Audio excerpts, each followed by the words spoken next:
What's going on, everybody? I hope everyone's having a fantastic evening, afternoon, pre-noon, no matter where you are in the world. We will all ride on the glorious wings of the Cholima to show the rest of the world that the spirit of communism is alive and well in the Democratic People's Republic of Korea, the best Korea, the popular Korea. That's right, I'm Hasan Piker, defector to North Korea, popular Korea defector, and I'm live and alive coming to you from Pyongyang, DPRK. That's right. I'm live and alive, and I hope all the boys, girls, and MBs are having a fantastic one on this wonderful day, beautiful day. Shouts out to those who are living in the developing nation, New York Oblast, they're calling it. The island nation of New York City. I know you guys have had a really hard time with neoliberal austerity implementations after IMF loans that you got from Western banks, and due to those neoliberal austerity measures, you can't develop a fucking adequate public transit system. You can't do that. That's why it's underwater. New York is underwater right now. But hey, listen, where I'm at, Pyongyang, not underwater. Okay? Wonderful metro stations in Pyongyang. Totally fucking works all the time. We ride the wings of the Cholima. Okay? We ride the wings of Cholima to show the rest of the world that we have taken on this mountainous task of instituting communism, and we have it. We've done it. North Korea, inshallah, one day will liberate New York City from the treacherous nature, the predatory IMF loans that New York got as a third world developing country. Anyway, inshallah, one day. So, live and alive, and this is a big day. It's a beautiful day. Hopefully, everyone's having a great one as well. Obviously, this is a very special day. It is a day of celebration. It's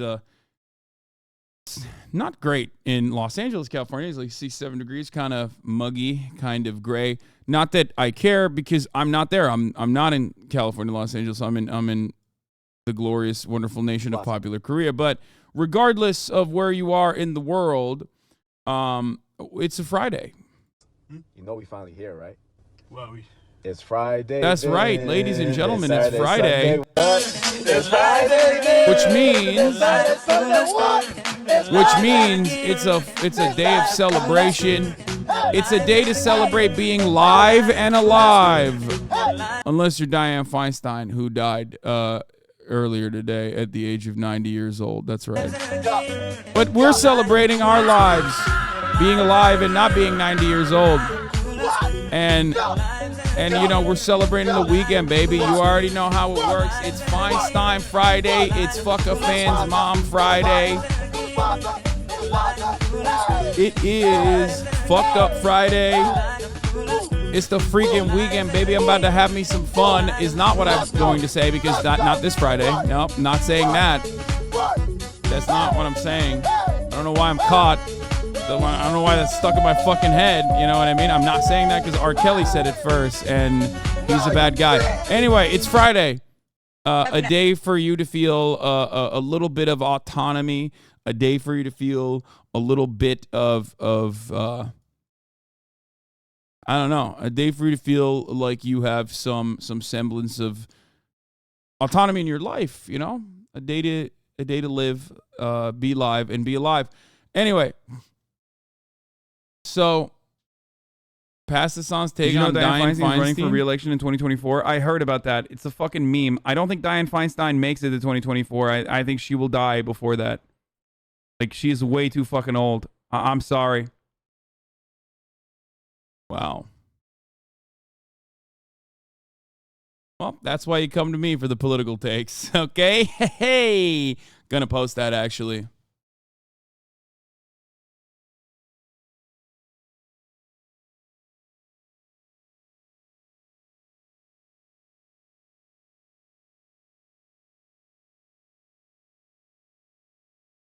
That wasn't even 3 years ago. That was more than 3 years ago at this point. That's 4 years ago, chat. Almost 4 years. Well, I guess 3 years probably. But I mean, it's the old house. So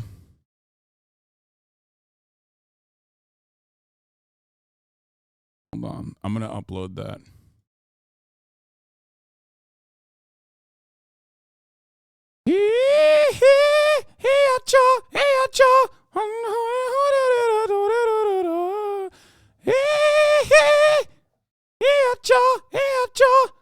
Dude, I love the Cholima. Now that I know what it actually is, it's like so much sicker too.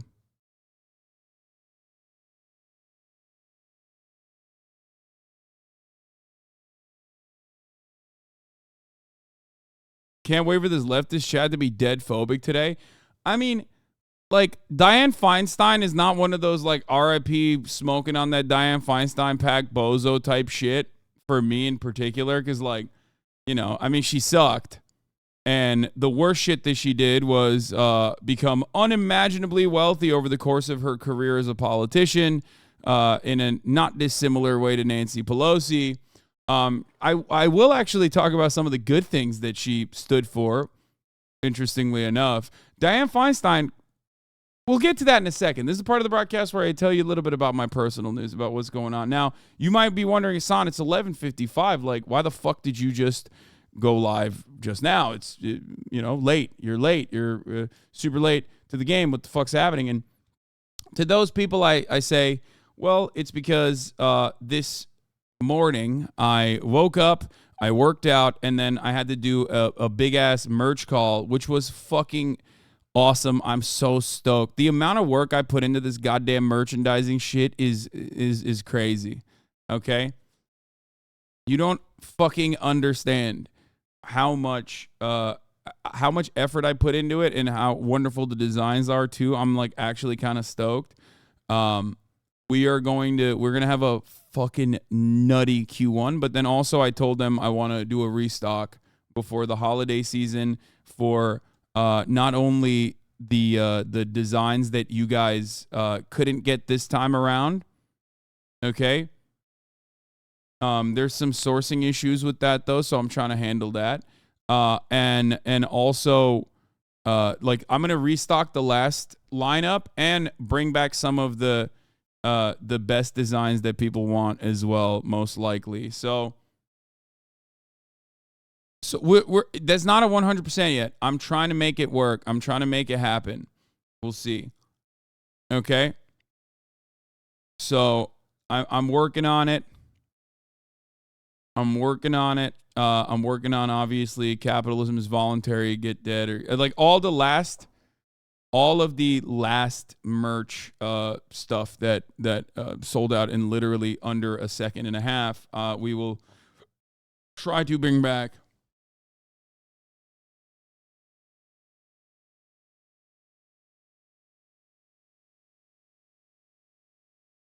So yeah, did I miss a crab rave? No, not yet. Wait, this is already an ad break for merch? No, it's not. Also, the merchandise is not like, oh my God, I'm making fucking money hand over fist. My margins are laughable. Yeah, it does make money, but not all that much in comparison to how much fucking work goes into it. I'm doing it more so because you want the fucking merch. It's a massive headache for me. It's not at a loss, obviously. But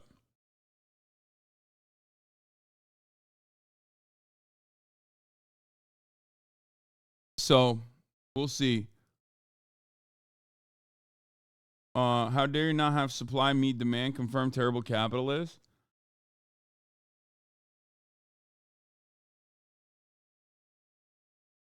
You're making millions, obviously. To be fair, to be real with you, yes, if I did it in fucking China and I sourced it myself and I did the regular thing that most people do with their merchandise, yes, I would make literally fucking millions, like unimaginable amounts. But like I have a partner in the process with Warren James.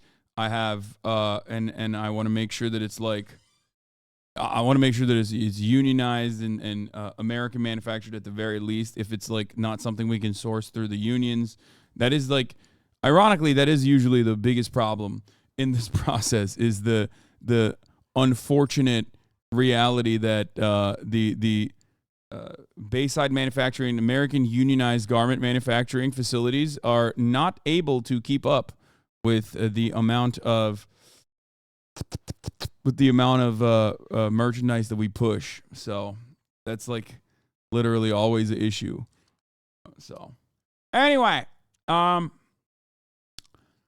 Feinstein's biggest gift to the world. Oh, this. Okay, we'll do all of that.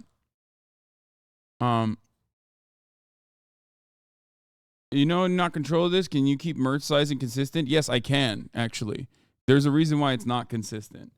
The reason is because we wanted to do cut and sew. And if you do cut and sew, you can't, it's not going to be consistent, chat. Like, we wanted to do different, different designs. I'm like, this is something that I am passionate about. Like, this is something that I always wanted to do. So like, it's a bit of a passion project also. So that is what's going on here. So the industrial complex is single-handedly floating and simultaneously drying up the union garment manufacturing industry. Yeah, I just don't understand. Like, I think I need to just like cut a fucking deal with them or something specifically to be like, dog, you have to make more. Like, and you have to give me more options. Like, I'm going to push inventory out the fucking wazoo. Just start your own garment union. That's not even a joke. That's something I've actually looked into as well. That's not even a joke. There is a non-union shop that I would work with if they like unionize. Literally, they're like a local shop that I would consistently use if they unionize. So that is something that is on the table. These are all boring behind the scenes shit. So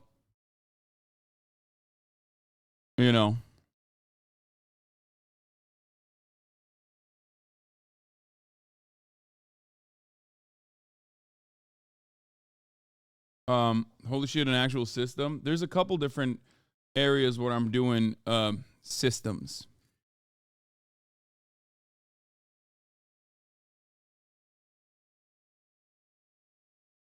Feinstein was clearly blocking the arrest of Tupac's killer. Yeah.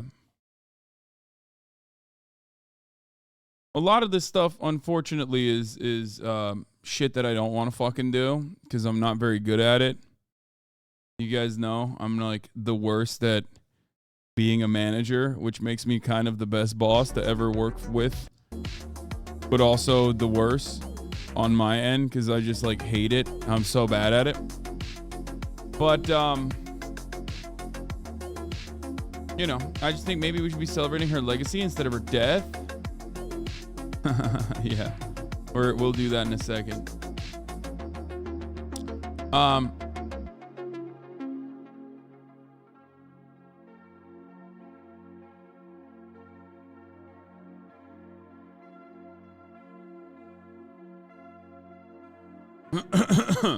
So, like I said, fear not.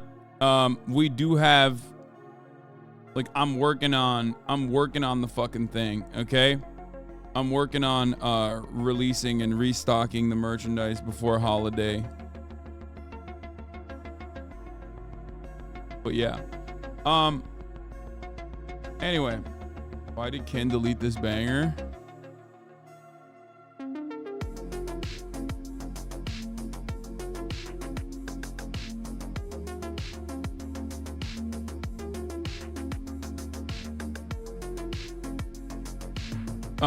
So yeah, other than that, what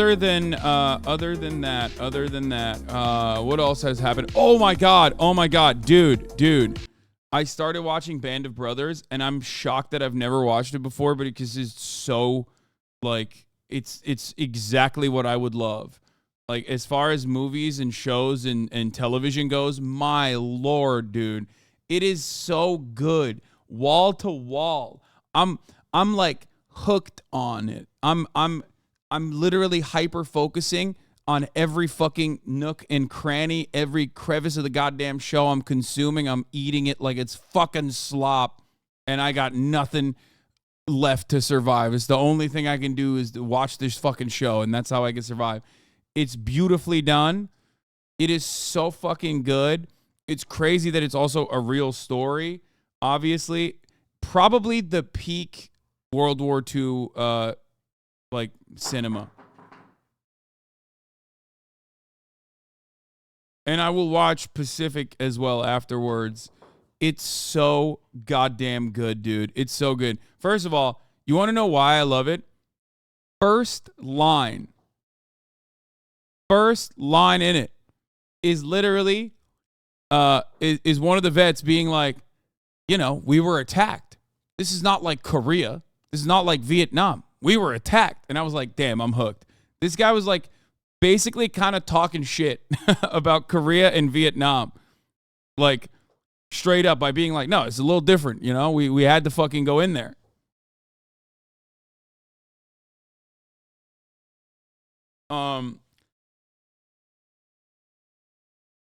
What show am I talking about? Band of Brothers. David Schwimmer is so good in it too. He's like, he plays the perfect role of like the annoying guy. It's great. It's a great show. I love it. I am a big fan. Okay. Big fan of Band of Brothers. Like, fuck, man. It's so good. Also kind of shocked how like some of those motherfuckers' hairlines just survived. You know what I mean?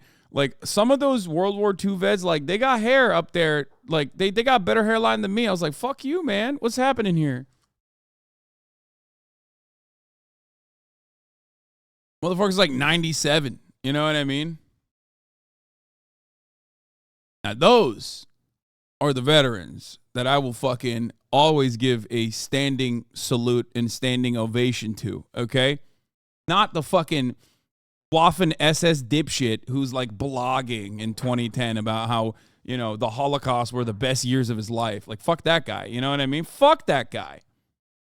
You know, but those other, oh my God, they're so sick. It's so sick. It's such a good.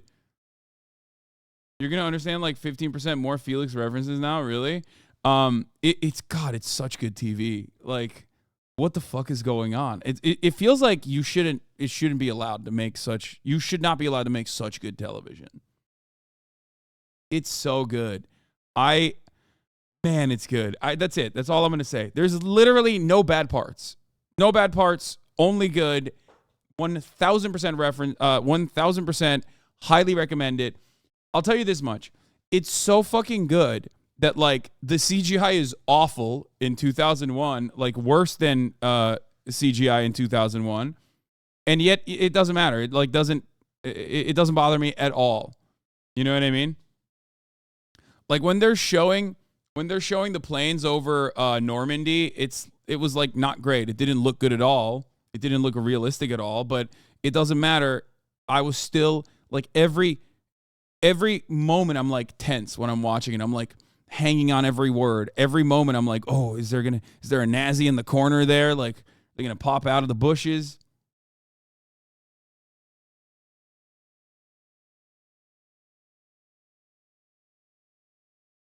It came out the week of 9/11. Oh my God, holy shit! I would have enlisted. 2001, the same week that 9/11 happened, I would literally have enlisted. I would have been a very different. Well, I mean, I couldn't. I'm 10 years old at that point in fucking Turkey. But like, if I was age appropriate and in America, I would have enlisted. If I was like the age I'm at right now in 2001 after 9/11, and I watch Band of Brothers, I'd be like, oh, that's it. I'm going. I'm going to kill everybody.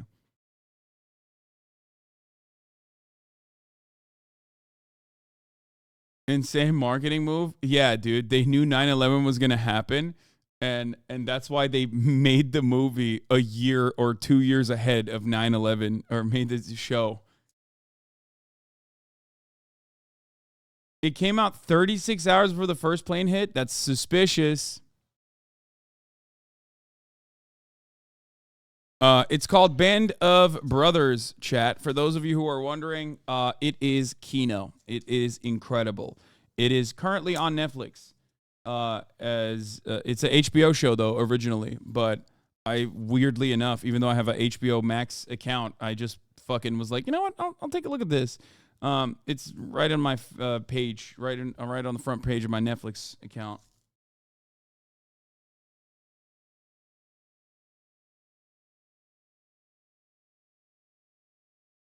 The veterans said the actors did such a good job. They had a split second where they thought their friends were there with them on set. Also, as you guys know, my best friend is a ginger. Okay?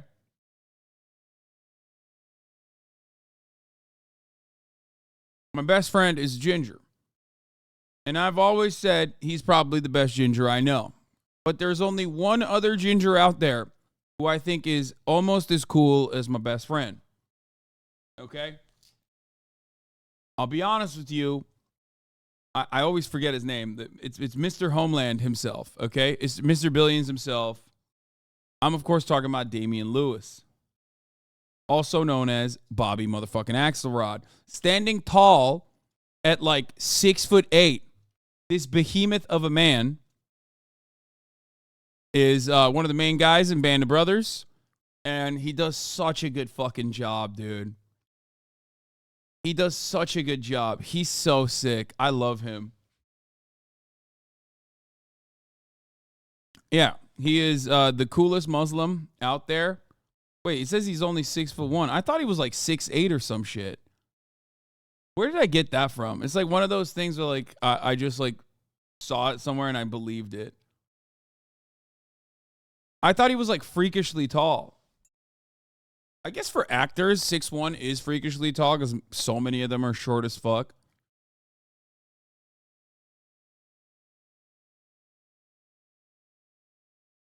What the fuck? He's Muslim? Yeah. In between the years 2011 and 2020, he was Muslim. One of my favorite genres of human is like the classically trained British actor that does an American guy better than Americans do. Like he spends most of his life, most of his like formative years fucking running around in tights, reciting Shakespeare, and then comes to America and he's like, now I'm a Muslim man who's a terrorist who's gonna fucking kill the president. Okay, hello, what's up? Like, you look at so many of these actors that play like incredibly convincing, Baltimore detectives or whatever, and then you find out that they spent most of their lives in tights, in Broadway musicals in England or fucking doing Shakespeare. And you're like, what the fuck? How are you British? Like I know you as someone totally different than that. Yeah, from thespian to hog whisperer is my favorite fucking my favorite moment.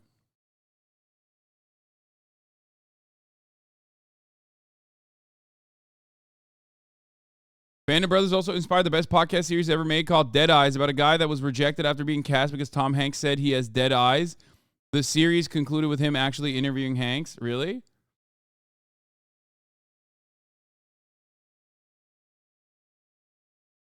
A skinny little bait. Tom Hardy shows up in the back half of the Band of Brothers. He looks so different. Yeah. Anyway, it's great. Mandy Patinkin is a treasure. Yes, he is. That is true. Love Mandy. Love Mandy Patinkin. I see his TikToks sometimes. I think he like literally recently went to travel. He has like a TikTok that his son runs, I think, maybe. I don't know. But he like loves his dog and he's traveling across states right now. A couple months ago, he went on a little trip with his dog, just him and his dog, okay, where his wife would just fly in. He's so fucking cute.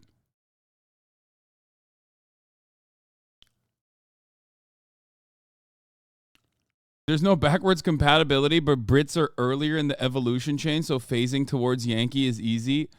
Dude, that makes so much... Oh my God, that makes so much sense. That's why Americans can't do British, but British people can do American, because it's just like... Oh my God. That's such a good take.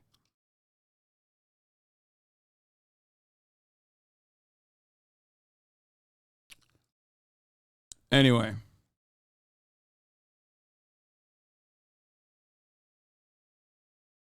Thank you for the playlist, Demasius. There's like 11 different Dianne Feinstein blast off memes in here, chat. I don't know which one to use. You got too many.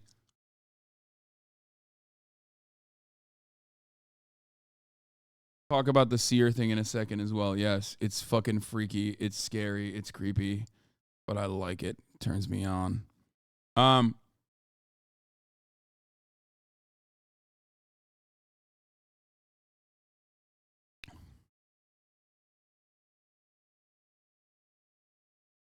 What?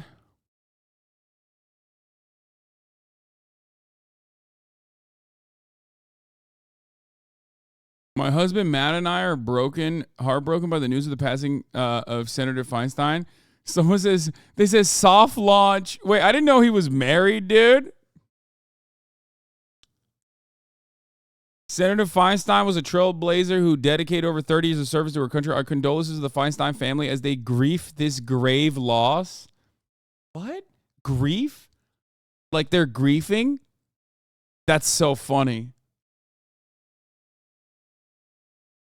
There's so much going on with this tweet. Okay. There's so much going on today, which we should get into. I'm going to fucking blast off now because goddamn, there is a lot to talk about that isn't just Band of Brothers, even though if it were up to me, I would do Band of Brothers literally nonstop for the rest of the day because it's fucking fire. Okay, hold on. Hold on. Where's the... Okay.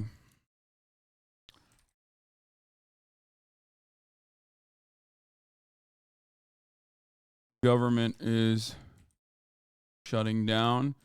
Impeachment. Inquiry. Impeachment.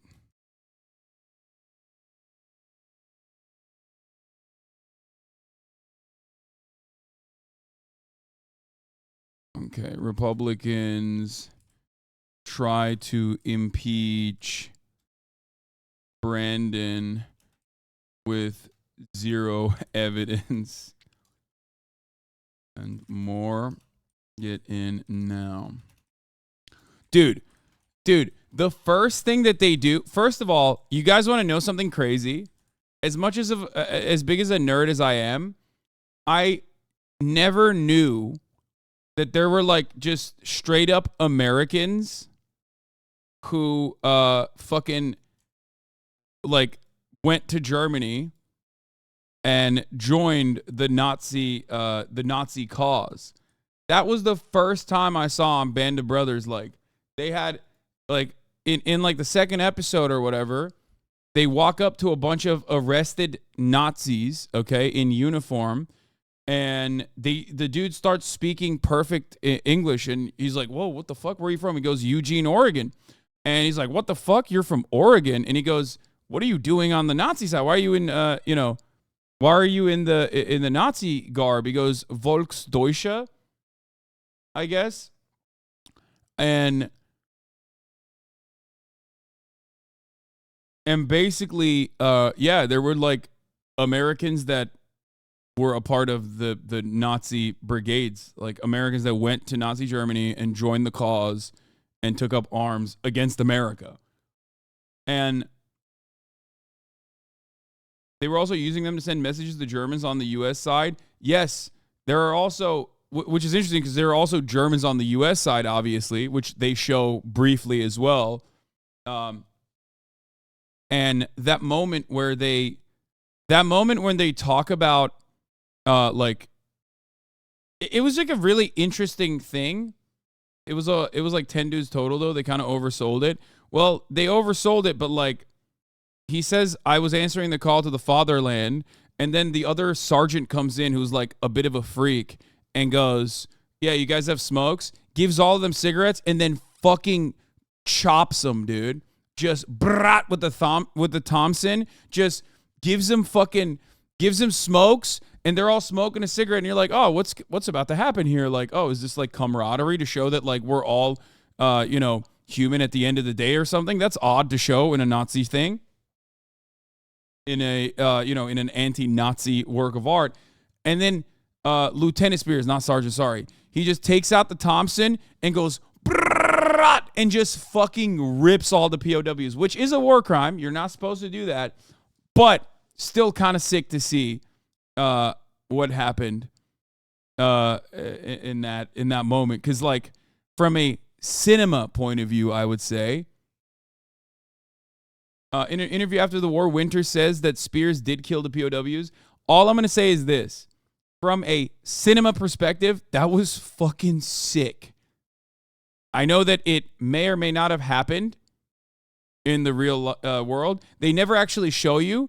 Yes, and I like that they don't actually literally show you that it happened, and you just kind of hear it, and you make that inference yourself, and then they do a callback to it later in another episode where it's like word of mouth on like whether or not he actually did it, where they actually end up making like a dramatic recreation of it internally. And I think the reason why they did that is because they wanted to be like, because this is a historic work, right? Like this is not a historical, and it's all like firsthand accounts of these real human beings that fought in World War II that are alive, right? So that's the reason why they basically do this like exposition where they want to show, like they want to tell you like, listen, this is not 100%. I thought that was very cool from like a movie making perspective. I thought that it was really cool that they did all of that. So cool hearing from someone seeing it for the first time. Dude, it's so good. It's so fucking good. Enjoy it while it lasts. We'll be moving out soon. Out of town, Lieutenant? Already? That's right.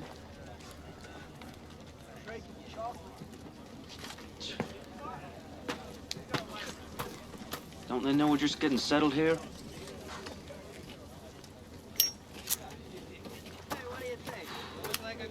Nice, Groucho. What? Real smart. You know you're taking your life in your own hands. Ain't that right? I told you. I didn't actually see it. What, Spears shooting the prisoners or the sergeant in his own platoon? Sergeant? What? I didn't hear that. Wait, he one. shot one of his own guys? Well, supposedly the guy was drunk and refused to go on a patrol. Who knows if it's true? Well, I know a guy who said an eyewitness told him that Spears posed those prisoners. Why? Like, because this is all real first-hand accounts, they made that part, which is like somewhat questionable, I guess, in the historical record. They basically cover it in this way. The only time they actually show the action is when it's like in the dreams, I guess, or like from the perspective of people who are talking about it in secondhand. What for? On D-Day, Spears comes across this group of Kraut prisoners, digging a hole or some such, under guard and all. He breaks out a pack of smokes, passes them out. He even gives them a light. They show it as recall. Yeah. Then, all of a sudden, he swings up his Thompson, and he hoses them. I mean, goddamn. Also, we're Give him live and smokes alive. first? You see, that's why I don't believe he really did it. Oh, you don't believe it? Whoa, You didn't see I it? heard he didn't do it. It's sick. Wait, what the fuck?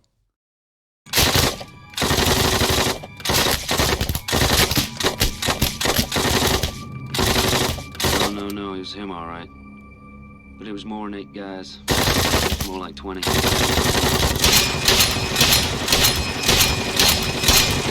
Hell of a shot. All except one guy who we left alone. Well, all I know, from what I heard, he took that last 105 on D-Day practically by himself, running through MG fire like a maniac. Yeah, that I did see. On his own? Yep. I don't care if any of the other stuff's true. Hey, Albert. What do you think? I don't know. I'm gonna have to take everybody's word for it. I didn't see any of it. Let's go! First. Have you finished the series? No, I haven't, but it's so good. Yes, we're going to talk about Elon Musk doing the live stream as well. Fucking corny ass, dumb ass, bitch ass, stupid ass, silly ass, immigrant ass, talking shit about other immigrants, motherfucker, billionaire, psychopathic loser. I hate him so much. Nothing fucking shittier to me than a fucking immigrant who shits on others, okay?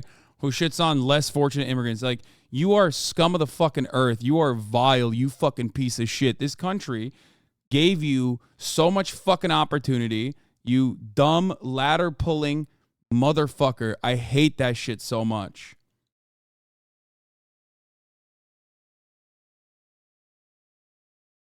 Yeah, he's a fucking trash bag full of shit. That's what he is. I realize that I haven't talked a lot about immigration issues in a minute because it's like obviously one of the issues that I'm most passionate about. But I realized that yesterday when I was like talking about all of the same things I say all the fucking time and have said for years, and chat was like shocked by it. Like immigrants, undocumented immigrants doing less crime than documented immigrants and natural born U.S. citizens per capita, and like studies that I was fucking showing, and people being like, oh, I don't understand, or like the fact that immigrants actually give to this economy way more than they take, or my perspective on the issue across the board on how like there is no like lump of labor, and that this is just a fallacy. All the stuff, like they don't hurt from an econ perspective. And they don't hurt from, they don't hurt the economy from it. Scaring me. Anyway, whatever. It's all good. Okay, good riddance is trending as Dianne Feinstein is dead. I always like hearing you talk about it because you are able to complete the explanation all the way down to rotating door of illegal labor in a way that addresses a lot of the key points. Yes.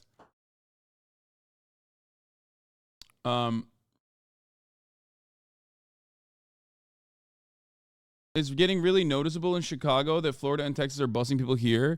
I see a lot of Venezuelan families going around selling chocolates to try to make more money. Yeah, you know what's really fucked up about that in particular? One, there is so much fucking free space in Texas. So it's ridiculous that you turn around and fucking ship them somewhere else, okay? But having said that, they don't ship them to California. You want to know why? It's very specifically Chicago and New York because they fucking know that Chicago and New York don't have actual like mechanisms for that level of migrant intake. Okay? It's already a human rights violation, but they're deliberately doing that to areas that claim sanctuary city that don't have the infrastructure.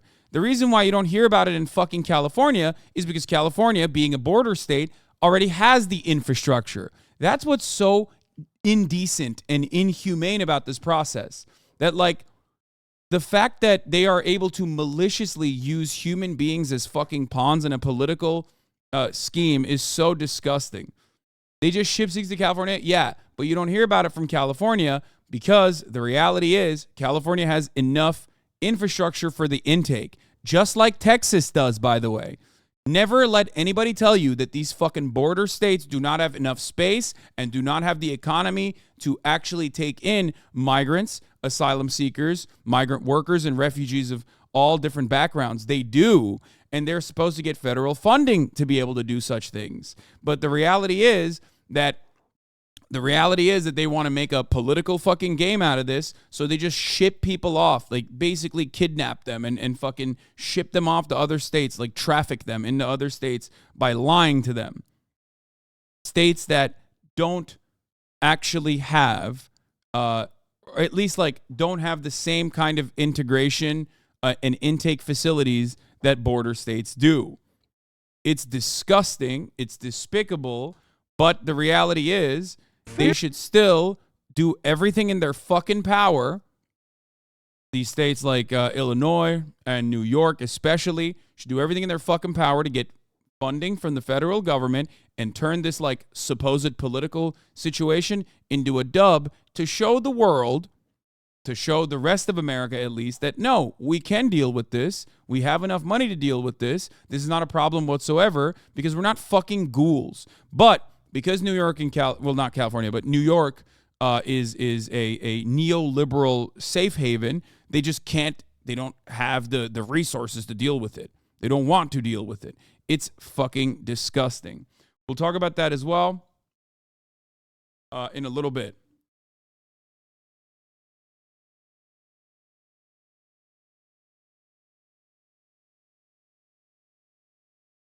This is one of my favorite clip series that covers immigration. Sound like you hate America?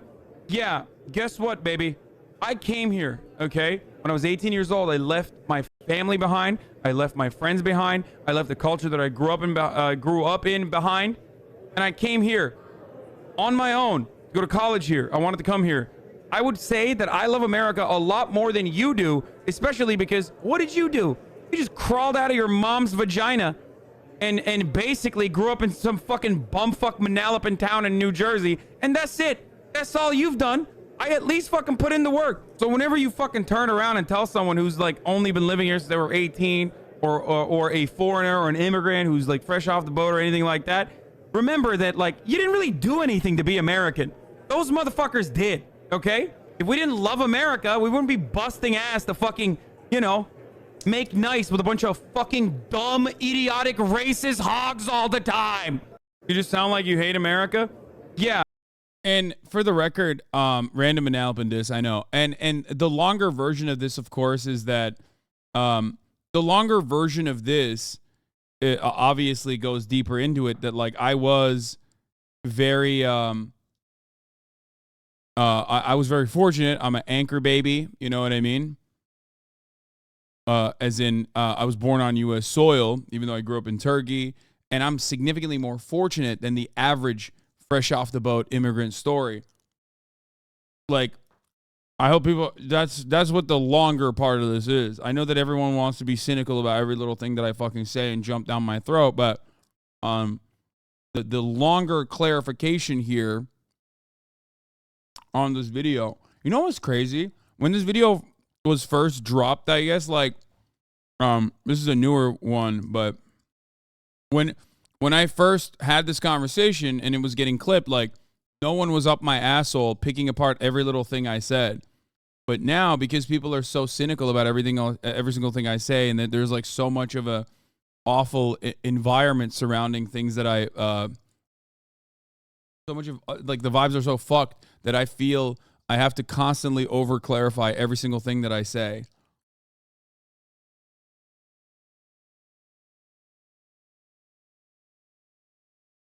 Like I have to be hyper clear in an effort not to get clip chimped or have people fucking shit on me. That's something that I have to like constantly live with for the rest of my life.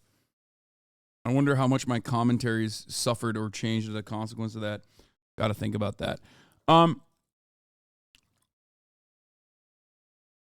Anyway. So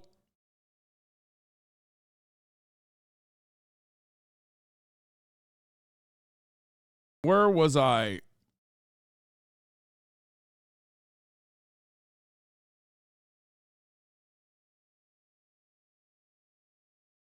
Where was I? Dude came from, see, look, this is what I mean. This is what I mean. This is what I mean. Like, this is a fan. Dude came from a wealthy family in Turkey to the U.S. and is a citizen talking about his immigrant struggles law. Hey, you fucking jackass. This is a 58-second clip. Do you think that I don't talk about that in the larger conversation that I've had a million times over about the average immigrant's situation here? I'm not saying I have the average immigrant experience. I'm saying that my immigration experience is way above average. I just explained it. And even then, it's still not that easy to just like leave everyone behind and come to America. So be a little bit more respectful to immigrants that come here who fucking don't even have that kind of thing. But listen, the problem is I literally explained that. And I also said it in the video in a longer format as well. And I just went over how cynical everyone is in my own community even. My situation is the best case scenario, unimaginably good. And even then there are struggles. Even then you like go through a process of assimilation. But like, why? The problem is, why is your immediate fucking perspective to just shoot me down? Especially if you yourself are a fucking immigrant and you know that I'm like defending your rights in this circumstance. What the fuck happened to everyone's brains, dude?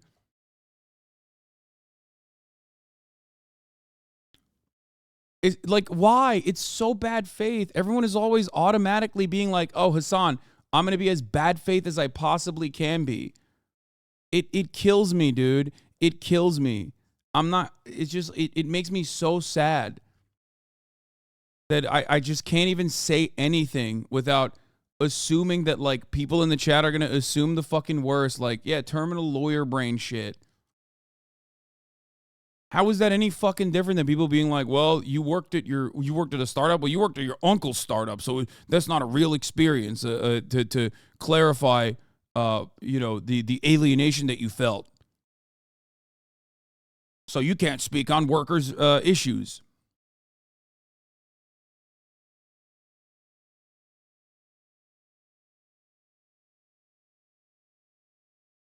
Anyway, it just fucking sucks. It sucks.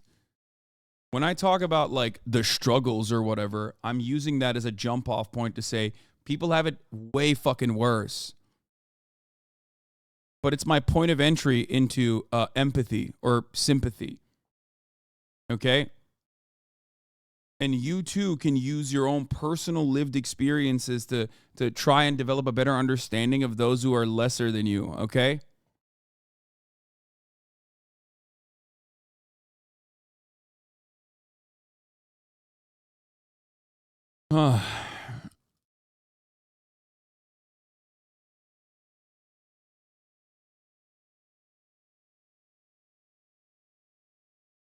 What? It was so little you had to live in a crowded.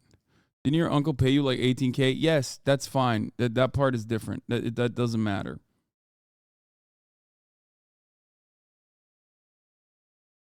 People who are lesser than me? No, people who have less than you. Like less. Like less benefits. Less privilege. Okay, what's happening right now? I'm just gonna start banning people. Okay, we're done. Like if you have a if you are doing the least charitable interpretation shit that we're doing, then I'm just like I don't want to deal with bad faith people all day, man. I'm sorry. I'm probably gonna fucking clap on that a little bit harder. I think I have to. Like as much as I want discourse to thrive in here, it's just like a lot of people just want to get a reaction and a rise out of me.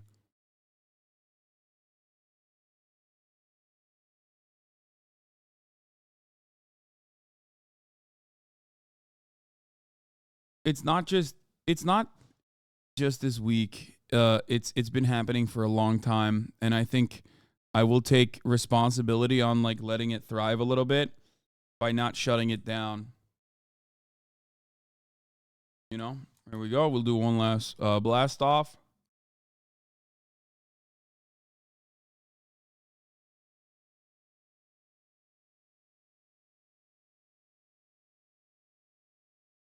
Okay.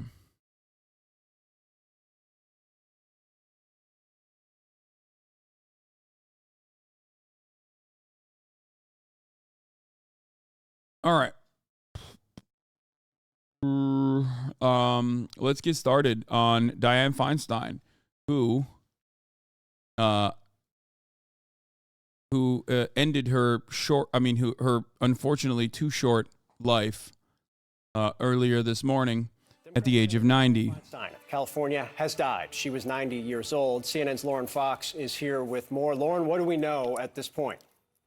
Yeah, we are still getting more information, Phil, but what we know right now is that Senator Dianne Feinstein, the longest serving woman in the U.S. Senate, she has passed away. Obviously, we are still getting details and gathering information about her passing, how it occurred. We've known for a long time that Senator Feinstein has struggled with several health issues, but she has continued to serve in her capacity both as a senator and on the Senate Judiciary. Yeah, she didn't have to. She was like almost a billionaire. Her husband is like stupid rich. Okay. She didn't have to be serving the end of her life, at the end of her life, being wheeled around. That did not have to happen. Dianne Feinstein is not like the singular charismatic force that is the only person that you can elect to that position in a state that's like a purple state or whatever. Dianne Feinstein is a California senator. Okay, suck my fucking dick, everybody. If you have any kind of issue with the things I'm about to say about the selfishness and the audacity of these fucking cretins who have made insane amounts of money over their entirely too long careers, as they became more hardened in their perspectives and stood in the face of progress.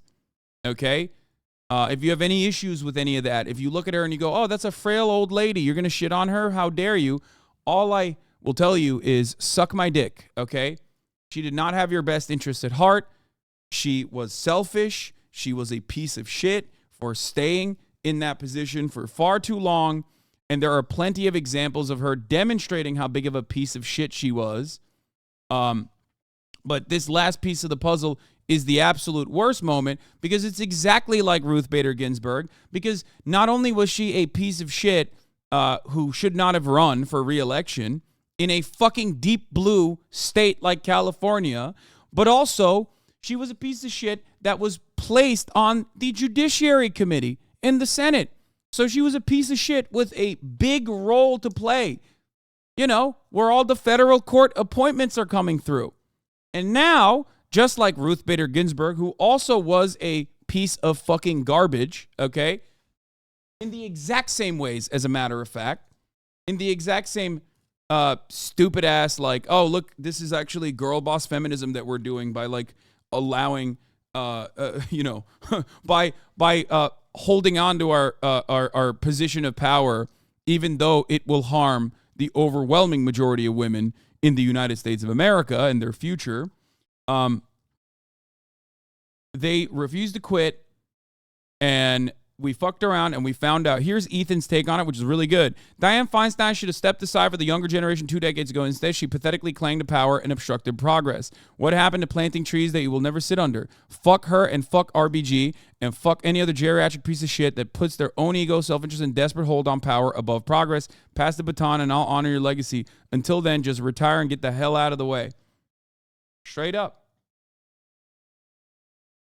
Oh, this is a great one, too. This is a person who worked with Dianne Feinstein. Wait, oh, no. There was another one I saw. Someone was her staffer, and they talked about her experience, okay? They talked about, like, their experience as a staffer under Feinstein, and they're like, you know, it was really terrifying, and we were talking behind closed doors about how, like, she wasn't all there. You know what I mean? Like, she wasn't entirely there. And then it ends with, this was in 2010. Yeah, this. Fondly remembering my tenure as an unpaid intern in Dianne Feinstein's office when we were like, look, I'm not a doctor, but this person doesn't seem like she's in super great shape to be 100, to be one of the 100 U.S. senators. Anyway, this was in 2010.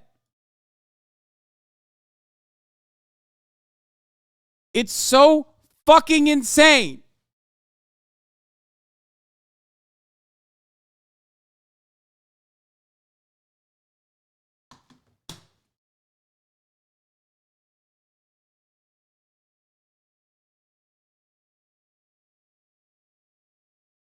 What's the criticism of RBG? Identical to Dianne Feinstein. She did not step down when she had like cancer 100 times, okay? Ruth Bader Ginsburg was supposed to step down under the Obama presidency, okay? Under the Obama administration. There were calls for her to step down. And literally at the time, every single dumb bitch out there said, you are not a girl boss. Ruth Bader Ginsburg is. She's the best fucking girl boss you've ever seen. How dare you fucking tell her to step down? She can have ass cancer 100 more times and we don't care. Okay?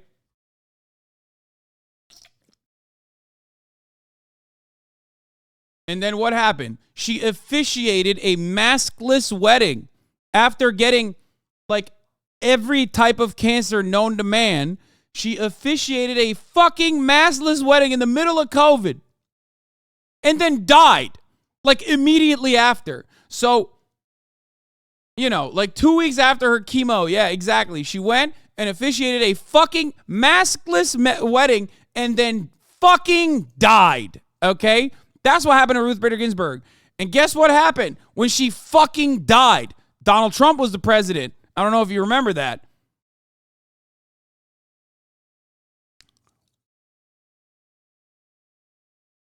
Yeah.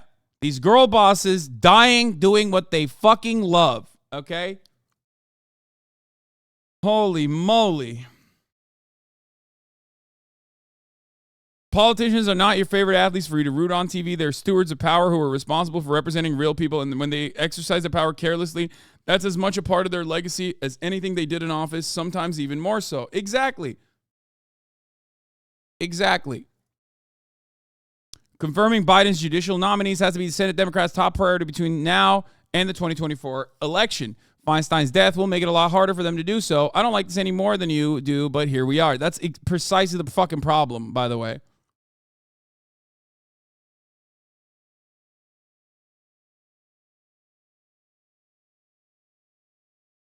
Yeah, if you want to know what happens when you fucking don't leave office or don't leave your lifetime appointment, for example, and basically if you're a fucking blue senator from California, it's fundamentally the same thing. It's like a lifetime appointment. Literally, you die on the fucking seat. Dianne Feinstein technically voted yesterday. I want you to understand. Dianne Feinstein and the Senate Judiciary Committee like had appointments yesterday, okay? And then she died. So for the last couple of months, they've just been making her press buttons like Weekend at fucking Bernie style. And for the record, they had to do that.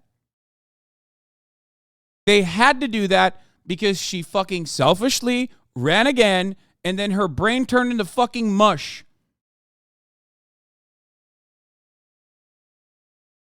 Yeah, she said they took her back to her fucking DC home, and she died, okay? And now we're fucked.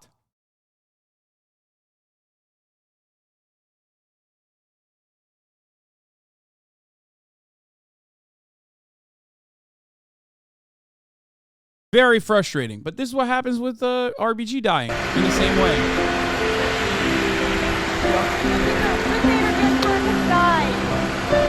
One of the best, one of the worst turning points in contemporary American history, for the record. Like this is when it was like solidified, permanent supermajority, and it was like absolutely solidified that like the American trajectory was going to change. Civil liberties were going to be clamped down even harder. Not that like the Supreme Court was protecting any civil liberties at all, especially as it pertains to workers' rights, obviously. But like, you know, it was just this moment right here is a pivotal fucking moment in United States history, contemporary history. She just died? Wow. I didn't know that. You're telling me now for the first time. She led an amazing life. What else can you say? She was an amazing woman. Like, look at his fucking stupid face, like, where he's just so elated. Like, the best, he has the, wow, you've given me the best news face, okay? Why, in his mind, he's thinking, what have I done to deserve this much good grace? She led an amazing life. What else can you say? She was an amazing woman. Whether you agreed or not, she was an amazing woman who led an amazing life. I'm actually sad to hear that. I am sad to hear that. Thank you very much. Ballerina, you must have seen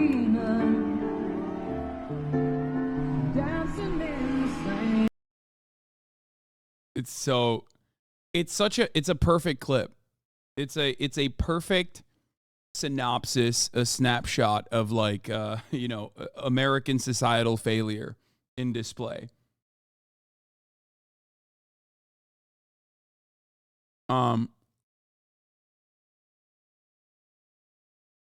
Anyway, so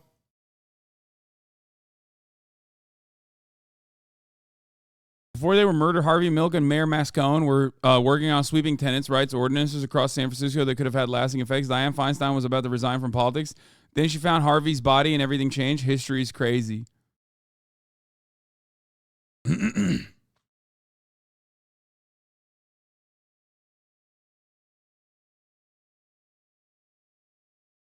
I was just doing some research this afternoon for this book on Oakland PD and came across a lovely mention of Dianne Feinstein firing the San Francisco Police Department Charles Gain, ex-OPD chief, because he refused to let the San Francisco Police Department crack gay skulls after Harvey Milk's assassination.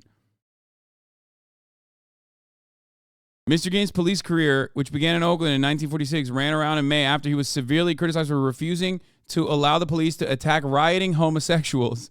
The rioters were protesting what they regarded as a lenient manslaughter verdict against Dan White, the killer of Mayor George R. Moscone, and Supervisor Harvey Milk, the first avowed homosexual to hold public office here.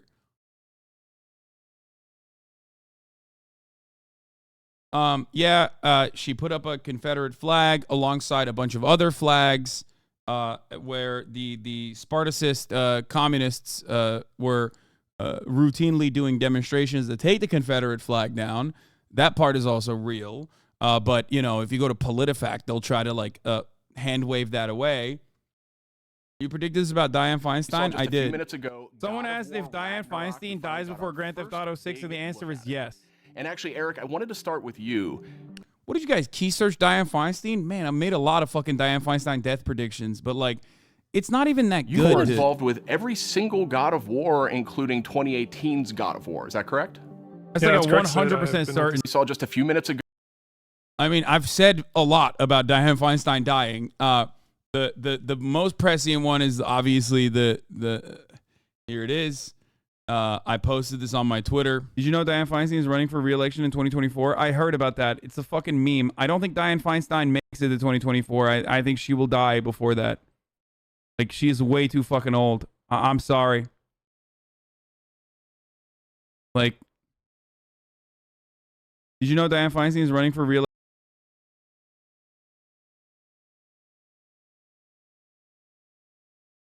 Anyway, Dianne Feinstein in a similar category to fucking Ruth Bader Ginsburg. Sure,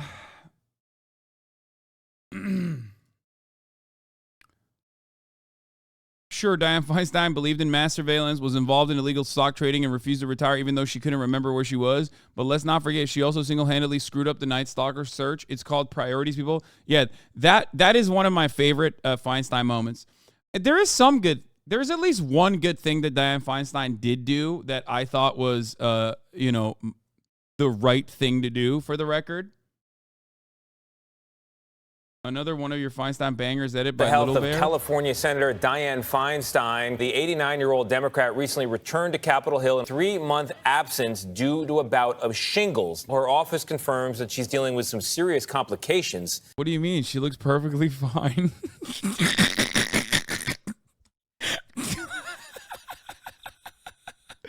Nothing to worry about.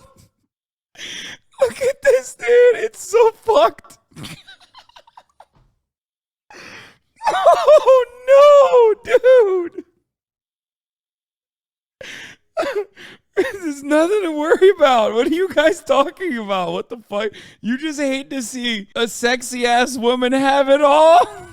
I'm going to hell. How about the people that are propping her up with a fucking stick behind her back? What about the people that are like, no, dude, don't say anything is wrong. There's literally nothing wrong with this. Everything is fine. The health of California Senator. Oh.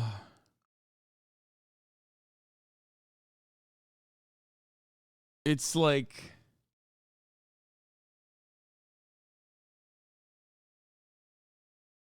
Seeing her in this video made me realize how old she was because she looks old here. Both Mayor Moscone and Supervisor Harvey Milk have been shot and killed. Yeah, bro, that's how old she is. I mean, Dianne Feinstein, isn't there like we can look at the list of things that Dianne Feinstein is like older than. Like, she saw the invention of like chocolate chip cookies or some shit, right? Like toast, white bread, like sliced toasted bread. Like, she was there when sliced bread was invented, dog. Do you understand? She's older than the fucking Golden Gate Bridge.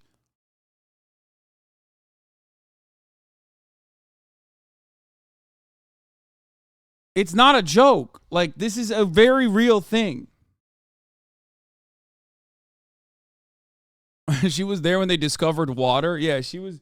Bro, she was there when they discovered fire. They were like, wow, that's crazy. Oh, here it is. Yeah, it's not even a joke. 4 U.S. senators are literally older than chocolate chip cookies. The chocolate chip cookie was invented in 1938. Okay? One of the greatest inventions of all time. Alaska, Hawaii statehood. I mean, those are not that. I mean, I guess that's like still relatively new. Newer than Dianne Feinstein, so there is that. Dianne Feinstein is 3 years younger than the invention of sliced bread and Scotch tape, the same age as FM radio, 2 years older than canned beer, nylon, and radar, 4 years older than the jet engine and photocopier, 5 years older than the LSD and ballpoint pens, 6 years older than helicopters. I made the same post about Chuck Grassley last year, and a bunch of right-wingers tried to pull a gotcha by saying he's 3 months younger than her. And I was like, no, you misunderstood. I do not think that anyone that age should be in office. Helicopters.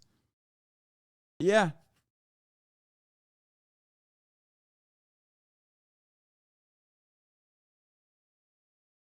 She was there when they invented chocolate cookies. Yeah, like chocolate chip cookies were invented after Dianne Feinstein, man. You can't. Like, can you imagine? What the fuck were they eating beforehand? You know what I mean? Things invented after Dianne Feinstein was born. If you close one eye and then squint the other one and rock back and forth, she doesn't look a day over 89. Dianne Feinstein is older than the San Francisco 49ers. The atomic bomb. The ballpoint pen.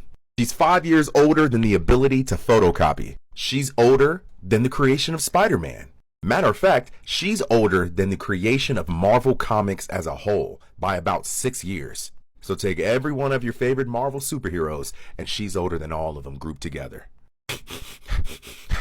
Smells like chocolate chip cookies. Really put it into perspective. Dianne Feinstein's parents were doing the before World War II even started. Oh yeah, she's older than the Harry Truman administration. And remember, guys, these videos are not an endorsement of any party, not an endorsement of a political candidate. Rather, an endorsement of the idea that we need term limits. Yeah.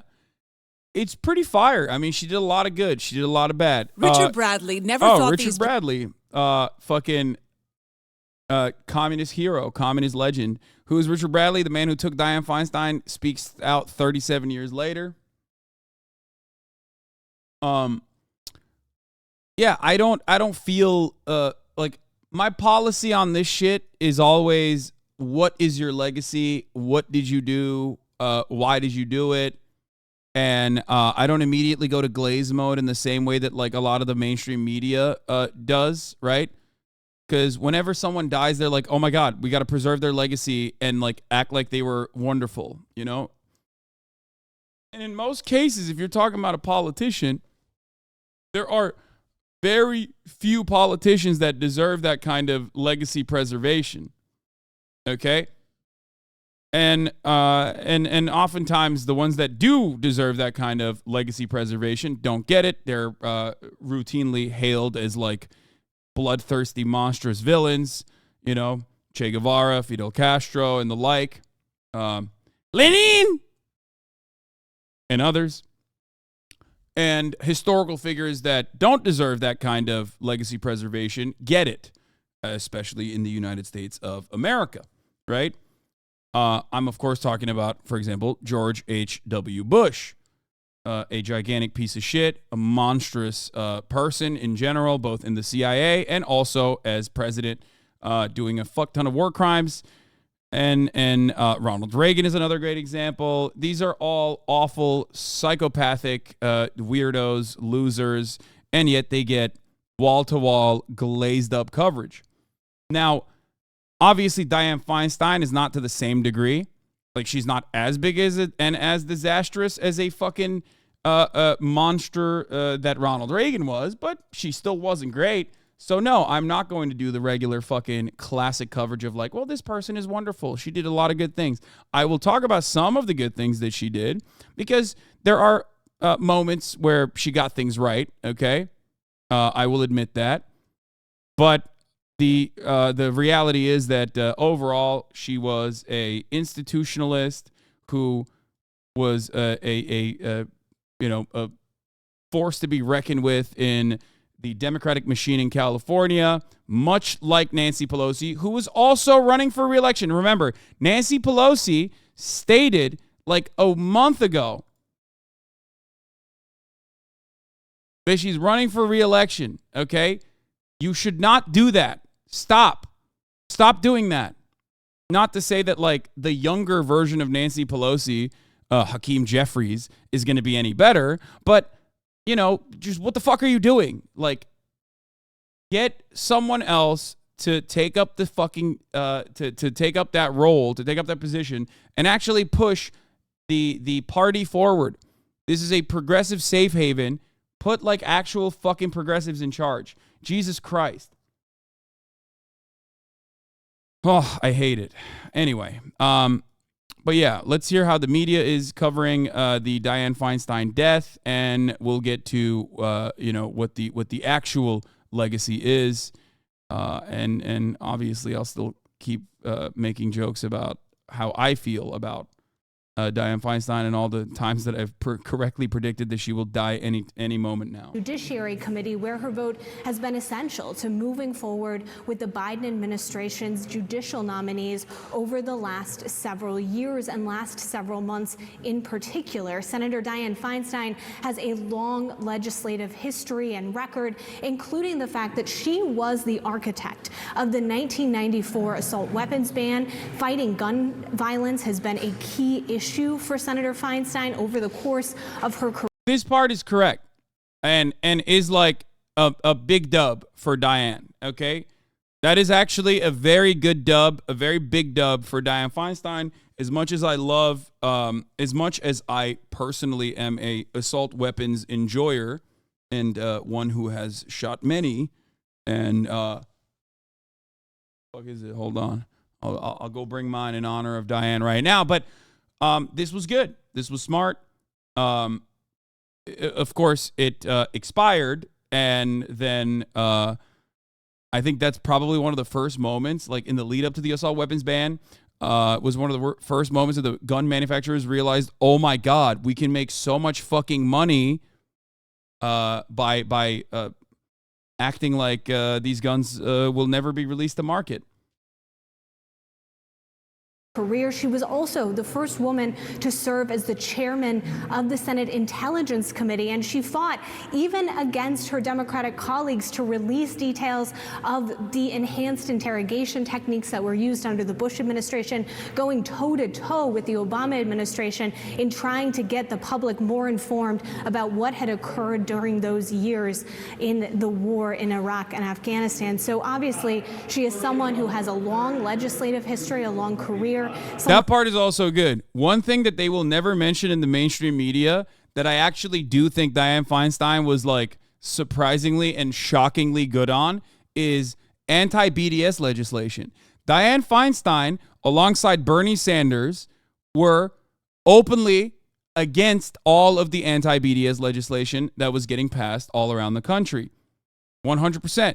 That is something that I will always respect, because it is one of those things where there is no political appetite for it. All you're doing is expending social political capital for no fucking reason whatsoever, other than the fact that you think it's gross, disgusting, and anti-First Amendment.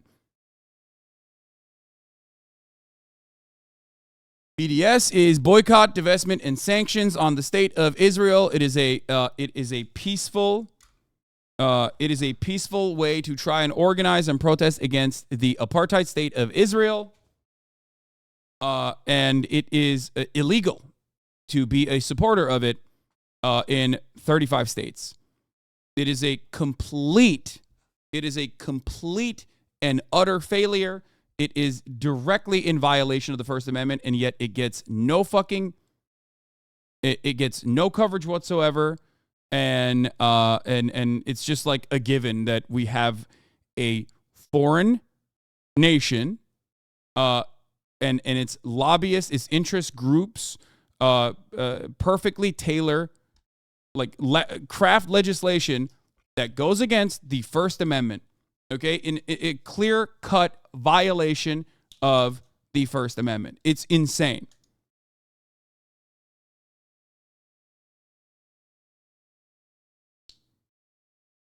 Yeah. So, something to remember. So she copied Bernie's homework. That's not a W. You're crazy if you think that, like, as a sitting politician, it doesn't actually demonstrate courage and moral conviction on one of these issues, at least. Sorry.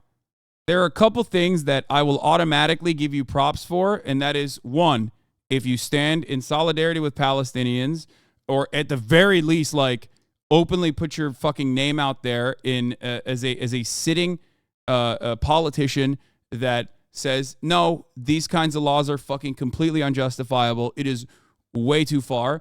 That's definitely praise that Dianne Feinstein deserved. Okay? Hope your gun safe was down there and you didn't just leave your gun on the floor, Lamau. Brother. It's on my lap. I always keep that fucking thing on me. So yes. Her it's not like she was supportive of the BDS movement. She just thought that anti-BDS legislation was against the First Amendment, which is true. It is, and she was right to put her name out there to stake her reputation on that. That does deserve praise because it is politically courageous to do. That's number one.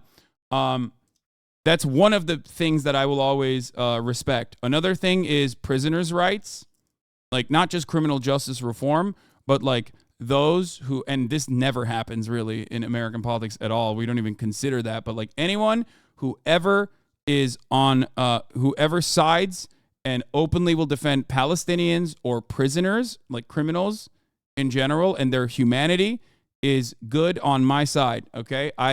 It takes a lot of courage even if you're not a fucking politician, to say these things in the United States of America. It shouldn't be the case, but it is true. So, you know, those are two W. I mean, not that she was on criminals.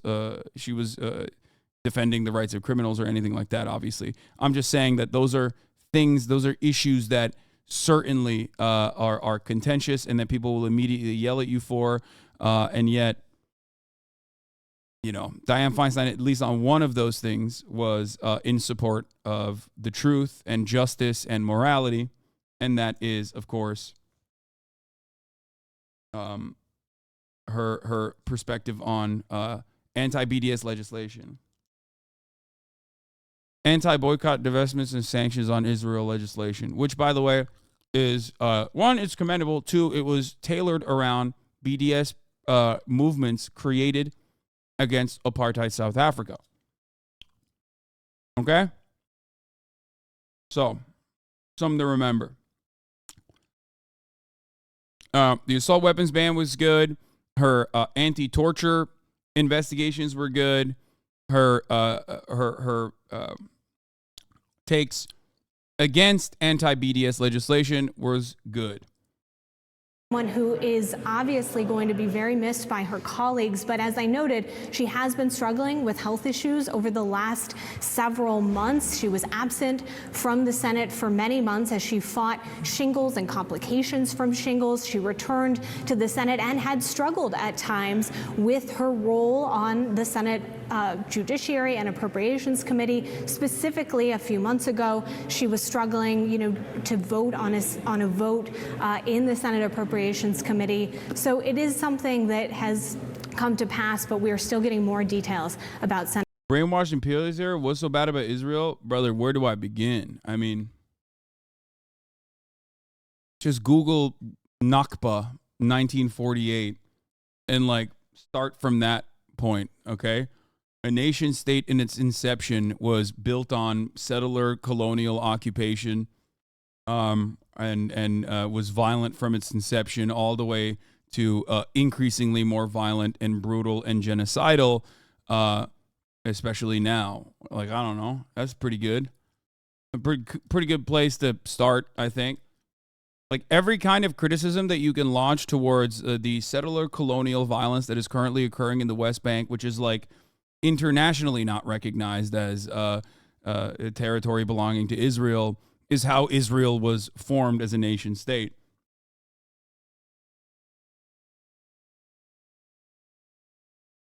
Yes, or just Google my name with Palestine. I've covered it extensively. So yeah.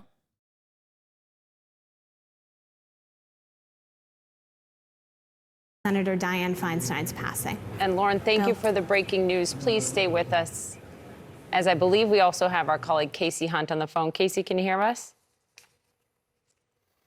Hey, guys. Yeah, I'm with you. You think about her service, 31 years in the Senate, elected in 92, longest serving woman senator ever. Lauren talked about the work that she did. Yeah, let's not make any inferences about Biden's shelf life either off of this, for the record.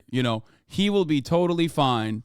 Certainly, he also isn't looking like he's about to fucking die, Just let's not even consider that. Let's not even think about that, obviously.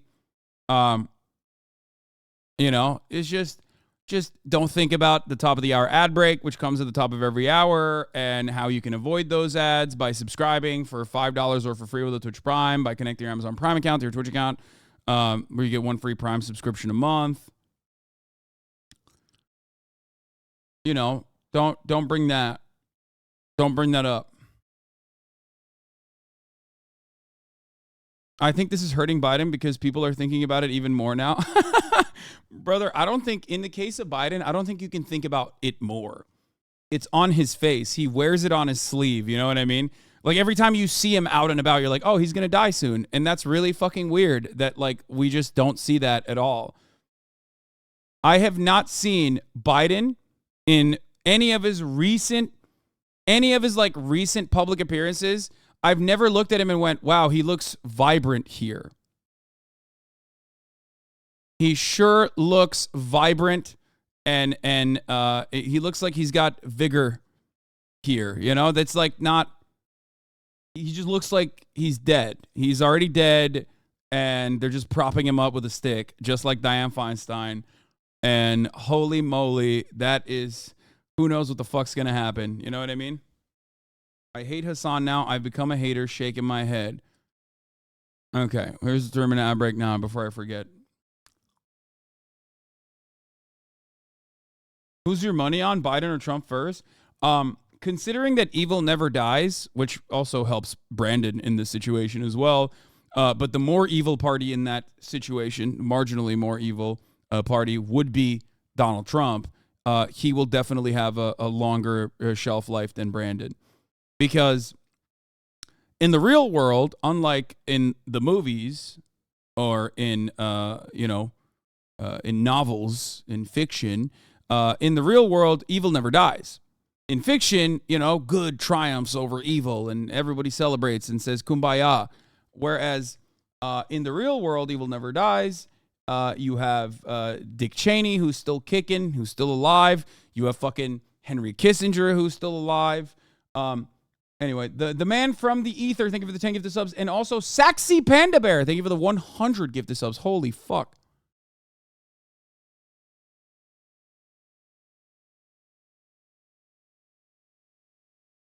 I don't know, man. Biden looks pretty good in this. This was a pretty fire dap one. me up is? No. Okay, so you have to like that. That's how you dap me up. So do it. Dap me up. Woo! The way we do it in my neighborhood, you go like this. You walk up, you go like this. And you go like this. He's got, we talked about this before. He's got so much grip. Like, he's got old man grip in this. This is old, though. Not super old, but definitely old. You haven't seen this picture of Biden? Could Donald Trump stretch like this? No, absolutely not. Trump can't do half the things Biden does. Wait, what? Oh, God. We're so cooked. We are so fucking cooked. This is like one of those DNC TikTokers, right?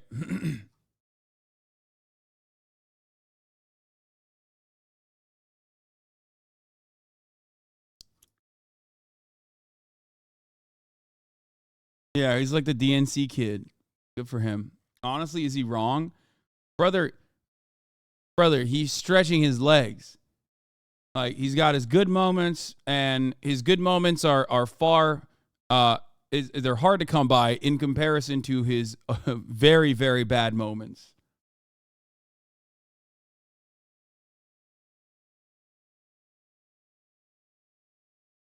Anyway. Blue Jean Baby.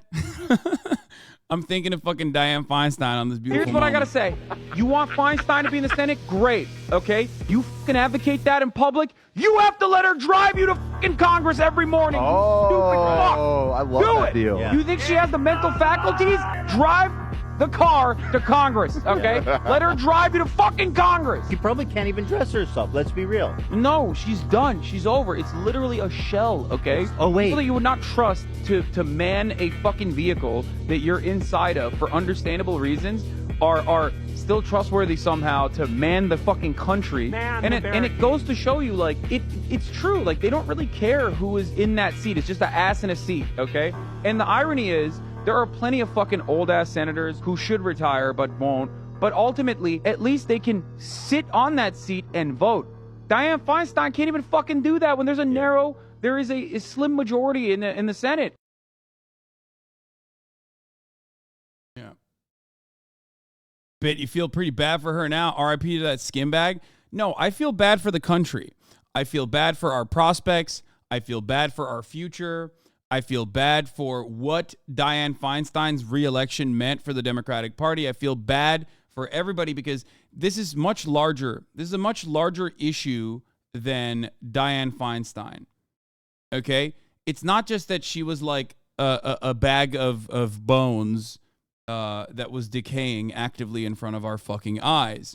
The issue is that despite the very obvious reality that she was a decaying corpse, okay, mummifying in real time, she was still on the fucking Senate Judiciary Committee, okay? That is terrifying. Just like Bob Menendez was on the motherfucking Senate Foreign Relations Committee. Like, why are we doing this? Just like Joe Manchin is on the Energy Committee, the chairman. Think about that. What does that say about the Democratic Party, to you at least?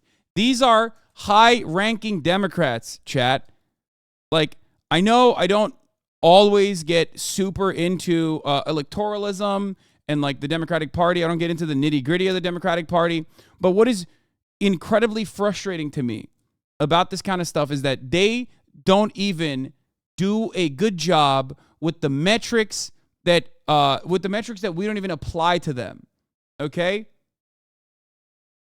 They don't do a good job with the metrics. If you were a, like, diehard, vote blue, no matter who Democrat, who is a lib, who comes in here and says, Hasan, you simply don't understand politics is the art of the possible, you should still be angry, okay? You should still be angry. You should be angry at your party for putting this person in a position of fucking power. I said this earlier. I said Menendez being the chairman of the Foreign Relations Committee and the now dead Dianne Feinstein being on the Senate Judiciary Committee just tells me Democrats want to play on New Game Plus difficulty.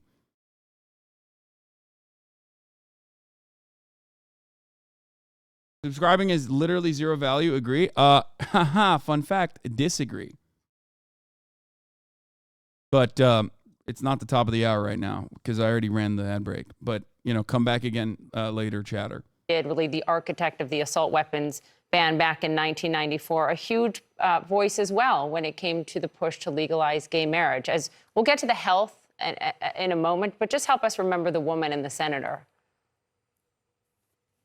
Absolutely, Poppy. I mean, Lauren touched on this a little bit, and I know, Phil can speak to this too. He and I often were in the halls together talking with Senator Feinstein. I mean, she really was a legend, an icon for women in politics. Oh my God. She is someone who, was breaking ground from the beginning when she was first working in San Francisco with Harvey Milk and some of the, kind of Shut original, the fuck up! battles over rights for gay Americans. And, she is somebody who had just an incredibly storied career from there, rising to national prominence. And, Lauren outlined a couple of the things that she really took the lead. Let me ask a question here. Like, why are all the iconic female politicians such fucking assholes? Okay. Maybe we should have better iconic female politicians, which we do. There are actually good politicians out there that you could point to. You know what I mean? Ilhan Omar, AOC, Rashida Tlaib. You know what I mean? They're out there. Cori Bush. But hey, guess what, dude? We got fucking Dianne Feinstein. She's iconic. She's the best. Okay.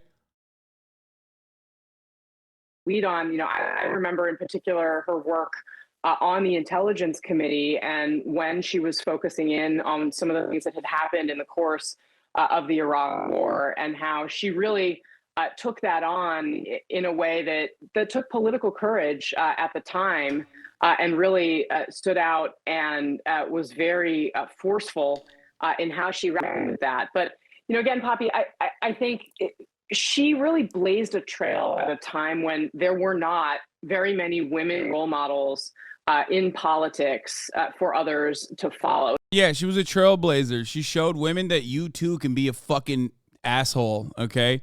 You too can be just as fucking rigid, just as anti-progress, just as shitty as the fucking male assholes in positions of power. How fucking sick. Thank you so much. Thank you for trailblazing. Thank you for paving the goddamn way, Dianne. You fucking did it. We did it, Joe. We did it. God damn it, dude.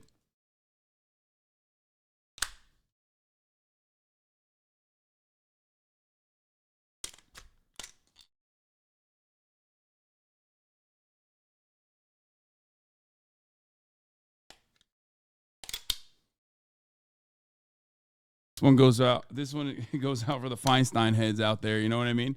This is shots in the air. Firing some rounds for for Dianne. Oh fuck! I think might be out of juice. Yeah. Yeah, it's out of gas. I was trying to do a despot, but it didn't work.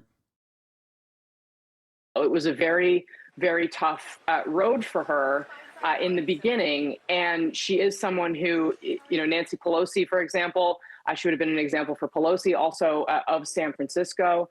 And she did, of course, come in for some criticism from Democrats near the end of her life, because she was grappling with those health challenges, as you're seeing a little bit of on your screen now here. A little bit of health challenges, bro. She was dying. She's been on ice trying to desperately prolong the last remaining fucking 3% of her health bar for like 10 years, man. Get the fuck out of here. But I do think that on this particular day, you're correct to focus in on kind of what she meant in such a broad way to so many people. And the ground that she broke for so many people. Phil, you were the chief congressional correspondent.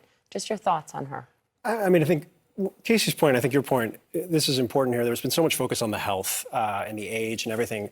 People need to think about who the senator was. Obviously, passing away at 90, but not only was she a titan in the Senate and kind of in a class of female legislators that changed the dynamic and the face of the institution as well in its entirety.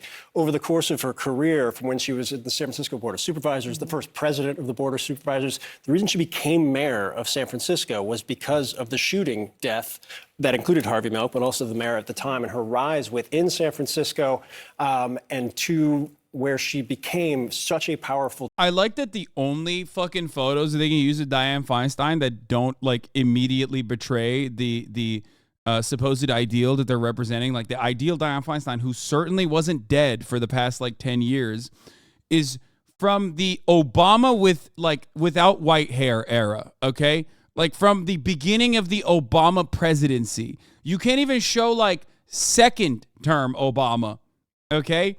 It's like literally the only times where Dianne Feinstein like doesn't look like a decrepit carcass is like 2009.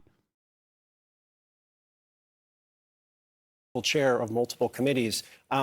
Focus on that. That is so much more important and so much more central to her career and to her life than I think what has been a difficult last couple of months.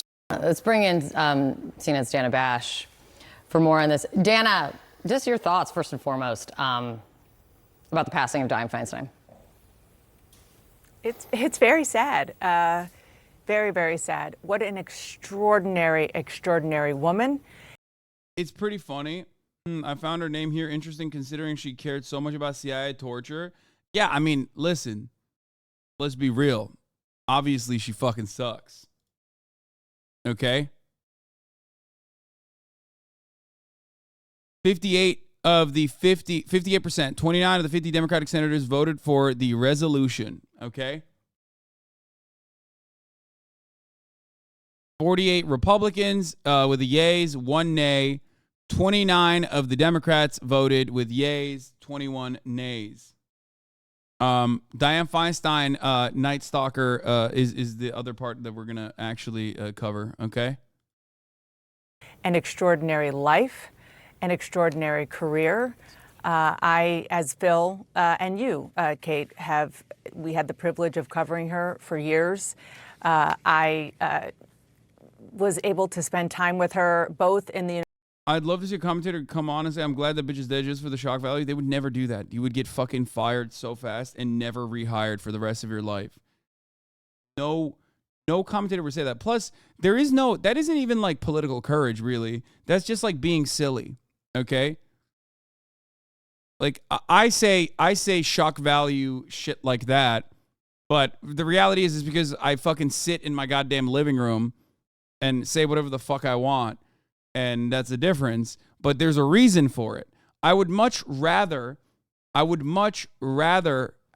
a political commentator on mainstream media adequately address why she was incredibly selfish. Okay? That's the major problem I have, is that, you know, she's a regular run-of-the-mill Democrat, institutional Democrat, holds on to power for far too long, doesn't open up the way for like other more progressive people to come in and fill the role as a California senator. It's fucking unimaginable to do that. It's like ridiculous. Okay?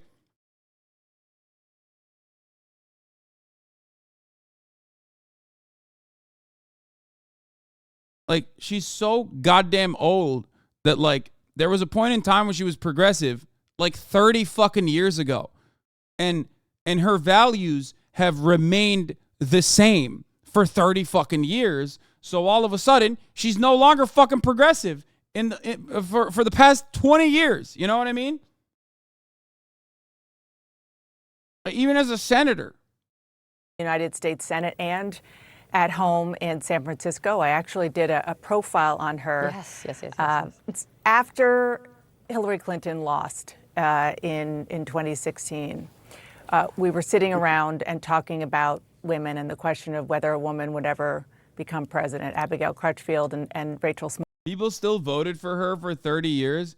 Brother, what are people supposed to do? Vote for a Republican? Like, what are you, insane? The entire point of this, the entire process is that the Democratic Party does not allow that seat to be given up, okay? That's the issue. You can't do anything. Like, what are you supposed to do? There's no primary opposition that's like decent. You know what I mean?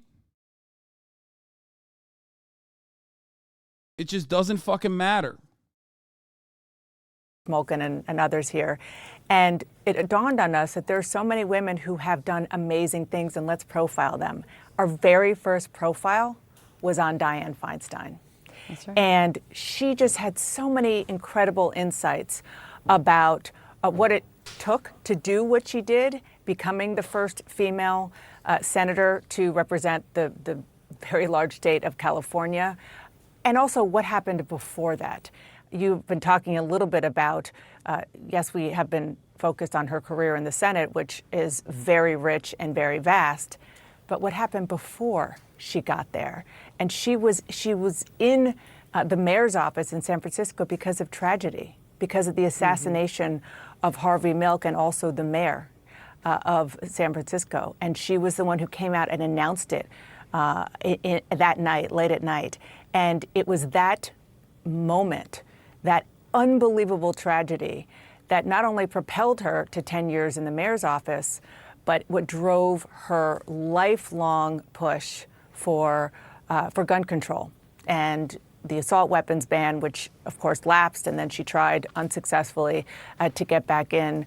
And there's just so many aspects of her life and what happened in her life that shaped her.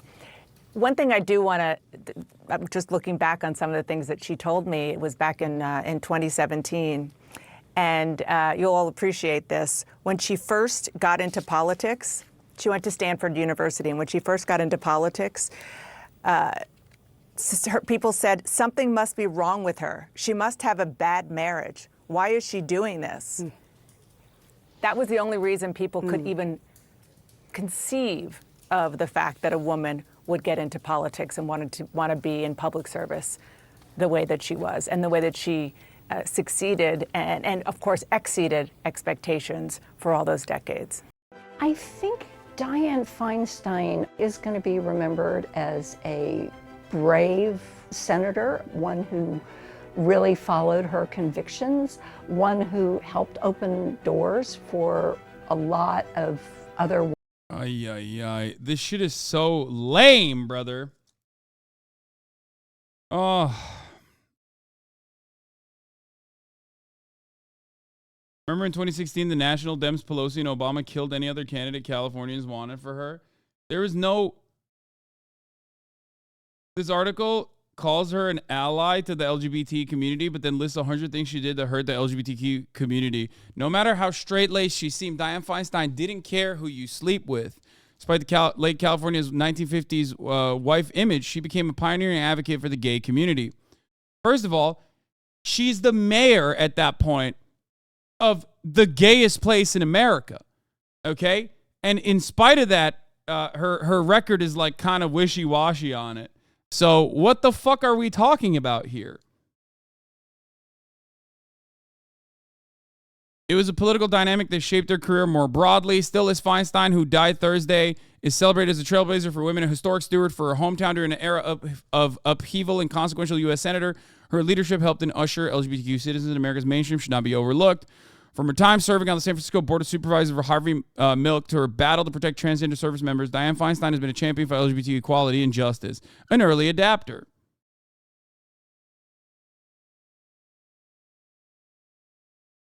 Same could be said for Eliotto's heavily Irish and Italian Catholic police force. The city had an active gay underground since the gold rush, but local cops and the state alcohol control board agents alike aggressively enforced archaic public morality statutes well into the 70s.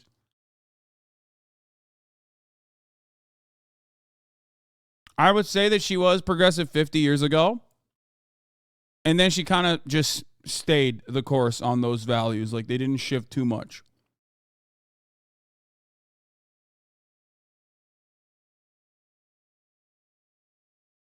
Okay?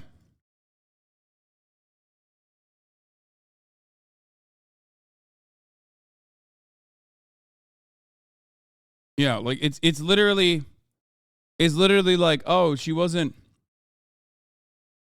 actively pushing to cull homosexuals in public. So she was progressive. And let's be real, only socially progressive, not economically. That's also true. And in that regard, like, ultimately, there's a section, infuriating ally. Yeah. In a case study, the paradoxical dynamics of the independent, pragmatic, and moderate in the mainstream brand of politics Feinstein always embodied, however, she also episodically confounded, disappointed, and angered gay leaders and voters. Although she was an early champion of gay rights, Feinstein also conducted a one-woman crusade against pornography and X-rated theaters, many of them serving gay men. In the early 1970s, she licensed gay businesses and First Amendment advocates. She incensed gay businesses and First Amendment advocates while alienating the liberated and liberal young men flocking to the city that would become Milk's base when she tried to ban pornographic material presenting acts of masturbation, homosexuality, sexual intercourse, and physical contact with another person, clothed or unclothed genitals. It was one reason Feinstein and Milk did not get along. He thought her incorrigible prude, calling her the Wicked Witch of the West behind her back. Milk saw Jim Foster, Feinstein's gay ally, as an enemy. His work within the system, partnerships with straight Democrats, too timid for his in-your-face approach. She detested Milk's grandstanding, performative style, seeing it as too indecorous and unsuited to proper political deliberations. Once at a hearing on Milk's proposed ban on anti-gay housing discrimination, Feinstein protested that landlords would be forced to accept tenants who are into S&M.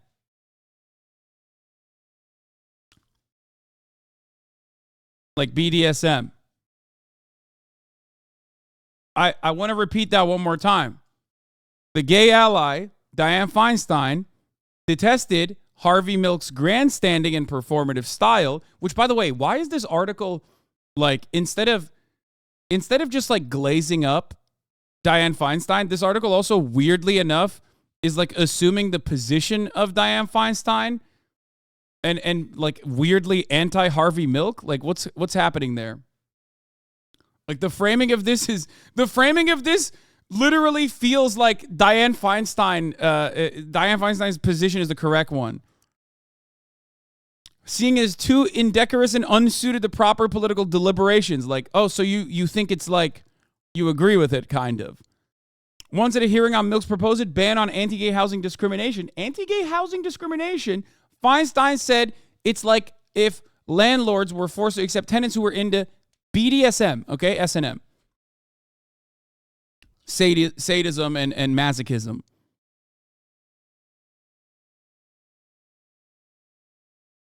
Though they sniped at each other throughout their brief 10 months together in office, wonder why that was brief, she provided crucial support for passing Milk's landmark bill by one vote on the polarized board. After Milk's murder, friends disclosed that eerily fearing assassination, he had recorded a tape naming 3 possible successors and ruling out Jim Foster. Feinstein followed his wishes, appointing left-wing activist Harry Britt. As she prepared for the November 1979 elections for her own full term as mayor, however, Feinstein's political relations with gay voters broke down. Amid a wave of national media attention, she angered LGBTQ people with an insensitive comment in a Ladies' Home Journal interview. The right of an individual to live as he or she chooses can become offensive, she said. The gay community is going to have to face this. It's time for us to live here, respecting each other's lifestyles, but that doesn't mean imposing them on others. You know, if you are a homosexual, you're putting, don't say gay. If you're a homosexual, you're imposing your homosexuality by being homosexual in public. Keep that shit in the fucking bedroom. In May that year, she stumbled. Okay, I need to explain something here. Okay? When adjusted to the time that she was serving, okay, you can immediately rush to her defense and say, well, dude, what the fuck? Everyone else was literally saying cull the homosexuals. Okay? So technically she's not saying that. She's just saying keep it in the bedroom. Okay? But when you look at the actual place where she was doing it, okay, San fucking Francisco, okay, and compare her to like openly gay politicians like Harvey Milk, you realize, oh, Jesus Christ, this is supposed to be like, you know, this is supposed to be the safe haven. At the time, it's like the gay capital of the planet, okay? What the fuck is Gorbachev doing? What is this?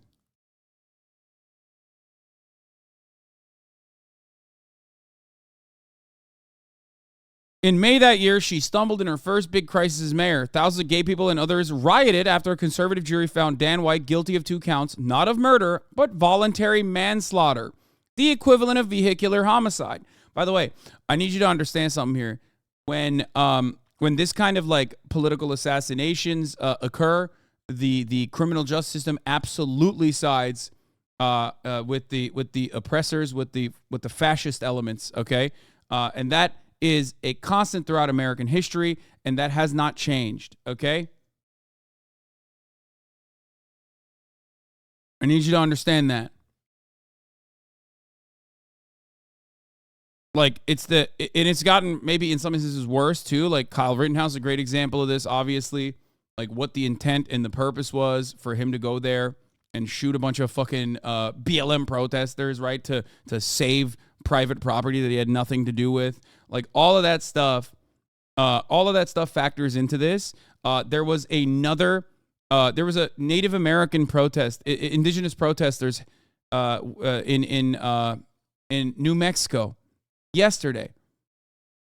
Okay, in an area that is actually identical to where the last time this similar thing happened, where a dude, I forget his name, I think it's like Ryan Martinez or something, like a fucking he's a Latino kid who is a psychotic MAGA kid, went up to the protesters, the indigenous protesters that were protesting the statue of a conquistador, okay, and opened fire and shot a indigenous protester in the stomach. Now, his condition is fine, luckily, okay? His condition is stable, it's not critical. But the reality is that in a similar, in the same exact fucking state in 2020, I remember covering another story where an identical thing had happened, and the guy who fucking shot at the crowd and like was trying to threaten them with his guns actually got a lowered sentence. Here. This is Ryan Martinez, the fascist gunman who shot a peaceful indigenous protester in New Mexico. He is Latino and is a MAGA supporter. His Facebook profile is pretty funny. It's like, fuck CCP, fuck Brandon. Okay?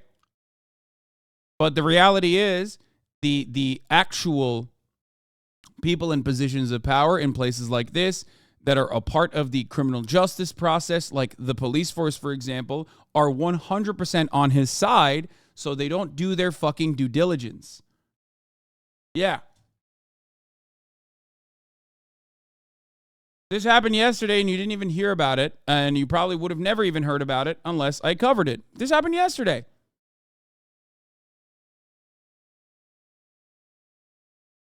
He believes he's not Latino, but a pure Spaniard. Exactly. The fucking delusion. Respectfully, he is not Hispanic. He's the kid of Hispanics, but he doesn't speak Spanish and has never lived in Latin America.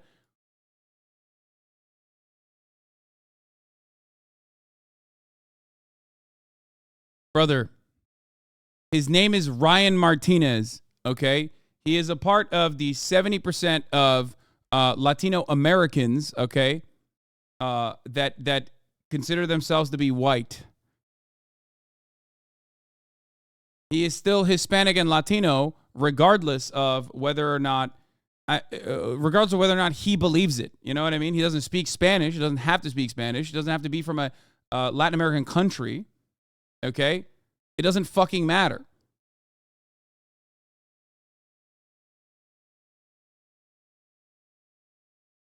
You're basic, like, that metric that you're mentioning means that, like, the overwhelming majority of Chicanos living on U.S. soil are just not Latino. You know what I mean?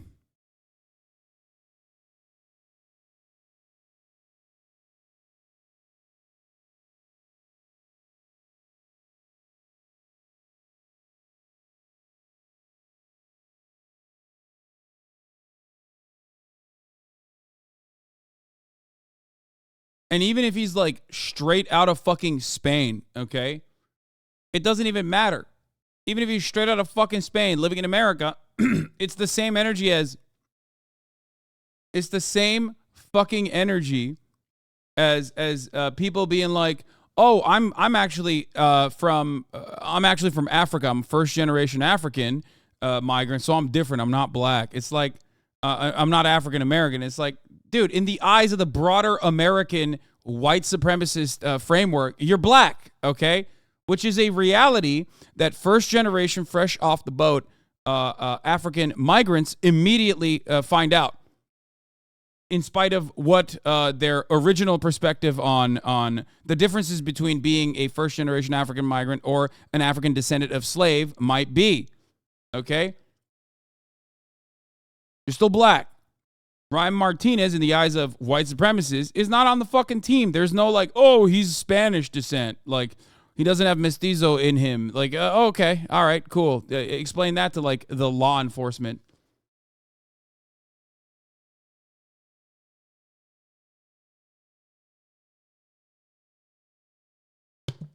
Is this Latino white dynamic only in the U.S. or expressed in other countries in South America? Yes, of course. Colorism is a massive fucking part of Latino culture. Colorism implies like colorism in the sense that like how many of your descendants are directly from indigenous populations versus the colonizers is a major point of contention. Colorism also with respect to slavery. I mean, there are so many components. Colorism is impossible to avoid all around the world in general. Even places that had colorism that predates Western colonial expansion, like China is an example of this. Like even before Western expansion, the Chinese had colorism, specifically surrounding the differences between fair-skinned Chinese people being of a closer to royalty and closer to nobility, because that implied that they did not work in the fucking fields. Okay? Lighter skin was seen as more valuable in China even before Western colonialism. It was seen as a mark that you are closer to nobility, because it implied that you did not have to work in the fucking fields and did not see too much direct sunlight. Huh.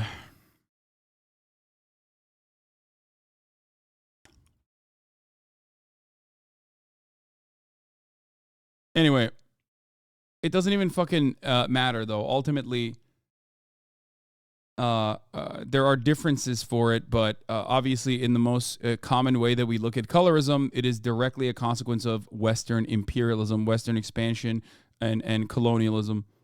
That is where that comes from, especially in South America.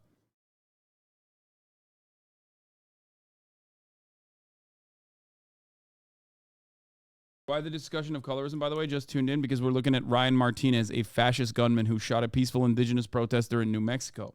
Now, the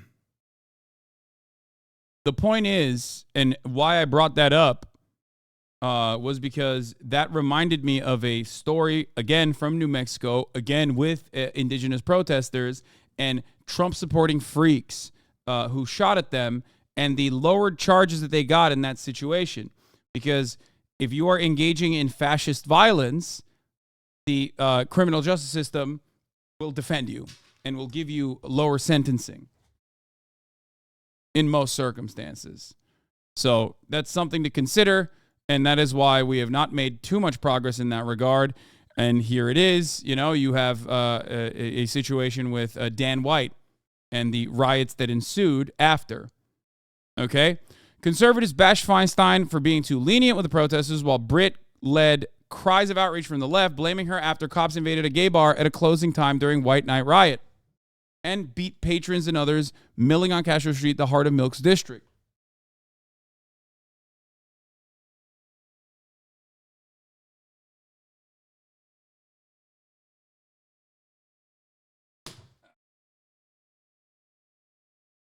Anger over the cops, her magazine quote, and increasing reports of street attacks on the LGBTQ community cost her politically. She was forced into a runoff against her conservative archenemy on the board of supervisors after a gay realtor named David Scott captured 10% of the November vote in his run as a protest candidate.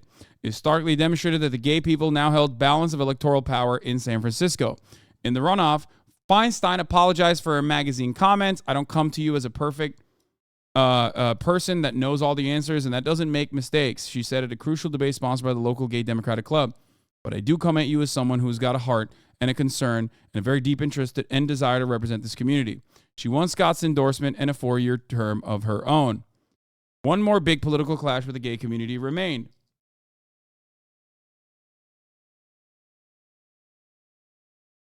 You got to stop repeating the 70% stat.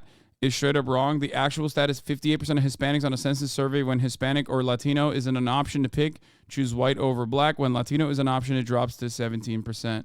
The 70% isn't right. You should stop saying that. It's like 17%, which isn't insignificant, but not even close to 70%. Okay. I'll investigate what you're saying a little bit further.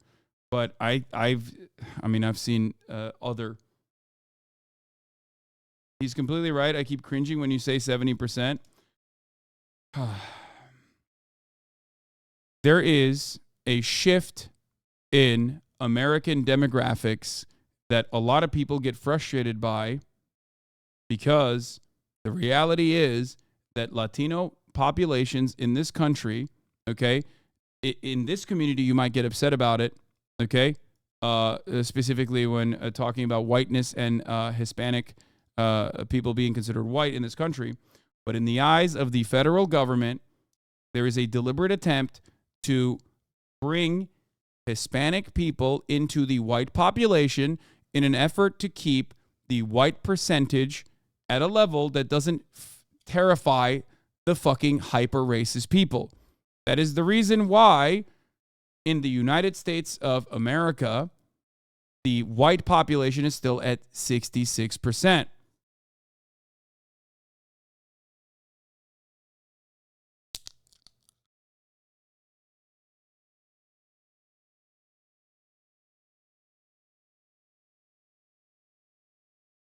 Just remember that.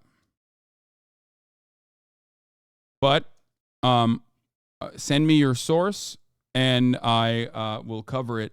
But ultimately, no, you're right. They even tried to add a Mexican box way back, but Lulac and other Mexicans wanted to still be able to identify as white. Yes. So the reality is, when I talk about this concept, I'm talking to a broader white, non-Hispanic white, just straight white, anglicized or Irish or fucking Italian, Greek, Polish, Slav white population. I am covering it from the perspective of the federal government, and I'm also covering it with the understanding that I have of an understanding that I have that basically describes why Latino populations vote in the way that they do in certain areas. Okay? Because if you think that when we talk about black and brown people in particular, okay, when we talk about black and brown people in particular, you will be very confused if you're a white guy when you find out that the majority of the Customs and Border Patrol is Latino. Like, you go, what the fuck? How is that possible? Because a lot of Latino people have been brought into the concept of whiteness and find themselves to be in the in-group of whites.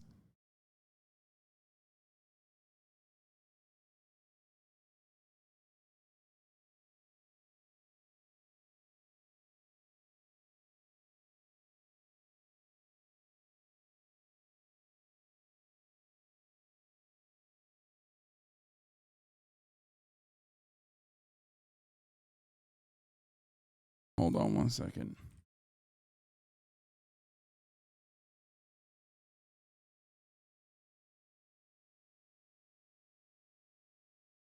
So, where is it? Where does this information come from?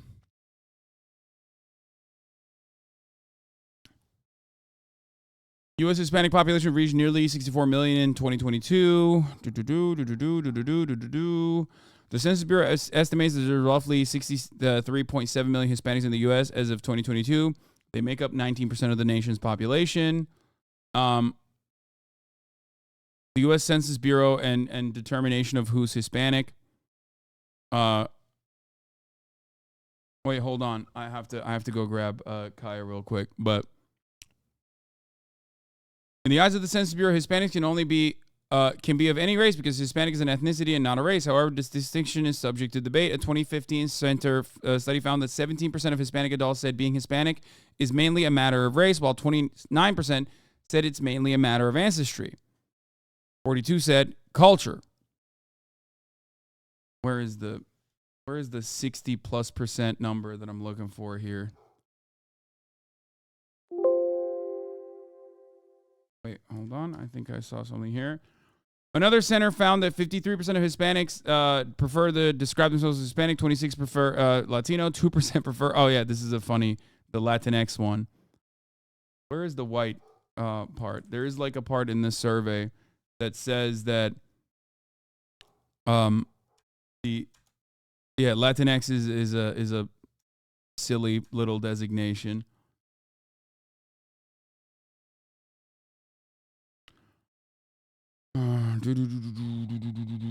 Growing multicultural Hispanics comes from primarily those who identify as white and some other race. The population grew from 1.6 million. The number of Hispanics who identify as white and no other race declined from 26.7 million to 10 million.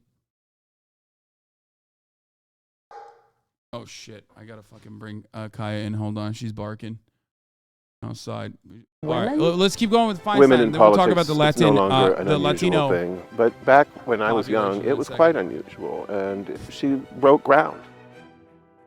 In 1969, she became the first woman to be elected to the San Francisco Board of Supervisors. But throughout, she was always a little bit too conservative, I think, for the overall electorate in San Francisco. She was very proper. She believed in civility. She believed in decorum. You know, I think she just planted herself right in the middle and stayed there for what would turn out to be her entire career. She ran a couple of times for mayor, was defeated a couple of times, and in the late 1970s, she had pretty much decided she wasn't going to run for mayor. She literally fucking destroyed the backyard, like absolutely destroyed the flower plants in the backyard, and then barked a bunch, and then opened the fucking doors by herself. I do not even know how she did that. Okay? This is the second time she's done this today. She now knows if I don't lock the door, okay? If I do not lock the actual, like, the massive fucking window panel doors, which I have a hard time opening because they're so heavy, she knows how, I don't know how she's able to do so, but she knows how to open the fucking doors. Okay? In my living room, I have window doors, and they're very heavy window panel doors. And I have no fucking idea how she is able to literally open it. Like, I guess she has like a little bit of a crevice in between if it's not locked that she can like shove her nose through and like leans into it and then opens the fucking door.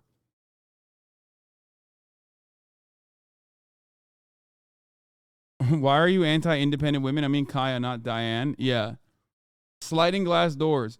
They're so heavy that it's hard to open as a human being. Okay?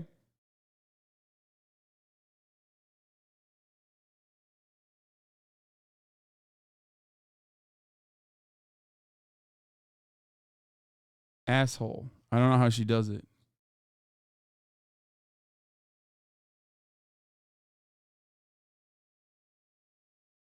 They push the glass with their paws. They jab at it. At least that's how my dog does it. I don't know how.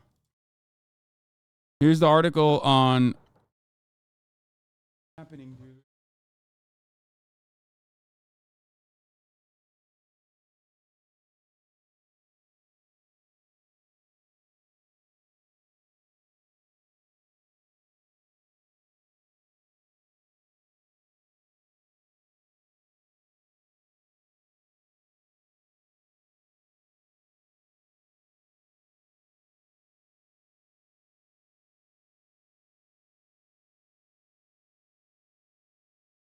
Oh my God, dude. Fucking Christ, dude. What a fucking active day today. Jesus Christ. Shit. Yeah, here. As of 2019, 58.5 million or 18% of Americans identified themselves as ethnically Hispanic or Latino. Of those, 38.3 million or 65.5%, 11.8% of the total U.S. population also self-identified as white. That's where the fucking 70% comes from. Okay, that's where the 70% number comes from, for the record. It is from the, I guess, is it the U.S. Economic Development? No. Or no, it's the American Community Survey from the United States Census Bureau. That number has remained a constant in the census in general, and I think that's where that's where the stat that I am responding to comes from. It is a lack of availability in the census, certainly, but what you also have to understand, and this is important for people to understand, that is by design. That is what the American government is doing deliberately in an attempt to keep the white population percentage high, seemingly. But the political consequences of that are that Hispanic people are considered white in the eyes of the government, and also culturally, in many instances, considered white as well, which is the reason why you see Hispanic people vote a certain way. When you look at like Latino people in Texas, for example. Okay? The man from the ether, thank you for the 10 gifted subs.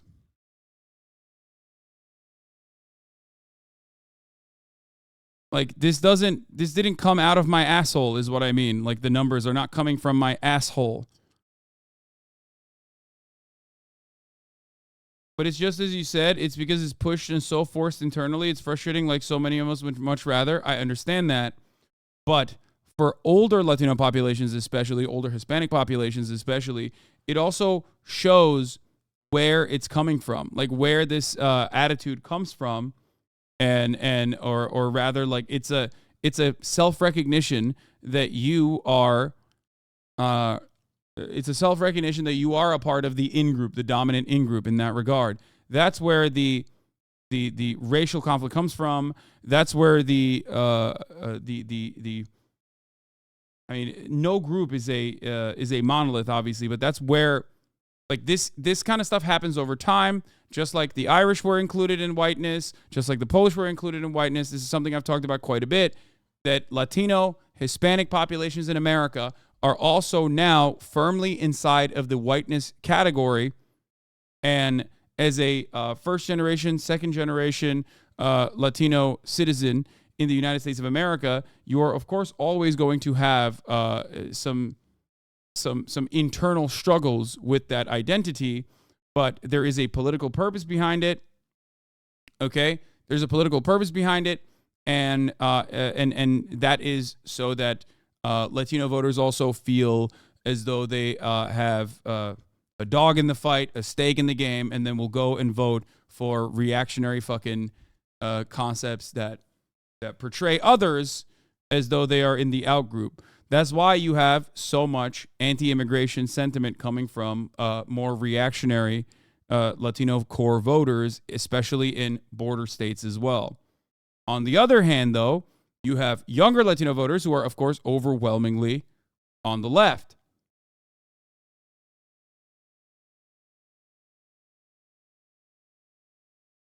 Basically translating to you're part of the in-group power structure now, that kind of mindset. Exactly. Okay? That's where that comes from. It's very interesting. This is so interesting to me. As an Asian man, I always thought the rich Asians would be the next ethnicity to be accepted into the white class. Asians are categorized in a separate way where they are already in like they're not white, but they're white adjacent. Asians are considered to be like the model minority under a white supremacist lens, and therefore, despite the fact that they are not considered white, the legislation surrounding them are in a similar. It's written in a similar way. So that's a specific that's a different group. So what's really interesting about this concept, however, is that the model minority Asian group is actually very diverse, and obviously the model minority myth is like a white supremacist one, but it's a very diverse group of people. So whenever you talk about Asian people in general, you rarely are ever talking about Cambodian people. You're rarely ever talking about Vietnamese people. You're rarely ever talking about Laotian people. You're not talking about Indonesian people. You're talking about Chinese people or Japanese people or Korean people, right? So yeah, you're not talking about Thai people or Filipino people in general, sometimes Filipino people as well. So like these different groups have very different experiences, and they come from very different financial circumstances, and cannot be grouped under the same umbrella. Murat? Not bad. So that is why I always say everyone will be able to become white except black people. Exactly. Really? You think she got bigger? Fucked up the backyard and opened the door on her own and then ran in here. Just like the flowers. She did gardening. She loves doing gardening.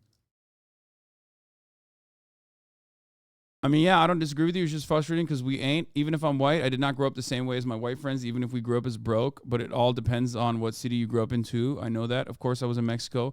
I would be 100% white, but here, like, nah, man, nor do I think this shit is stupid. Yeah. But the reason why I wanted to dive into this a little bit further is because, like, there's, I don't want people to be confused by this. Like, I'm not just, like, making up the statistic that fucking 70%, almost 70% of Latino voters are self-identified as white. And that is important. That doesn't mean that, like, all of you guys in here are saying like, oh no, I'm white, and or that you get the benefits of like full-blown white people. It's just that the concept of Hispanic whites is one that was meticulously crafted so that Latino people could inevitably become a part of the in-group. You just happen to be experiencing it. You know what I mean? Arabs is another one. Yeah, there's no meta distinction. Like, there isn't. We're white. I'm white. Like, I grew up in the continent of Asia. I'm Muslim and I'm white, full blown, you know?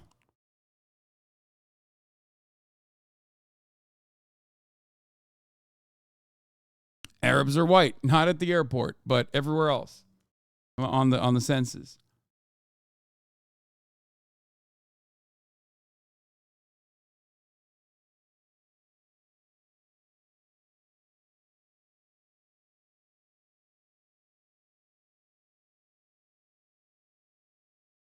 Yes. The only people who will never be white are black people, as I've said time and time again. Because whiteness is designed around what it's not. Okay? And what it's not is black. Whiteness is purity. It's supposed to signal purity. It is created and crafted around the boundaries and proximity to blackness. Okay?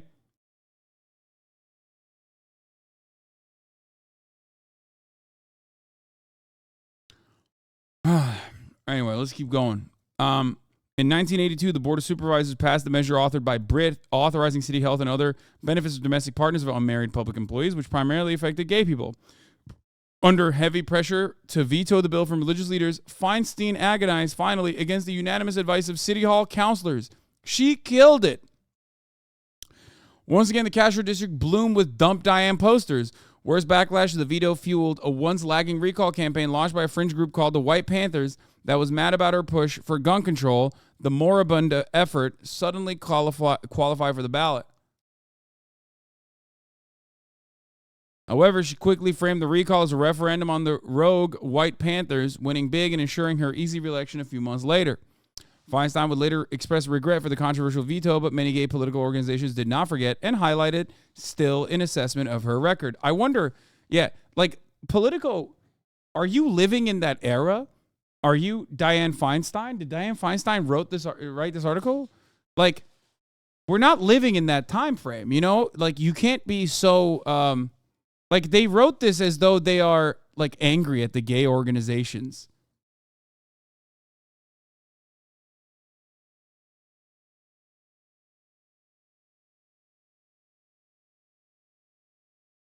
Britt, who finished a close second in the 1987 special congressional election that sent Nancy Pelosi to Washington, later recalled meeting with Feinstein about the legislation. She told me she was very sympathetic, but she didn't want to blaze any trails. Britt told me several years before his death in 2020, she said, "Harry, I understand it's a personal thing, but I'm mayor of all the people," and it really was a morality thing with her.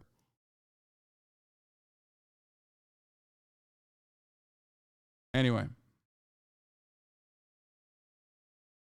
Jubilee made this just for you, Abi. Reacts for later. Wait, what did they do? Okay, so, you know, this is important to understand Dianne Feinstein's trailblazing status. Again, she in fact had told the press she wouldn't. I got up early on November 27th, 1978. Someone yelled at me out of a bus window that the mayor had been shot. And I grabbed a taxi and got to City Hall. As I came around the corner, Dianne Feinstein was rushing past me with this look of horror on her face. As president of the Board of Supervisors, it's my duty to make this announcement. Both Mayor Moscone and Supervisor Harvey Milk have been shot and killed. Both Harvey Milk and George Moscone, who were extraordinarily charismatic, progressive leaders, lost their lives that day, and Dianne Feinstein automatically became mayor of San Francisco. Her demeanor, wonderful political career starting point, you know? her calm, her composure was really exactly what San Francisco needed. She is elected mayor for 9 years. As a young gay kid in San Francisco, I think one of my first real memories is of hearing that she was going to meet with these gay political organizations that at that point were brand new. And she... For the record, this is why organizing matters, but like understand that they were being built at the time, but like it's not like they were an insignificant force in San Francisco politics, okay?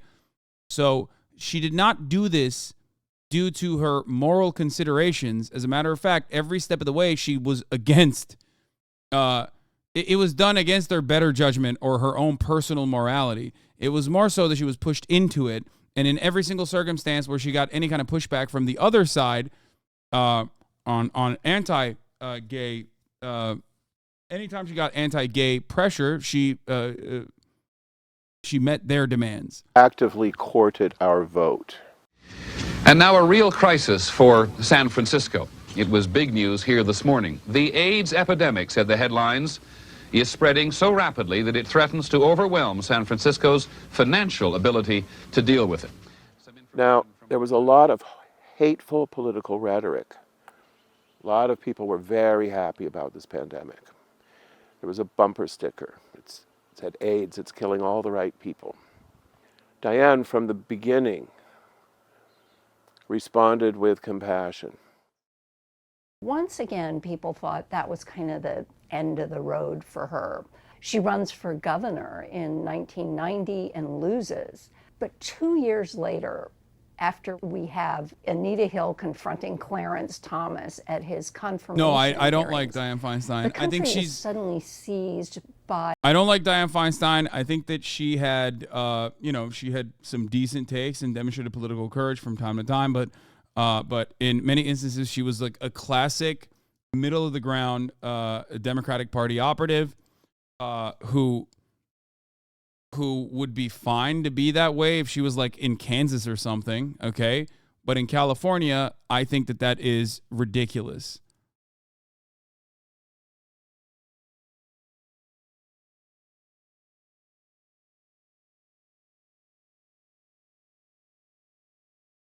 She was not a I wouldn't consider her to be like a trailblazer. A person early on said that she positions herself center and there she stayed. No, that actually isn't even full-blown true either, because I think that she positions herself as a central, like a centrist figure, and then she kind of became that figure that was locked in place, which became, in my opinion, anti-progressive 20, 30 years down the line. By what becomes known as the Year of the Woman. And a whole lot of women stepped up for public office, and especially in the Senate. So all of a sudden, Dianne Feinstein is there in the Senate and really as the vanguard of a group of women who would really change the culture of the place. History will judge us by our commitment to a just society governed by law and the willingness to face an ugly truth and say never again. I think she came into the Senate and continued to have more of an executive temperament than a legislative one. You know what's interesting? This part is also obviously the cream, I think, like the funniest moment of Dianne Feinstein. Well, this is the funniest moment. Dianne Feinstein revealed key evidence about the Night Stalker before he was caught. But that's actually kind of funny. But this also is like more demonstrative of how she operates, or operated in more recent years. About this group is I've been doing this for 30 years. I know what I'm doing. You come in here and you say it has to be my way or the highway. Like, these are children. She's talking to fucking children. Here, let's watch the full video. Together, share it in front of Feinstein. We're asking her to vote yes on the Green New Deal. We are trying to ask you to vote yes on the Green New Deal. Please. Okay, I'll tell you what. We have our own Green New Deal. Some scientists have said that we have 12 years to turn this around. Well, it's not going to get turned around in 10 years. What we can do, Senator, if is this put doesn't get turned ourselves- around in 10 years, you're looking at the faces of the people who are going to be living with these consequences. The government is supposed to be for the people and by the people and all You know for the what's people. interesting about this group is I've been doing this for 30 years. I know what I'm doing. You come in here and you say it has to be my way or the... Yeah? Well, guess what? Those kids know one thing, okay? They know how to live and breathe and be alive, okay? You, on the other hand, don't. So, you know, that's my perspective on Dianne Feinstein being so fucking callous and so awful to a bunch of children who are like, hey, we're kind of scared about our future. Could you please do something? You're a fucking California senator. Dianne Feinstein be like, I love fossil fuels because I am a fossil fuel myself. So how could I stand against fossil fuels when I am a fossil? The highway. I don't respond to that. I've gotten elected the highway. You come in here and you say it has to be my way or the highway. I don't respond to that. I've gotten elected. I just ran. I was elected by almost 1 million vote plurality. Yeah, remember when she got elected again? When she was already like donezo, okay? Lights were fucking out. They were blinking. This is a moment where she had clarity, which is kind of funny to think about because like a moment where she has clarity is when she's dunking on like child protesters, okay? Like so incredibly hostile for no particular reason. Like she's not even being like, oh sweetie, I'll do my best. Like she's just like, no, you're fucking dumb. Shut the fuck up, you dumbass child. Shut your stupid bitch ass up. And I know what I'm doing. So, you know, maybe people should listen a little bit. I hear what you're saying, but we're the people who voted you. You're supposed to listen. This part is the best. He's like, no, you're not. To us. That's your, How old are your you? job. How old I'm are you? 16. I Well, can't you didn't vote for me. Well, I'm By the way, this is the exact kind of like shitty, annoying indifference that like you would expect from the r/neoliberalism defenders. You know what I mean? Like people that go, oh, well, technically, I hate when children are used as political props. And also, Dianne did a really good job here by owning them. You know what I mean? What the GOAT? It doesn't matter. We're the ones who's going to be impacted. Something. It doesn't matter. We're going to be the ones who are impacted. Wait, shut up. You can't even roll your R's yet. I understand that. I have 7 grandchildren. I understand it very well. Senator, the cost of And- not taking this action is far higher than the cost of what the Green New Deal will be. And there Here's is what- enormous popularity for this bill around Okay. the whole country. Here's And we're what asking you to we be are brave proposing. and do this for us and for your grandchildren. Get enough for everyone. I'm trying to do the best I can, which was to write a responsible resolution. Any plan that doesn't has- take bold, Okay. transformative action is not going to be what we need. Well, I'm quote tweeting this. I'm going to say, hold on.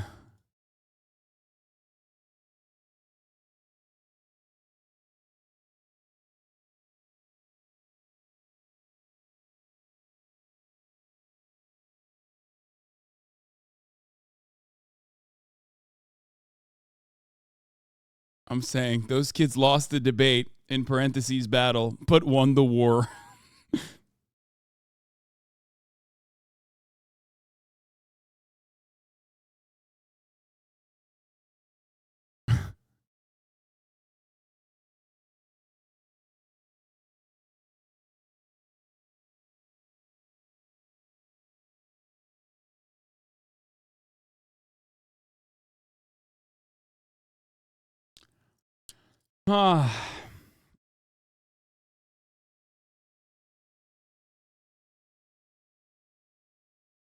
Genuinely sorry, really wasn't trying to stunlock with the Hispanics that don't speak Spanish aren't Latino. Gracias, big guy. Yeah, I mean, that's a ridiculous thing to say in America anyway, but.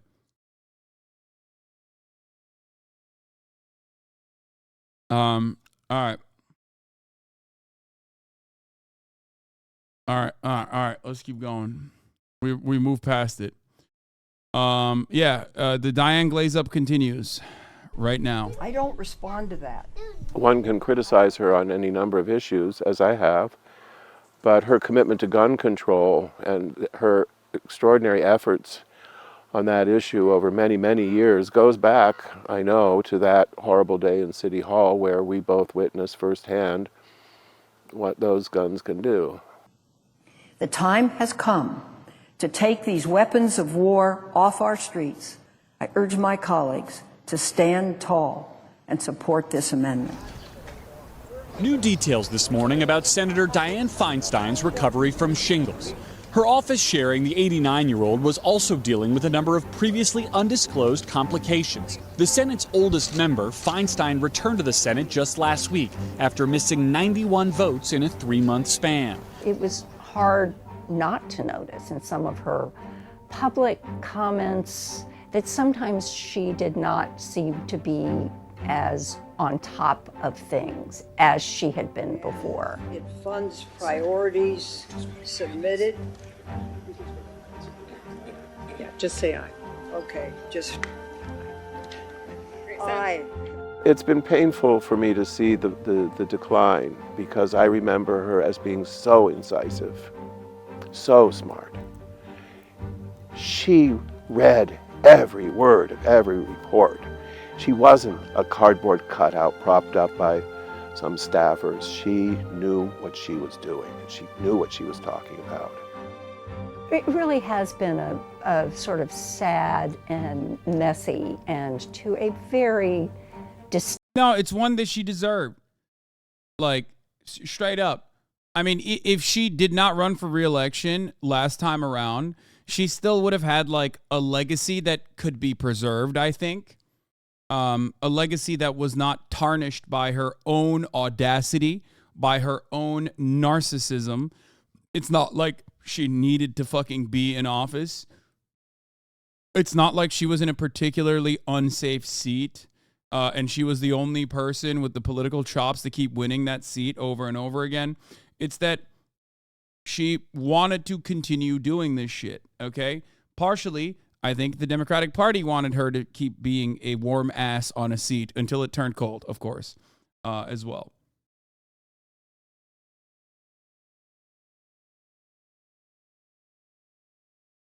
Did she make more money by staying in office? Brother, she's already like almost a billionaire. Her and her husband made fucking almost $1 billion in stocks, okay? In stonks.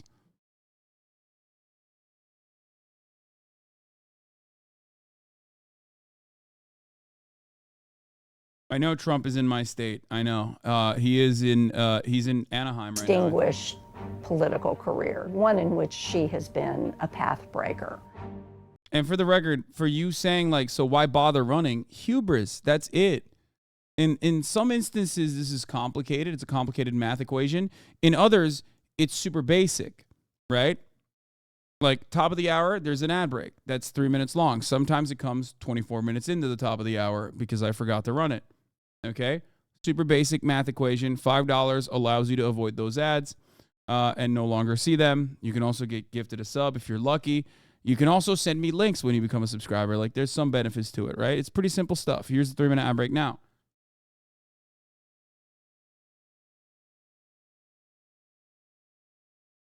Feinstein's husband and Paul Pelosi own a real estate company. They're just great investors, man. It's awesome. And they're buddies. Dianne Feinstein was also under legal guardianship by Nancy Pelosi's daughter.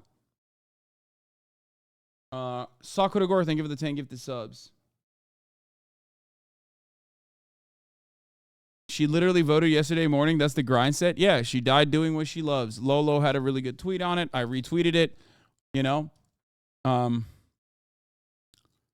fuck was it? Dianne Feinstein quite literally died doing what she loved, being incapable of comprehending what was happening around her while holding one of the most powerful positions in American government. You know?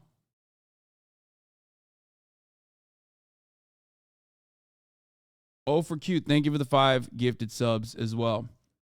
Yeah. She went out. She went out. She fulfilled her role. And she fucking died. Here's a really good Scott Ritter take. He's a former UN weapons inspector, former USMC intelligence officer. Scott Ritter says, I met Senator Dianne Feinstein once in the lead up to the 2003 invasion of Iraq. She had just recently been assigned to the Senate Select Committee on Intelligence in 2001. And it was in that capacity that she had a senior staffer from the committee ask me to come to Washington, D.C. to brief her on Iraqi WMDs and the allegations being made by the Bush administration that Iraq continued to possess them. We met at a secure conference room in the Capitol building. Me, the senator, and half a dozen staffers and aides. It was polite, professional affair, with the senator asking questions and taking notes. Eventually, she confronted me, said, your position is causing us some difficulty. You are making the U.S. look bad in the eyes of the world. I replied that my analysis and the underlying facts were solid, something she agreed with. I said that while I knew she couldn't reveal sensitive intelligence, this is like him saying Iraq does not have WMDs in possession as a UN weapons inspector. Okay? So just understand that. That's what she's saying is like, while your analysis is sound and I believe you, you're making us look bad. Okay?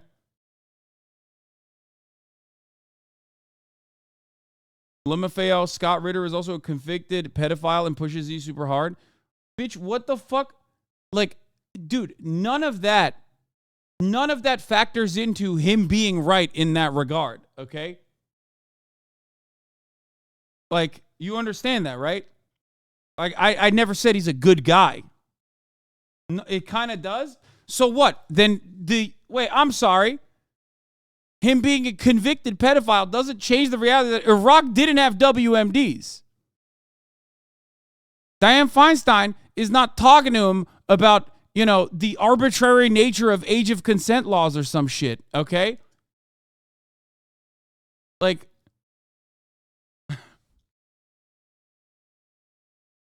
She's talking to him about specifically one thing that we all know in the 2023 year of our holy fucking Lord. HasanAbi using pedophiles and pro-Putin apologists to defend his point. Oh my God, I'm going to fucking die. Guys, Chatter really just said that Iraq had WMDs because Scott is a bad person. Yeah, it's fucking awesome, dude. You guys were like ready to fire this one up. You're causing us some difficulty. You're making our community look bad in the eyes of the world.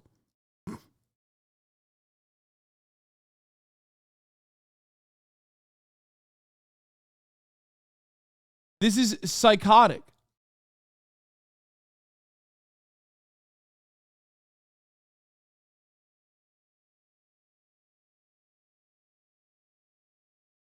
That's insane. This conversation is happening specifically on one issue and one issue only. Okay? Iraq's WMDs that like people perfectly understood was not real. Okay? Iraq's possession of WMDs, talking to a person who is supposed to be knowledgeable on the matter, who was right. You know what he wasn't right on? Pedophilia, okay? Obviously. Or whatever the fuck you're saying he does about pushing Z. I don't know. I don't know what he has done in recent years, okay? But in this circumstance, increasingly common Hasan L. Just take the L and move on. I can't believe the shit people type in chat. Wait, what? Increasingly common Hasan L. I'm pretty sure some non-pedophile people made the same point while not being pedophiles. I know. I understand that.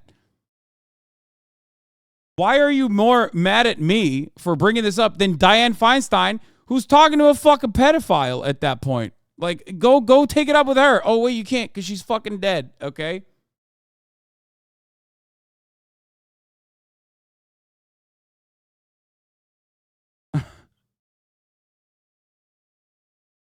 Obviously, he was right about WMDs. He's legitimately Alex Jones level source.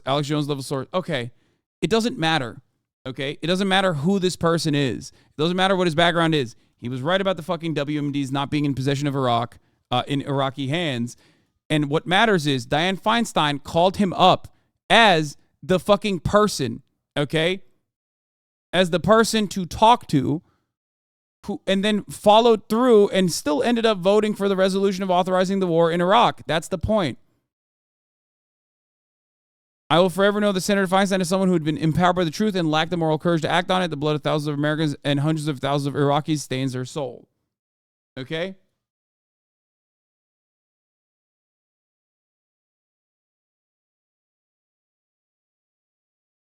I can't believe you're having to explain yourself to dumbass chatters. No, I mean, I get it. It's like it's a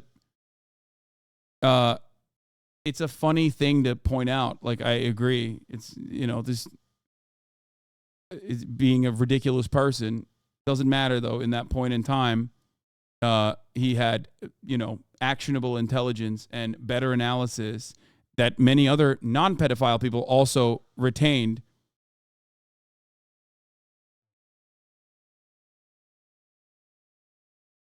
You know what I mean? Like, unless you are currently operating under the assumption that, like, no, the yellow cake, uranium enrichment, and also WMDs were real and the Iraq war was justified, this doesn't matter because they're not talking about pedophilia. These people aren't trying to make valid points. They're just trying to harass you. Yeah, it's fucking nuts, though.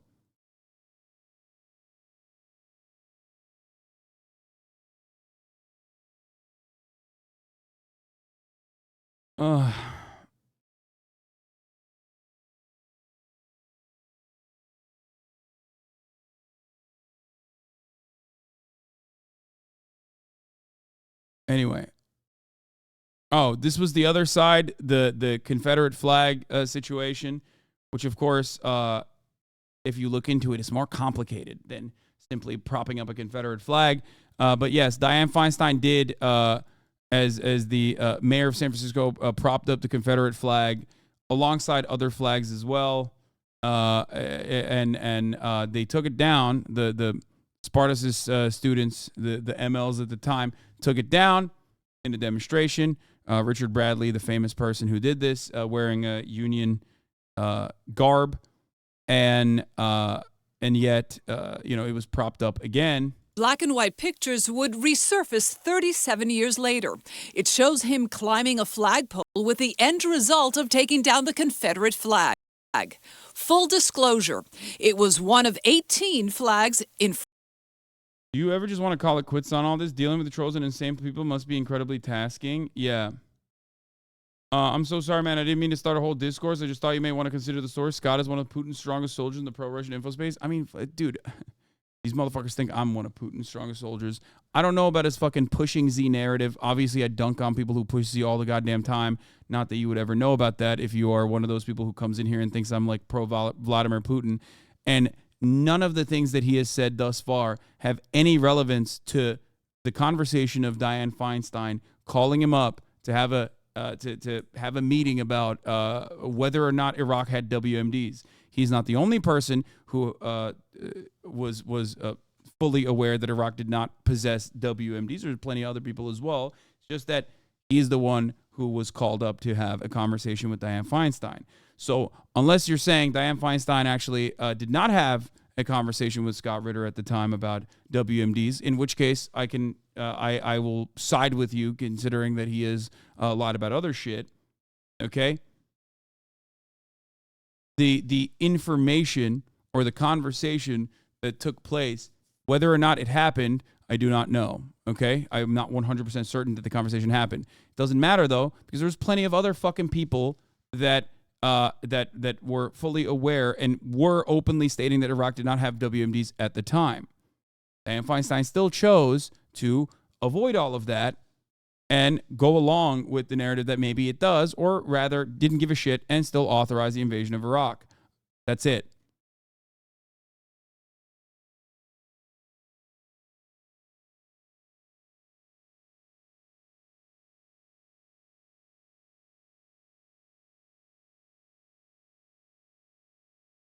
Front of City Hall, used to symbolize the different stages of American history. After Bradley took the flag down, then Mayor Dianne Feinstein ordered the Confederate flag be flown again. She eventually changed her mind. Because of what he did, at least one school board member is hinting that perhaps a school be named after him. Who is Richard Bradley? I asked on TV. If Mr. Bradley is out there, please reach out to me. I'd love to talk to you about what you have done here in San Francisco. He called us. Hi, Mr. Bradley. Thank you for joining us. Bro, I love local news, man. It's fucking dope. You now live in South Carolina. You're 70 years old. And you just told me that you would climb any pole again at your age if it meant taking down the Confederate flag. Yes, I will. And tell me about that flag. I mean, what does it represent? The ugliness in the world that we live in. Let me get to the point here. Should the name Dianne Feinstein be removed from that school because she ordered the flag to be replaced even after you took it down not once but 3 times? She certainly should have a name removed from that school. She does not represent what makes the people happy and what's good in this world we live in, or in San Francisco. Yet the flag was there when George Moscone was mayor of San Francisco before Feinstein. He did not take it down, yet there is a school named after him, and the board is not removing his name. Bradley says Moscone's name should also be taken down. Certainly. There's no doubt about that. One of the board members suggested that perhaps we name a school after you, Mr. Bradley. Do you think you're worthy of having a school named after you? I certainly do. I believe in helping the kids and having the kids have something to look up to that they can represent, and the kids will be happy. And any words for the school board? We have to keep students in this country we live in looking forward and looking at what represents them and what's good for America. Thank you, Mr. Bradley, for reaching out to me. And thank you very much. There it is. So there was that little saga as well. Full disclosure, like they said, it was a bunch of different flags, but I think that considering the length of the Confederacy and its impact on American history, I do not believe that it should be waved as a flag, considering that it's a flag of hatred, let alone somewhere like fucking California, okay? Somewhere like San Francisco. Like, bullshit. Chad Pergram, congressional correspondent over on Capitol Hill, to sort of pick up where Brett left off. Chad, you know better than anyone that there is already, a jump ball on who may succeed Senator Feinstein. You have at least 3 House lawmakers already in a competitive contest. Lay out for us sort of where things are headed, what Brett that Alex, race looks like, and also if Newsom, the governor there, has sort of indicated that he has any favorites on who he might nominate to succeed her. Yeah, this is the thing to look at here, is just how fast Gavin Newsom might appoint somebody. Again, under some other circumstances, you might think it might come really, really fast because the Senate is probably going to be in session this weekend. They're trying to avoid a government shutdown.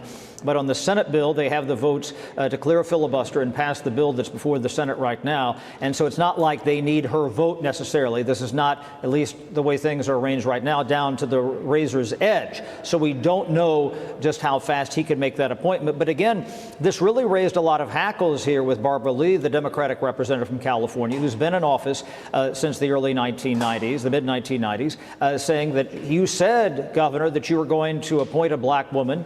Here I am, a senior black woman who's a member of the Congressional Black Caucus. I served as the chair of the Congressional Black Caucus, Barbara Lee. Why aren't you appointing me?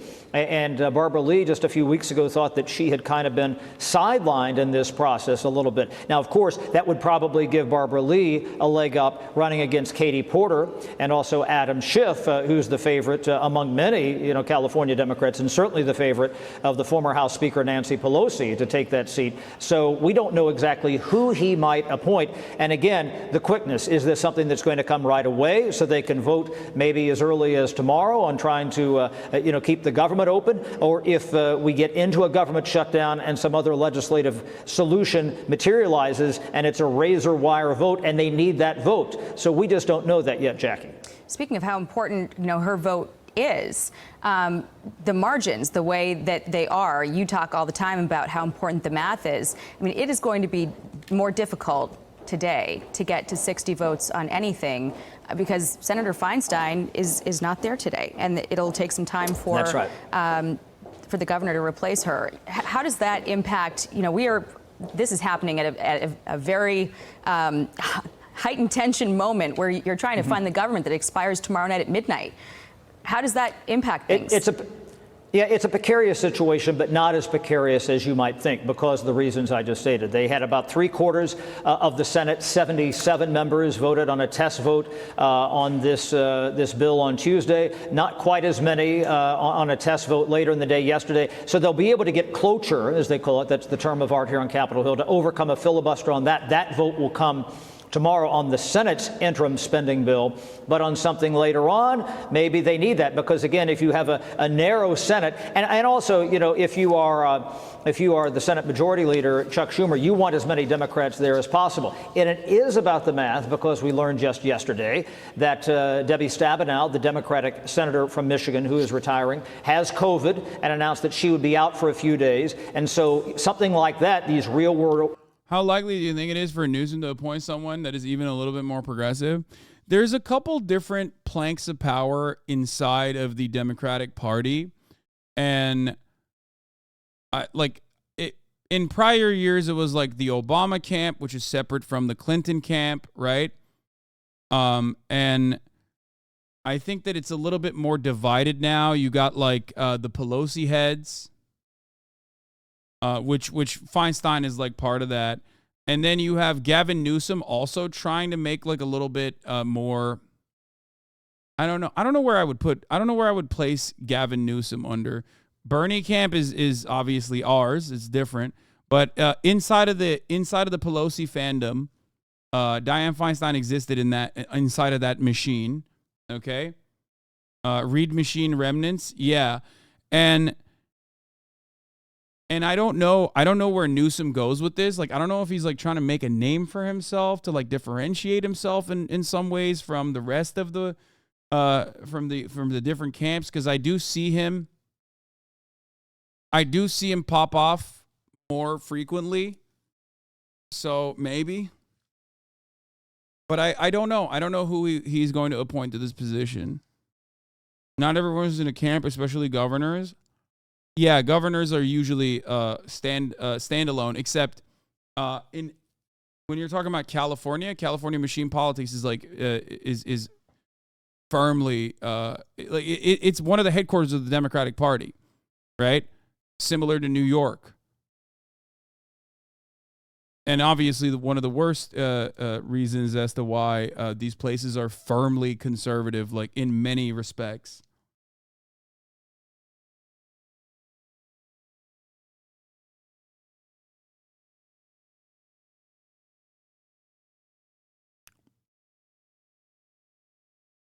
I thought the headquarters of the Dems was Beijing. Hell yeah, Beijing Brandon, baby. So before we dive into the House GOP first impeachment inquiry, which has been a fucking massive failure, let's finish off the Dianne Feinstein saga with how, when she was the mayor, when the Night Stalker Richard Ramirez was wreaking havoc in California, she publicly revealed key evidence. Though Richard Ramirez originally terrorized the greater Los Angeles area in the 80s, a new audience is now getting to see the extent of his depravity in a 4-part series, Night Stalker. Ramirez used a range of weapons to burglarize, rape, torture, and oftentimes murder his victims. After years of investigations, he was ultimately apprehended in 1985. He died from cancer in 2013 while awaiting his execution. Before he was caught, Ramirez left behind shoe prints from the same sneakers, calling cards, and other pieces of evidence at many of his crime scenes. Plus, survivors were also able to narrow down his appearance and help investigators. But there was one impediment that many think slowed down the search. It came from the then mayor of San Francisco, Dianne Feinstein. In a press conference, she jeopardized the Night Stalker investigation. While most of the crimes took place in the greater Los Angeles area, he veered from his normal zone in one notable occasion. On August of 1985, he shot and killed 66-year-old accountant Peter Pan in his San Francisco home. He assaulted and beat Peter Pan's wife, Barbara Pan. She did survive and later gave police information about the assailant's appearance. Certain aspects of the crime scene, including a drawing of a pentagram, convinced the authorities the killer was also behind many of the most gruesome crimes in Southern California. Before that was shared publicly, investigators asked the then mayor of San Francisco, Dianne Feinstein, who served from 1978 to 1988, to authorize a reward for information about the Pan intruder. While announcing a $10,000 reward at a press conference, Feinstein revealed information about the case that had never been made public before. He's someone that will go home at night and will kill. It's a very serious situation. There's a $10,000 reward for any information which can lead to his arrest and conviction, she said. Her next statement would haunt some of the people actively working on the case. Ballistics on the weapon that killed both Mr. and Mrs. Pan out on eucalyptus over the weekend are the same ballistics on, I understand, more than a dozen murders committed in Southern California, she added. Prior to this press conference, members of the public were not aware that the murders had been linked together via shoe prints and ballistics. They also didn't know any information about the vehicle or the shoes. Detective Frank Salerno, who worked on the investigation, explained why the mayor's actions negatively impacted the case. She vomited all the really important information to the public, he recalled in Night Stalker. She gave up the fact that we had connected these cases with a shoe print with firearms evidence. The former mayor revealed aspects of the case that only the killer would have known. It therefore made it more difficult when interrogating suspects.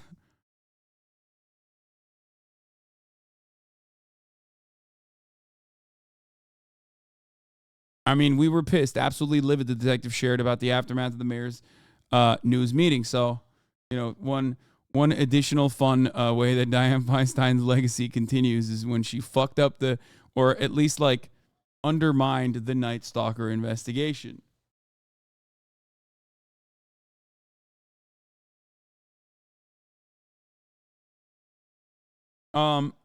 Anyway.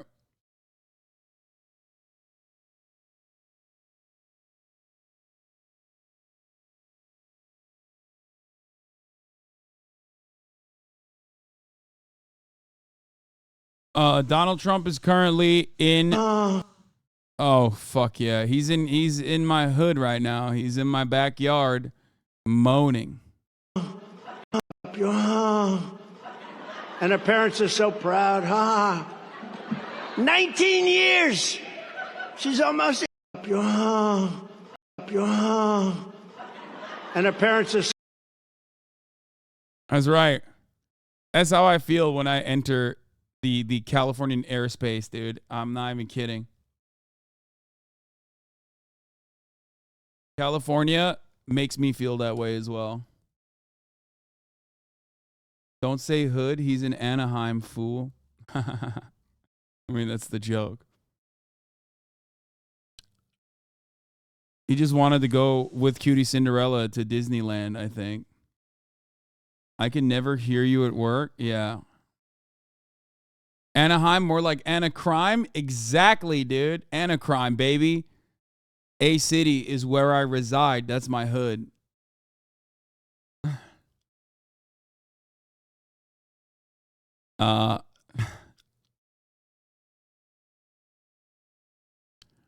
Wait, what was I going to show you? There was something else I wanted to talk about before moving on. Dianne Feinstein coverage is over. That part of the broadcast is done. Let's move on. I guess, yeah, we should do. Oh, come on, man. White people in OC say that because it's mostly Latino.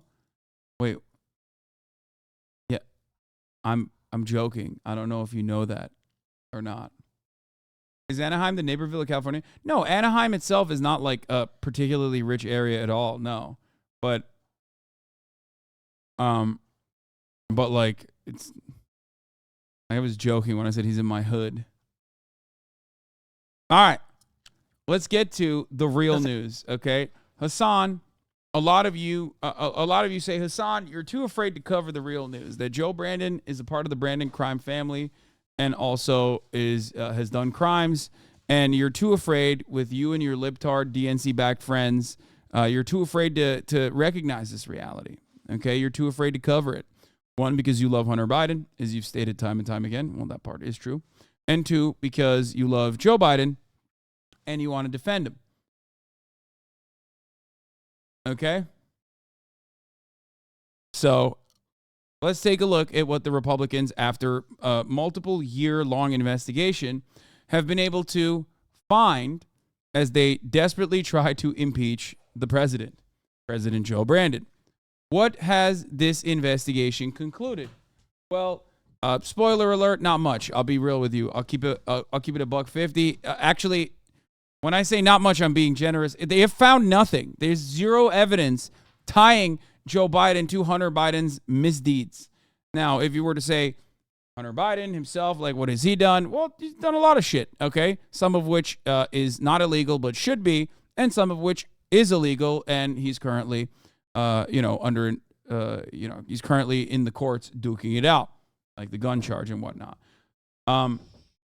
So let's take a look at what the GOP first impeachment inquiry hearing into President Biden has created. The threat of a shutdown did not stop the House Republicans from holding their first impeachment inquiry hearing on President Biden.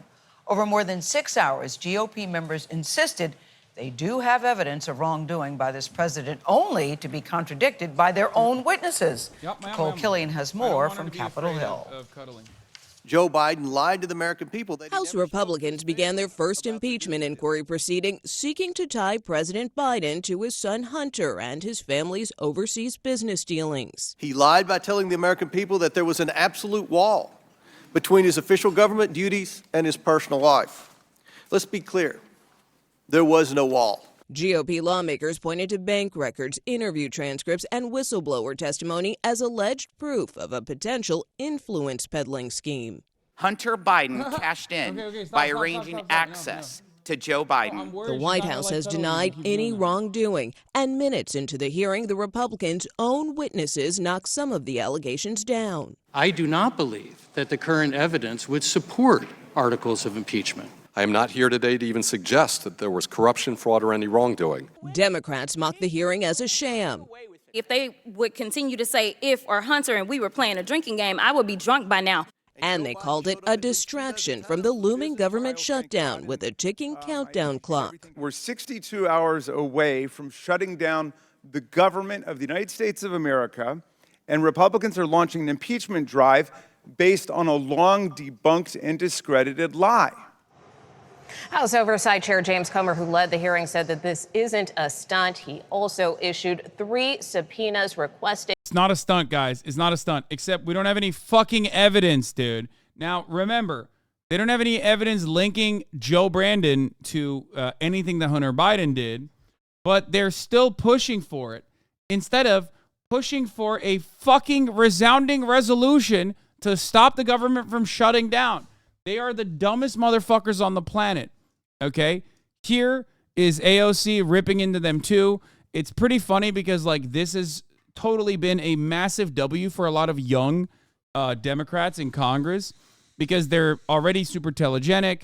They're, like, media trained. They know how to fucking look good.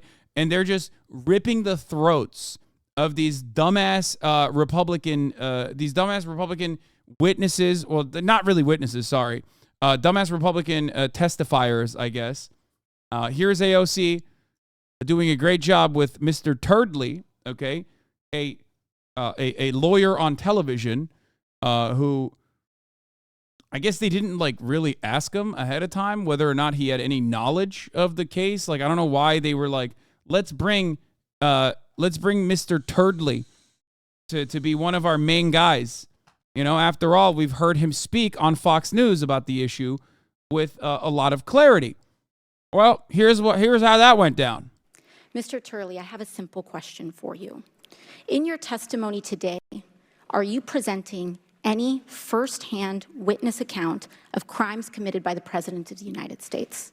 No, I'm not. No, you are not. Ms. O'Connor, you are the second Republican witness here today. Have you, in your testimony, presented any firsthand witness account of crimes committed by the President of the United States? I have not. Thank you. Now, Mr. Dubinsky, as the third and final Republican witness in this hearing, have you, in your testimony, presented any firsthand witness account of crimes committed by the President of the United States? I have not. And Professor Gerhardt, given that you are the minority witness, I assume the same, correct? I am not a fact witness, correct. Thank you. Like, that's nuts. Okay, case closed, I guess. Like, the entire inquiry began, and basically what they're saying is we need access to Joe Biden's bank account. Like, we just need access to Joe Biden's bank statements and bank accounts so that we can find evidence, which is so insane to me. Like, you had a year plus. This is a long and convoluted process in which you found not proof, but no evidence, okay? Like, no evidence linking Joe Biden to Hunter Biden. Here's Jasmine Crockett, who also popped off as well. Let's take a look. Since we've been sitting here for I don't know how long. Yes, I've been taking a tally. Oh, okay. Can you show us? Can you tell us what the tally is? More than 35 times, the Republican witnesses and Republican members of the committee have used the word if. Thank you so much for that. Because honestly, if they would continue to say if or Hunter and we were playing a drinking game, I would be drunk by now. Because I promise you, they have not talked about the subject of this, which would be the president. But let me tell you. Oh my gosh, here's the fattest Louis Vuitton diamond thing I've ever seen. Something that was so disturbing as I walked in to this chamber today. As I prepared, I said, what is the crime?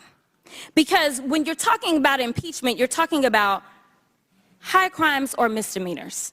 And I can't seem to find the crime. And honestly, no one has testified of what crime they believe the President of the United States has committed. Dude, this is a vibes-based impeachment, okay? Republicans have finally done it. Many claim to be brave enough, but no one actually puts it. No one actually puts their fucking money where their mouth is. Republicans have finally done it. Vibes-based crimes. I think it's fucking awesome. I'm fully in support of it. Just gum up the works, baby. Gum up the motherfucking works. They're literally, they're just straight up saying, like, we have no evidence, but I think we should still impeach him. Understand that is what's going on in this impeachment inquiry. And it's not even, like, I'm not even making this up. It seems like I'm making this up. It seems like I'm a partisan hack or something, but, like, they literally do not have any evidence, dude. Not proof, evidence. There is not a single piece of information that connects Joe Biden to Hunter fucking Biden. How can you do this? Like, how are you, like, I don't know how you're allowed to do this, but I guess you are allowed to do it. But it's just so funny. Like, their evidence basically is, well, I don't know if you knew this, but Hunter Biden is Joe Biden's son. Okay? DNA evidence. Yeah, exactly. DNA evidence, actually. Yeah. Hunter Biden, Joe Biden's son. That's it. He committed murder. Okay, what's your proof? No, that's the funniest part. It's not he committed murder. It's that you're trying to say that the father of the murderer is also responsible for the murder. And they're like, okay, but he was in a different zip code then. And they have no, like, there's nothing linking them. There's no evidence whatsoever. And you're like, well, we should still arrest the dad. That's why it's funny. It's not like there's nothing linking Joe Biden to the fucking case. But it's not, this is not an impeachment of Hunter Biden. This is an impeachment of Joe Biden. That's what's hilarious about it, which is why I keep telling you in the build-up to this, I told you time and time again, they do this fun little rhetorical trick where every single time they talk about the issue, they never say Joe Biden. They always say top of the hour ad break, which comes at the top of every hour. If you no longer want to see those ads, all you need to do is subscribe. I don't know why the Republicans in Congress keep saying that. Okay? It's weird that they keep mentioning it, but they're right. At the top of the hour, there is a 3-minute ad break. If you no longer want to see those ads, all you need to do is subscribe. $5 or for free with a Twitch Prime by connecting your Amazon Prime account to your Twitch account. You can also get gifted a sub if you're lucky. They say that too. Okay?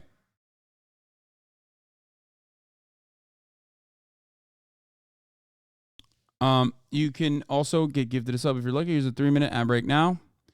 Colonel Dumplings, thank you for the 5-tier-1 gifted subs, allowing 5 people to no longer see the ads at the top of the hour. As I was saying, before I turn this into a segue, yeah, it's the Biden ad family. They never say Joe Biden. They never say Hunter Biden. They say Biden family.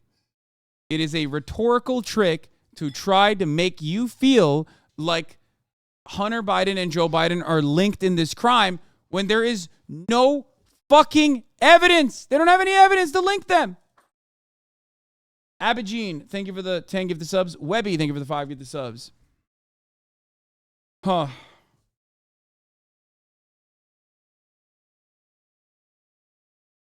Now, there was a moment, it's basically telling on themselves, if Trump Jr. was in legal trouble, we'd help bury their crimes. We need to see that proof.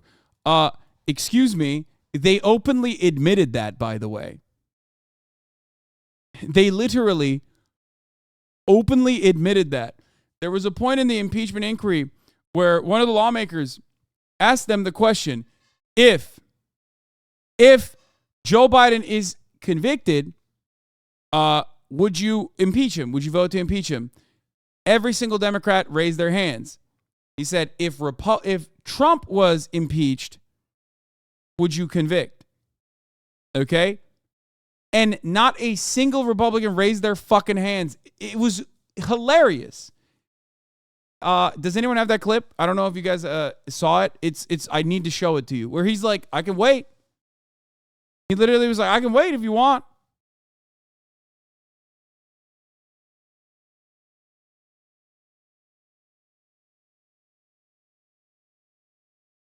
Oh, Can everyone on the Oversight Committee say the same thing?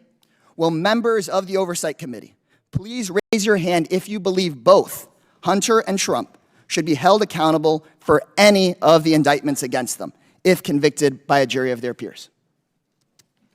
Oh, he said Hunter and Trump. I thought he said Joe and Trump. We can take a minute. No, it's serious. This is a serious matter. If y'all need to think about it, we can take a moment and think about it. It is serious. This is very serious. Think about it. Should both Hunter and Trump be held accountable? I want to see whether you'd raise your hand. Should Hunter and Trump both be held accountable if they're found guilty on any of their indictments? I think you could have even said, honestly, you could have literally said, if Joe Biden was actually guilty of anything, if this these testimonies actually even like yielded any positive results for the case that the Republican Party is desperately trying to make.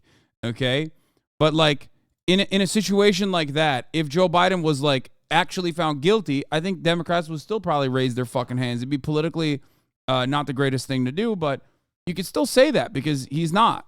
And if he is, then he does deserve to be impeached. I am 100% in support of that. Indictments. Raise your hand if you think that equal justice under the law applies and Trump should be held accountable. I think it is worse than embarrassing that Republicans won't raise their hands. They refuse to say that equal justice under the law should apply to everyone. And when you step back and think about it, then what about the it's kind January of scary. 6th defendants? It's kind of scary. This double standard insults the institutions of Congress that people fought and died. During pretrial or pre-indictments, all claims are taken as fact.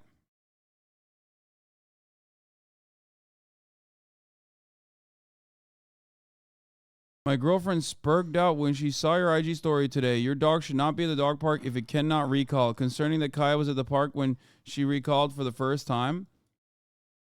First of all, isn't this ableist?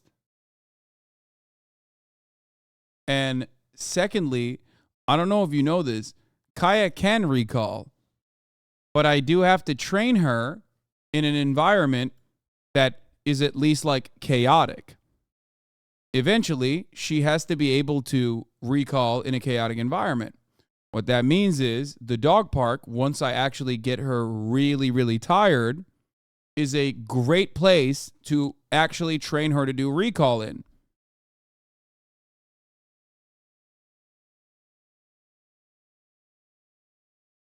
Kaya has perfect recall in a controlled environment. And now she's learning to do recall and other training in an uncontrolled environment. I first started training her inside of the house. Then I eventually moved into training her in the front yard and backyard. And then I moved into training her outside of the house, outside of the yard. And now I'm training her in the most chaotic environment. You level up. You level up piece by piece. Once she's very good inside the house, you move to the yard where there's more smells and more distractions. Once you're done with that, you move outside of the house where there's even more smells and even more distraction, a totally new environment. And then the last stage of that process is a still relatively controlled environment. Take Hasan. What?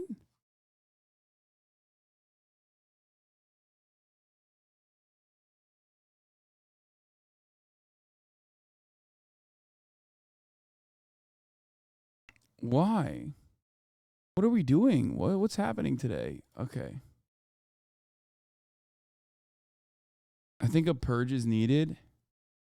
Yeah, I guess. I genuinely don't know what's happening. Like, I don't understand it.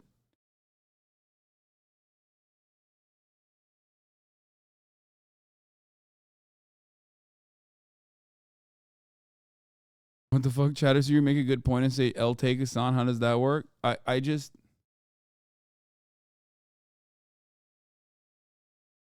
I'm getting baited. I think that's what's going on. It's not that like it's usually gray names though. Like I'm getting baited by subscribers for the most part. And that's what it sucks. It's like long-term subscribers in the community that are like taking advantage of my better nature of like constantly taking chat seriously when I shouldn't. Let's continue. But when we start talking about things that look like evidence, they want to act like they blind. They don't know what this is. These are our national secrets. Looks like in the shitter to me. This looks like more evidence of our national secrets, say on a stage at Mar-a-Lago.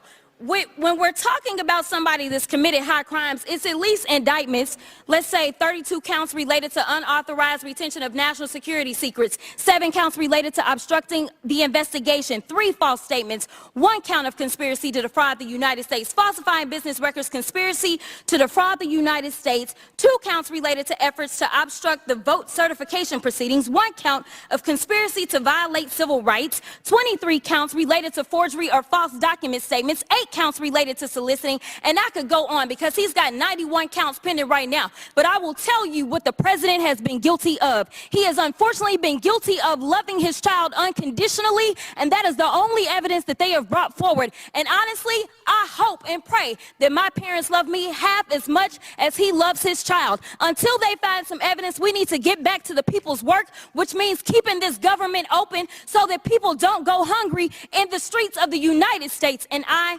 will yield. She's right.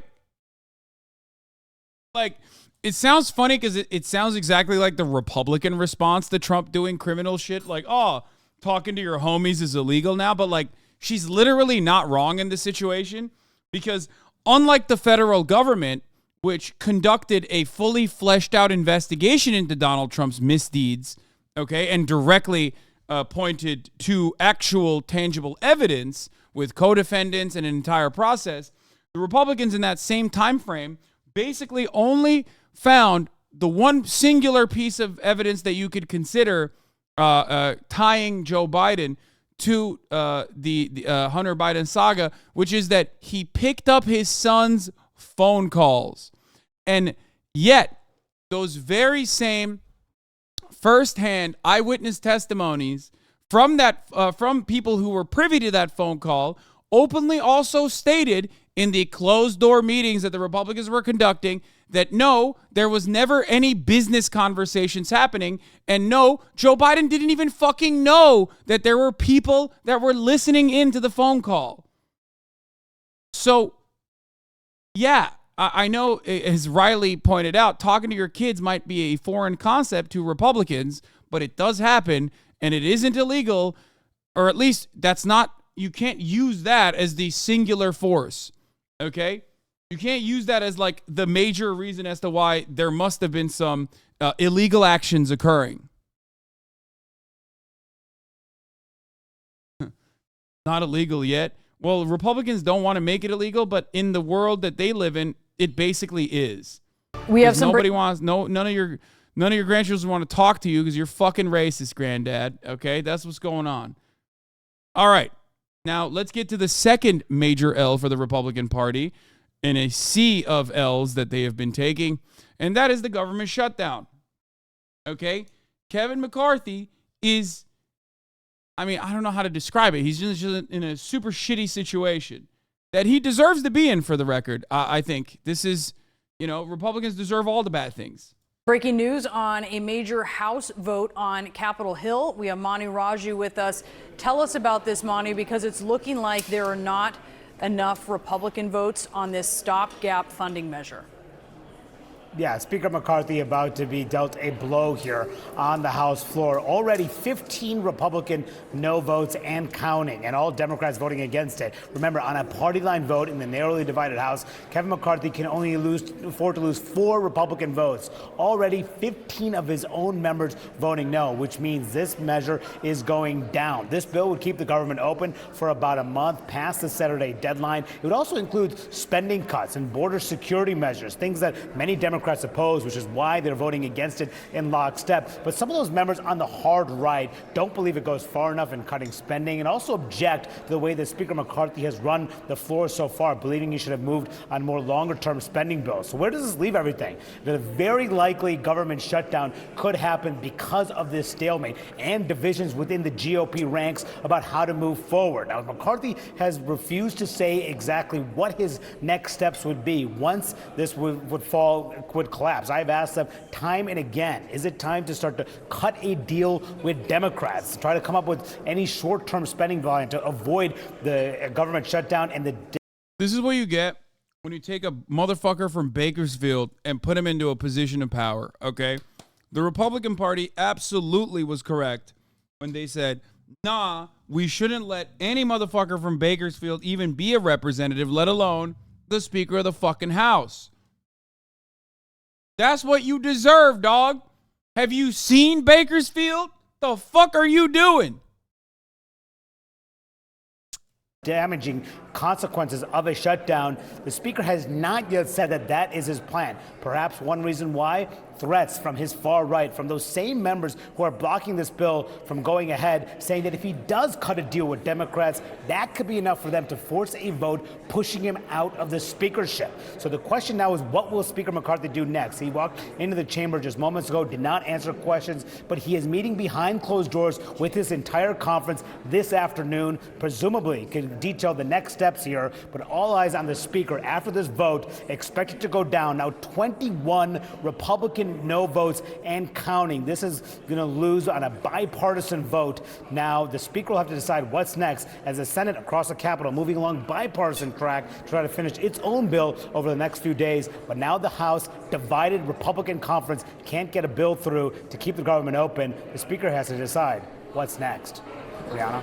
What is the calculus then? And clearly he's being mum on what is next, Manu. We know that you have asked him, and you are quite persistent in your questions. We know that about you. But what is the calculus on putting this bill on the floor if he pretty much he knows it's going to fail, and it's failing pretty badly here?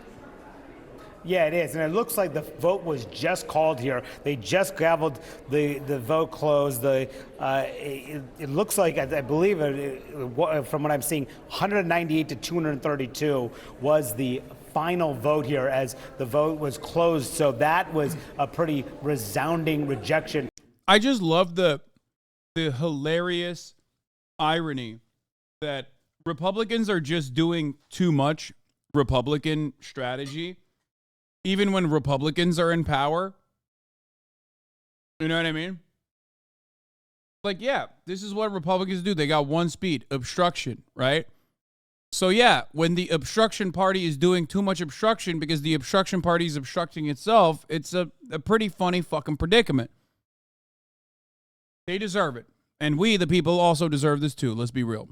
From the speakers, you saw a number of those members, roughly more than 20 it appeared. We'll see what the final number actually was here. But the speaker wanted to demonstrate that to his members that he tried to do what these members on the hard right wanted. He tried to move on some of these individual long-term bills first before going along with spending cuts and trying to paint them as the ones that are being unreasonable here within his conference as he tried to pressure them to back down and ultimately agree to move forward on the plans. He's trying to show that he did everything he could to get Republican support for a Republican-led plan to help them in leverage in negotiations with the Democratic-led Senate, which is moving along in bipartisan lines here. So he was unable to get this across the finish line, and that is what has been a lot of concern among McCarthy allies, that they won't have a negotiating position with the Senate. They don't have a card to play in these talks to keep the government open now that there's not a House bill that they can get approved. So that leaves the Speaker to decide pretty much continue to fight, continue to dig.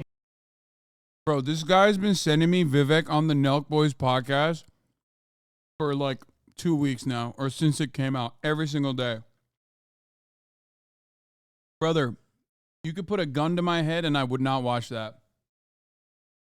I'd be like, please pull the fucking trigger and end my life, because I would rather die than even have to think about it. Like, even use processing power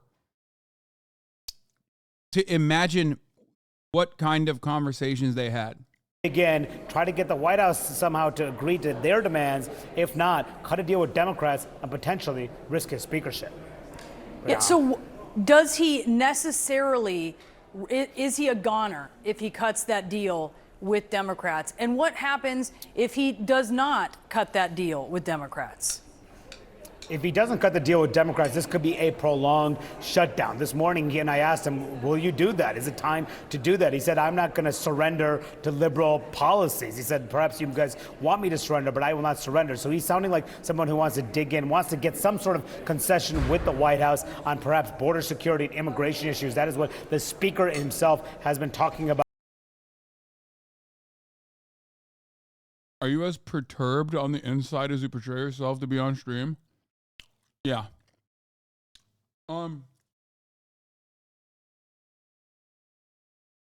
So, pointing something out here for funsies, at least. Kevin McCarthy has been trying to reach the Joe Brandon administration from the jump, knowing full well that this is like not looking too good for him. At least so that he could like posture that he has strength. And then he like went into the administration and had a conversation. And as much as I don't like, as much as I don't really talk about this kind of stuff frequently, because it's like, who gives a shit? I do track it still, and it is very funny to me that the Brandon administration has been like, no, we did a deal already. Like, fuck you. They won't even give him a fucking life raft. They won't even give him the dignity of like having him come and have a closed door meeting so he can at least posture like he's trying hard. And it's pretty funny because like Brandon, in a lot of instances, has offered that to people who don't deserve it. But I guess they see Kevin McCarthy as dead in the water. And they did do this good-natured behavior with Kevin McCarthy last time. So they're like, yeah, okay, well, you got a deal already. Fucking, you got a deal. You already have the deal. Just keep moving forward with that one. We're not going to give you a new one. About over the last several days here, but if there is a vote to actually push him out, remember, one member could call for a vote seeking his ouster. Matt Gaetz has been threatening to do this for weeks. A number of members who are aligned with him say if McCarthy cuts that deal with Democrats, they will vote to oust him. So that remains a threat. Now, if the vote happens, that would only require all Democrats and just 5 Republicans to vote to kick him out of the speakership. Democrats are still uncertain about how they will deal with it. They're wondering if they can wheel and deal with the speaker, extract some concessions, perhaps save him from the speakership. That is a situation that they are still grappling with, thinking about internally as this plays out. But if he does lose that... Does that fridge always have soda in it? It's so small but always full. Because I fill it every morning. Vote, then we will go to another speaker's race. They will keep voting until they get someone who can get 218 votes in the House to find a new Speaker of the House. Until that point, though, the House will be paralyzed, unable to act, in a complete hostage situation on the floor at this critical time, potentially the time when the government is shut down as well. So just a lot of questions, because that has never happened before in American history, but it's something that has continued to be a threat over the Speaker at this key moment here, which is why this is why McCarthy's next steps, of course, are being watched very closely in these halls, not just around the country and around the world, about whether the United States government will remain open, but whether he'll be able to keep his job and keep the far-right members from pushing him out. In this final vote now, we learn, Manu, 21 Republicans, that was the final count of how many he lost, could only lose 4, and he lost 21. As we talk about, and we're headed here for this government shutdown, and we talk about this possibility of Kevin McCarthy now, one of his options, trying to cut a deal with Democrats. Couldn't have happened to a better person, Are they even inclined to do that, Manu? They have just this week sat through this impeachment inquiry hearing that was, a bit of a political circus. And will their constituents understand even? This is like, in a very weird way, it is karmic justice. Because, again, the things I mentioned as far as, like, Republicans always being obstructionist in Congress and, like, holding up legislation. But it's pretty funny because doing the right thing in this instance is, like, collaborating with the Democrats and, like, pushing for a deal that is not favorable to the Republican Party. And Kevin McCarthy, for some reason, is not doing that because he doesn't want to lose his seat. Because Matt Gaetz, because he gave too much concessions to Matt Gaetz and too much power to, like, unseat him. How can you glaze up any form of decorum or tradition and when this is the literal feature of our government? No, this is awesome. This is when the decorum and tradition leads to catastrophic failure in the funniest ways possible. This is basically the same, like, this is basically like if a Republican legislator in Oklahoma, okay, went to jail, or not Oklahoma, let's say Texas, went to jail for, like, having an abortion. You are hoisted on your own petard. So, yeah, I'm going to laugh at it because it's fucking awesome. It's literally the most Republican thing. They are doing too much Republicanism inside of the Republican caucus. And if they make the case why they would be trying to save the hide of Speaker McCarthy.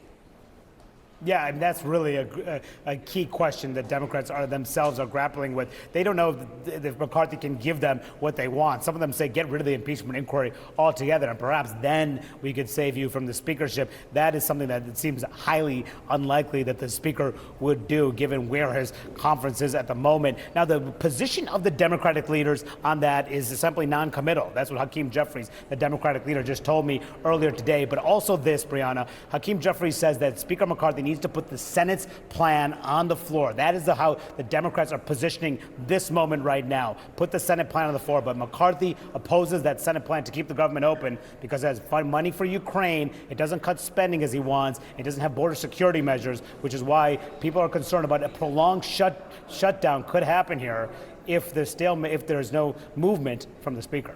Yeah, it would very likely pass the House. Of course, it would certainly seal the fate of Kevin McCarthy. We know that. Manu Raju, thank you so much for taking us through that. This key vote in Congress failing. Yeah, that's the other part of it. Like, measure. he's just a selfish bitch. Like, he just doesn't want to lose power. He doesn't want to lose his power. He doesn't want to lose his position. He worked his whole life to get to that position. And he's just like, no, I don't want to do it. And that's literally the point. That's the problem. To keep the government open for 30 more days. So right now, the House of Representatives on cruise control toward a government shutdown this weekend without a plan to avert it. Very interesting new reporting on efforts to shake up the Republican. With days still shut down, some House GOP amendments this week include slashing Defense Secretary and UN ambassadors' salaries to $1, barring State Department from sending employees to Clinton Global Initiative events, eliminating international disaster aid. They're just having fun, dude. Look at them. They're just having fun with it.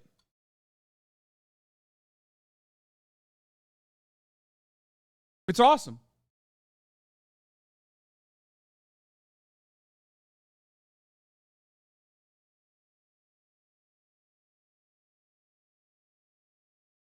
I don't get what they think the first part would do. They're fucking stupid, dog. It's probably like some dumbass Republican representative being like, oh, I heard the military is gay now, so we should make the defense secretary's salary $1 so he starts being straight again or something. Like, it's that. It doesn't take much to be a senator. You don't actually have to be smart. A lot of people think that you have to be. I mean, but Dianne Feinstein proved that you don't even have to be like a living, breathing human. Okay? Like, you literally do not have to have sentience to be a senator.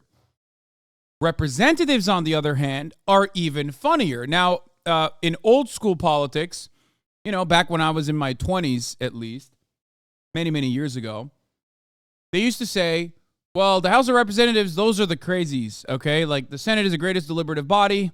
It was always bullshit, but, like, at least the Senate was supposed to be the adults in the room, and then the representatives were the kooky ones. Now the Senate is also kooky, but the House of Representatives have gotten even crazier in the process. So you literally are punished, in my opinion, if you're an intelligent member of Congress. Like, you literally get, you get more support if you're a fucking idiot. Presidential race following Wednesday's debate, which once again did not feature former President Trump. Some of the country's biggest GOP donors want to bring in a new contender into the campaign. Robert Costa was first to report on all this, and he joins us now. Bob, good morning. What's going on? Good morning, Tony. Virginia Governor Glenn Youngkin, a Republican, is being recruited to make a late entry now into the 2024 Republican presidential race. He's being recruited by billionaires like Thomas Perfety. This is so funny because, like, this, if I'm DeSantis, I'm killing myself, okay? if I'm Ron DeSantis and I hear these news, I'm literally killing myself in a public fashion. Because, like, what good am I to you? Am I dead? Am I chopped liver? You fucking assholes.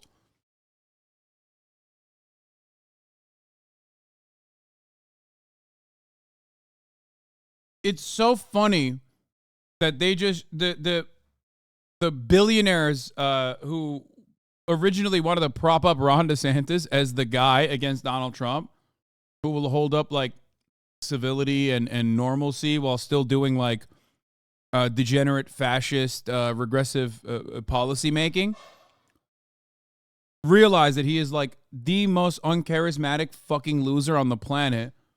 So now they're like, oh, we need someone. We need anyone. Like, we need anyone else. And of course, much like the success story of Ron DeSantis, these guys are such fucking dumbasses that they're like, oh, well, Youngkin actually won Virginia, so, like, he must be good. He could be president, too. It's like, dude, you are literally so dumb. You are not testing these motherfuckers at all. You are doing the same thing that you're doing Ron DeSantis. Like, these guys are not national party politicians, okay? They're like one-off guys. Like, Youngkin came at a time when Youngkin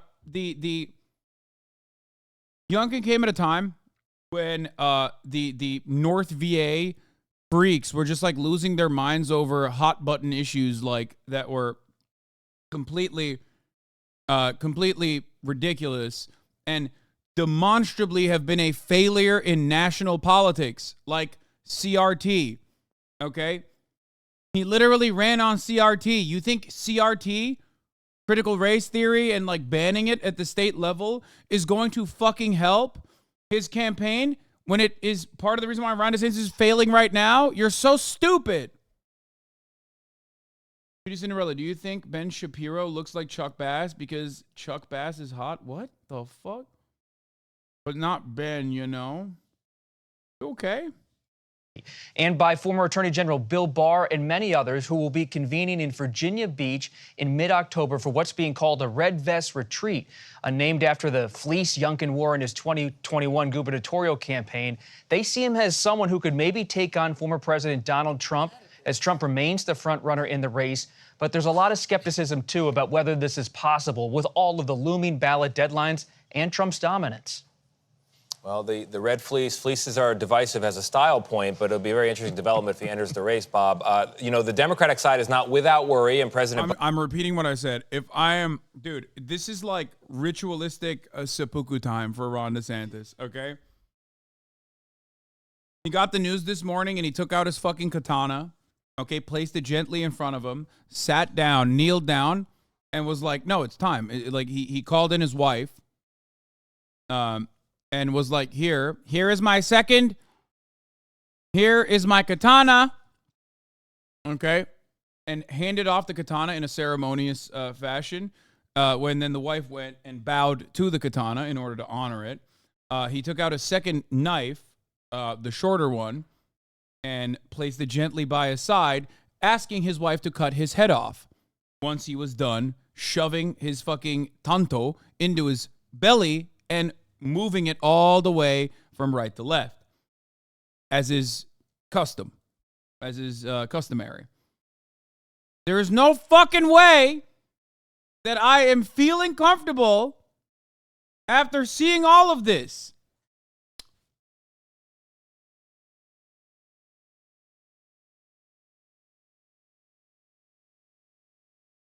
Actually, Sweaty used the tanto to commit the Sudoku. Wait, I just said it. He gives his katana to his wife to chop his head off once he is done committing the act of seppuku with the tanto. I said it, from right to left, through your belly. Biden made a speech yesterday on the importance of... Did I say Sudoku? I said seppuku.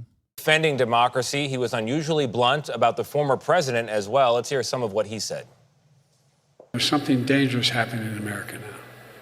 There's an extremist movement that does not share the basic beliefs in our democracy. The MAGA movement. Bob, what do you think the president was trying to do here? there were two key strategies going on with President Biden's remarks. He was hearkening back to what got him into the 2020 presidential race. Are you sad you were uninvited to the White House? I wish you could do more active politics. I mean, I do active politics on a regular basis, just not directly with the Democratic Party. And no, I'm not sad. I originally did not want to do it unless there were additional conditions like meeting people from the NLRB. But yes, I work with political movements all the time. Community organizers, local officials, like all the time. National politics is not the end all be all, and it's actually an area where I have the least amount of power anyway.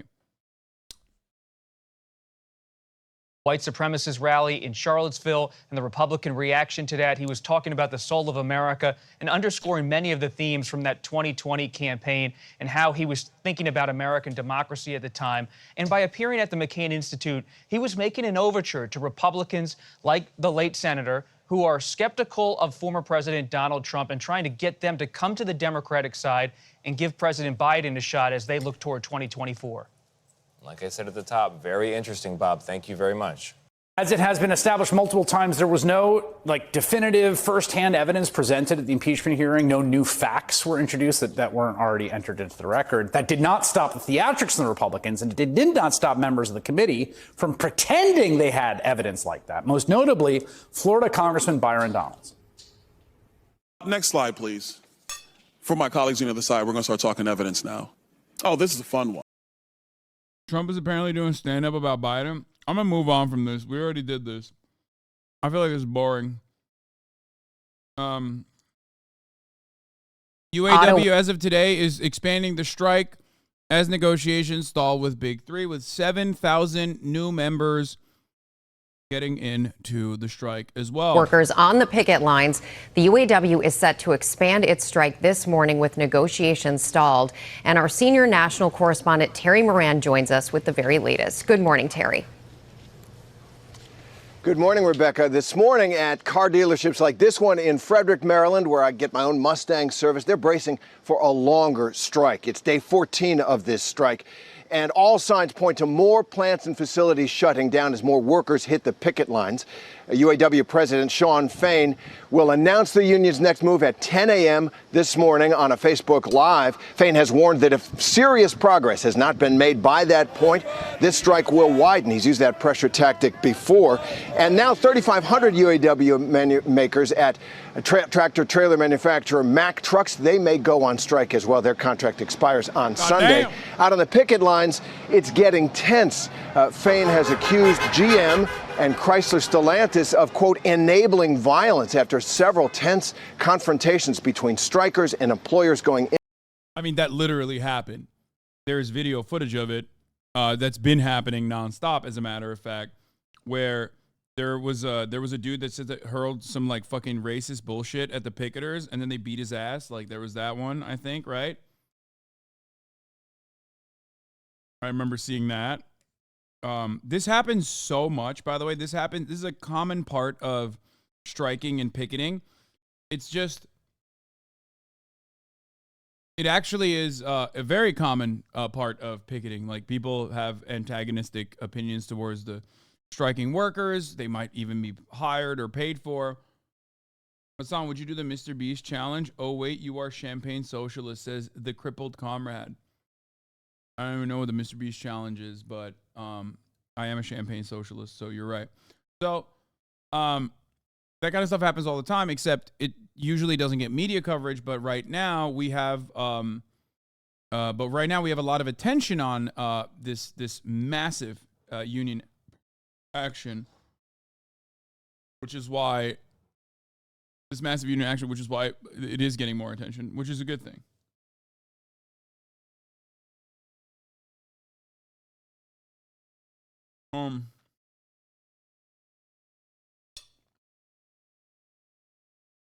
What is the Mr. Beast challenge? the eminent authority on socialism, Mr. Beast.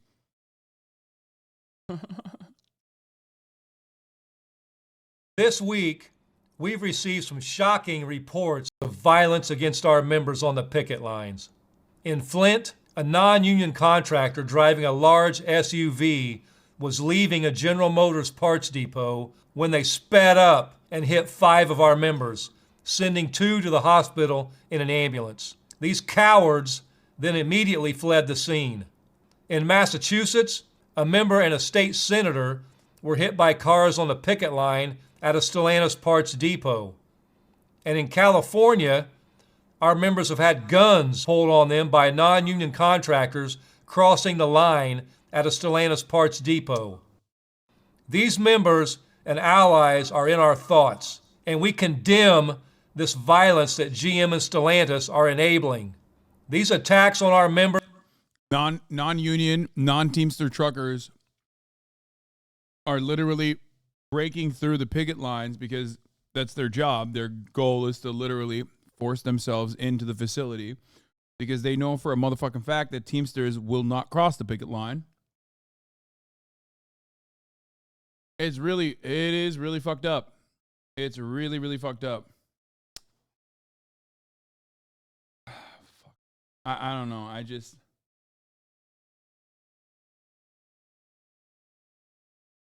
Yeah, it's not new. This is in the history. This is in the history books, chatters. This has happened time and time again. Exercising their constitutional right. And by the way, the law 1,000,000% does not protect the picketers in that situation. For the record, you like they are technically blocking the road. They are liable. You're not even supposed to be loud, as I covered in my WGA video with Adam Conover when we went to those pickets. If you remember, there were a lot of rules and restrictions, even in a place like California, that basically ensured that you could not be as effective as possible with your picket line. Any matter of intensity or any matter of success or solidarity on the picket line comes from other labor unions and other workers choosing solidarity over scabbing or over working with that bad boss. Just understand that. It's not because the government is helping them. It's because others also recognize that they have the same exact class interests, and they believe that if they support the picketers today, they will support me tomorrow.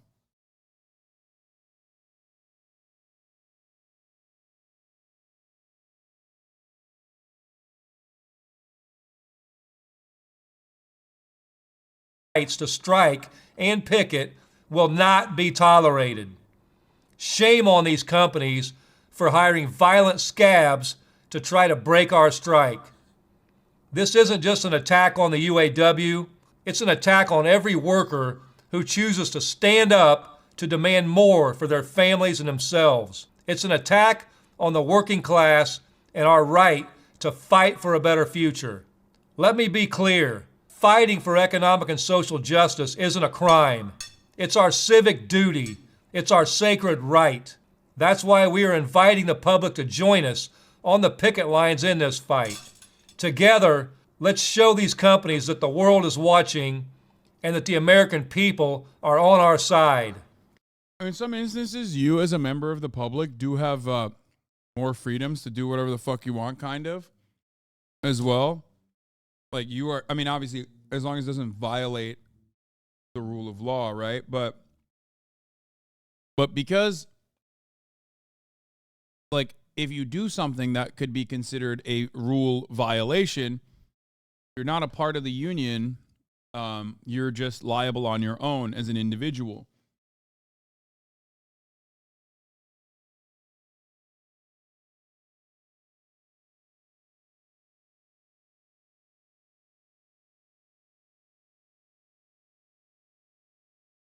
My lib friends act like this guy is just Lenin but less bald. Wait, you have liberal friends that don't like Sean Fain? I don't understand. He's like very... Am I crazy? Like, isn't he very appealing to liberals too? Like 75% of the fucking country agrees with the UAW, dude. I'm sorry, get better fucking friends then, because your friends aren't just liberals at this point. They literally, they're just like annoying neoliberals. I can't see anyone who would be like, yeah, no, I actually hate him. There are K-Hov libs who think he's a Bernie bro. He is a Bernie bro. 100%. No, he is absolutely, for the record, he is absolutely a Bernie bro. Are you guys crazy?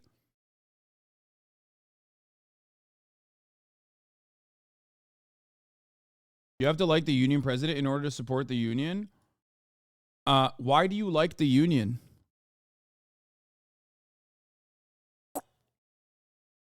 If you agree with the actions of the union, then you probably agree with Shawn Fain, who is literally demonstrating the better interests of the union better than prior UAW leadership ever has, especially considering that this is the first democratic leadership that the UAW has had.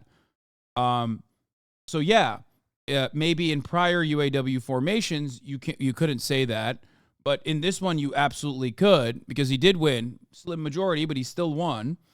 And also, this strike was authorized by 98% of the rank and filers who voted on it. So, you know, I don't know where a lot of these people are coming from. You have to like the president to support the United States. What?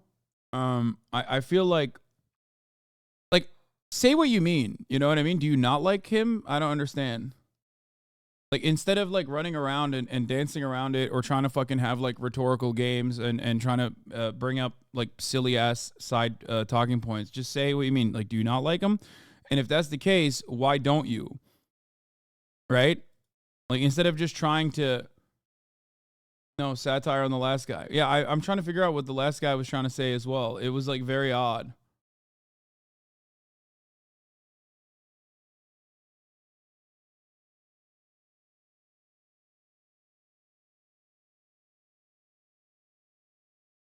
Like, what is happening? This is literally the first time in 10 years of working for Jeep that I actually do believe in our UAW president. Exactly. It's like people love him. He has become more popular than before. So for those who are on the outside, I think he was pointing out the fallacy that you don't have to like the leader to like the cause. Yeah, okay. But it doesn't matter, because the leader in this circumstance is the cause. So being on board with the UAW and not supporting Shawn Fain would mean that there is like a weird tangent that you went on that makes you feel like he's bad, but like what he stands for is good. So I'm just trying to figure out what the reason for that is. That's why I'm saying say what you mean instead of just trying to fucking pull out logical fallacies. Getting some Paxlovid, big guy? What?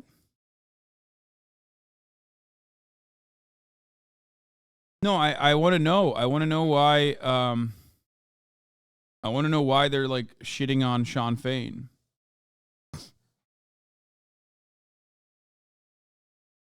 I'm even shocked, to be honest. I'm shocked that there are people that don't like him.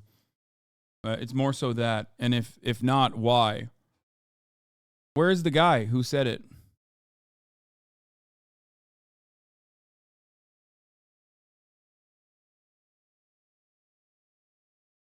Does anyone have his @ the dude who was like, oh, I don't like him?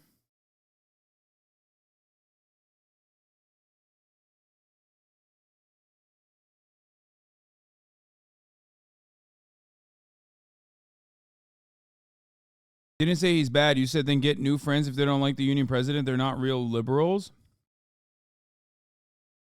Wait, what?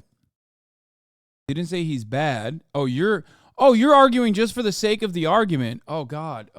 Here, take an hour, take a day off, take 24 hours off. A lot of the conversation devolves into like, oh, I just love arguing. I love being like an annoying guy. You know what I mean? And I can't be an annoying guy in the real world because all my friends have left me behind because they fucking talk shit about me when I'm not around. So this is the one area where I can be an annoying guy. Got it. If you're in here, if you're in it for the love of the game, if you're like Mr. Devil's Advocate, like, you know, pull that shit with your friends. Well, what remains of your friend group. Don't do it in here.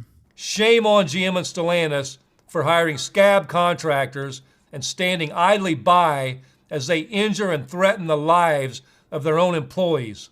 If this violence angers you as much as it angers me, then please help us by joining us on the picket line. Together, let's stand up against corporate greed and corporate violence.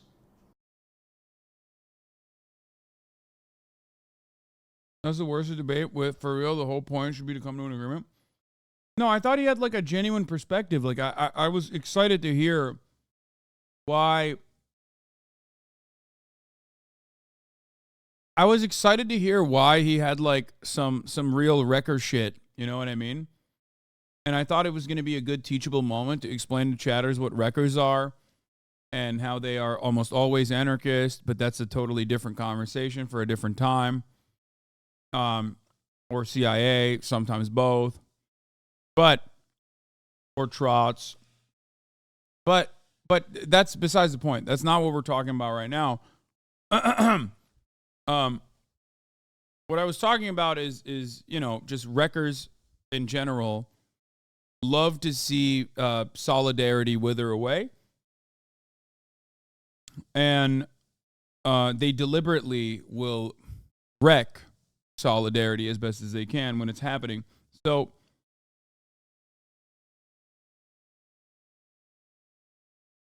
I thought that this could have been a good opportunity to explain to that person why they are behaving the way that they are, and maybe explain to the chat that he's not, his arguments are invalid in this circumstance. Not necessarily that, like, Sean Fain is God King himself, even though I do like him a lot.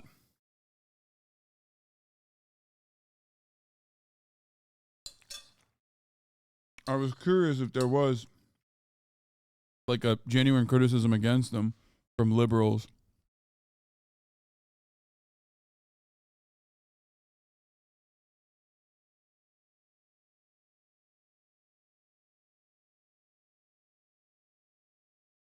The solidarity we feel in the picket line is unlike many of us never have ever felt being part of the UAW. Just putting that out there. It's been a really incredible, humbling experience.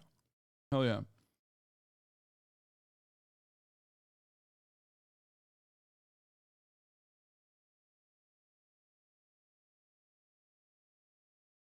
I'm a UAW member and he won the election by 500 votes. Yeah, I know. He will absolutely win by at least 70% if it happened again. I just got called to strike here in Chicago, 551. Yeah. He's pretty cool. And I think he's a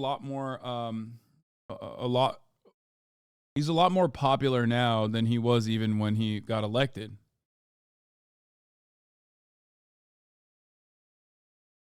Okay, HasanAbi. A friend of mine works for Ford. He says he's siding with Ford over the UAW because the union's demands aren't feasible. How do I get them out of peasant brain? I'm assuming he works in like a front office position, right? Because he's a non-unionized Ford inside of the building worker, an employee. How do you get him out? Yeah, he's an engineer, of course. How do you get him out of that peasant brain? Wait for the strike to continue for as long as it does. And then when they ship his dumbass down to the fucking assembly line and he cuts his fucking pinky finger off on one of the machines, he's going to learn very quickly that maybe my company doesn't have my best interest at heart, and they were probably lying to me about a bunch of other shit, including how they could not meet the demands of the union. That's one element. That's one aspect of it. The secondary thing that you can talk about is just point to successful strikes. You should literally point to the WGA strike. I had a conversation with Adam Conover, who's on the negotiations committee inside of the Writers Guild, where the Writers Guild went up against the AMPTP, and they openly stated how insane these demands were and how unimaginable they were and how impossible they were. And then they caved to each and every single one. So, yes, companies say that. He won't listen to me about the WGA because they aren't workers. Well, then he deserves he deserves what will happen to him inevitably when he's forced into scabbing. Okay, I don't know what to tell you. Good luck. Maybe he'll learn the hard way. A lot of engineers are hard-headed like this.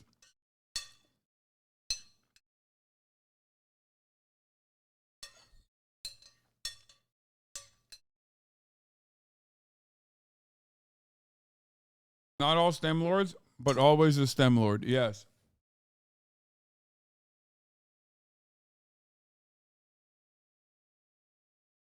Engineers, unfortunately, are often hard to convince because they think that they know everything about the world.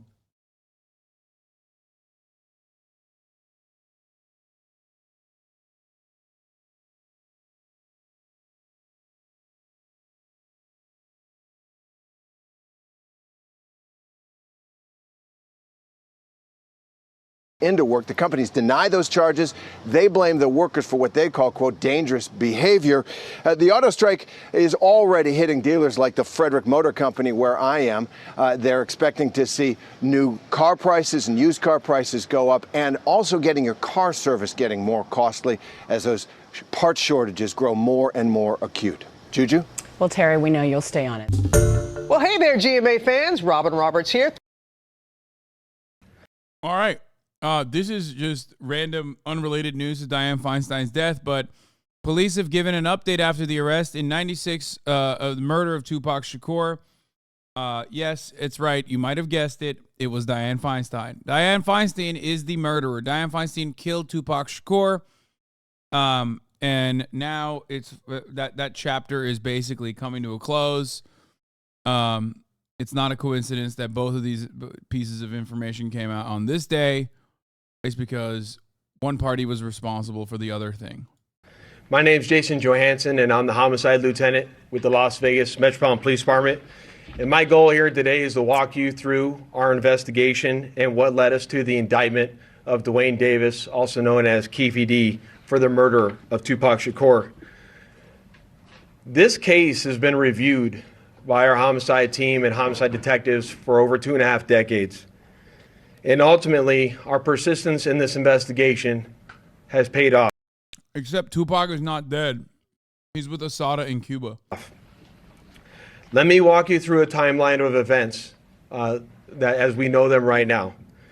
Prior to September 7th of 1996, as we all know, Tupac Shakur was an artist who was signed with Death Row Records. And that Death Row Records and its CEO, Marion Suge Knight, were closely affiliated with the Mob Piru criminal street gangs, and that they had an ongoing feud with the Southside Compton Crips. Duane Davis was the leader and shot caller of the Southside Compton Crips. And both of these gangs operated out of the Southern California area of Compton. On the night of September 7th of 1996, Tupac Shakur, along with Suge Knight, and members of their entourage, which include members. It's crazy that they're talking about Duane Keefe D. Davis, a.k.a. Duane Keefe Dianne Davis Feinstein, okay, who is the real shot caller behind the shot caller. Was the leader and shot caller of the Southside Compton Crips. Of Tupac Shakur, Piru, came to Vegas to attend the Mike Tyson fight at the MGM Grand Garden Arena. Members of the Southside Compton Crips, which included Duane Davis, along with his nephew Orlando Anderson, were also in attendance at the same event.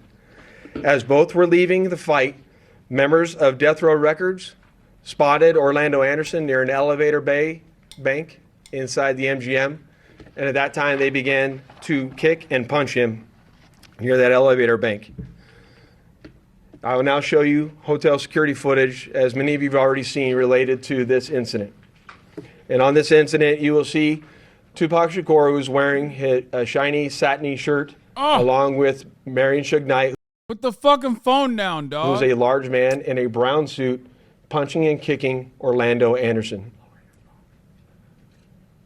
Following this incident, you'll see hotel security intervene, and then they will leave the area of the fight.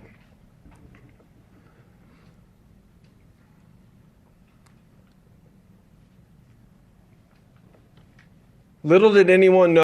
As someone who lives in LA, you sure are talking reckless about affiliations. Everyone knows Dianne D-Fi Feinstein is affiliated with the 8 Trade Crips. That it is this incident right here that would ultimately lead to the retaliatory shooting and death of Tupac Shakur. Following this incident, Tupac and Suge Knight both left the MGM to make their way. It's Dianne Feinstein and Nancy Sophie Pelosi. Way to a post-fight party, which was to occur at a local nightclub. At the same time, word had spread amongst members of the Southside Compton Crips of what had occurred inside the MGM.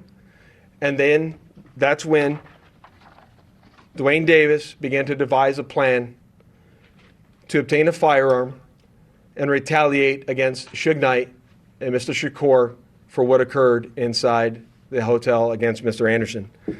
After Davis obtained a gun, he entered into a white Cadillac along with Terrence Brown, DeAndre Smith, and Orlando Anderson. Based on our investigation, this is where we know they were seated. At some point in time, as they were in the white Cadillac, Mr. Davis took the gun that he had obtained and provided it to the passengers in the rear seat of the vehicle. As they were driving west on Flamingo Road near Koval, they located the black BMW, which was driven by Suge Knight, and in the passenger seat was Tupac Shakur. And as they turned around, they pulled up near the passenger side of that vehicle and immediately began shooting at Mr. Knight and Mr. Shakur. Following that shooting, the white Cadillac fled the area southbound on Koval. And after our officers arrived on scene, Tupac was later transported to the University Medical Center, where he was treated medically and died approximately 6 days later on September 13th. R.I.P. My homicide section handled this investigation from its onset and for a short amount of time.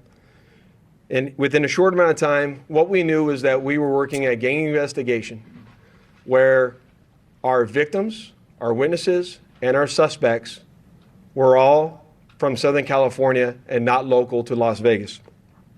Within the first few months of the investigation, our detectives knew most of the information I just briefed you on. However, we never had the necessary evidence to bring this case forward and present it for criminal charges.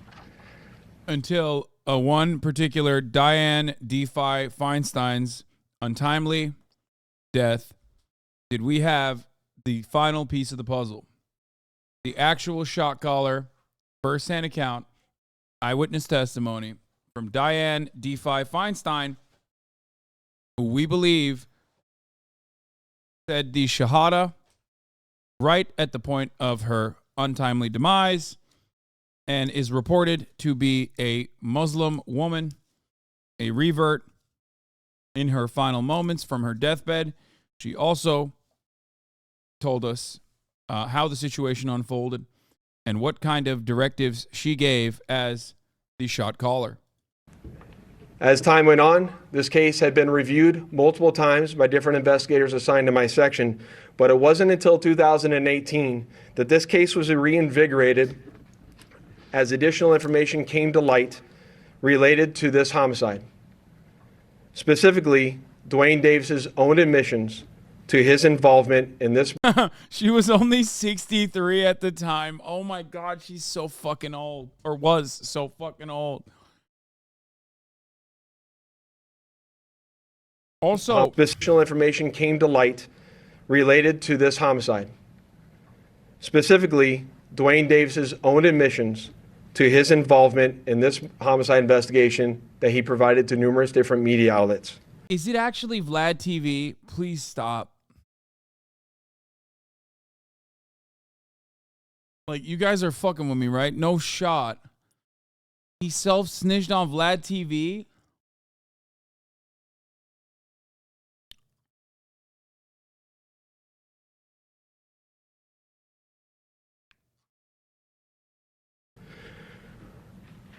In our section, we knew at this time that this was likely our last time to take a run at this case to successfully solve this case and bring forth a criminal charge. It was at that time that this case was assigned to Cliff Mogg, a detective within my homicide section. And over the last 5 years, My section worked closely, hand in hand with the Clark County District Attorney's Office and followed a systematic investigative plan over the last 5 years. We've conducted countless interviews and corroborated numerous facts that were not only... I don't understand why people do that. Be careful what you post here. HasanAbi turns them over for review. Chat logs being scanned by feds via HasanAbi. Wait, what?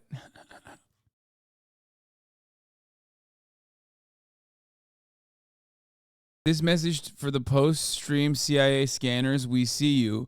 Chat logs scanned by the feds via HasanAbi. Be careful what you post in here. HasanAbi turns them over for a review. Okay. First of all, if there was any sort of federal agency scanning this chat, they would not need my permission. You're posting publicly. Okay? Like, what the fuck are you saying, dog? You're literally posting in a public manner. Something that I routinely explain to you on a daily basis. Let people joke, please. I can't tell if this guy's like going through it right now or...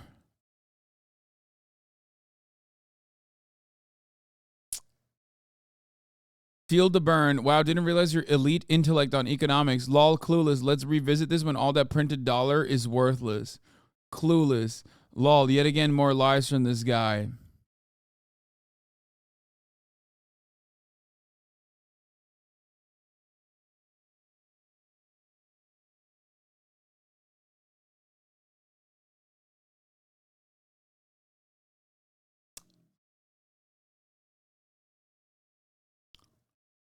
So you're cool with this insane debt spending. Government hamstrung is a good thing. Wow, dumber than I realized.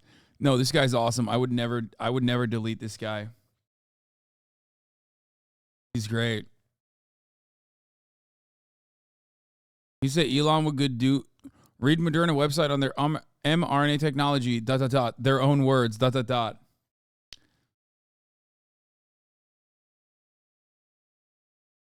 Elon has a successful spaceship op. You think he can't figure out Twitter? He said at 11/18/2022. Almost a year later. Oh boy. Let's revisit that statement. Man, you're so behind reality, he says. How'd that work? How'd that work out for you, chatter? How'd that work out for you, chatter?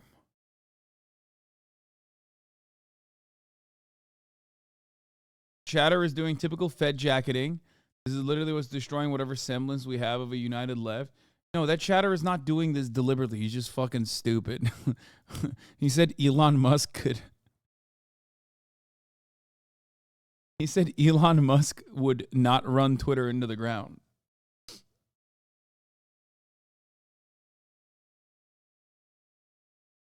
You know what I mean?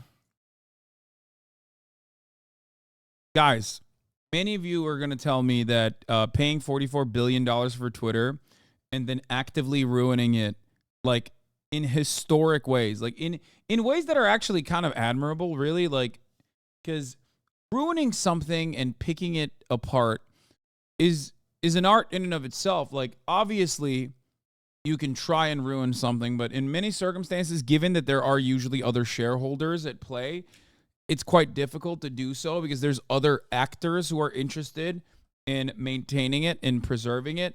Elon Musk was able to do it in such a short time. He took $44 billion and turned it to $8 billion, and for that, you have to admire him. Like, he's showing us that capitalism is fucking bullshit. The only thing real is the top of the hour ad break, which comes at the top of every hour. And even that might come across like it's bullshit if you're a subscriber because you never see it when you're a subscriber. Or obviously if you're lucky and then you get gifted a sub and you're a subscriber without even realizing it. You know what I mean?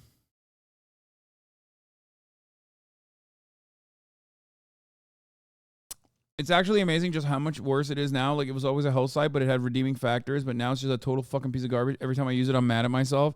Yeah, and I warned about the potential implications of that. I wonder what it will be like, what it's doing to our collective consciousness, or what it's doing to misinformation spreading. You know what I mean? CIA in the Discord. That chatter is lying. CIA, more like CI gay, am I right? Here's a 3-minute ad break now.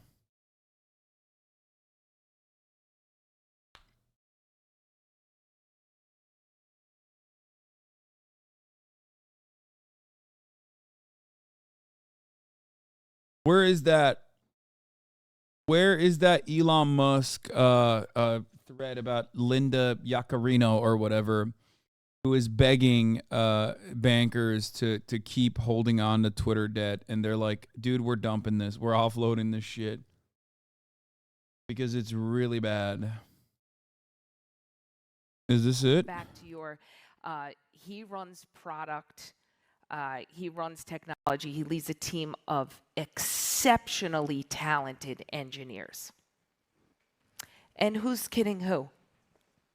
I don't care what the structure is at Meta, but who wouldn't want Elon Musk sitting by their side running product? I see a show of hands. Oh my God.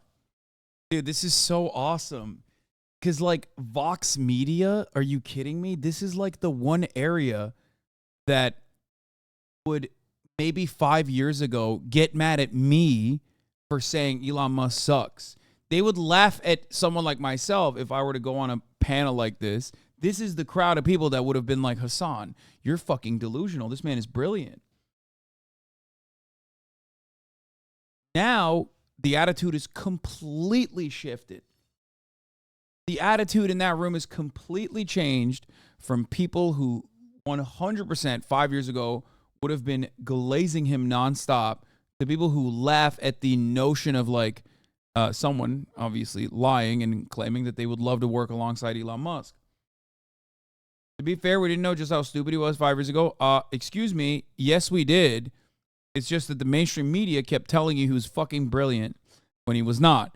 Every single thing that Elon Musk, we know about now about Elon Musk before Twitter, most people just simply did not know about because they were never privy to that information. They never searched it because why the fuck would you when, you know, Times and New York Times, Time Magazine, Washington Post, Wall Street Journal, every single fucking outlet was telling you how brilliant of a beautiful boy he was.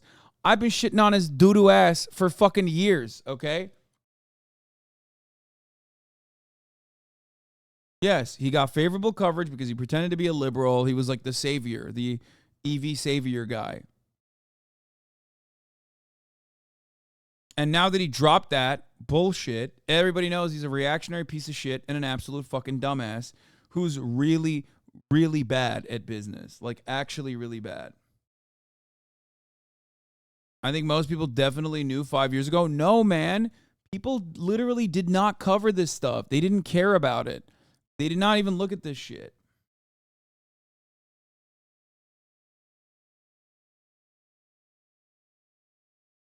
Apparently, they had an offer to buy out the debt for like 65 cents on the dollar, and the bank said no.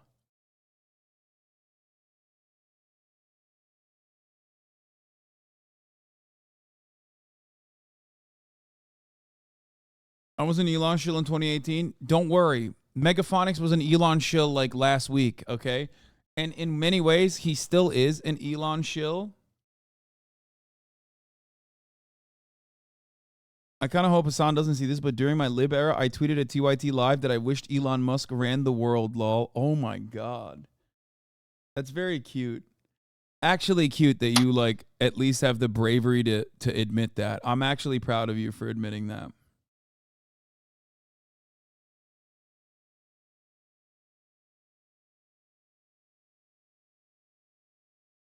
I knew back in 2017 when he would tweet dumb shit, then become a reply guy on Twitter. Easy to pronounce. Thank you for the 10 gifted subs. You're 100% right. Both in undergrad and grad school, business professors simp for this guy when I was in college. I was in this very chat defending Elon. Oh, God, help me. It's awesome. God damn, dude. So many motherfuckers loved Elon. Luckily, you got me, a man who is fucking your moral compass, okay? A man who has provided stability and consistency and commentary for a fucking decade.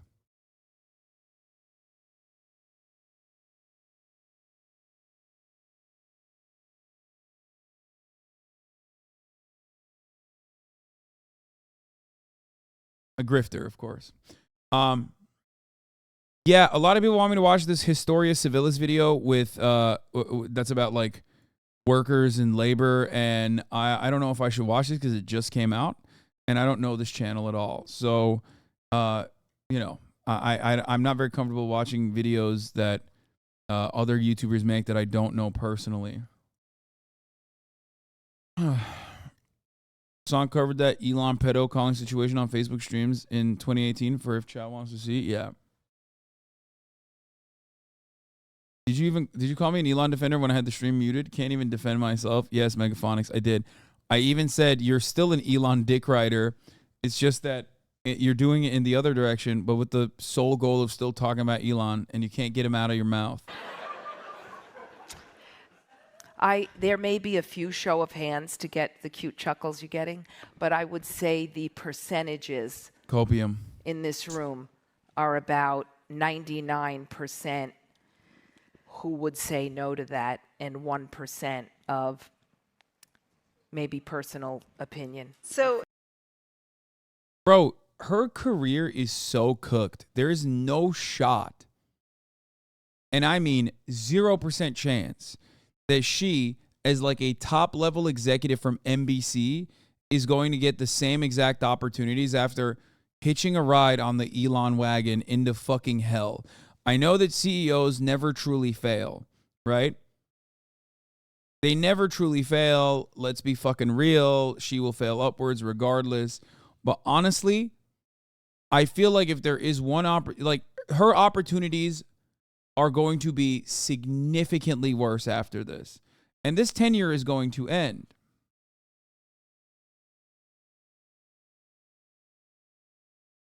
It's going to end because Elon is at the helm.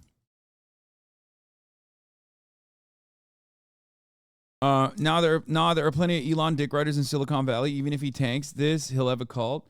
Yeah, well, guess what? We're culling those motherfuckers. And by we, I mean not me, okay? By we, I mean the Fed. Let me tell you something, okay? On the one hand, raising interest rates has not had a wonderful impact for the working class individuals, specifically ones that wanted to buy a house, and that sucks, okay? But on the other hand, there's a lot of Silicon Valley tech CEOs that just basically relied on the unlimited money printer continuing to print money for them with the lowest interest. Why do you act like you understand business? Motherfucker, dollars on the board, okay? Dollars on the board. My business, profitable. Elon Musk, not profitable. That's it, okay? I'm a better person. I'm a better fucking business owner than Elon Musk is, okay? I didn't lose fucking $44 billion in a matter of fucking months. Shut the fuck up. And I'm a better person, but that's different.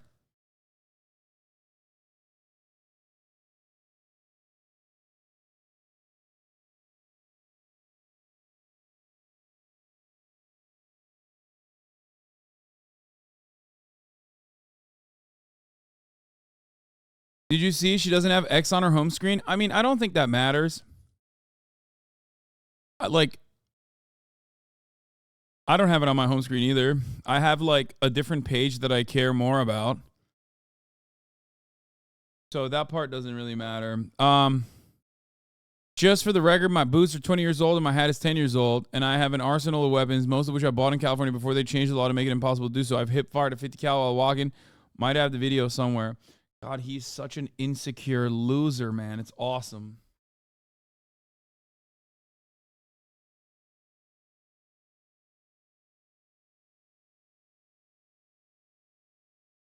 Oh, she has Instagram and Facebook on her home screen, but not X. That's so funny.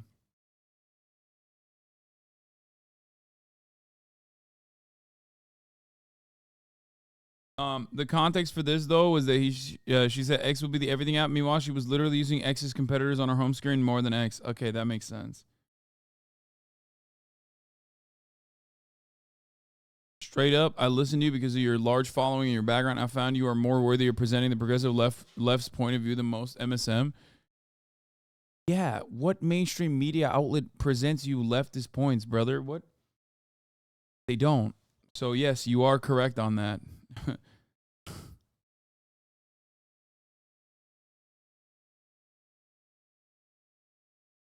Like maybe Chris Hayes and like and Mehdi Hasan, you know what I mean? That's it. Democracy Now! Is not mainstream media, dude. What are you talking about? Amy Goodman is my queen, okay? And Democracy Now! Is not mainstream media at all. Sure, we'll watch the Lesja Miller 2025 video, okay? Everyone has been freaking out about this, and I didn't want to watch it yet because the video had just come out at the time. I'm down to watch it. Where is it? Can someone send it to me?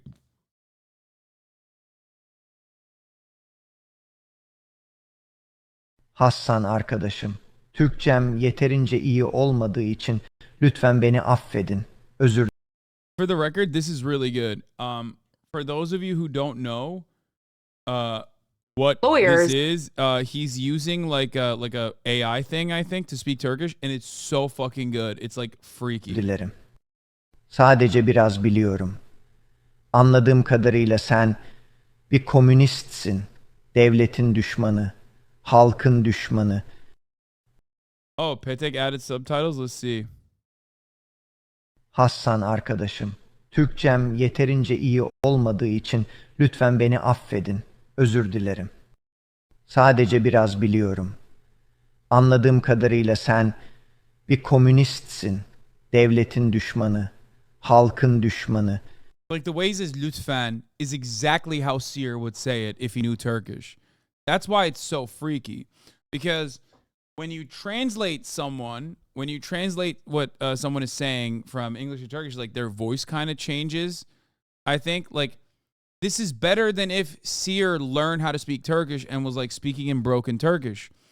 This is if Seer was a natural Turkish speaker, okay? Like a native Turkish speaker and knew how to speak perfect Turkish. It is the most insane thing I've ever seen. Bana düşmanım. Bu kabul edilemez bir durum. Bir kapitalist olarak artık buna daha fazla tahammül edemem. Benim çok özel yeteneklerim var ve bu yetenekler beni tehlikeli hale getiriyor. Sizin gibi erkekler için. Bu komünist Like sizin gibi erkekler için is like it doesn't perfectly fit there like word wise. It's like clearly a direct translation, right? So you can tell when someone who is not like when someone is like speaking in translated Turkish, like if you say aman tanrım, which means oh my god, okay? Most people don't say oh my god, they say oh my Allah technically. They say Allah'ım ya Rabbim. You know what I mean? If someone says aman tanrım, it translates to oh my God, but God not as Allah, but like, how do I explain it? It's just like God in the Western word of God, kind of. Like, oh my deity. Exactly. It's like saying, oh my deity. So that's when you can kind of figure out if someone is like doing translations or not. Because the reality is that like, even if you are not Muslim,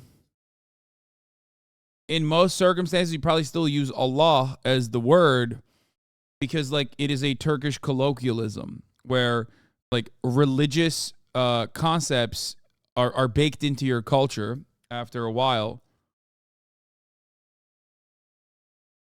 Anyway, so when he said, Senin gibi erkekler. It was a direct translation from guy to like a word that you wouldn't use. Like the guy word that you wouldn't use there is what it's what the AI is using. Sizin gibi erkekler için bu komünist pozisyondan istifa etmeniz en iyisidir. İstifa etmek mi? Geri çekil ve dikkatli bir şekilde adım at. Hoşça kal, iyi arkadaşım. Artık annenle birlikte uyuyacağım. İyi geceler, iyi rüyalar dilerim. It's really good. I really like this a lot. It's like crazy how good this is. This application is this application is terrifying.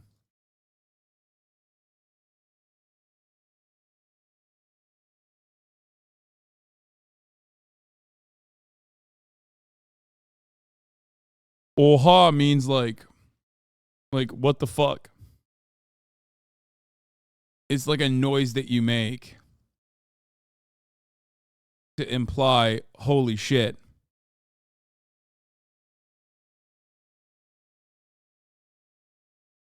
The internet is so cool, engages in cyberbullying. In German also, no fucking shot people in Germany say oha. Really? That's definitely from Turks, then. If people in Germany say oha, they learned that from the Turks, 100%. Yeah, it's probably from fucking Berlin. Kreuzberg abi. Kreuzberg merkez. Kafasına göre herkes. Amına koyayım.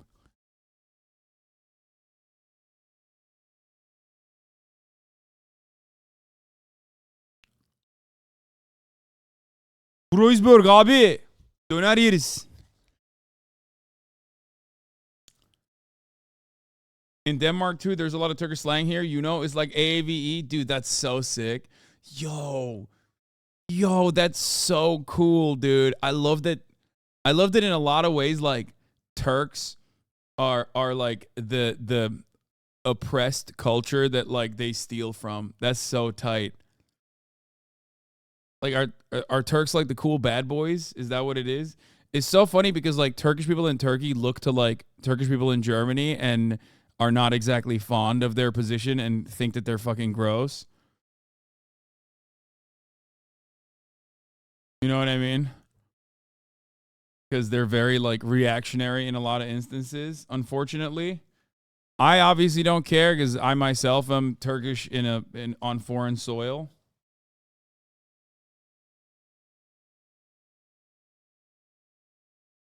Say it, Turks are the black people of Germany. I did not say that. I never used those words. I just said they're cool. And they get culture vultured. Which is tight. I love that.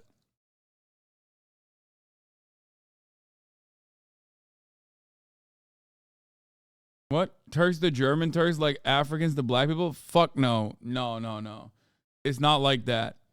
Because it's not like that at all. Because like African Americans don't vote to fuck up African countries directly by going to African democracies and being like, actually, we have a say here.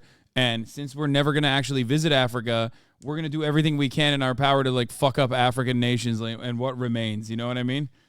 There's a reason why there's resentment and animosity towards the Turks in Germany from Turks that live in Turkey.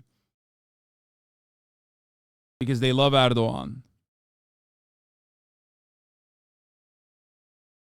Beşlik is slang for 5 grams of weed in Sweden. What the fuck?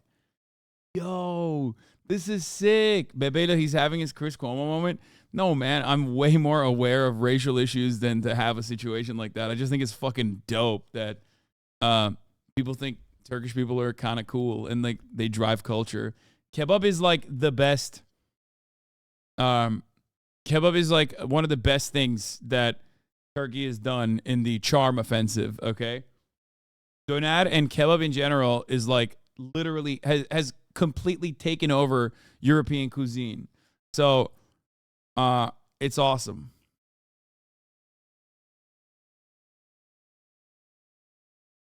It's fucking dope. I saw Beşiktaş fans fight Trabzonspor fans when I was in Berlin. I thought I was in Turkey. That's so funny. Türkleri birleştirecek tek şey varsa o da Erdoğancı gurbetçilere olan nefrettir. Evet. This guy says the only thing that unifies Turks is their hatred for the gurbetçi Erdoğan supporters, as in immigrant Turks living overseas that support Erdoğan.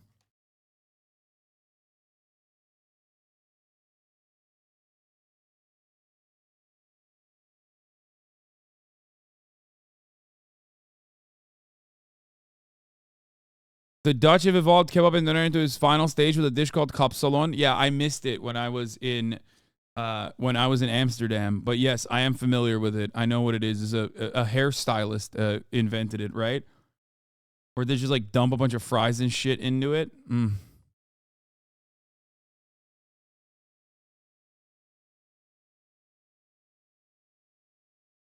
Anyway, let's talk about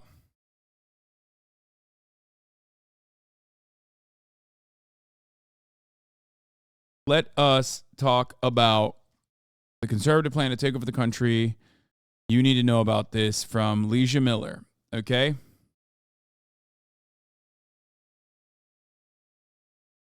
/Miller. Thanks, PDS Debt. Launched in April 2022, Project 2025 is the brainchild of the far-right think tank, the Heritage Foundation, which deserves its own entire video for all the shady shit that they've been up to over the last 40 I'm surprised she hasn't done one, to be honest, on the Heritage Foundation. plus years. Project 2025 is systematically building the future of the conservative movement and promoting policy objectives that would have devastating consequences not only in our government, but for... No, not the female Johnny Harris. Come on. I've watched her videos. That's ridiculous. Like, I don't think she's like a Marxist-Leninist or whatever, but that is so inappropriate. That's insane. I can't believe you just said that. She's like very well thought. Her videos are incredibly well thought out. They're super well fleshed out. She literally directly engages in materialist analysis when covering a lot of the stuff. I don't know if she's like a Marxist or anything like that, but I don't give a shit. She does a great job. Johnny Harris's coverage is oftentimes like just super surface level, rarely ever diving deeper into the background and the minutia or why certain things happen throughout history. That's crazy. for every person living in this country. That might sound hyperbolic, but I'm telling you, I cover a lot of batshit stories about conservatives, and this one has me spooked as hell, y'all. Their plan to further these goals has 4 pillars. Pillar number 1 is the policy, embodied in that 920-page manifesto they dropped last month. Pillar number 2 is the personnel database. Described as the conservative LinkedIn, the objective of the database is to collect resumes and information for thousands and thousands of conservatives from all walks of life and industries in order to source the best candidates to pack every branch and administrative body in Washington and throughout the states. To ensure that this database of personnel and the chosen warriors who will infiltrate the government at every level are properly prepared to represent the conservative goals set forth in the policy, Project 2025 relies on pillar number 3, train. Yes, we have the PragerU Zoe B video as well. Don't worry, we're going to cover that as well. I'm excited to cover that too.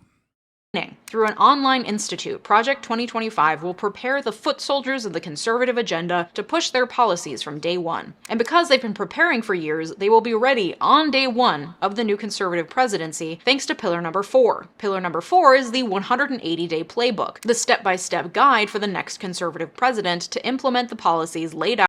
When people were bringing this up, I thought that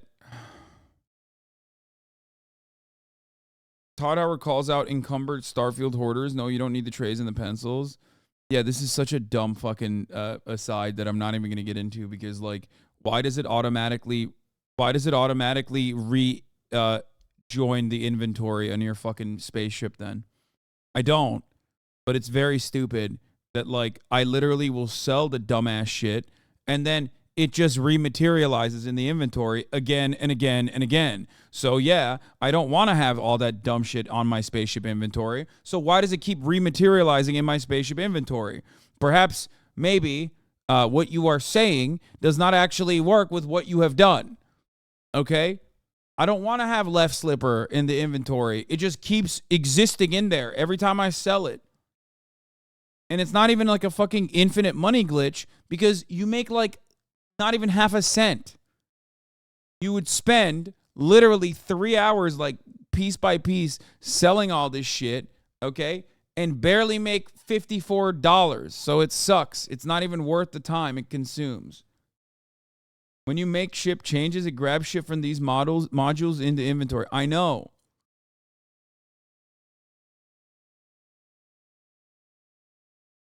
Out in the manifesto as quickly and systematically as possible in the first 180 days of their term. Through these 4 pillars, policy, personnel, training, and the playbook, Project 2025 aims to overhaul the entire US government from the inside out, putting in place draconian policies and gutting important government agencies, all in the name of the Constitution and good, white, Christian family values. Let's take when I first encountered the 2025 or 2024 project or whatever it's called, I thought that it was like the WEF, you know what I mean? Like Project Reset or whatever the fuck they call it.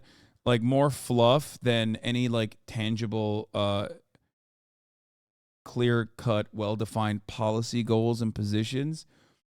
I'm still not entirely convinced, despite the fact that I know that Republicans are much better at like eviscerating the federal government, gutting it, destroying it, and deregulating at the behest of capital owners. So I am a little bit more fearful of it, but I do still think that it's still kind of like overblown, maybe. Each pillar in turn, though we will be spending the bulk of our time on Pillar 1, the policy, because we have 920 pages to cover, and it is the most fleshed out and horrific part of the plan so far. Project 2025 published their 920-page Mandate for Leadership Policy Manifesto as a free PDF on their website. I considered getting a physical copy to be able to wave around for you just to see what it looks like printed, but that would require me to give $35 to the Heritage Foundation, so digital will do. That being said, I did not, unfortunately, read 920 pages of this thing, though I don't think it's a bad idea to do so. I did, however, read the first 50 pages of the PDF, including the list of organizers, authors, the introductory note, and the foreword, to get a good flavor of what's going on. And frankly, entire books could be and have been written on some of the batshit theories and doctrines they rely on just in the introduction alone. So we have plenty to dig into. Plus, the work of journalists who have pored over the manifesto at length will help us in our dizzying tour of the policies laid out in this manifesto, so let's get into it. The policy book is divided into 5 sections. 1. Taking the reins of government. 2. The common defense. 3. The general... I just don't get it because it's like, this already happened. You know what I mean? Like, Republicans have already done, like, what more are they going to do with the control that they have? Like, at that point, it's just for funsies. I guess they just want to, like, kill trans people for fun. Like, is that what they're going to do?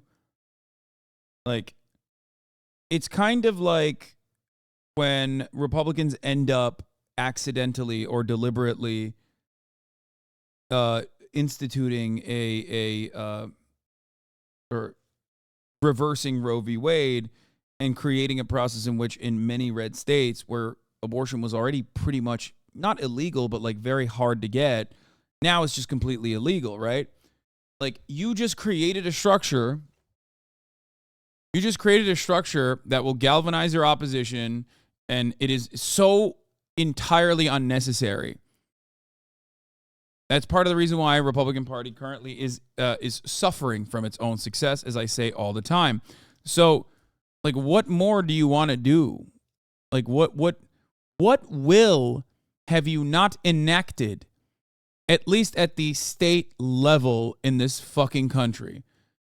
State level that allows you to take it all the way up to the Supreme Court with all the courts that you have stacked to the brim with Federalist Society perverts. Like, what more do you want out of the situation? Are you so horny that you want to, I guess, like create concentration camps or something? Like, what's the reason for this? It doesn't make sense. They have everything. They have effectively, over the course of the past half of a century, been able to gut the power that Congress held. The legislative body is completely neutered, okay? They moved over to power to the state legislatures where they actually win even when they lose the popular vote because of districting, okay? Which another W for them.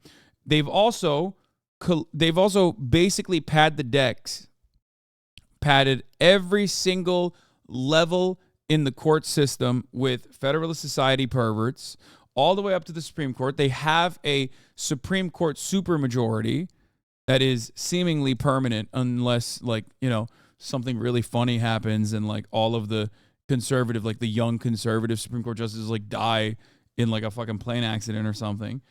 And so what more do you want? That is precisely the reason why they can get away with doing incredibly unpopular initiatives that hyper-focus on 1% of the population that most people don't even give a shit about, right? For example, all of the anti-trans legislation. Like, there is no real momentum towards anti-trans legislation. There is not really anyone on the ground who's like, this is really going to improve my material conditions. Like, this is, wow, I have a lot of economic anxiety, and, like, if only we could fuck over some trans people. Like, only the worst perverts fucking despise trans people to that degree. But they can do that. They can actually push that legislation every day. How can they do that? Well, they can do that because they own the states. They own the state legislatures. So I guess the next step in this process would be to move away from a federalist structure to one that actually gives more federal control to the executive, that and then they can just, like, implement federal bans at the federal level and start enforcing their agenda on blue states, which are the economic engine that drives the country in most cases. And that's their final goal, I guess. Like, because I'm thinking, like, what is the one area that they haven't been able to like enact their agenda? And I guess it's like blue states, right? So maybe they want to enforce their perspective on blue states as well. What? Soros AGs blanket the country. Just look at all the big cities and criminals that get turned loose. Yes, dude. I would also agree with you if I was a schizophrenic, a weirdo who literally was perfectly fine and had a healthy brain and then read too many posts and became schizophrenic. It can happen. Sometimes it's hereditary, and in other instances, it's just like I read too many posts, and now I believe that fucking George Soros is blanketing the country with George Soros-backed progressive district attorneys that are letting criminals go. A statement that you can only put out there, a statement that under any other circumstance would be considered so insane that you can only hear it from a dude standing on top of a soapbox outside of a metro station in one of these big cities with these progressive DAs, right? And yet now online, I can get that hand delivered to me by, like, not just one person, but a bunch of people who can, under the guise of anonymity, act like they're actually brilliant and not just completely batshit insane.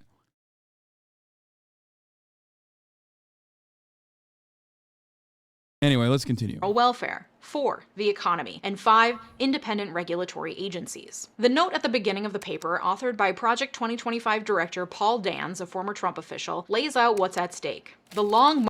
FYI, I'm not sure if anything has changed, but Zoe B does not seem to appreciate React content. This is unlisted. How did you find this unlisted video? I am not watching the Zoe B video at all. Thank you for sending that to me. We are not watching that video. I'll just fucking watch PragerU Kids on my own. There's plenty of coverage that I've done on the matter. But thank you for finding the video. She unlisted it after the drama. All right, let's continue. March of cultural Marxism through our institutions has come to pass. The federal government is a behemoth, weaponized against American citizens and conservative values, with freedom and liberty under siege as never before. The task at hand to reverse this tide and restore our republic. Bribe Barbara Streisand in effect. Wait, what? To its original moorings is too great for any one conservative policy shop to spearhead. It requires the... What does he mean by original moorings, I wonder? Oh, for the record, the reason why I watch people like Lesja Miller or even in that situation Zoe B is not to like run is not to basically like allow time to go by as I sit there and not do anything. I like using them as a vehicle to deliver the exact same narrative that I'm going to deliver regardless, for those of you who are unfamiliar with what I do here. And I like giving them a platform while doing so, because this is much more entertaining and enjoyable to consume than for me to just go to the website and read out the exact same things and probably come to the similar conclusions that she's going to come to here. I find it to be a win-win situation. A community of content enjoyers now are more aware of someone whose content I appreciate and enjoy, and also she gets to summarize this information that I would be reading out from a website anyway. If, however, some of these people that I do look to in times have an issue with me reacting to their content, despite the fact that I do offer additional commentary, I don't just like play it because I don't know Lesja personally, right? So I wouldn't just like play it and walk away. But if they do have issues with that and they feel as though I'm not giving the full-throated reaction necessary, I will just not watch their videos in the future.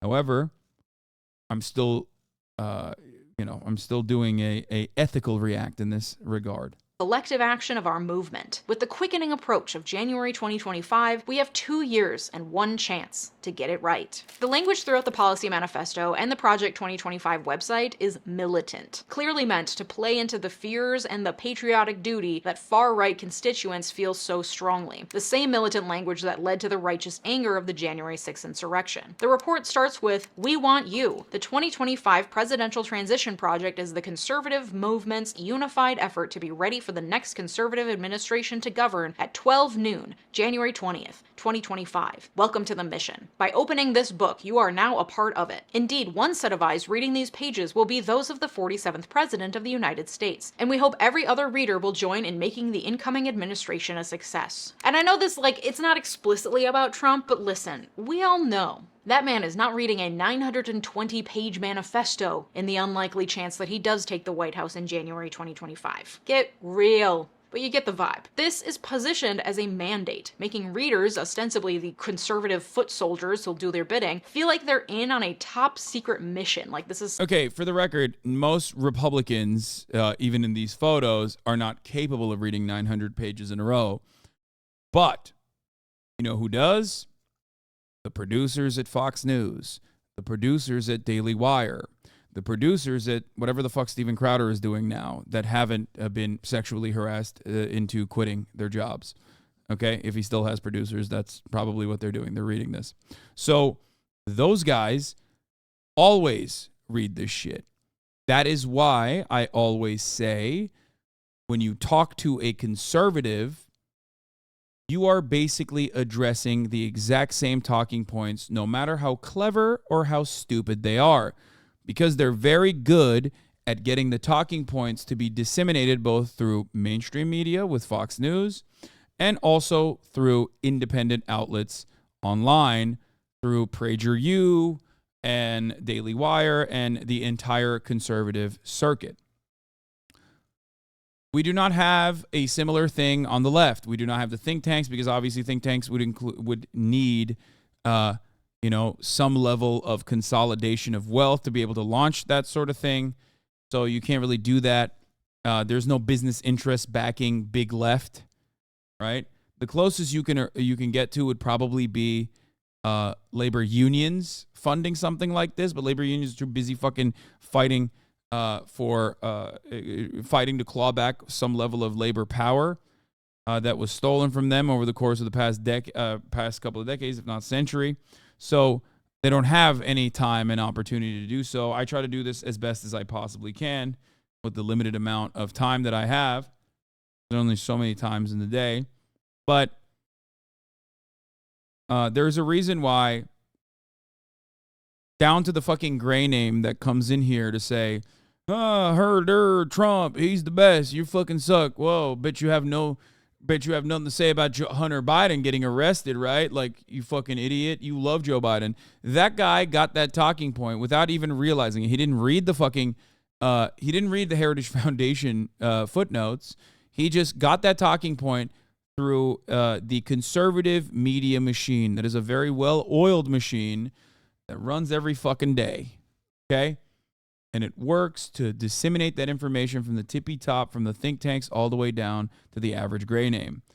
The advantage, of course, is that if you know those talking points, you can immediately destroy them, and it doesn't matter how brilliant the other person is, because it's usually always the same talking points. That's why I can always pre-watch videos without actually watching them, because I've duked it out against those talking points for 10 years.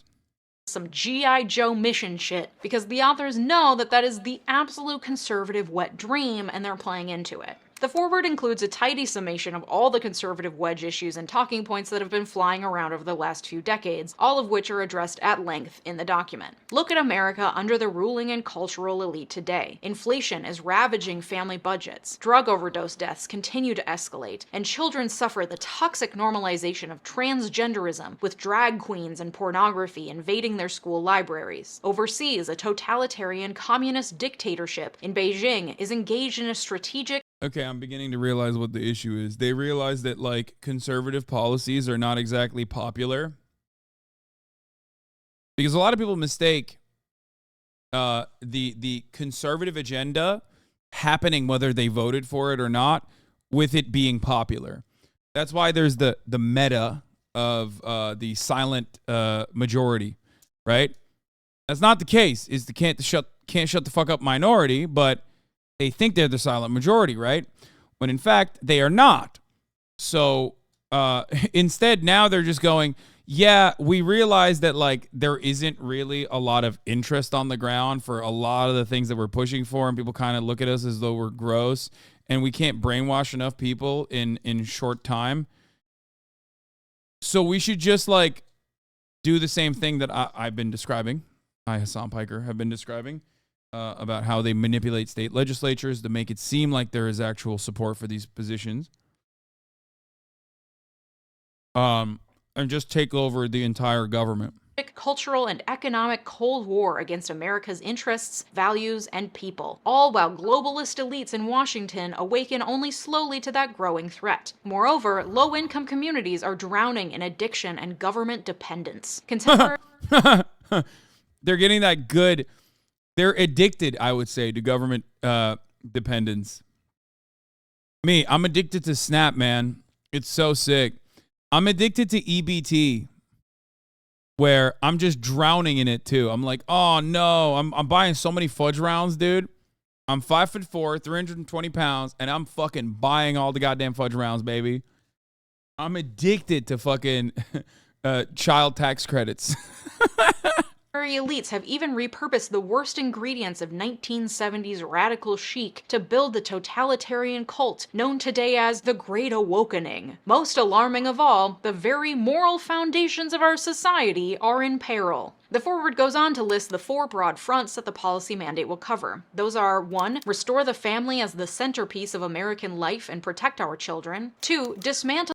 Protect our children by dismantling child tax credits. That's what we need to do. Protect our children by also dismantling any number of regulatory mechanisms that prevent them from working in grueling conditions, doing labor that, cause them to be injured permanently at such an early age. I'm talking about the mines, okay? I'm talking about how the children yearn for it. I'm talking kids need to fucking figure out where their bootstraps are, okay? The administrative state and return self-governance to the American people. 3. Defend our nation's sovereignty, borders, and bounty against global threats. Bounty. 4. Secure our God-given individual. They're coming for our jalapeno poppers, brother. They're Mexicans. They're coming over the border. Our bounty, brother. What bounty, man? Have you seen America recently? Rights to live freely, what our Constitution calls the blessings of liberty. And the manifesto goes on to lay out over 920 pages in 5 sections how they plan on furthering those 4 fronts. Chief among the policies promoted in the manifesto are a gutting of the administrative state and furtherance of the unitary executive theory, which we'll get into what those mean. Plus, okay, so yeah, it is like Dick Cheney, George W. Bush, or I mean, it's the unitary executive theory has been around for a minute now. It's not like necessarily new. So they are trying to. First, they dismantled legislative power. I would say that this accelerated under the Obama administration. Like they were testing the waters, and basically they decided like, oh, we are not getting punished for obstructing. You know what I mean? Like we're just not. The parties are completely polarized at this point. And it doesn't matter. There's no like geopolitical interest that differs between like the Southern Democratic Party and the Northern Democratic Party. If you're a Democrat in the South, you're voting Democrat. If you're a Democrat in the North, you're voting Democrat. There is no like genuine regional interest at play here. So what we must do is, or what we can do is get away with being obstructionist. So much so that they're even obstructing themselves right now with the looming threat of a government shutdown. So I guess now that they have decided obstruction is not punishable, they effectively dismantled the legislative body. No more confidence there at all. And now they use the state legislatures to enact their agenda. But finally, the last piece of that puzzle is beefing up the executive the powers that the executive office holds, so that they can have like a permanent tyranny, I guess, and get like way more ruthless about social issues. Anti-globalist and anti-environmentalist policies to protect from infiltration of Chinese culture into American life and continue the flourishing of American commerce, plus draconian anti-LGBTQ+ policies and a centering of religion and the traditional family unit in every aspect of governance. Yeah, it's bleak. Let's get into it. By far the scariest aspect of the policy, and the one getting the most critical commentary, is the absolutist commitment to gutting the administrative state and concentrating power into the hands of the president. The administrative state is sometimes called the fourth branch of government, and there have been debates for centuries as to whether it's constitutional. You know, all those agencies like the EPA, Social Security Agency, HUD, FEMA, the Fed, the Department of Homeland Security? Yeah, all those governmental bodies that manage the administration of day-to-day operation of the country and promulgate regulations for everything from transportation to healthcare to food to clean water. That's the administrative state. It's not technically in the Constitution, but that doesn't. This is what Vivek is talking about too, I guess. I was unfamiliar with this. Like, I didn't realize that's what Republicans were referring to when they talk about the fourth branch. Okay, now I know. See? This is great. Thank you, Lesja Miller, for teaching me this. Also, everybody go give her a like and subscribe. She's great. Doesn't necessarily mean it's not constitutional. And listen, most law students take an admin law class, and I can tell you right now that shit is dry. I barely could keep my eyes open during that class, so I won't bore you with too much detail, but this issue does take on a new and much more important meaning when you learn what Project 2025 wants to do about it. So here's some Admin Law 101. Admin law governs the structure, decision processes, and behavior of administrative agencies. Those agencies are created by statute, executive order, or by state constitutions. Admin agencies are also referred to as commissions, boards, authorities, bureaus, offices. So what? They just want the president to do fucking everything? Or are the conservatives about to rediscover the delegation of tasks and division of labor? No. They want the president to do nothing. They want the president to do everything, but also simultaneously, they don't want the president to do anything. Because if you don't have the EPA, the president can't fucking literally, like, deal with the things, the day-to-day of the EPA or the Department of Education or the Department of Transportation or the, housing, urban development. Like, these are all government agencies that are working to make your lives bearable and livable on a daily basis. Things that I talk about all the time about why the government is so big and why that's actually not a problem and actually a good thing. Okay? Like, every little thing that even private corporations take advantage of. Like one of the greatest examples of this from Adam Conover's G Word, something that I've talked about quite a bit, is like the military's meteorologist department, right? Like the satellites that are in orbit and also the planes that fucking fly into goddamn hurricanes and shit. Like all of that stuff is being controlled by the government that private companies take advantage of and basically reskin and repackage and sell to you as though it's totally separate and totally their own doing. But that's not the case. The government is back there working. Okay? Just like, for example, when you go to the grocery store and you buy a fucking slab of beef, or you buy 2 pounds of chicken because you love eating straight white chicken breasts because it has the highest protein, okay? And you go there, you know full well that like that chicken is going to be up to standards, right? You're not going to eat the chicken and automatically die. You're not going to eat the chicken and automatically start hallucinating that at the top of the hour there isn't a 3-minute ad break. Okay? Like this guy didn't even care. He just said top of the hour. At that point, you're not even trying to debate me. Okay? What is going on here? You just said top of the hour. That's what you just said. You didn't even say anything else. No, didn't even try. Anyway, he's fucking min-maxing. The amount of government activity required for any commercial aviation to occur is crazy. Exactly. We just like kind of assume that stuff is happening and we take it for granted. And it's incredibly stupid. The AccuWeather CEO is lobbying the government to prevent the NOAA from releasing their forecast to the public for free, because that would basically make AccuWeather a non-entity.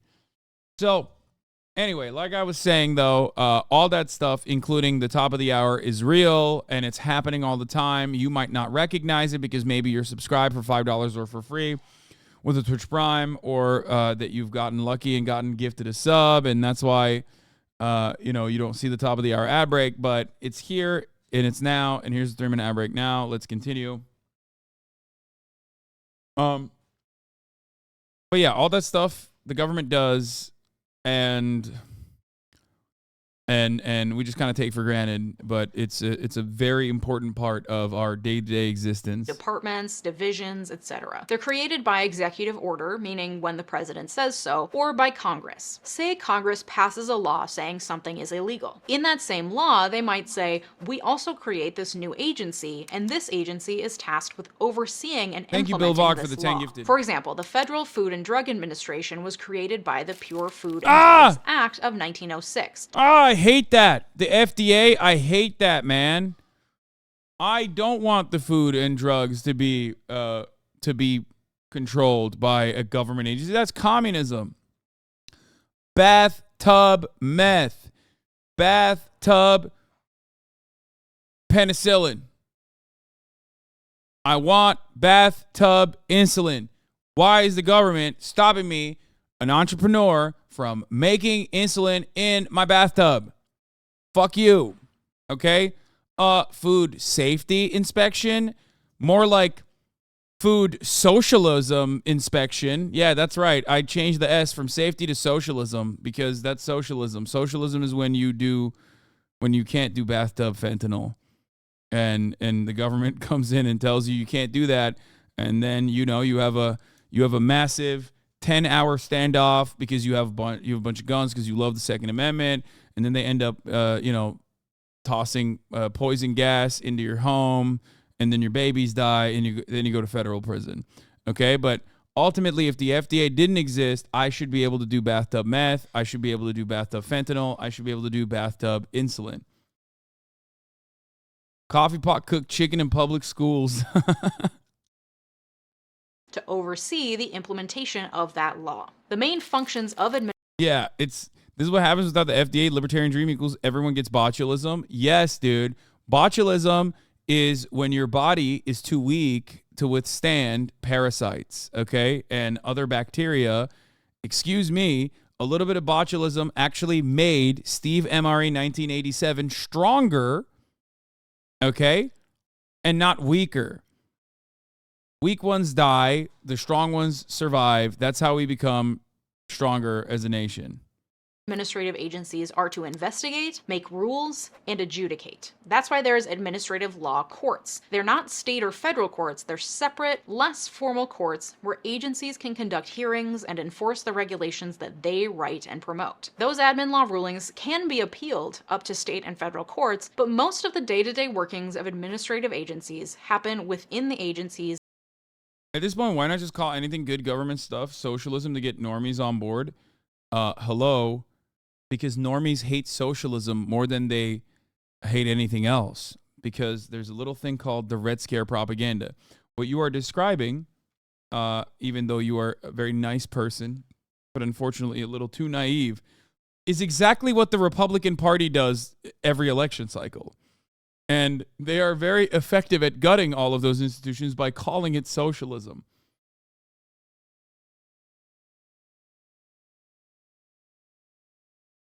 I'm not even kidding. Like what you're saying is the Republican Party's like strategy. And their courts. That doesn't mean, however, that there is zero oversight of these agencies. Like I said, rulings in the admin law courts can be appealed to state and federal courts. Congress can pass laws like the Administrative Procedure Act to rein in administrative agencies, and Congress also still controls the purse strings. The first federal admin agency was... You said normies hate socialism more than... Outside this chat, most normies hate socialism? My friend, in this chat, normies hate socialism. What are we talking about? Even socialists hate socialism half the fucking time. It's just like...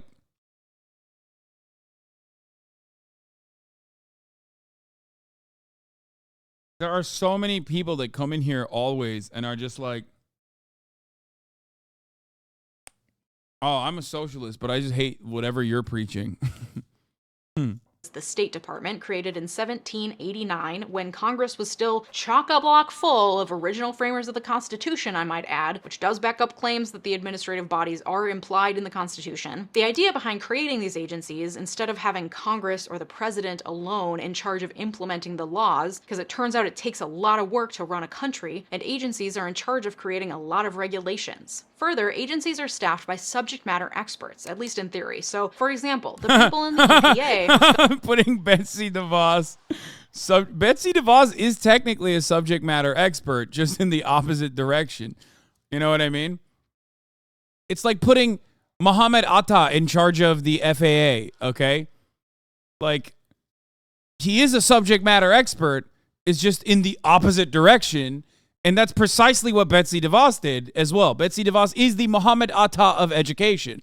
She spent her entire life and all of her family's dumbass money basically destroying, doing a 9/11 on Michigan schools, only to then be rewarded with the position of Secretary of Education so she could continue doing a 9/11 every day from the Department of Education, as a matter of fact. So, you know, she does have subject matter expertise, which is precisely why I said, like, in a sea of contenders, like, Vivek Ramaswamy doesn't make the cut when you got dudes who have made it their whole lives mission to, like, blow up the Department of Education. Like, a guy like Vivek is not going to be able to, like, whisper sweet nothings into Trump's ear and then automatically get that position when there are plenty of other, like, billionaire psychopaths who want that and have way more experience doing those things.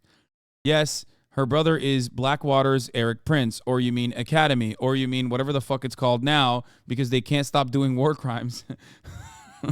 Anyway, let's continue. At least in theory. So, for example, the people in the EPA have spent their careers learning about environmental policy and regulation and are therefore much better positioned to implement a law than the lone president or congresspeople. And the Supreme Court has repeatedly upheld the constitutionality of administrative agencies and tends to give a lot of deference to their decisions because they are the subject matter experts. While Congress often creates the agencies, most of them technically fall under the purview of the executive branch, of which the president is the head, because the Constitution vests the power to faithfully execute the laws of the country in the president in Article 2. Admin agencies do just that. They execute the laws, and they oversee said execution in a way that a single executive couldn't, and also in a way that ensures extensive checks and balances over executive authority. But this is why the president typically appoints heads of all these agencies, because they're technically part of the executive branch. But while the heads of those agencies come and go with the politics of the time, the people operating under them are not tied to politics or a president and tend to make careers out of working in those agencies. This again, or a career out of, looking in the other direction, and then finally, after many, many years of working in that federal agency, leaving the federal agency to immediately go and work in the private sector, with a insane salary, which is also known as the revolving door.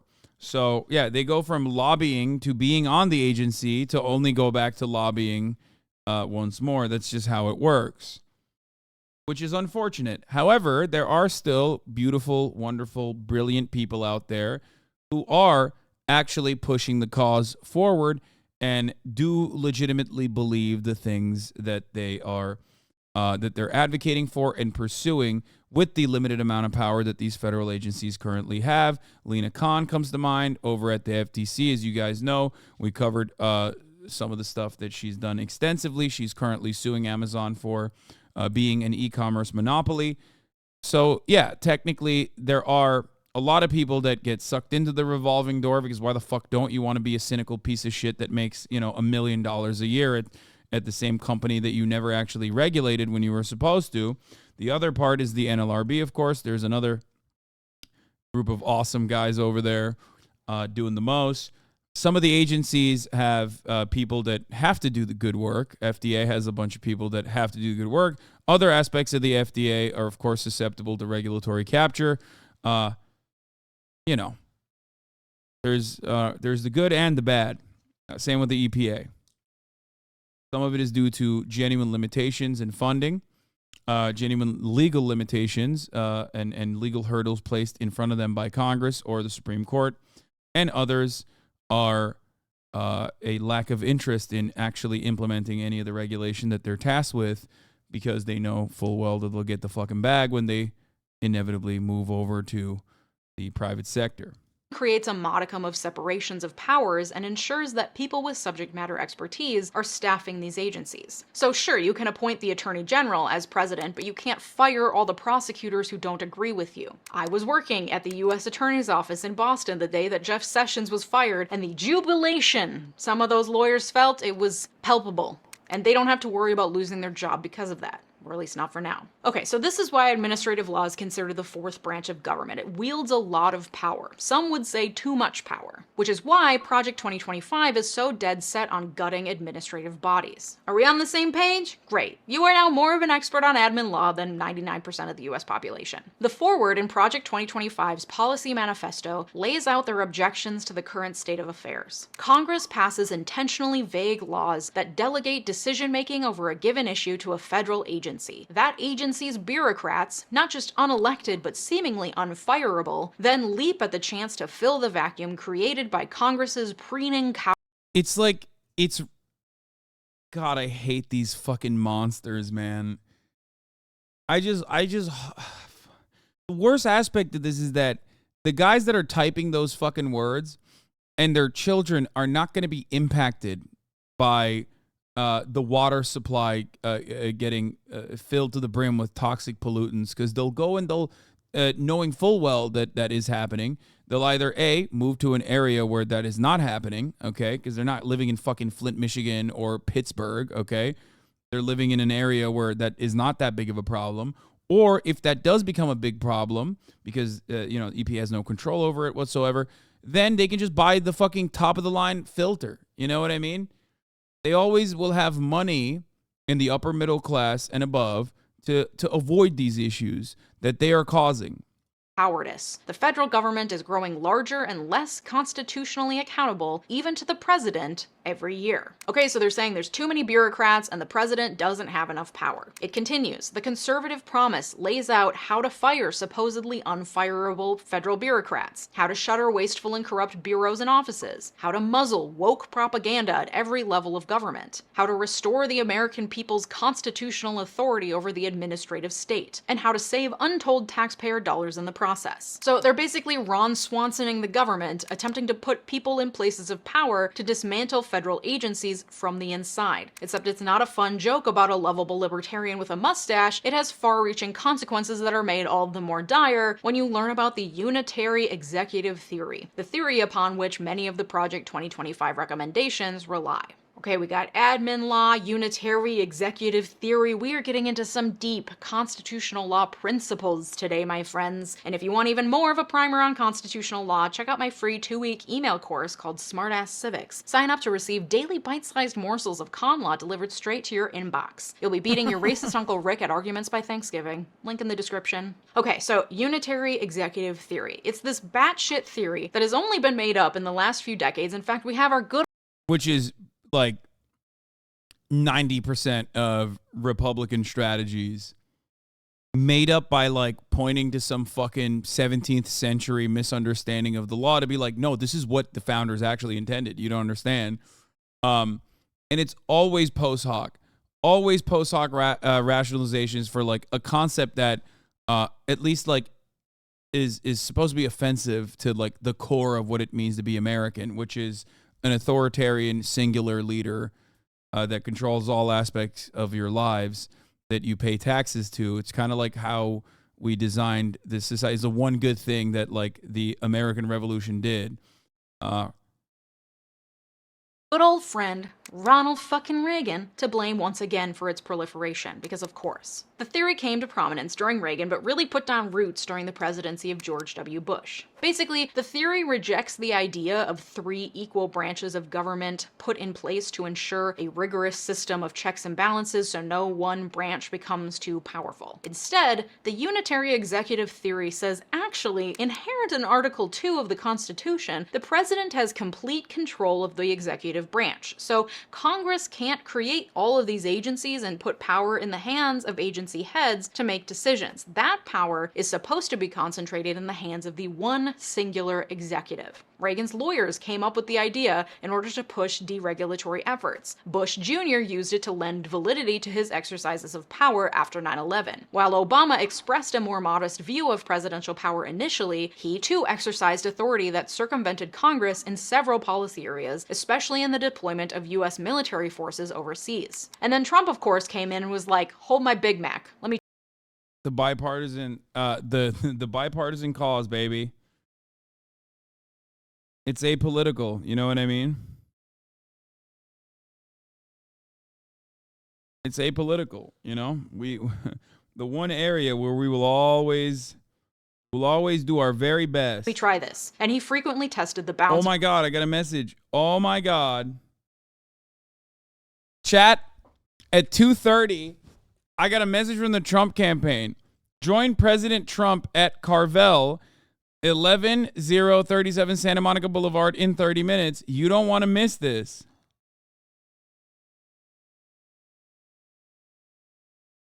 Trump is currently, I guess like at 3 p.m., he was at Carvel on Santa Monica Boulevard. Carvel Ice Cream at Santa Monica Boulevard, which is funny because I've been to that ice cream shop before. I used to live near it. That's so sick.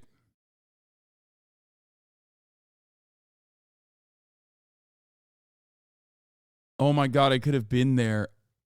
Oh my God, if I got that text. If I looked at my text messages earlier, I could have fucking been there. And I had the chance to do the funniest thing, dude, which is kiss him.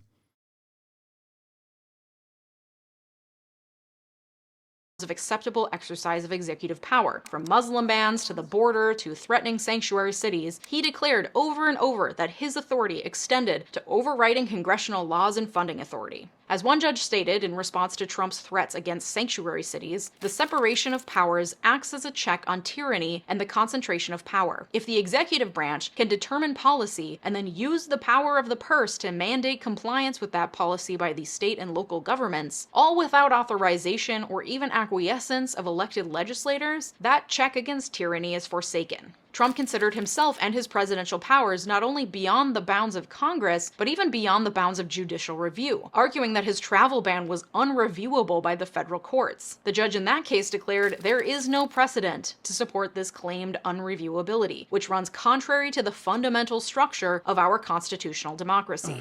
Even scholars who are in favor of wide-reaching executive power are appalled at Trump's behavior. John Yoo advocates in favor of the unitary executive theory and famously wrote a memo defending the legality of waterboarding under Bush. But he Fuck, I missed this, man. I missed that big, beautiful boy, baby. I missed him. I could have been there. Oh, my God. California is Trump country, says Carvel Ice Cream. That's so sick. Fuck, that's so sick. Yeah, this was perfectly explained in the movie Vice. This is how Dick Cheney did so much bullshit. Exactly. Here, this is...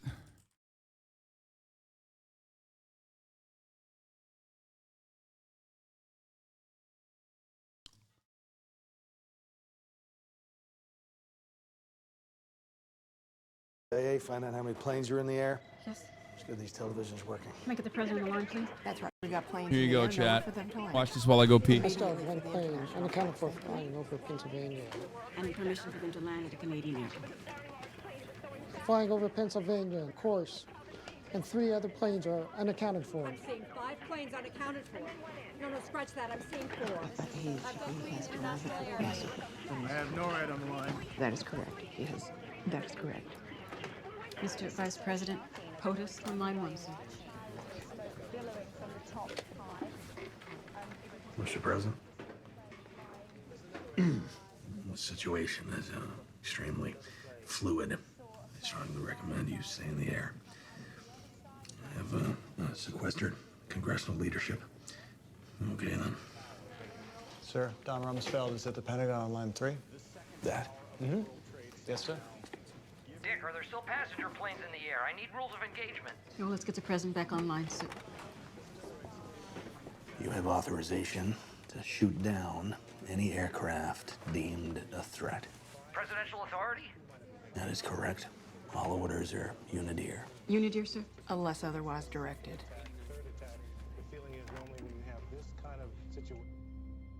By all accounts of what people saw in that room on that terrible day, there was confusion, fear, uncertainty. But Dick Cheney saw something else that no one else Opportunity. did. Your merch spotted behind Trump today?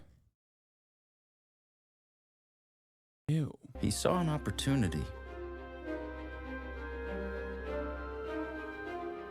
As the world becomes more and more confusing, The OSC lawyer that told Obama he was cool with the drone strike of Anwar al-Awlaki spoke to my class the other day. My professor said it was too pointed to ask the guest whether he regrets war crimes.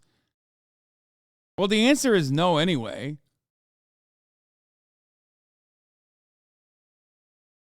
All right, let's get back to the video. He also wrote a New York Times editorial entitled Executive Power Run Amok, saying, Adam McKay's even I Vice is have the grave movie. concerns about Mr. Trump's uses of presidential power. Yikes. But it appears that Project 2025 is supporting the idea that the president should constitutionally be entitled to vast levels of control over all administrative agencies, what they do, and who runs and staffs them from the top down, and Congress should have no ability to check that executive authority. Many constitutional law scholars argue that this is beyond the bounds of the Constitution, no matter how you look at it. But Yeah, except it doesn't fucking matter because constitutional law at this point is just, again, totally partisan and totally vibes-based, and there's not really much you can do about it. It kind of always has been that case. We just kind of make shit up as we go along. Much like the unitary executive theory Another completely made up concept of like strict textualism is another perfect example of conservatives just looked at something and were like, let's just make something up to not show our naked partisan efforts. Okay? It is literally a made up legal theory that they teach in schools like it's fucking legitimate. It is completely ridiculous. Okay?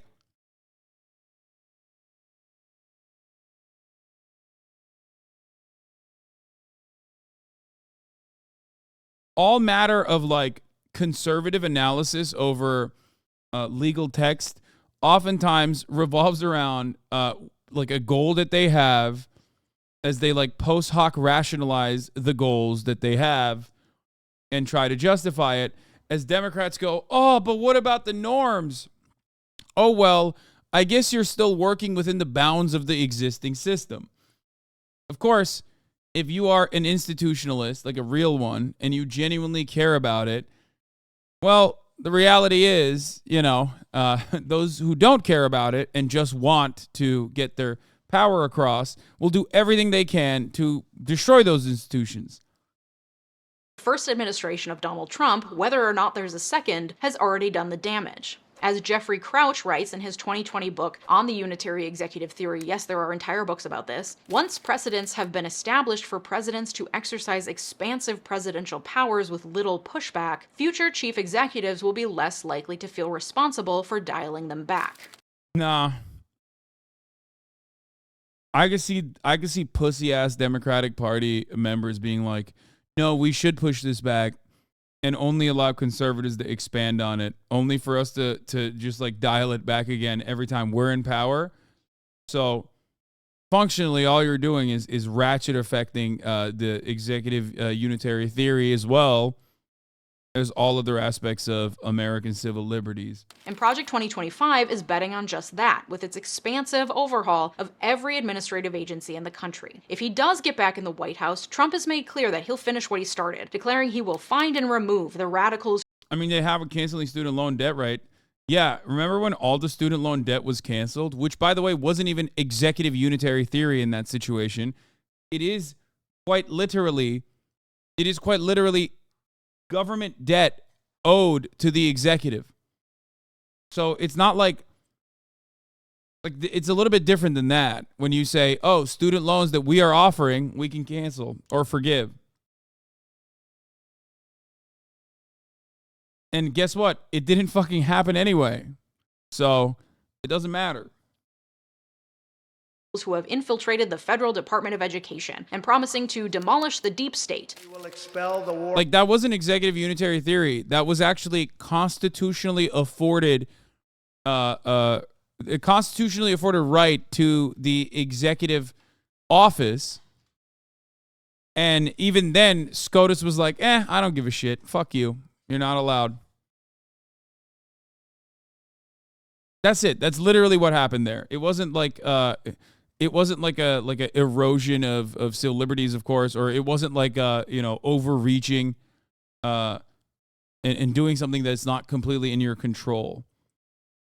It was literally within the purview of the presidency to do so, and yet they just didn't let it happen. Supreme Court was like, no, you can't do it. Warmongers from our government. We will drive out the globalists. We will cast out the communists, Marxists and fascists, and we will throw off the sick political class that hates our country. He plans to do this in part through what's been called Schedule F, a plan that Project 2025 appears to adopt as well. In the waning days of Trump's presidency, he passed an executive order called Creating Schedule F in the Accepted Service. This order removed employment protections from career officials, those who work in government agencies in a non-political, non-appointed position, deeming them Schedule F employees who may be fired at will by the president, presumably if they don't show sufficient loyalty or execute the duties of the agency in the way the president deems necessary, effectively stripping any sort of checks or balances on the president's ability. Yeah, like when the president says, like, let's say the president has some really cool ideas about bleach, okay, killing COVID. Let's say the president doesn't just, like, bring that up in conversation when he's delivering an address to the nation, as he was doing during, I don't know, like a pandemic or something. Let's say he follows through on that alongside hydroxychloroquine as being an effective way to, defeat COVID in the body. And then members of the administrative agencies that are supposed to say, hey, I'm a scientist. That's insane. You would kill people if we were to like push this out from our agencies as though it's the most effective way to get rid of COVID. You could just go, you're fired. And then fire them. And then be able to continue hiring whoever the fuck you want to that position that will actually go, yeah, you know what? That is true. We should do the bleach thing. To control federal agencies from the top down. In fact, 2 former Trump White House aides, Johnny McEntee and Russell Vought, who were instrumental to Schedule F, are also involved in Project 2025, indicating a continuation of the policy by whatever conservative president next takes the White House. McEntee is quoted as saying, "Our current executive branch was conceived of by liberals for the purpose of promulgating liberal policies. There is no way to make the existing structure function in a conservative..." He means... And this goes to the heart of the matter, the HasanAbi truism.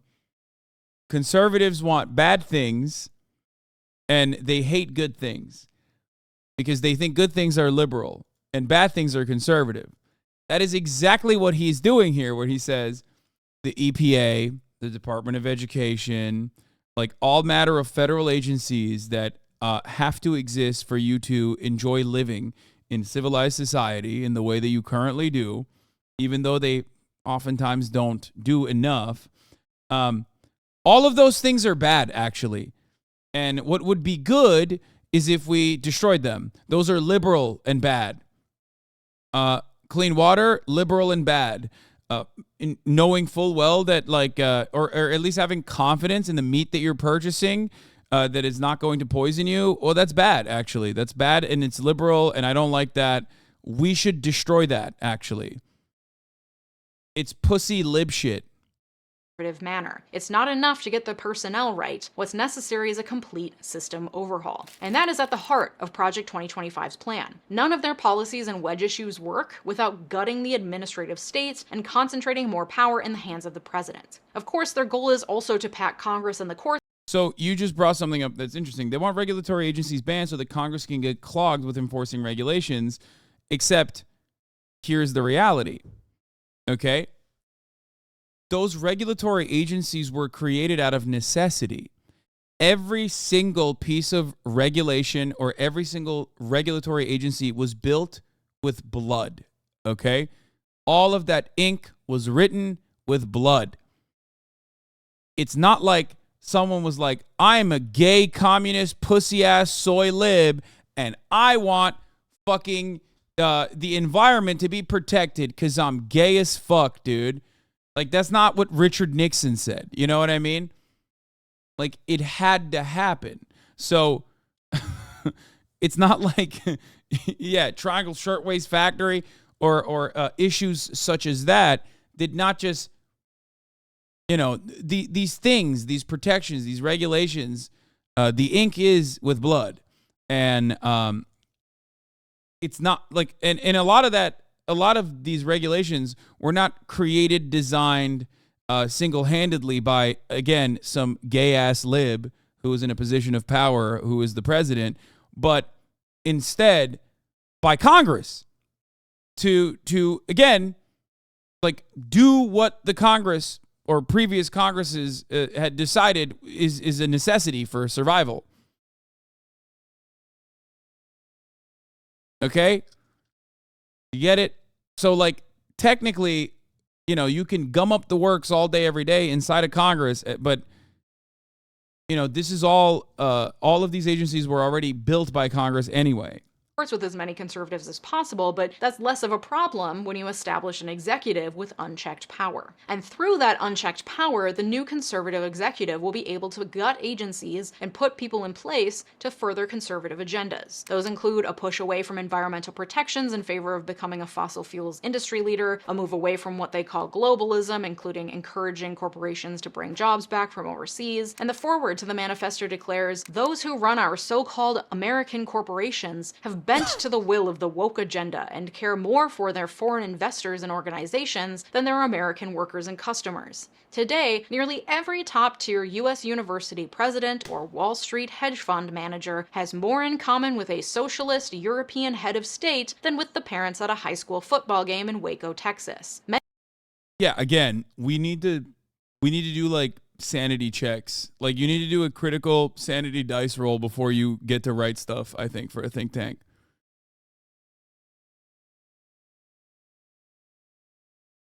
Like, if you think that Jeff Bezos is more in common with a fucking socialist, then ironically, the guy writing this article, I don't know what to tell you. Yeah, dude. Like, Jamie Dimon is like, man, we really need to fucking, we really need to have a violent revolution to create a dictatorship of the proletariat, you know? He's always saying that. Many elites' entire identity, it seems, is wrapped up in their sense of superiority over those people. But under our Constitution, they are the mere equals of the workers who shower after work. There's nothing funnier to me than a guy who says those who run American corporations are bent to the will of the woke agenda and care more for foreign investors, and they're closer, they have more in common with socialists, when, like, your job at the Heritage Foundation is quite literally to make sure those woke socialists get everything, okay? They run society and they get everything. I think some of these guys actually forgot that wedge issues serve a purpose. I think this feels like these guys, even at the place where they churn up new wedge issues, the think tank that is designed to specifically create wedge issues, to drive a wedge, to keep people hyper-focused on like idiotic culture war battles, have forgotten why they do those culture war battles to begin with. It is so that shareholder profits are seen as absolute and the most important thing possible, and that we can erode the regulatory agencies specifically so that those socialist guys can make as much money as they possibly can. They want to max out. So I don't know what the fuck these guys are talking about. This is like a very Ron DeSantian take. Very Ron DeSantis tries to use big government initiatives to bully Disney approach, really. You're forgetting that, you know, at a certain point, you're supposed to scale back on the culture war stuff because that's just simply supposed to be a distraction instead of before. And while that passage is absolutely unhinged for many reasons, there are a few things we can agree on here. American corporations absolutely do care more for their foreign investors and organizations than their American workers and customers. And yeah, they hide behind woke language like DEI while also being awful for workers, the environment, and equality writ large. But I think conservatives genuinely think that corporations actually believe the DEI bullshit they spew, and that it's not just a way to avoid lawsuits. Like, yeah. Come on, guys, I thought you were a little smarter than that. Also, I would wager a bet that the framers of our Constitution, largely products of the Academy, did not consider themselves equal to laborers who showered after work. The policy also shows an outsized obsession with China, another popular conservative talking point, saying that China is a Well, it's a liberal talking point, too. Well, everyone's a liberal, and liberals are conservative, so that kind of makes sense, but, like, you know. Also, yeah, remember when Chatter called her Johnny Harris? Johnny Harris would read this and go, well, this part is actually correct. totalitarian enemy of the United States, not a strategic partner or fair competitor, and that America's elites have betrayed the American people. The solution to all of the above problems is not to tinker with this or that government program to replace this or that bureaucrat. These are problems not of technocratic efficiency, but of national sovereignty and constitutional governance. We solve them not by trimming and reshaping the leaves, but by ripping out the trees, root and branch. The report goes on to say illegal immigration should be ended, not mitigated. It's so funny. There's nothing funnier to me than like being endlessly butt mad about China just fucking ripping us in our own game. It's like, pick your poison, brother. You made it happen. You know what I mean? It's so funny. It's literally a fascist manifesto. Yes, but also at the same time, it's somehow nerdier than like a lot of these like weird 4chan fascist manifestos where they're like, because they're a think tank, they have to get like, they have to still use like academic language. You know what I mean? So it comes across as like very liberal and very butthurt and very upset and tries to very nerdily dismantle the federal government.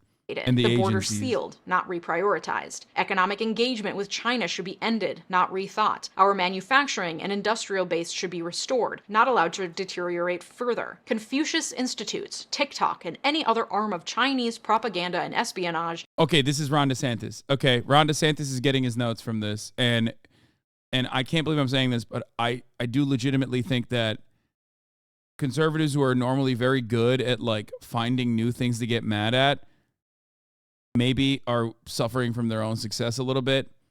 This is Ron DeSantis. This is so informative. Oh my God. Now I know where the fuck Ron DeSantis is getting his shit from. Because I was wondering, Felix tweeted about this the other day too. Like, remember when we looked at Ron DeSantis like standing in front of a podium that read CCP, where he was talking about how he's like eviscerating Confucius Institutes in America?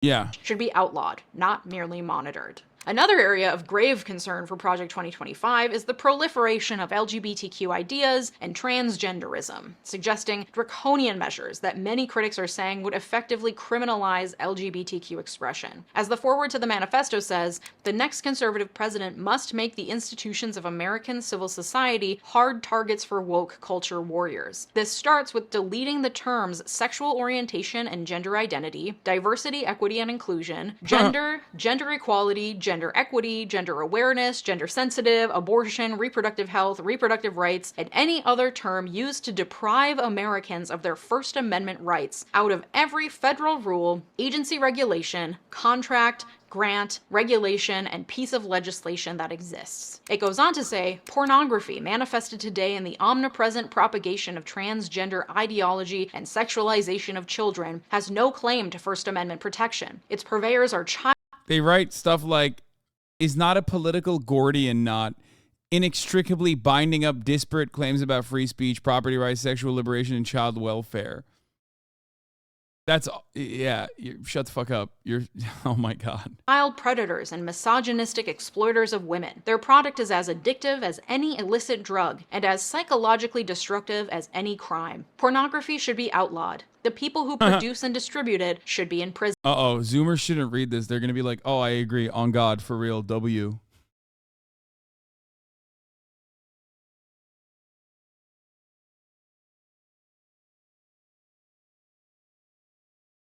Educators and public librarians who purvey it should be classed as registered sex offenders, and telecommunications and technology firms that facilitate its spread should be shuttered. As far as I can tell, to them, pornography. Okay, first of all, yeah, if you show pornography to your classroom, yeah, you probably will be labeled as a registered sex offender. What the fuck? I think they just mean like if you do sex ed when it's if you do sex ed that's not abstinence only sex ed, then you know you're going to jail. I think that's what they mean. They're labeling any trans person. Yeah, that too. So here's the thing. Is 2025 a step towards central planning? Yes. But the unfortunate problem here is that it's pushed by conservatives. So it's not like centralized planning of the economy for the entire nation to prosper. It's like centralized planning of the entire economy so that like the minor benefits that you get from the civil libertarianism that exists in the United States of America, that can only exist in the United States of America due to America being the hegemonic superpower, we want to take those away too. Like no more treats, okay? You can't have like a little bit of sexual liberty as a treat. You can't like be trans in public as a treat, you know, for all of the death and destruction that we deal worldwide.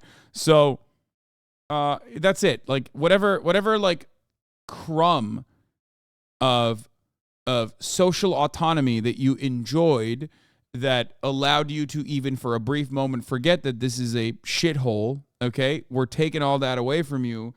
And there's really no reason for it either. Like, I think a lot of these people forget that, you know, those things are what keep people dull. Those are the things that make people feel like they have freedom. I myself included, for the record.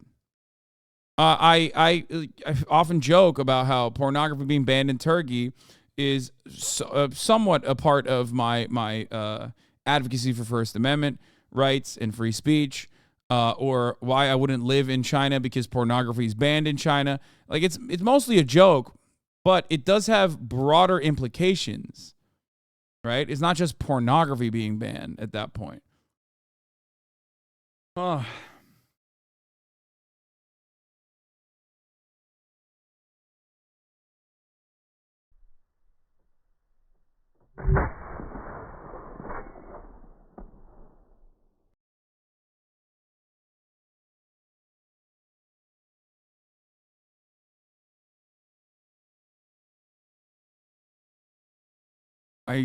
God, he's so whack.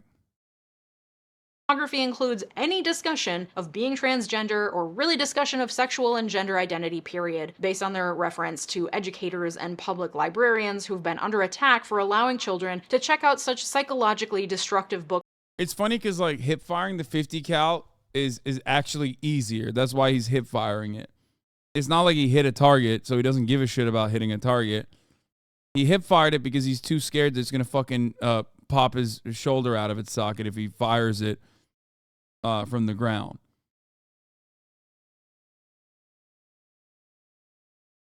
Books as And Tango Makes Three, a book about gay penguins, and Sparkle Boy, a book about a little kid who wears. The real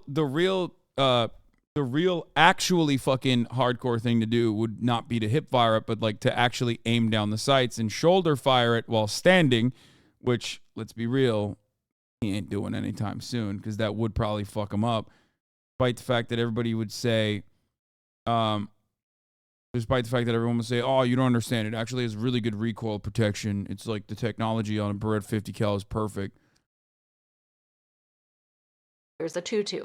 But the rape and murder in the Bible is fine and definitely requires zero therapy later in life. A later chapter in the manifesto on the Department of Health and Human Services advocates that the president should direct agencies to rescind regulations interpreting sex discrimination provisions as prohibiting discrimination on the basis of sexual orientation, gender identity, transgender status, sex characteristics, etc. This would strip protections for LGBTQ folks, as well as women, it seems, given that gender identity is listed, effectively making current regulations around sex discrimination fully obsolete.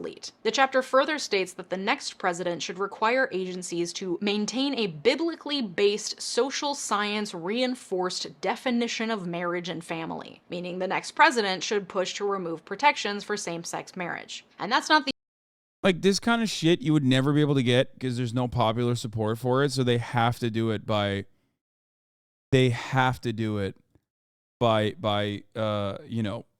authoritarian mandate. And it's just so odd because, like, it's not hurting anybody. You know what I mean? There is no real material benefit to doing this. Like, there's no capitalism reason for it. At that point, you're just, like, being a bully for the sake of being a bully. Very odd. The only reference to the Bible or the sanctity of the family in the policy document. Its 920 pages are littered with references to the Bible and Christianity and the traditional family unit. The foreword declares the most important community in each of our lives and the life of the nation is the family. Today, the American family is in crisis. 40% of all children are born to unmarried mothers, including more than 70% of black children. There is no government program that can replace the hole in a child's soul cut out by the absence of a father, which I legitimately feel like they wrote this so that liberals would go out and vote, and even like leftists would go out and vote in fear that like Republicans will come and do the things that are like comically villainous.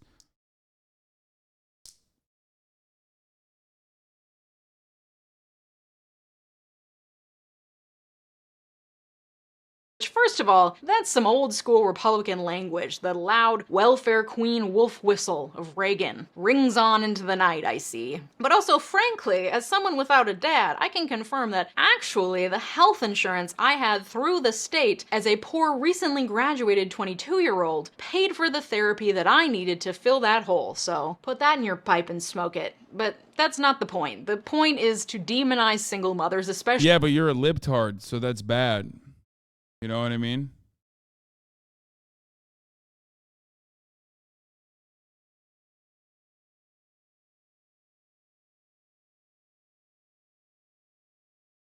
Fucking got him.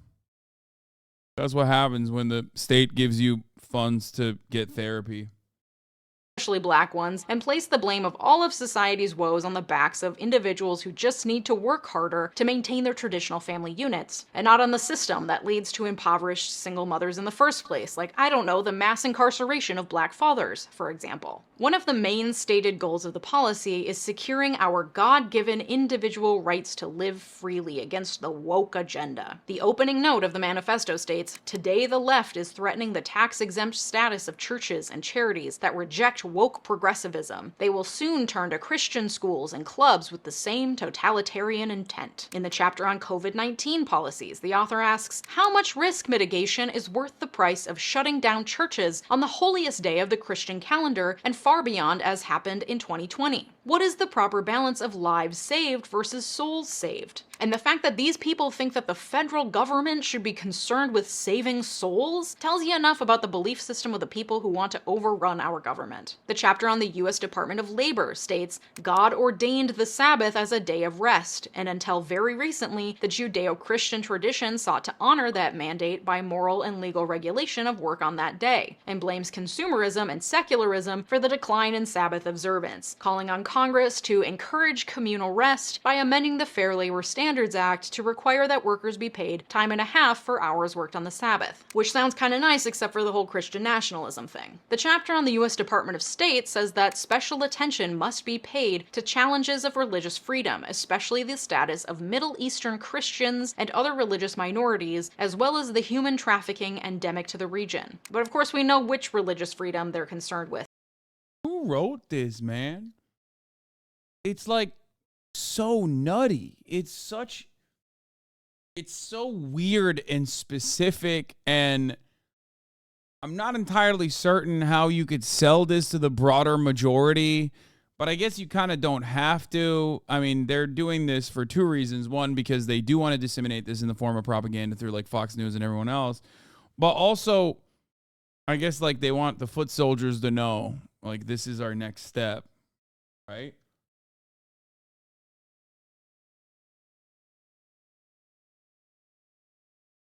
It just, did the 4chan and Reddit groypers all get jobs in think tanks? I think they did. I'm not even kidding. I think like a lot of those guys that spent, you know, the early 2000s and, you know, the early 2010s when they were like 20 to 25 years old, they finally got to the age group where they can like get these think tank jobs. And that's why they're, and that's how they're operating.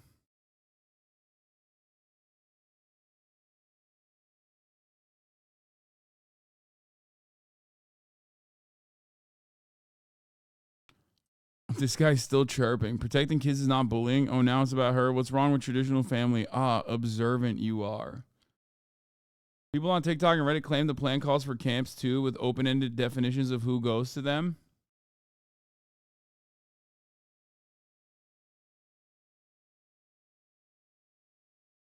I just don't understand, like, what more these fucking freaks want. You know what I mean? They're like, we have to ban trans porn because I can't stop jerking off to it. Like, that's basically half of the fucking article. You know what I mean? Like, they've dedicated entire pages to, like, how hard they nut to trans porn and why it must be banned. Like, what are you doing? The fuck? You're so weird, bro. Keep that shit to yourself. You know what I mean? Here. In all of this, Project 2025 essentially creates a blueprint for the proliferation of a Christian nationalist agenda at every level of government. You guys, that's just one pillar of Project 2025. This 920-page manifesto is pillar number 1, but it is the most extensive because it lays out the foundation for everything to come and how the next president should go about pushing every conservative talking point imaginable, all with the backdrop of eviscerating federal agencies and concentrating as much power as possible in the hands of the president. Pillar number 2 is the creation of a personnel database, what they're calling the conservative LinkedIn, which sounds like hell on earth, from which to pull qualified conservatives to place at every level of government. They have an application to be part of the personnel database linked on their website. So I thought, hell, maybe I'll apply. Y'all are always telling me that I should get involved in government. They even had boxes I could check saying that I'm liberal and progressive, so it seems like maybe I'm welcome too. I just answered a few questions, and they were all interestingly worded as though they were trying to woke bait me, like, the gender wage gap is the result of prejudice and discrimination, agree or disagree? Or, the US needs nationalized healthcare, agree or disagree? I answered honestly, attached my resume, and submitted. A few minutes later, I received a confirmation email that my application had been received. We'll see what happens next. Seems like a good way to keep abreast of developments. Seems like definitely something that could easily, I don't know, be overrun with liberal and progressive applications. It would really be too bad if, like, every person who watched this video submitted an application to be added to the database. Seems like it would make their job a lot harder to find the good conservative. Damn, if only we had, like, a coder in the community who could fast track and streamline that process so they could, like, flood fake applications into it. I mean, surely that'd be terrifying. That'd be terrible. And I hate that. And I don't want that. Shonda Black. I would never want that to happen. You know what I mean? Candidates in all those applications. I mean, that's just like something I was thinking about. I'm just spitballing here, okay? I left the link to the application in the description just so that you can do your own independent research and form your own opinions. The third pillar of Project 2025 is training. According to the Project 2025... It's not actually. I feel like it's not illegal. I think it's like frowned upon, but I don't know if it's illegal. I don't think so. If that was the case, then Sean would be in prison. He has done this so many times. Like, nonstop. Is what I would say if he had done it, but of course he has not. Because I would never harbor criminals in my community. Website, the Presidential Administration Academy covers topics ranging from how to identify appointee positions for which you qualify to navigating the necessary background and security. Yeah, we unintentionally and not deliberately DDoS the fucking applying site by just simply watching this video, but security clearance processes, to recognizing and addressing the dangers of the administrative state. Potential appointees will learn the intricacies of the federal budget process, how to work with the media, managing congressional and stakeholder relations, the federal procurement process, and dozens of other topics that provide the knowledge and skills you'll need to be an effective presidential appointee. Current certificate programs offered are called Prepared to Serve, Conservative Governance 101, and Conservative Governance Advancing Policy, with more on the way. It appears that the application to take those courses is the same one to be added to the personnel database. So if you, for some reason, decided to, I don't know, submit an application and overwhelm their personnel database, maybe you would also be given access to these courses. I'm not sure. Definitely do your own research. The final pillar, pillar number 4, is the 180-day playbook. This appears to be yet to be written, but according to the website, the playbook would include a comprehensive, concrete transition plan for every single federal agency to implement in the first 180 days. This mirrors the plan that the Heritage Foundation gave to Reagan when he entered office, allowing him to hand off vetted conservative policy initiatives to each agency without having to do much work on his own. The Heritage Foundation, which is the creator of Project 2025, is seeking to redo what they did with Reagan, but put it on steroids. That 920-page manifesto is a good indication of the types of recommendations that they'll give to each agency. Okay, so I hope that I have sufficiently communicated the gravity of this plan. If a Republican wins the presidency in 2024, they will be handed this plan. They, of course, aren't required to do anything with it, in theory, but given that Trump and DeSantis, the two frontrunners for the nomination, are both batshit fucking off their damn rockers, it seems likely that whoever wins the nomination would wholeheartedly back most, if not all, of the policy items put forward. Yeah, I mean, this is already like the strategy. You know what I mean? By Project 2025. Lord knows Trump isn't going to read any of this, so he'll likely just hand it off, as is, to be implemented by people who can read good and stuff. So what do? We make extra damn fucking sure that the Republican doesn't win the election in 2024. This is an all-hands-on-deck situation, my friends. Do I want Biden? No, but he is once again the best choice that we have. You also need to vote in Democratic senators and representatives as well. You need to bring your roommates and your partners and your family members and make sure that they vote. You need to call them ahead of time and be like, hi, what's your plan for voting? You need to be thinking about this early and often. You need to be just a little bit scared. Not to be fear-mongery, but this is genuinely a terrifying prospect for our government that feels really, really imminent. Of course, any of these unilateral actions that a Republican president could theoretically take could then also be challenged in courts, but he's packed the courts, including the Supreme Court, and the result of attempting to implement all of these new policies in the first 180 days would be sheer chaos. John F. Kelly, Trump's literal chief of staff, has said it would be chaotic. It just simply would be chaotic because he'd continually be trying to exceed his authority, but the sycophants would go along with it. It would be a non-stop gunfight with the Congress and the courts. Even if the theoretical Republican president couldn't get through all of these policy proposals, it would still create a level of Dumbass anti-electorals Mandy's in the chat will hate this. Do we even have any fucking anti-electorals Mandy's at this point in the chat? I think everyone is just done. They're fatigued. Like, even the anti-electoralist guys are like, I don't really care. Whatever.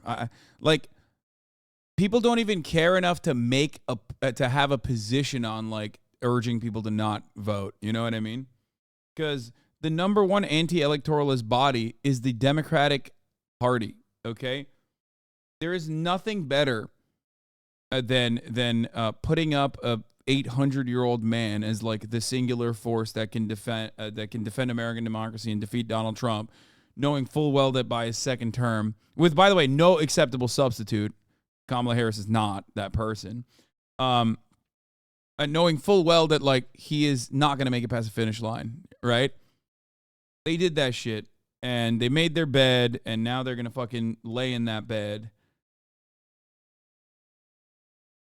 So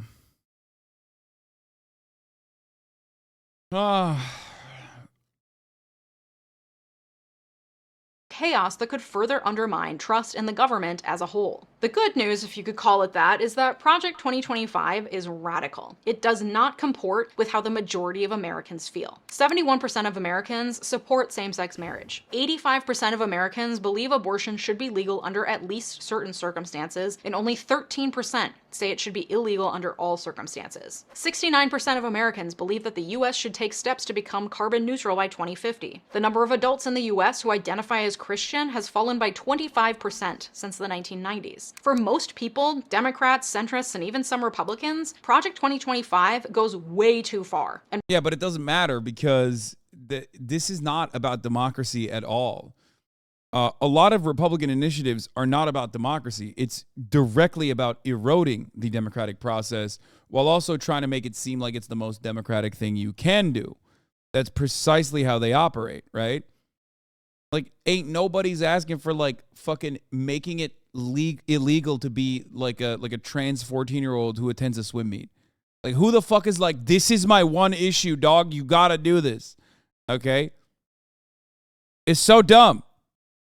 And represents an upheaval and existential threat that is beyond what most people want to see in the US government. So my hope is that the more people who know the actual contents of the Project 2025 plan, the more people will get out and vote to make sure the hellscape it presents never comes to fruition. Sharing this yeah, it doesn't matter. It's in many respects, like, unless the Democratic Party does a better job of getting people motivated to vote and stuff. Oh, Brant, by the way.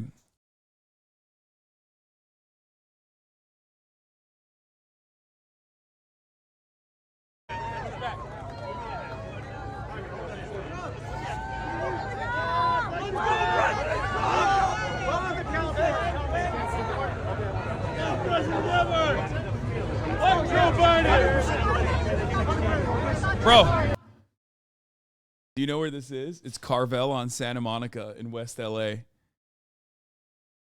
Carvel, the ice cream shop on Santa Monica in West LA. It's like one of those random malls, like near.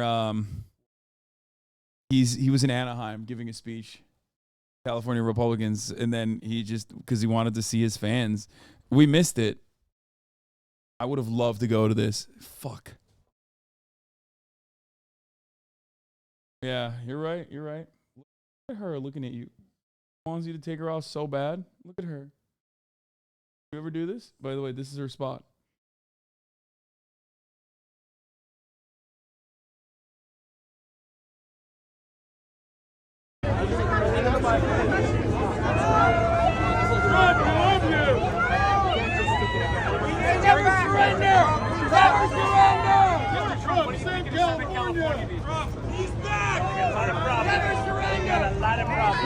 Fucking losers, dude. Oh God, I do hate, like, as much as I hate the Electoral College, it does make me so happy knowing full well that like none of these guys' votes matter. You know what I mean? Like that does give me a little bit of fucking hope. It makes me feel good a little bit. It's like, dude, vote extra hard, bitch. You know, go ahead, keep voting, dog. Fuck you gonna do about it, okay? No, I'm good.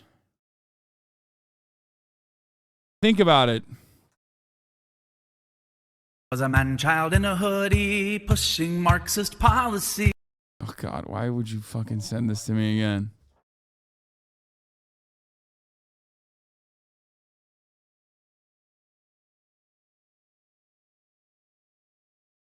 Anyway, yeah, Elon went to the border, but I don't really care about that. Cody Code takes over the button, seems cool. There's a new whatchamacallit. There's a new Jubilee video too, right? Whoa! Damn, whoa, Spider-Man! 9-3. Come on, you on one, bro. Bro! What's up, bro? That's 11-3. Old white boy, 54. 54! Come on, put it up again. Put it up? Put it up again. Come on, Flip. Oh, I should have ran past you and dunked that motherfucker. Bro, he can't even open his eyes. What's going on? I am not. This got to be racist, dog. That's got to be racist. Dunk that bitch.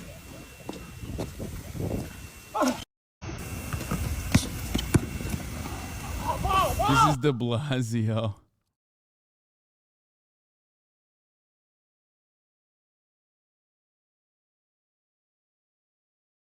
That first step is a motherfucker. It was a very good first step, but he had no finish, so it don't matter. Yeah, I'm gonna turn these off. Fuck it, YOLO. All right, we got Cody Co taking over the button, and we got 4 natty bodybuilders versus 2 fakes. Brother, please, I'm begging you for games. I'm gonna do the games afterwards. TikTokers are measuring skull shapes. Dude, I don't want to do more. I want to boot up Cyberpunk. I want to serve you the top of the hour ad break, which comes at the top of every hour. Holy fuck, dude. Time is passing so fast. I feel like I just ran the top of the hour ad break. I'm going to watch this, and then I'm going to play some Cyberpunk, okay? Phantom Liberty, because I've been aching. Been aching for it. Here's the ad break now. And then that way you can get the fucking Cyberpunk drops, baby. Naturally buff. I am naturally buff. I am naturally buff. I am naturally buff. I am naturally buff. I am naturally. Okay, so is this yet another one of these like debate ones where there's like a trans man involved or something? Like, is that what's going on? Because if not, it's like this is the easiest Jubilee video of fucking all time, you know?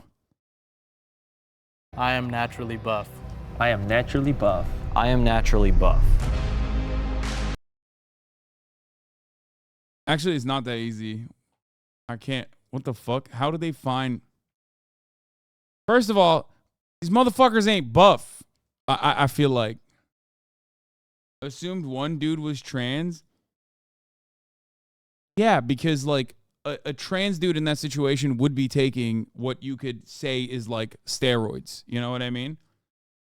That's why I'm saying, like, did they sneak in like one of the dudes is on TRT, it's this one, and then the other one's like a trans dude or something, and then they're like, oh, you know, we got you, like, you thought he wasn't super yoked, but technically he is on hormone replacement therapy, you know what I mean?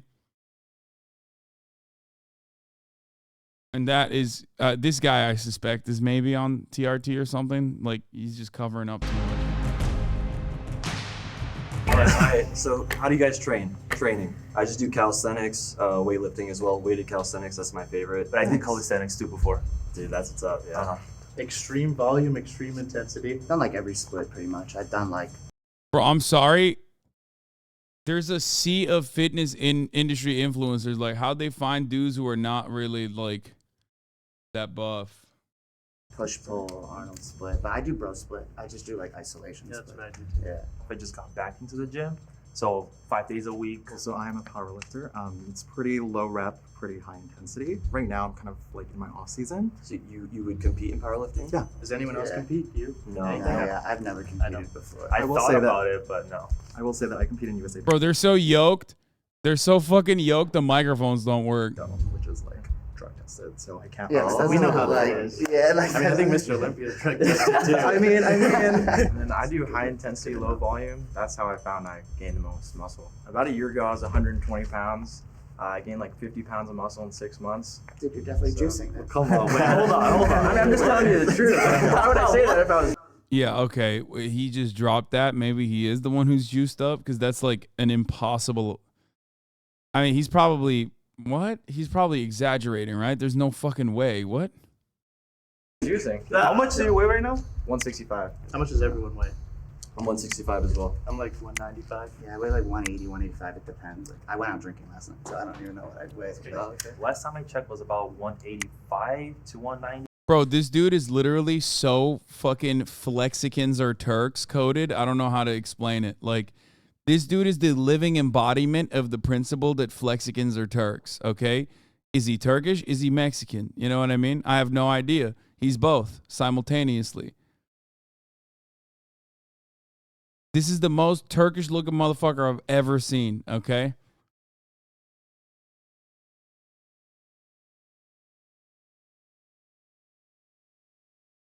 He just looks straight up like he's got the Turkish facial hair. That's why. He's actually Filipino. Okay, Pinoy gang, Swagapino, also Turks. You strike me not at all, the calisthenics and stuff. So like you're off my radar at least. Yeah. I'm just feel like the calisthenics stereotype is kind of like the natural, like hardworking way. Exactly. Yeah, like the athlete X, that guy. You know that guy. Athlete X. Yeah. Or Chris Arias. Yeah, that guy's a fraud though. Anyway. How old are you? Me? Oh. Yeah, I'm 20. You said most Mexican-looking motherfucker. What do you mean? Bro, he looks straight Turkish, too. That's what I'm saying. 7. I'm 23, 27, 19. 24. 26. Oh. You're the youngest. Yeah, I guess so. Think about this, like people who's older has more time to potentially juice throughout their lives. There's a trend right now of like younger. No shot. No, kids juice way more now because of fucking TikTok. They're doing SARMs and shit out here, dude. They're doing over-the-counter oral steroids. Like, it's the worst thing you can do. That's like literally SARMs, people see like C-Bum or like all these big bodybuilders. As teenagers, like you want to be like them, and so you're gonna think like the fastest way to get there is juicing. Do you guys think that like that little kid Tristan Lee is on juice? I think so. I don't know who looks good like year round at all times. He's like 4'11". Probably. If you're enjoying this video, I agree with him, by the way. That is my perspective, too. If you got, listen, brother, if you got 5%, if you got fucking an insane amount of well-developed musculature and 5% body fat year-round, you're probably juicing, okay? You're juiced to the fucking gills. You're juiced out the wazoo because it's impossible to not, like, no, worse than, like, back knee and stuff. one of the greatest tells, in my opinion, is someone who's like year-round 7% body fat, and you can tell like their muscles, their veins are fucking constantly protruding. Like they have really high like, I mean, their vascularity is out of control. Anabol is worse than trenbolone. What do you mean? SARMs, or any kind of oral substitute for steroids that you could take via an injection, is always going to be worse because, you know, different organs have to process it. Like and subscribe, and let's get back into it.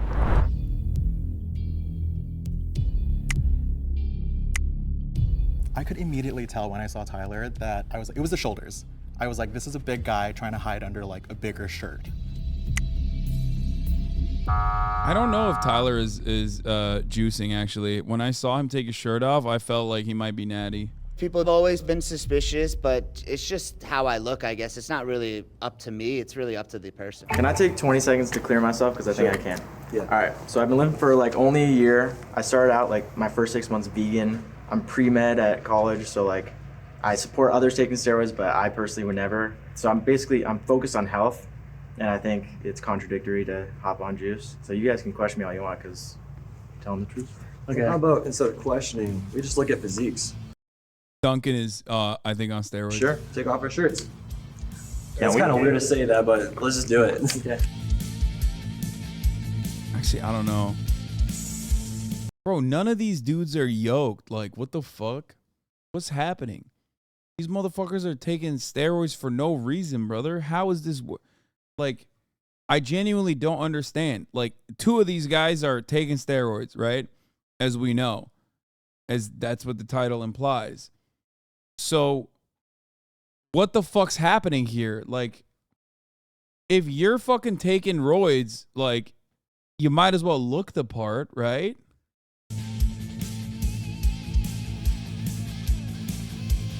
Like, I get the what do you call it? I get the fucking the weightlifter who's not like, by the way, which none of this is bodybuilding, by the way. I'm getting like annoying, but none of this is technically bodybuilding. None of this meets the metrics of bodybuilding, even including that guy in the back who has like the best who has the best body overall. If anything, this proves that you always, what you always say, that even with roids, it takes a tremendous amount of work. Yes, but like, you would still look a certain way. Like, what are you doing? Are you just sitting at fucking home and not doing shit?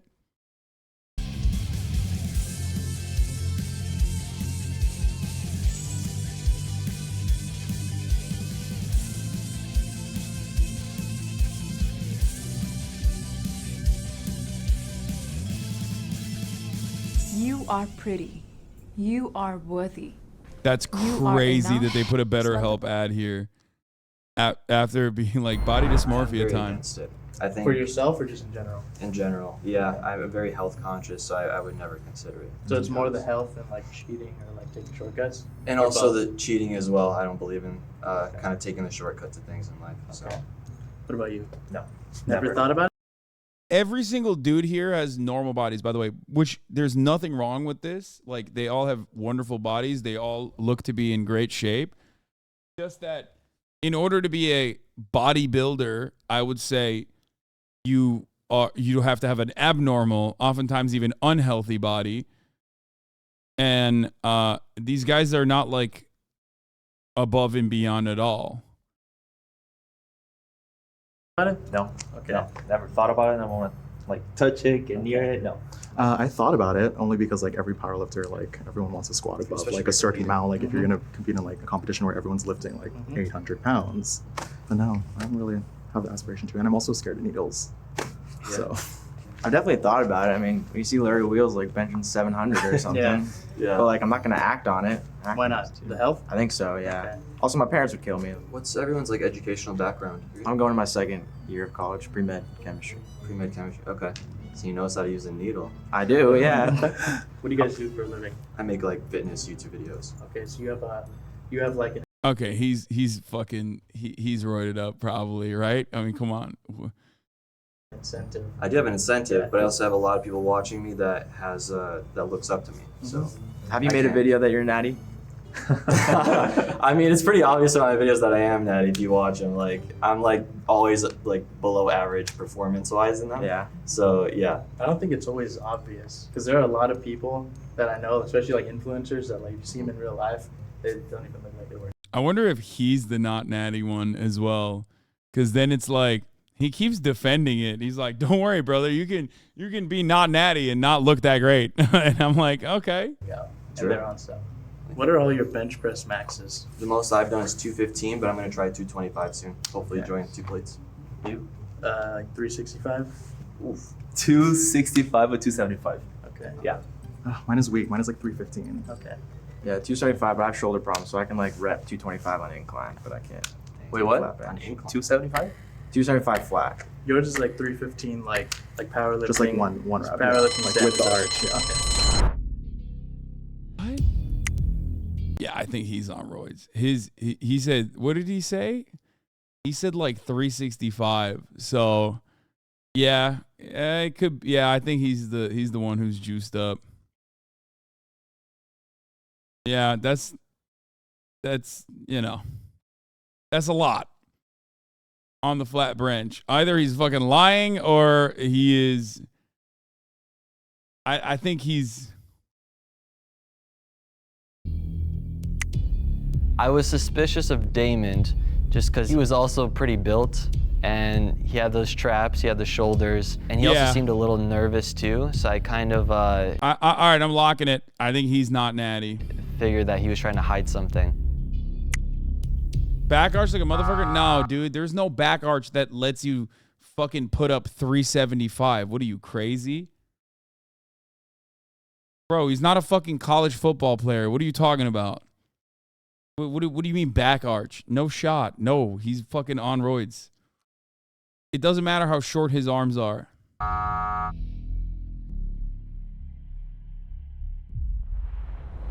If you think that there could still be a mole or 2 moles in the box with you, raise your hand on 3. 1, 2, 3. I mean, those are not the like biggest, like strongest looking guys. I feel like 19-year-old and like you bench press like a lot. That you know, also. Yeah. I kind of. Yeah, I think it's him and the other guy who are on roids. I think it's him and the second guy that they booted. I think the first guy that they booted is not on steroids. At first, I thought that might be the case, but he has more experience. He has more experience lifting, and when he took his shirt off, it didn't seem like that. I don't know. You think the med student and the YouTuber? Nah, I think the guy that they just booted is on roids. Like when I was 19, like trust me, I didn't look like you. You know, like Thank you. I'll take it as a compliment. Yeah, 50 no, pounds bro. of muscle mass, like 50 pounds to gain within that short time of you lifting is a little suspicious. I mean, I was vegan for the first 6 months. Realized that I couldn't put on I couldn't maintain that muscle. And so Are you still vegan? He has the least gains of them all. Yes, but only 1% of the global population can bench 225. Wait, really? Says Lazy Gains Gaming. Is that true? I mean, I'm shocked that the guy on the left is either lying. Like, the fact that he can't do 225 is crazy to me.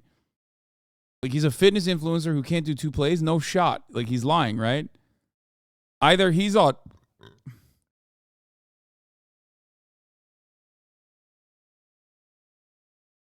Either the guy on the absolute far left, the calisthenics guy, is lying and he's a calisthenics guy. But even then, dude, what the fuck? What is this pectoral muscle doing then? Like, what do you mean? Why do you have so much? Like, at a certain point, your muscles, when they start showing, obviously a big part of it is your body fat percentage. But like, you know, I feel like someone who has at least pec definition to this degree, not definition necessarily, but like pec meat to this degree should be able to put up 225.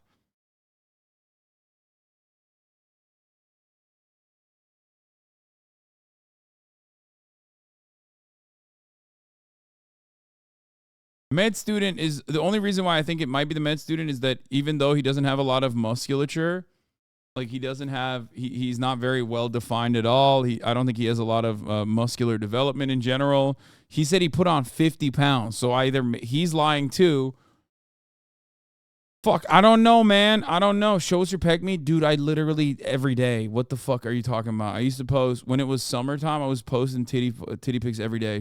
What's up? You know, you're young, you're like trying out new things. I don't know, like a lot of young kids are like, you know, trying to get into like fitness and just fast results.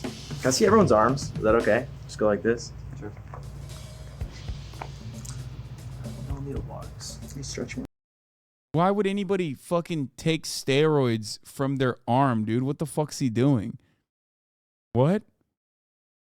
There's no way he's just looking for injection points, right? He must be doing it to like deflect. Self-report? No, that's not a self-report at all. First of all, I went to college I went to a state school, brother. I was in a fraternity. I've injected dudes with steroids, okay? You're supposed to do it on the ass. Why would you do it on the fucking arm? One, there's going to be a literal mark. Two, it's going to hurt your fucking arm.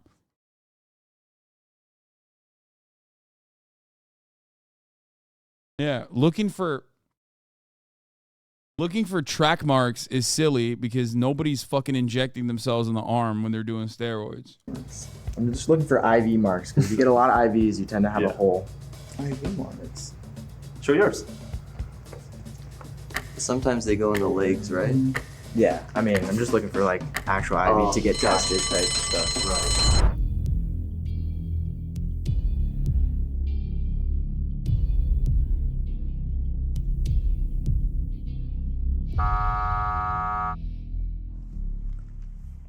Like salty sweet because it felt like a compliment, you know? They think I'm on steroids. I've only been working out for a year. It feels pretty good. If you think that there's still a mole, or maybe even both. I hate this dude. This debated me because, like, I don't think if I saw any of these dudes, I would have been like, there are no dudes here that are doing steroids. Like, I don't think any of them look like they do They're steroids. with you, and you want to keep playing. Raise your hand on 3. 1, 2, 3. You 3 confident? No. All right. If the box turns red, that means 1 or 2 of the moles are still in the box, and they will split the cash prize. If the box turns green, that means there are no moles in the box. Motherfucker's looking too happy. Win the cash prize. 1, 2, 3. I knew it. 1 or both moles could have still been in the box. How? You guys ready? The moles can sit forward on 1, 2, 3. Gross, dude. Okay. The moles won. They get to split Good the job, cash guys. prize. Can I ask what your guys' stacks are? Well, I mean, I'm just on test right Uh-huh. now, but I've done a little stuff here and Sure. there for sure. So I tell everyone, guys, stay natural. The biggest goal in the life is to live the longest and live the healthiest life. But if you're gonna do it safely. so do it wrong. with someone who knows how to do it. Do it with someone who's done it for years. A lot of people take steroids and don't work out. That is the most nutty thing I've ever heard. Wait, how is the power lifter who was the fucking who could do 315? Was he lying? And years on end, so you could do it the best way possible. But always stay natural. Honestly, man, chicks don't even like it. They like a Calvin Klein. He's right about that. Big boy was quiet a few times and he talked. It was pro roids. I do steroids for the taste. I don't get it. I actually don't understand. Like, I mean, I get it for him, but I don't get it for the power lifter. If he's doing steroids and he's a power lifter, he's only putting up 315. No, the other dude does 365. He said he does 315. Klein looking guy. No, the fucking natty guy was doing 365, and the fucking steroid using powerlifter was doing 315 when he's probably got like a fucking 20 to 30, maybe 40 pounds on the natty guy. The fuck?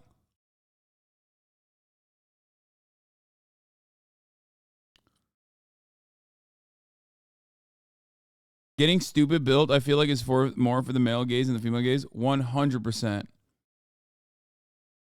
1,000,000%. I mean, that's why I always joke about, like, going to the gym is gay as fuck, and the more you go to the gym, the gayer you get. And there's an entire concept revolving around like miring. When you look at other dudes and their bodies, it also makes you develop body dysmorphia. Also very gay. Yeah, it's just gay top to bottom. Going to the gym is gay as hell. And the more you do it, the gayer you get. Dudes who get very, very fucking yacked out of their minds are not doing it for women. They're doing it for other guys. They might think that they're doing it for women, but they're doing it for other guys. I mean, we see Larry Wheels like benching 700 or something. Yeah. But like, I'm not gonna act.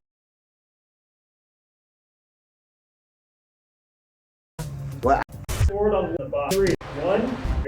Yeah, but I don't like do it with someone who knows how to do it. Do it with someone who's done it for years and years on end, so you could do it the best way possible. Why are a lot of roided up juicers not XC juicers so close to the right wing ideology? I guess it's because like there's a lot of like forum culture and a lot of like looks maxing that's like inherently right wing. Maybe that's where it comes from. It does suck because a lot of the gym bros, like at least all the gym bros that I know, most of them are the nicest fucking people. But I do think that the entire self-improvement pipeline revolves around hyper-individualism and ultimately lends itself perfectly well to like pick yourself up by your bootstraps mentality. Rich Piana was a dangest.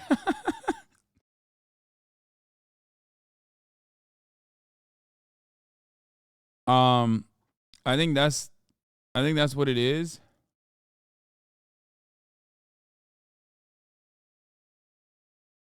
I get 10 compliments from men for every 1 compliment I get from women on my muscles, but it's all for me because I'm gay for myself, says Lazy Gains Gaming. Yeah, I don't know. I mean, I think I started off on self-improvement and the gym because I wanted to not be obese. And I was very insecure.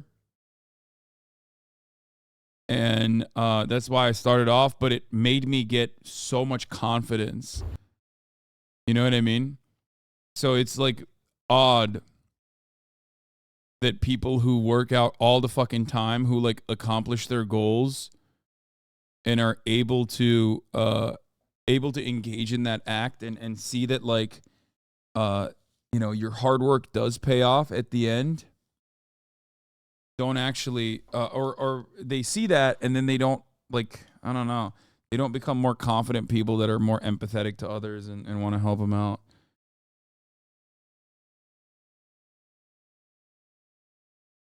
They hate themselves. I mean, you hate yourself in the sense that you get body dysmorphia for sure, but I don't, dude, are you kidding me? My whole life, I had crippling social anxiety. I was so scared. I was very overweight. I hated the way I looked. And I always wanted to lose weight, and I worked really, really, really fucking hard my whole life and failed to do so until I did. Until I was able to do so. Over the course of 1 year, I went from 320 pounds all the way down to basically 225 pounds. And I was able to keep off the weight as well because I changed my lifestyle. I was able to do that. It was the hardest accomplishment of my life, 100%. Because it was something that I wanted my whole life. And once I was able to achieve it by changing my habits, I knew that, I could tackle most difficult things as long as I put my mind to it, as long as I throw my body at the problem, as long as I consistently work at it, even when I'm not seeing those gains immediately, even when I'm not realizing the changes that are happening immediately. It was the most difficult accomplishment that I have ever achieved to this day. And I don't know. I don't think I'll ever be able to achieve something as difficult. It is the most difficult thing. But I know that the confidence I gained from that is what allowed me to tackle other issues. If I saw an area of weakness, I would say, I'm just going to focus on this. I'm going to work really hard day in, day out, regardless of failure. I'm going to push through it, and I'm going to be able to achieve whatever goal I set for myself. I was actually dog shit at being a commentary guy. I was so bad at it. I was terrible on camera. I had like a colorful personality off camera, but I was really bad on camera. I just could not do it. I was not comfortable at all. And I knew that if I just kept doing it, no matter how bad I am, no matter how awkward I am, no matter how uncomfortable I am, there will come a day when I will get very good at it. Twitch streaming is one of the reasons. Like, I started streaming on Twitch for that reason, because I was really bad off the cuff. I got to a point at the Young Turks where I was pretty solid in writing and reading a teleprompter, but I was not very good off the cuff. So I wanted to develop that as well. And I did it.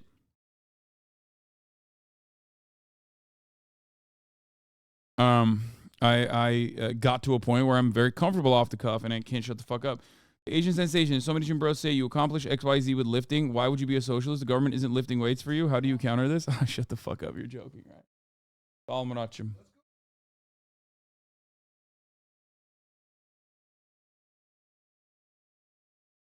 So yeah.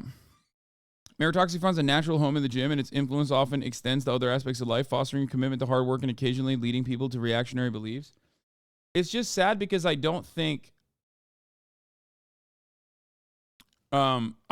like self-reliance and self-improvement is mutually exclusive concepts to like collective action and organizing.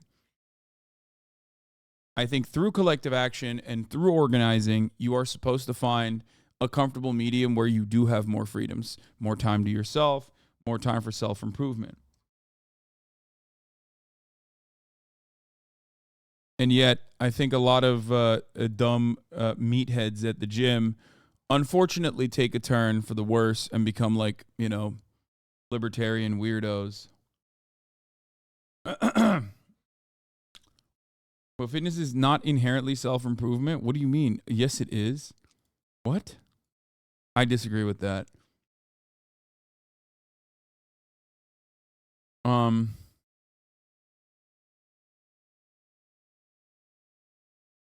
It's good to let everyone who follows 10 minutes talk to you, get all the spectrum of opinions, even the bad ones. Yeah, I do that for that reason as well. Socialism is just as weird as liberalism. What? There are two types of gym bros, the reactionary ones, and other path is one area in life we have some control over. Yeah, that's one thing that I also loved. I mean, I don't know. I think I'm a very fortunate person, as I've talked about already. Like, my parents instilled in me the idea that I can, like, achieve anything I want for the most part, but I never saw results in that one area. You know what I mean? I never saw results in that one area, no matter how hard I tried. And I tried really fucking hard. And once it became second nature and I didn't even think about it, and I would say it's second nature and I don't think about it now, even though the issues have become larger as as I'm 32 years old, I still have no fear that I won't be able to achieve whatever goals I set for myself. You're lucky you enjoy working out. I fucking hate it. I'm on a good schedule, but it's a chore to actually go work out, brother. It's the one time of the day that I have to myself. So I love it. It is a process that I think, like, no matter what fails in my life, there is one area where, like, I can always work on and keep at it. And I think that I don't know. I've been doing this for years, man. I've been doing this for like 10 fucking years. That's why it's like, you know, I've been lifting fairly consistently for 10 years. So for me, it's not even a thing. It's something that I can't live without. I get sad and depressed when I don't work out.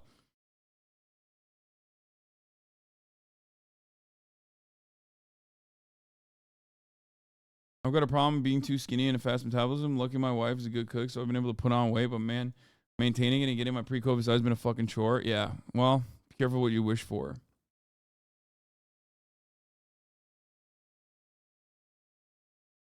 Yeah. You have control over your own life. You have control over your own life in the gym. You know what I mean? All your troubles can go away for at least an hour or 2 hours or however long you spend in there. So it's great. It's also super sick when it's very cool when you are able to see the change too. That really motivates you, in my opinion. Or at least it worked for me. And it takes a long ass fucking time for many people, myself included. I mean, it takes a really long time for me. Make no mistake.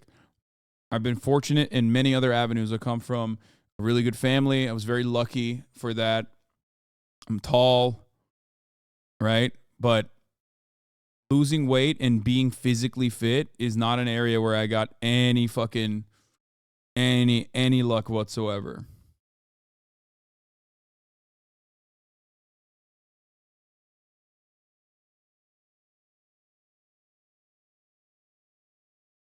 So, yeah, I just, I don't know. I don't know why, like, I mean, I plateau quite regularly. Like, for me, it's all about, like, recomposition and also losing weight while I do that.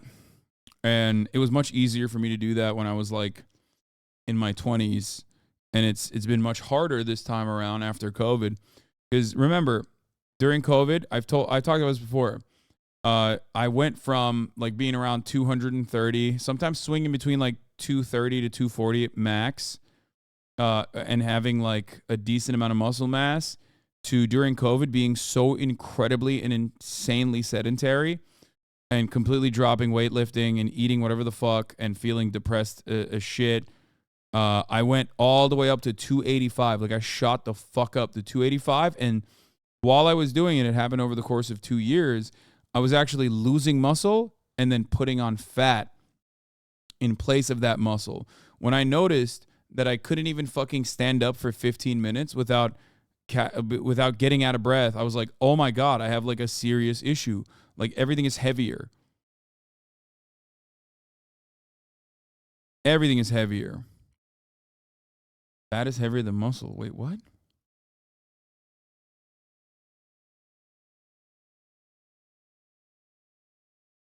You're wrong about that.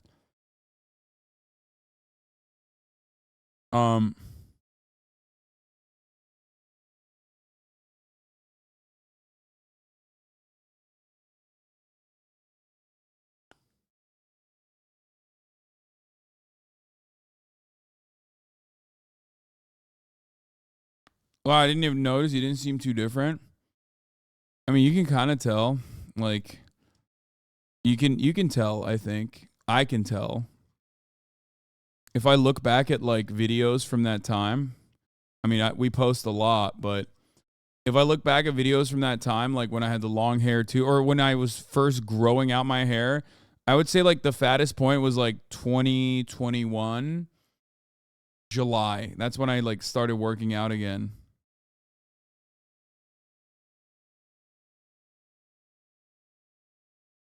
The first shit camp. Oh yeah, first shit camp. Shit camp. Dude, are you kidding me? Dude.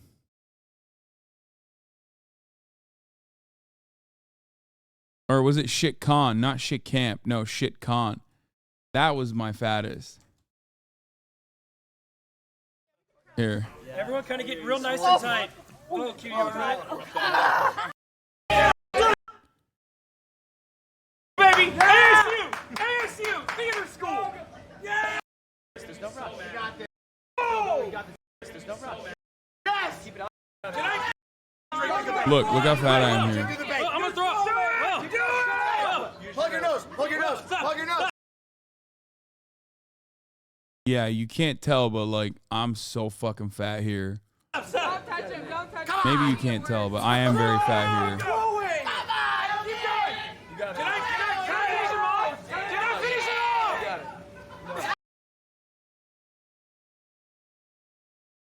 Holy shit, your progress is wild. Massive props. Oh, this is old. Look at your face. Yeah, I'm tall and my face doesn't get very fat.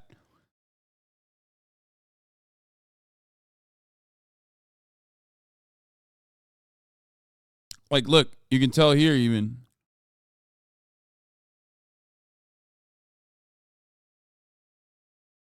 These past couple of days. Simply because you don't have ever. Actual urges when I see Donald Trump. He's just so hot.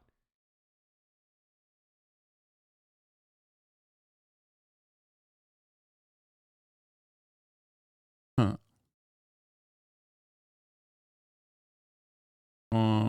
But yeah, I'm really fat here. That counts. And not only am I really like, look. I mean, this is like some real fucking body dysmorphia hours here, but look, the way you can tell, obviously lighting is hugely important for this kind of thing, but you can tell from,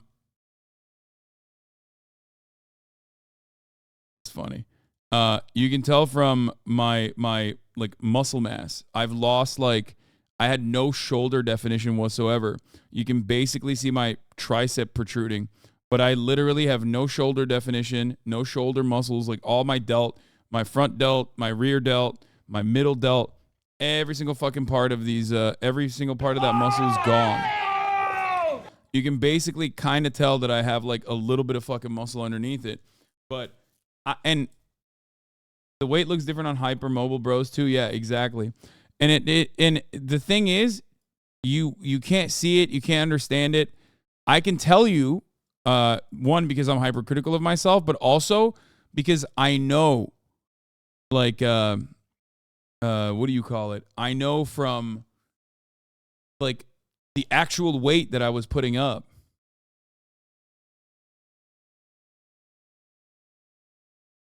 This was your chunkiest? Yeah, I was chunky as fuck on this. Do it. What's going on, everybody? It was definitely kind of chunky here, but you can't really tell.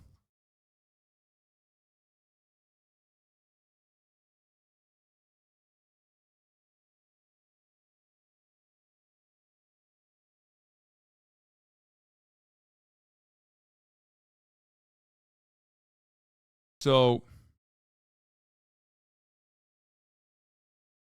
anyway, my point is I can hide it well, but more importantly, like, I was not able to, like, I didn't have the same strength. You know what I mean? I had none of the strength. I had none of the endurance. I had none of the strength.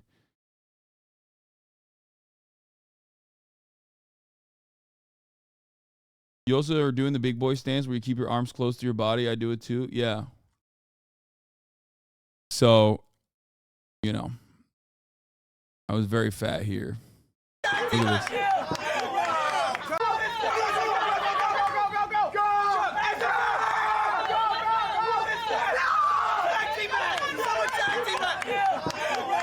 Come on. You have to look me in the eyes the entire time. Fun times, though.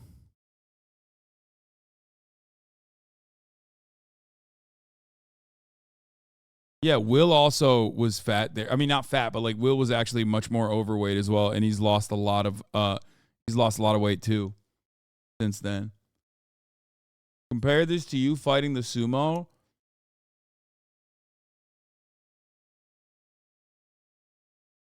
I mean, think about it this way. Back then, there was 0% chance that I would have posted a shirtless photo on Instagram or elsewhere. Like, no shot. And now I'm comfortable enough to do that. You know what I mean? The hair wasn't doing Will any favors there. No, I think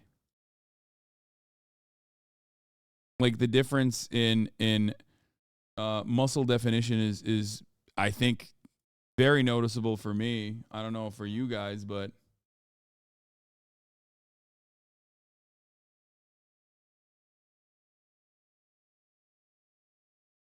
like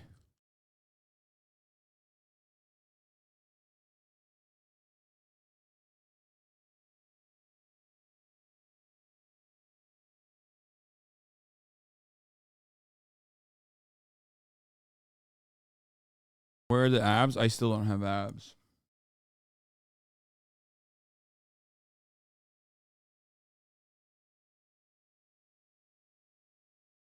But the point is, it took a long ass fucking time. It took a long ass time for me to get from that point back to like a more manageable place where I'm comfortable. And you know, it's just it took a lot. Yeah, I mean, look at this, and this is from like, you know, almost a year ago. But like, look at the difference with look at the difference there versus like the photo that you saw before. And even there, I'm pretty fat. Like, even there, I have more weight.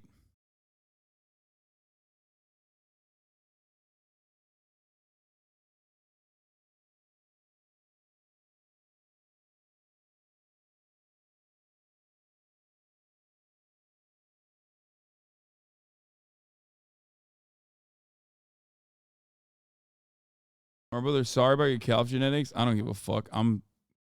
I have strong ass legs. I'm happy with it. Anyway. You got a problem, bro? What do you mean?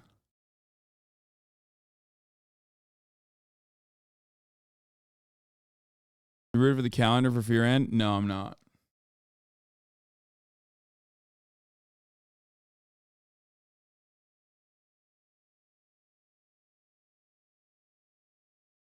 Oh, I have something to say about fucking Sam Sulek. This motherfucker, I saw a TikTok of him being like, oh, instead of eating peanut butter, I take PB Fit, which I have as well. And I use it in like protein shakes. And he was like, bro, you know, you got to take PB Fit and you got to take sugar-free maple syrup and mix it, which I did. And it was literally the grossest concoction I've ever tasted in my entire fucking life. I do not trust this dude ever again, okay? If you've do not ever mix PB Fit with fucking maple syrup to make your own peanut butter. It is so fucking nasty. It's so disgusting. I couldn't eat it. I literally touched it with the tip of my tongue and I was like, this is the grossest shit I've ever put in my fucking mouth. His diet is so ass cheeks. Like, it's so awful. Sugar-free maple syrup is the best. It's literally 5 calories per serving. And I love, oh, here it is. So this powdered PB Fit, this is a fucking go-to. So this is the quarter cup, so the equivalent of 4 tablespoons. So that's 2. So I'll do 3 servings of, is it 3 or? Yeah, I'll do 3 servings of this. Maybe I'm just being OCD, but I kind of want to get it all actually in. Really, I just kind of want something sweet to drink with no calories. But on the cut, I still, you know, post-workout, I still want some easily... Wait, no, this isn't what I'm talking about. No, he takes PB Fit and he mixes it. He takes PB Fit and he mixes PB Fit with sugar-free maple syrup, which I also did last night. I use sugar-free maple syrup all the time. My treat, my tasty fucking treat. My tasty treat at night, at the end of a long day, is I have protein waffles, Kodiak protein waffles. Okay. 2 of those are 250 calories, 240 calories. I get the blueberry Kodiak protein waffles. They're not like that great. Their macros are not that different than regular waffles, but whatever, 250 calories. And I get sugar-free maple syrup, and I have Nick's ice cream or Halo Top or one of those fucking shitty-ass ice creams. I put like half of a pint of that ice cream on the top of the waffles, and then I douse it with fucking sugar-free maple syrup. And it's around like 500 calories, and it's such a fucking decadent treat, especially if you have some kind of sweet tooth. Like, it's really, really good. This is a secret, but No, it's a bad secret, bro. You should have kept this a secret, dog. Okay, it's disgusting. I tried I like this. you enough, I'll tell you. So basically, 3 of the little low-carb buns. So 3 of these buns. You didn't poop? This is a powdered peanut butter. So, I mean, 1 tablespoon, like 1 little scoop of peanut butter, like you'd spread on a sandwich. It's got like 16 grams of fat, dude. 150 calories right there with just 1 little scoop of peanut butter. So this powdered PB Fit. This is a fucking go-to. Yeah, I'll do 3 servings of this. Actually, I'll do 4 servings. But so that's 4 servings of the powdered peanut butter. And you're supposed to reconstitute it, right? Of course, it's powdered, but I'm not going to use water. I'll put some of this sugar-free syrup on there. It's so gross. It's so fucking gross. Just eat regular peanut butter. You're out of your fucking mind, dude. I can't believe this guy's 14 years old. Okay, but he's like 21, so you're not that... I know you're memeing, but you're not that far off base, you know what I mean? The fact that he's 21 years old is disgusting.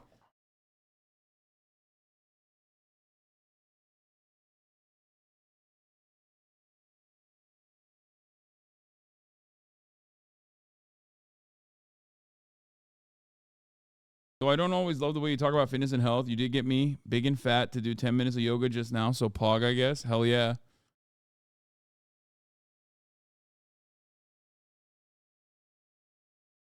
A bodybuilder does this and it's considered healthy. A fat person does this and they're disgusting, Lamau. I think, be like me. I think it's fucking disgusting whether you're a bodybuilder or a fat person to do this. Because more important than anything else for me is making sure that what I'm eating is tasty and decadent. Okay? And that was not a fucking treat, Sam Sulek. I'll be honest. That was gross and disgusting and toxic. But yes, what I told you, however, about the tasty little treat for like 500 fucking calories, PB Fit is good. Yes, PB Fit is good. I use PB Fit all the time. PB Fit is so fucking good. It automatically makes, with much better macros, whatever fucking protein you're using, it turns it into a better protein shake. I have PB Fit for that reason. Yes, make a fucking milkshake with it. It's great. Don't put the maple syrup in there. It's awful. And I say this as an avid user of Peanut Butter Fit, the peanut butter protein, and an avid user of sugar-free maple syrup. It's fucking... Wait, what the hell? Murad? Murad? Where did she get that stick? She has a big-ass stick. Where did she get it?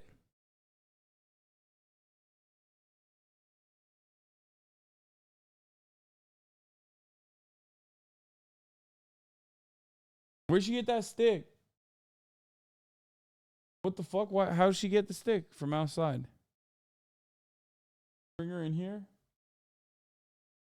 Yeah, she's been gardening like heavy every time she's outside. Can you bring her in here? Don't let her run out. She's trying to run out. Yeah, she loves gardening. It's really annoying. Sam Sulek stream when? Wait, you just pick her up? Fucking throw your back out. Watch out. Dog, she's 80 pounds. That's like not... It's not a little amount to just pick up like that. Make sure you do it with proper weightlifting technique. Don't use your fucking lower back like that. No, you have to lift with your legs. So 2 servings of this is going to be the equivalent of 10 calories. So I am I'll just plug OSHA in that this It's house. This 2.5 motherfucker grams never, of he's an carbs. OSHA violation. And I think that should be just about enough for this to turn into kind of a normal consistency. So I'll just spread some of this onto here like so. I guess all I'm really missing now is some fucking zero sugar jam or something.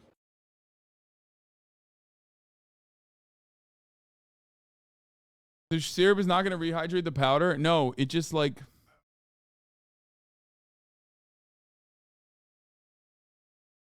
Yeah, this guy's going to lose weight because he's going to shit himself all night. Yeah, true. Actually, Sam does seem like the nicest person ever, though. Yeah, no, he does seem like a really nice guy. Bro, you know that these people have a problem when they're out min-maxing nutrition like this? Like, goddamn, bro, eat some fucking ice cream. Brother, he's min-maxing nutrition because he's a like competitive bodybuilder. What are you talking about? Of course he's min-maxing nutrition. This is like what he does professionally. That's his job. That's very different than like I would never I would never in a million years tell the average normal citizen to be like, you should really be aware of your fucking macronutrients beyond like making sure you get enough protein if according to whatever your goals are. That's it.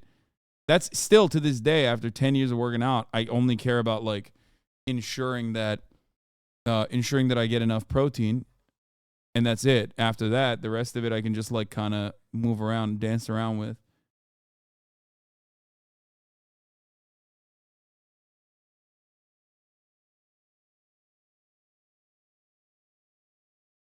Protein powder is not in the Bible.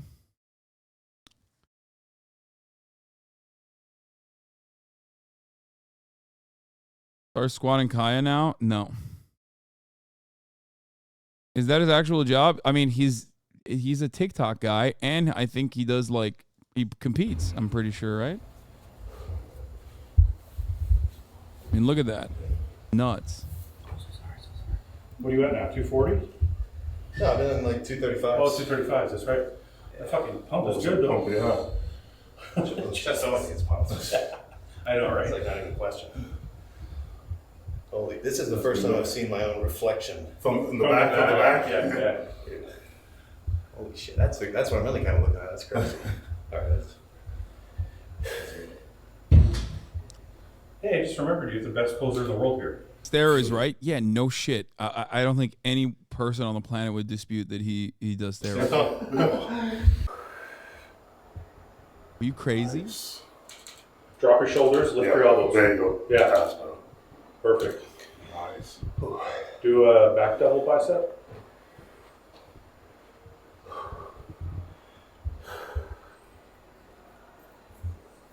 Drop the shoulders again, lift the elbows. Yeah, open the back a bit. Bring the elbows around that way. No, the other way, yeah. Yeah. Bring it together a little bit. Ooh, that's better. Yeah. Oh, yeah, that's what you're saying. Yeah. That's perfect. Look at the striations. Perfect. Look at his shoulder striations on the other. Learn, because I can tell already with the way your hips are. Oh yeah. You're gonna have to learn that when you do this, right? You're gonna have to pull your hips back, because when you pull your hips back, it brings out all the detail in your quads. If you stand like this will all look smooth. But if you pull the hips back, then you can get these that to contract. So that's the only thing you have to work on when you're like in your trunks or whatever. You know what I think? Be more aggressive with it. So you know when you kind of just gonna you want to literally you're nudging. You know how you do the kick. I'm muscle shaming. He looks gross. You guys are so fucking silly, dude. He looks majestic. That's insane. He looks like a dude who shaved off 30 years off of the top of his life, off of the top of the hour. You can shave off 3 minutes by subscribing. But no, he looks like a guy who was just knowingly fucking killing himself faster, but his just, you know, he's dedicated to the cause. Nah, he looks gross. Yeah, you guys don't understand. It's fine. I would never be able to look like that, and I don't want to look like that anyway, but still, like, I can still appreciate the amount of work and effort that it takes to get there. It's crazy to me that, like, he's 21 years old, and this is, like, the level of musculature development. It's nuts. People always pick on him for being out of breath, but keeping flex pose like this is insanely tiring. No, he's also out of breath when he's talking, not when he's flexing. He's out of breath here because he's flexing, which is valid, but he gets out of breath when he's talking in his kitchen. That's not valid. That's probably not good.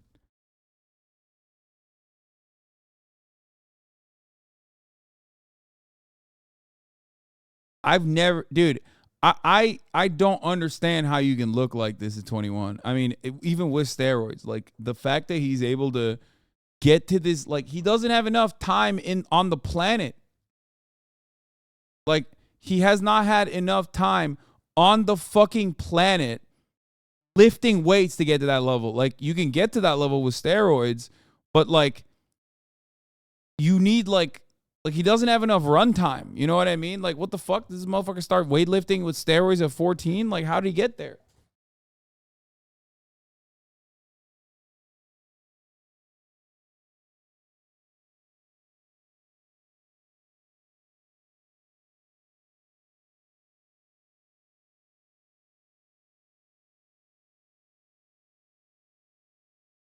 I feel like he's just Sam Sulek in 20 years. What? Shut the fuck up. He looks like a 5'9" normie trying to pack all the muscles onto a small frame. No, I think he's tall too.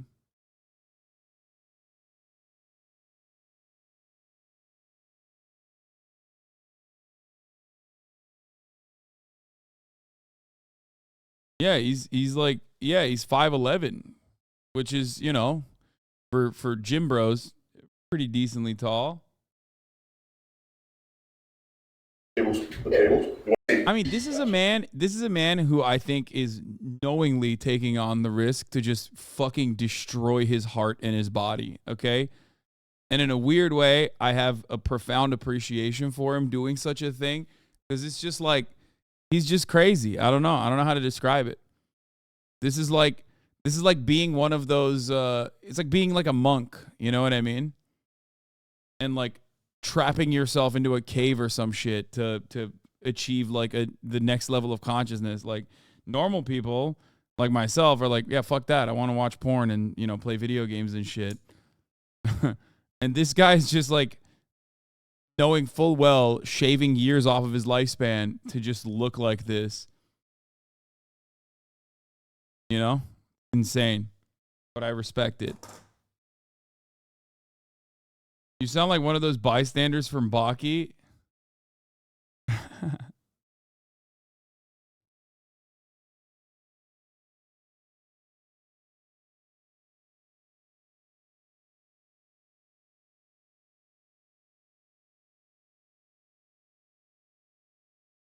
Oh, yes. That's a good point to bring up. Yes, he is not healthy. I would not say he's healthy, for the record. I do not believe he's healthy. I would never say that he's healthy. Just because he does not look morbidly obese does not mean that he is healthy. He is not. I think everyone understands that, I hope. Right? I think. I hope. I have said it before, but I think it bears repeating. You know, it's important to repeat it. If you are out of breath in your own fucking kitchen trying to describe making the grossest concoction ever known to man, and you run out of breath doing that, like, you're not a healthy guy, okay? Sorry, that's just the truth. It is not very healthy. No, I already clipped and shipped to your haters. No, I think that, like, I think as long as you know the risk, like, this dude is doing some crazy shit to his own body.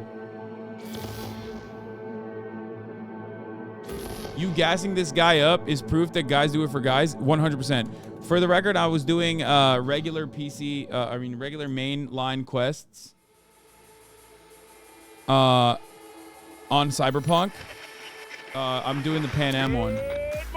Hold on, I gotta pee though. Yesterday's body count lottery rounded out to a solid and sturdy 30. 10 out of Haywood. Thanks to unabated gang wars. One officer down, so I guess you're all screwed. Cause the NCPD will not let that go. Got another blackout in Santo Domingo. Net runners are at it again, poking holes in the power grid. While over in Westbrook, trauma teams scraping cyber psycho victims off the pavement. And in Pacifica, well, Pacifica is still Pacifica. This has been your man, Stan. Join me for another day in our city of dreams.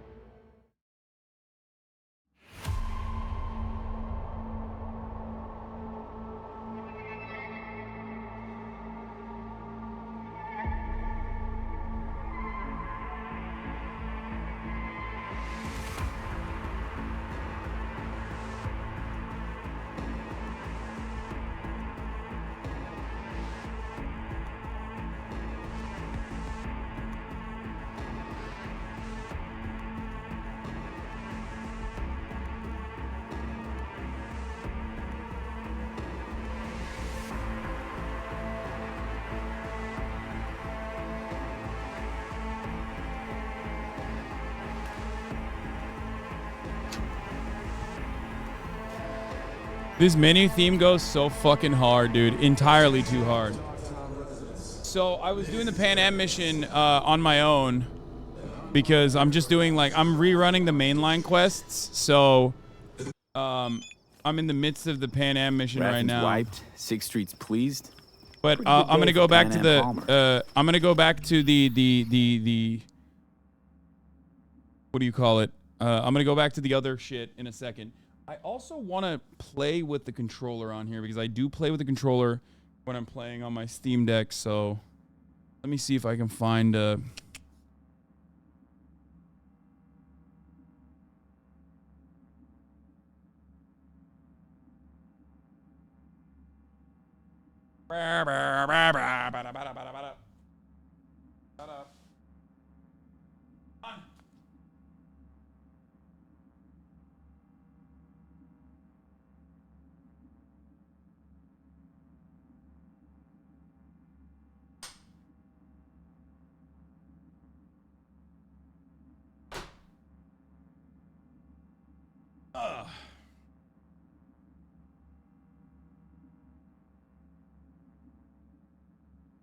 You should romance Carrie with those character. What?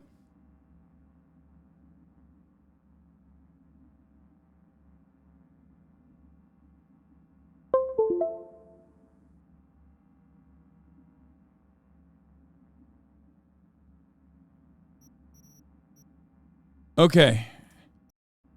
It doesn't seem like it fucked up the audio or anything, so that's good. The day's not over yet. You still have a chance to piss Oh, wait, me I off. can't hear anything. It did fuck up the audio. Never mind. I was wrong.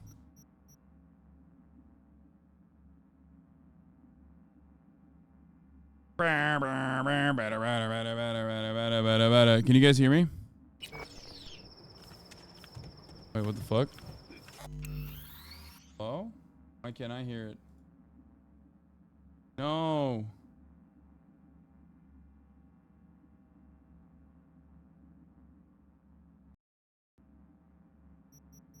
Oh, it's good. All right, fuck.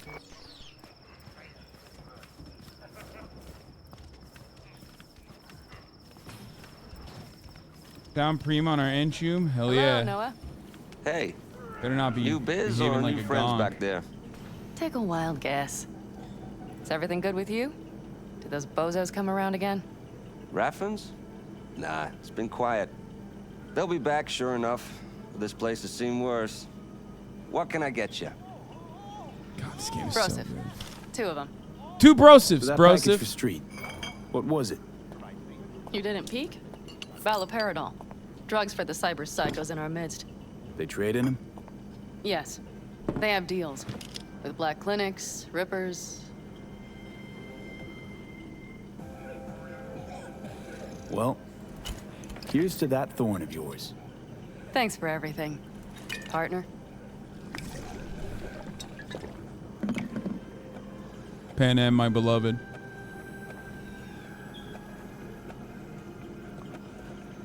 Another one over here. Damn, she took that down. She slammed that shit down, fool. God damn. Cheers.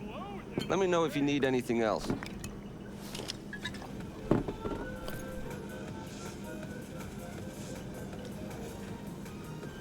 All right. Time we look to my needs. What's the plan for Hellman? I've come up with a plan. A first draft. But I need to sleep on it. Work it out. Then we can talk about the details. Chew. I think it best to rent rooms here. We'll get to work around midnight. Maybe we rent just one room. Good idea. Oh! Noah has 2 twin beds in every room. We'll save some money. Fuck! Not quite what I had in mind. Just what did you have in mind? Oh! Just, glad to have met you. So I thought... I'm glad we met too. That could have been a damned tough day. But thanks to you, it all went well. Sex! Maybe sex! Fucking sex! Sekisu! Sexual intercourse! We can celebrate. That's what I meant, Pan Am! Today. I'm beat. Oh! She's down! She's down! She's just too tired to fuck tonight! Noah will need a room. Twin beds. Just for tonight. Try ours today. I'll go catch I a want few to wins. make fuck with you.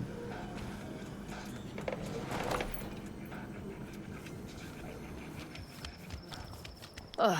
All right, I'm I can starting to leave feel now, that right? Stress go away. I don't want to. I Probably can leave be in the out middle as of this soon as I mission, hit the right? sack. You had better get some rest too. This is only the beginning. That's the plan. I'm gonna steal her car and leave. I think I can leave now, right?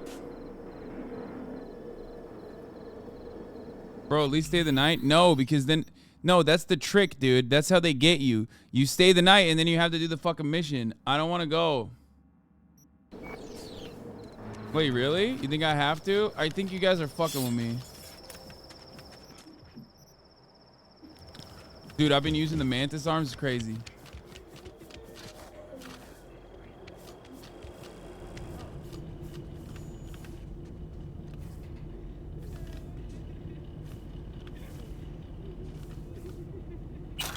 I'm taking all of her money and I'm running. Damn. Damn, bitch, you only had $20? The fuck?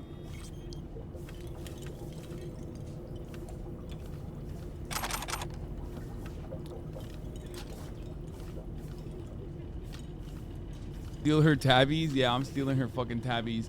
After you say the night, just don't go to the garage. You should be good. Really? Good night. I can't tell if you guys are trying to... I love you, Pan Am! Fuck!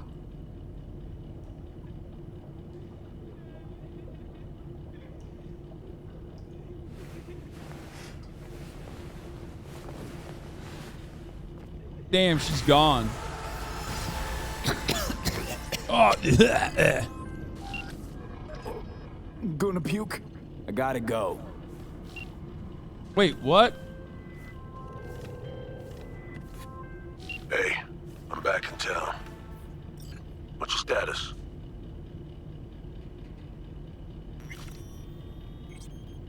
My status? No real change, I suppose. Then it's time we got down to work. Gotta find our missing friend. Add another pair of eyes. Alex, former team member. She's in Dogtown, under deep cover. She'll help out. Roger that. Got an address? Longshore Stacks, the dive bar called the Moth. After sundown, yeah? Got it.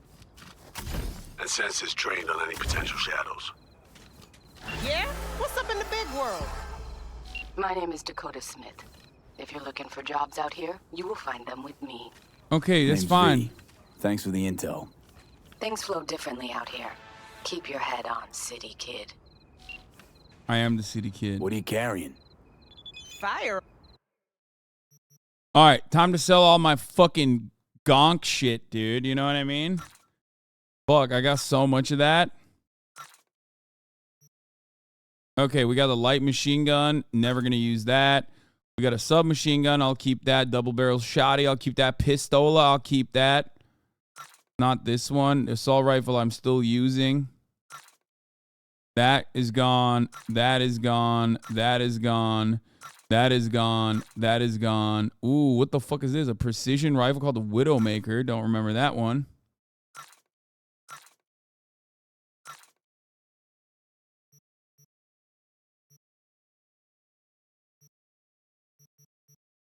See if I have anything to sell here. Done. Done. Boom, boom. Boom, blow, boom. How you doing? Fuck you. Okay. So Dakota Smith, I don't want nothing to do with you. Okay. Character development. Ooh, baby. Okay, we got reflexes. I'm using the Mantis Blaze, chat. And I want to get to that air dash shit. You know what I mean? I want to fucking be able to dash around. Quick hacks unless you use them? No, there's no reason for me to have quick hacks because I'm using the Sandavistan. So all attributes in the body or you'll never get Pan Am. Dude, stop! Now I'm definitely doing body. I don't give a fuck. Fuck you.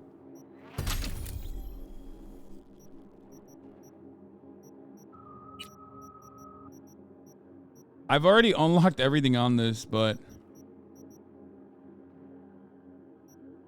I guess this could be good. SMGs, rifles. Fuck it.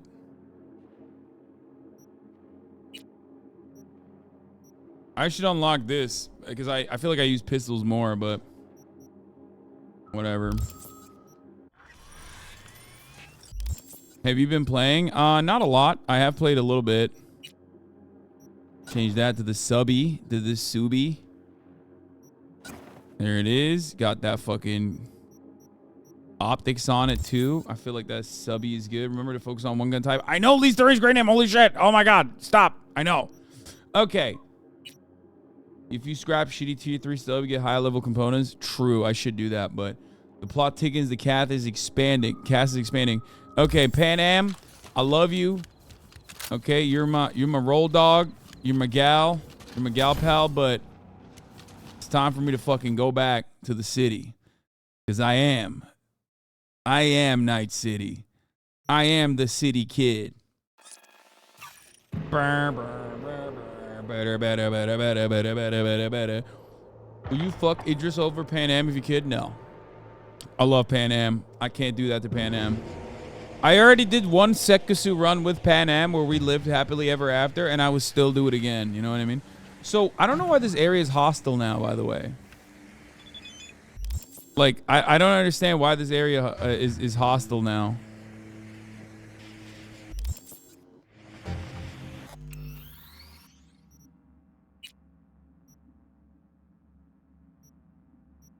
Oh, there's an airdrop there? Is that why? Yeah. If y'all recall, we did the Tucson ending. How do you quickly hide your gun?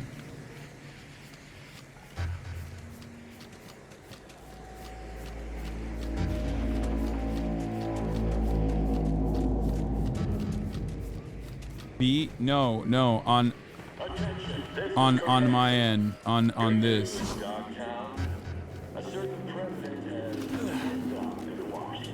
It's Y twice?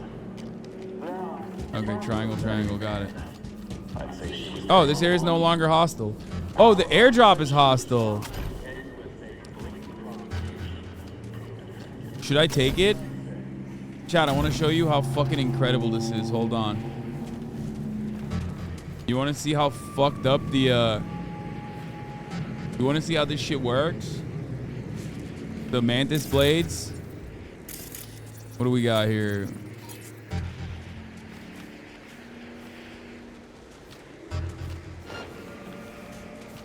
Oh, my bad, bro. My bad. Chill.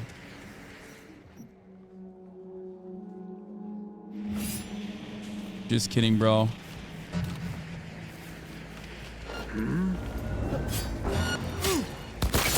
Eat shit, psycho!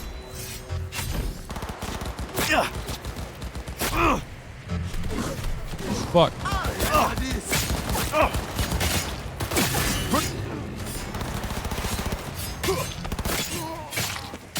Wait, what is happening?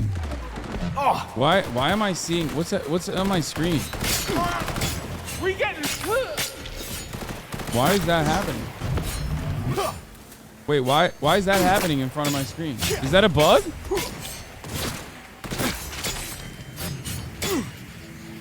Fuck, this guy's fucking me up. Get that psycho!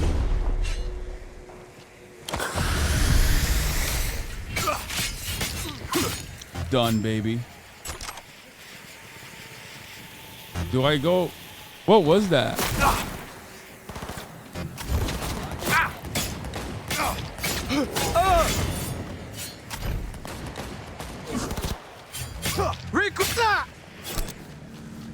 Head chop.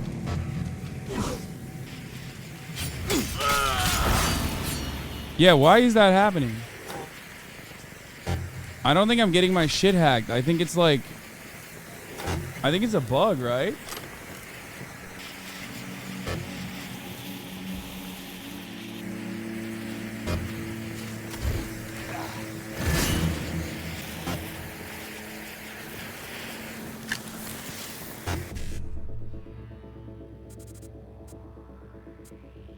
One CE9, one CE9. One CE9, okay.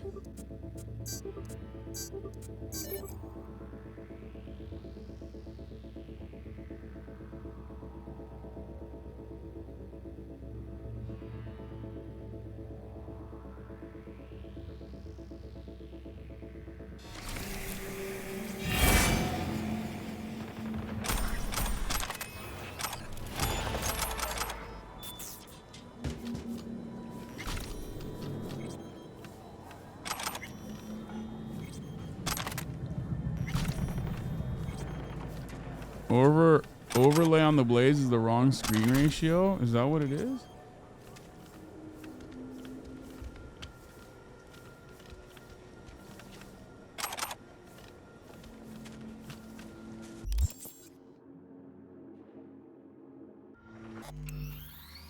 Is that a bug or is that the Blades Leap interface? It's the DLSS. Turn it off and on. I think you guys are just making shit up.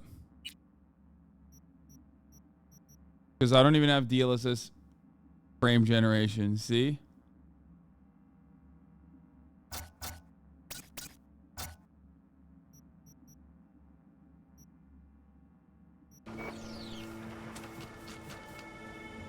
Wait, what the fuck? That made it worse. It made it clunkier. Right?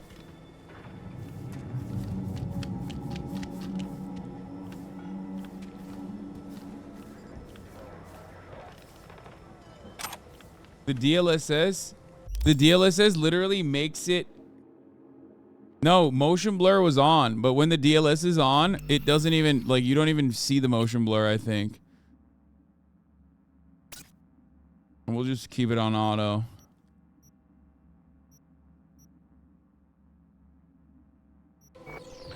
I saw my friend Crispy Bacon was a big fan of yours. He died yesterday. That's crazy that you're just like making a joke about a friend dying, which is not obvious. Oh, he's still alive. See, that's weird, man.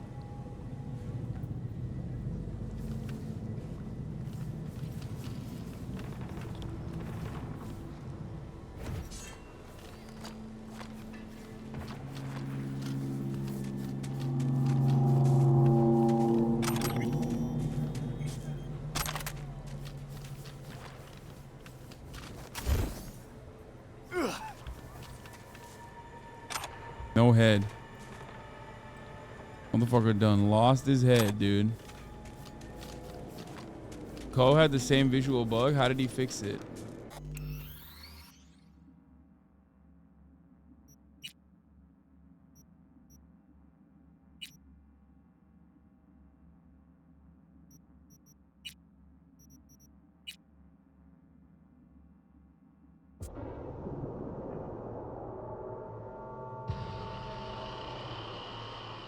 Jailbreak ability just visually bug maybe. Load a previous save with your normal setting. Wait, what the fuck?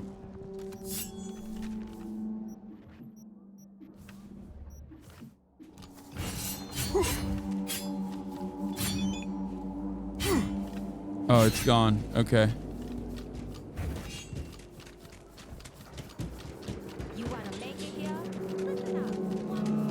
It's gone.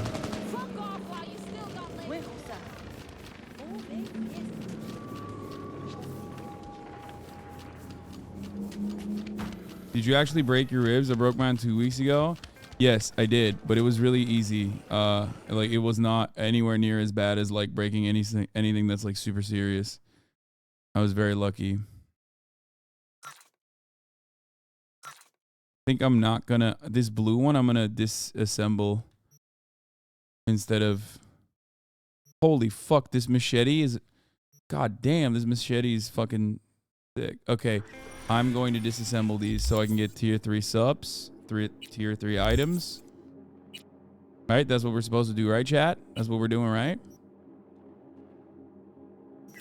So I can upgrade my other shit. Like this one. Yeah. Okay, okay. And then on this front, damn, this assault rifle is kind of pogger. And I think, oh, nope, not better than mine. Okay. Assemble that. Assemble that. Now go to crafting. Go to upgrades. Fuck. I need so much more tier 3. How do I get more tier 3? Where do I get more tier 3 components?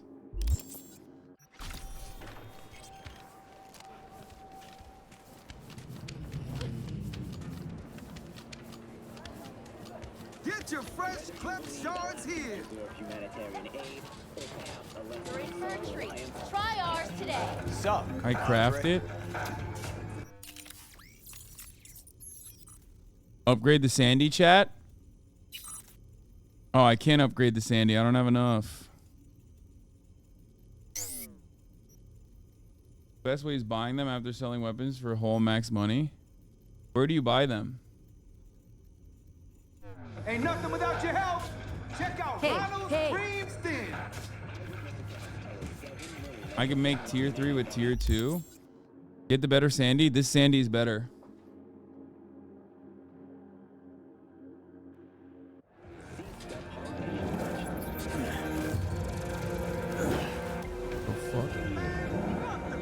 The fuck was that? Uh-oh. Map is like glitching a little bit. That's not good.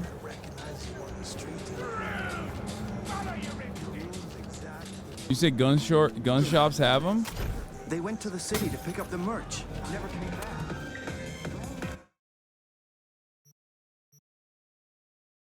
No, they don't. This one doesn't, at least. Assembling weapons the giant way, sell whole, and buy components for money at a junk store. They have them at the junk store. What is a junk store? Who sells junk? It's a rush. Ain't nothing without your help. Is it up there? Check out Ronald's Cream Stems. Can't buy components in update 2.0. Oh, you can't even buy components? Damn, chatters are confidently incorrect. I mean, I guess that's fair though. They're trying to help out. All right, let's go to the moth. Let's do the mission. It's Mishy time. If you want my advice, I dump that pile of human offal. See how he likes being alone.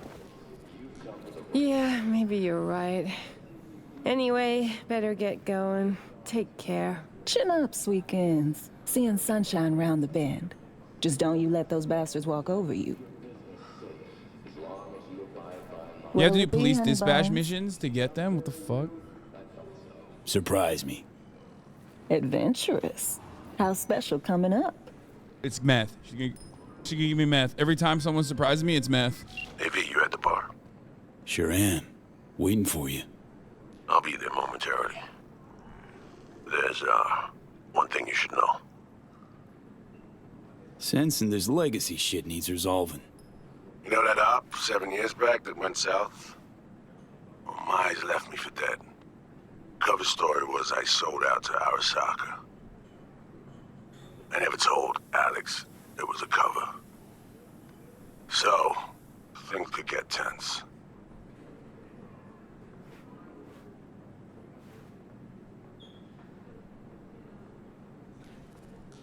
Got it.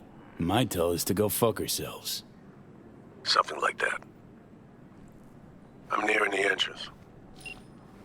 Does the song still advocate folks get vaccinated for COVID? It says mind And game. there you are.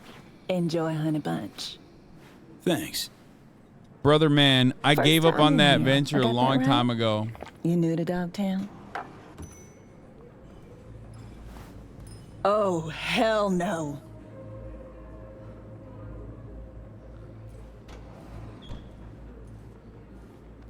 I'm looking for an Alex. Like fuck you are. So, she not here? You're on the awfully short list of folks we just don't serve here. Damn, Turn she's the racist. Fuck around and get I'll out. have a gin and tonic. Make it a double. He's with me. You've got some balls.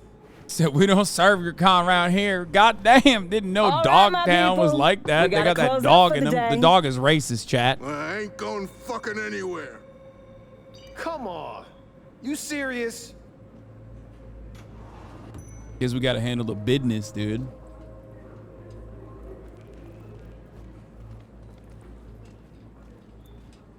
Everyone out. Now. God damn, she just said, that's how racist she is. She said, we don't serve any other customers when black people are in the store. This is the future Ben Shapiro wants. Seven fucking years in this shithole. Cause of you, Solomon Reed.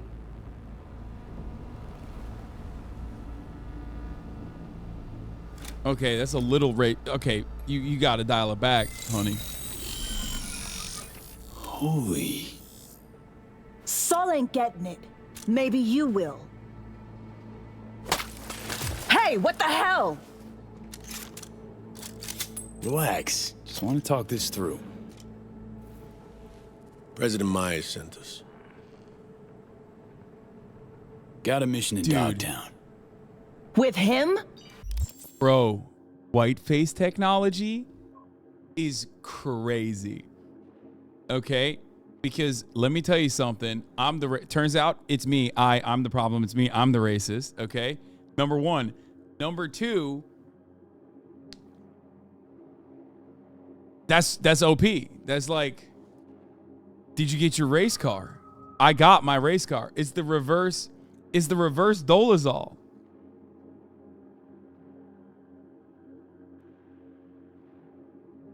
It's the reverse Dolezal. FYI, 7 years ago, this scumbag stabbed everybody in the back. 7 years ago, I was ordered to go to ground, and you were fed a cover story. I had to take the fall. There was no other way. Expect me to believe you? Just like that? Like, now I don't know who's black and who's Get the white. fuck out of my sight, both of you. Man, this coin is so OP in my mind. This look familiar? Got direct orders from the president. Right now, that's all you need to care about. I cared for 7 years. But now? It's all right. Take a moment. God damn! This show is so good. It's not even a show, but it feels like a show. He's like, look at my coin. It says Noosa. Fuck, I love this game so much, dude. It's great.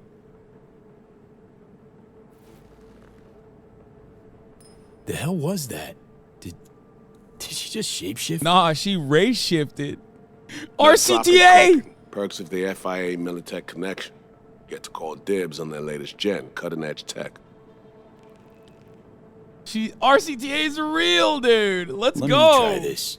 Give me a minute. You're gonna talk to Finally. Someone's I can be gotta Japanese. be better me I than mean, you. what? I don't want that. That's...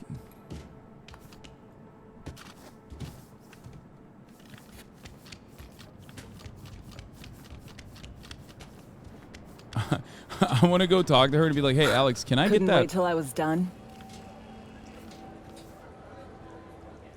I'm V, by the Like, way. hey, I'm V. Can I get that race tech that you got? The race shift tech? Because that shit was pretty positive. Alex. So NUSA's tossing us back into the fray, huh? New mission? Yeah, afraid so. Well, fire away. Serenade me.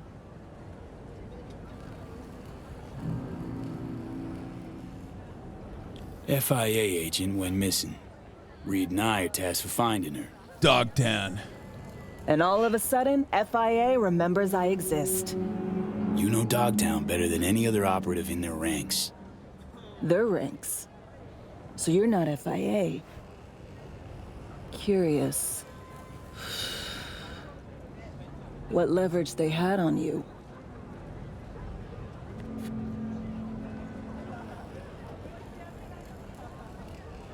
Wait, hold on. Fine, I'll wait.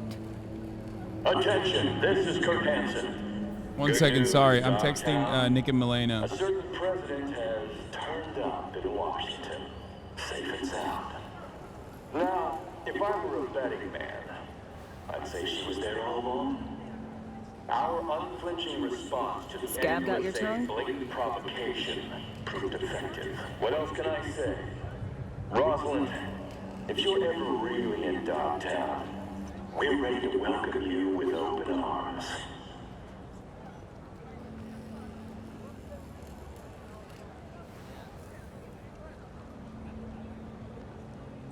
Fine, I'll wait.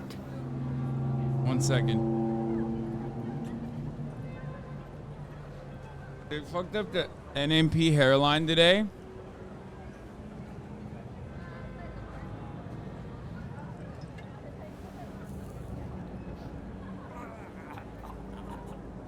Scab got your tongue?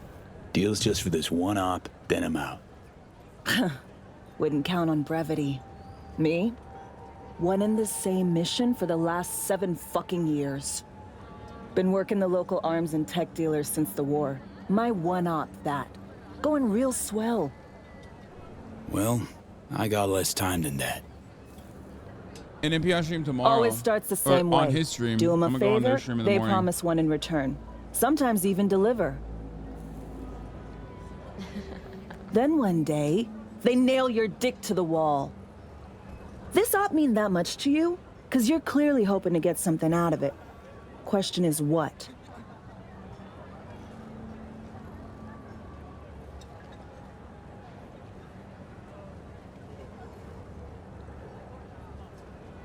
One second. Gotta know who I'm dealing with here. Sorry. Like, I probably shouldn't be doing this on stream, but fuck it. All right, whatever. After the same person. FIA and me, we're after the same runner. Interests aligned, so you're looking at Agent V now. Just getting impatient with me. It's right. all good. And the chair jock is? Songbird.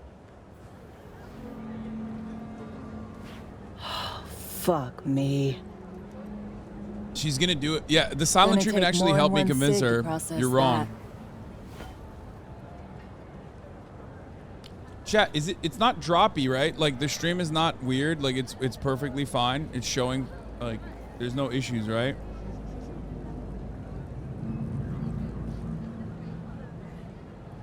She on that short list of peeps you don't serve here too? Never told you the whole story, did he? What story? Story of a Turkish clusterfuck talking. op. One that led to Reed disappearing and me being holed up here for 7 years. Here's the list of operatives. Reed, Songbird, and me. Haven't heard this, have you?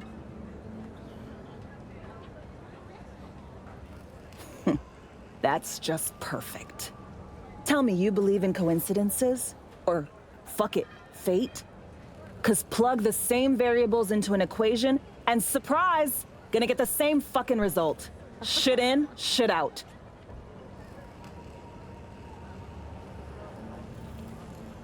Happening. Well, you and that hangdog Judas are in luck. Wait, what? 'Cause I got a nasty habit of repeating the same gonk mistakes. Am I responding to her? What's happening? Got conditions, though. So what's your ask? Monaco. Wanna burn She's hit rubber me with a along silent the treatment now. Riviera? Drink champagne on a yacht with a fucking duchess. What? Want a spy's retirement. Diplomatic posting in a warm, gobsmackingly gorgeous place where fruit off the trees is sweet and demand for field work is zero. Isn't that you like can there's manage no that? place on the planet like that, right? Reed'll take you to Monte Carlo himself if that's what you want. Like I don't think there's a place like that on the Cream. planet, right? Isn't the entire planet like Cyber back inside, tell him I'm Cyber here. City, Night City? Gonna need more nicotine before I look at his face again. Yeah. Thanks, She's so Alex. badass, dude. Cigarettes are so cool. I love cigarettes. I love smoking cigs. So, Didn't tell me the whole story, Reed. But it's taken care of. She'll do it. Damn, he In looks sad as exchange for- fuck. Wants a spy's retirement. Someplace nice.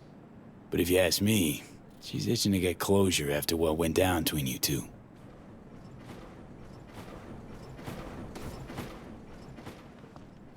So, heard you need someone to hold your hand, Reed. Take you on a tour of NC's asswart. I came to you because I trust you, Alex. Damn, he sounds like a bitch If you here. say so. Fine. Songbird. Heard we gotta sniff her out. Dude, it all things considered, regardless of how shit Night City is, I would love to live there. Like, I would still, oh god, it would be so sick. I know it sucks and all, but like, I would love to live in the Cyberpunk universe. I mean, we're heading there anyway. We just have cooler tech in that situation. You know what I mean? Song's MIA. Probably here in Dogtown. We were linked, comms like. Song ventured into cyberspace, then got attacked. She vanished just after. That's all we know. We need a net runner. Kind who spends all their waking hours parsing teraflops of data. Might have caught something. You have someone in mind? A real neat. Wilkie Slider Laguerre. I should have figured. Went rogue a while back. But I know where that little rat nests. So, we paying him a visit? Slider hides out in a would-be spa in Luxor Heights. Flick you exact chords in 2 secs. We'll rendezvous there. Alex and I have some, catching up to do. They're gonna fuck. Right. Just, don't gouge each other's eyes out. Need both of you alive and healthy. They're gonna fuck. They're 100% gonna have sex, and I'm the only one who's not allowed to fuck any of these characters. This is bullshit. All those years. Where you been? He's asking. Involved with someone? I was. For a time. It didn't pan out, though. You? You know me. No poor bastard would have put up with me longer in a month. Come on. Stop pretending you would have lasted any longer. See that tree there?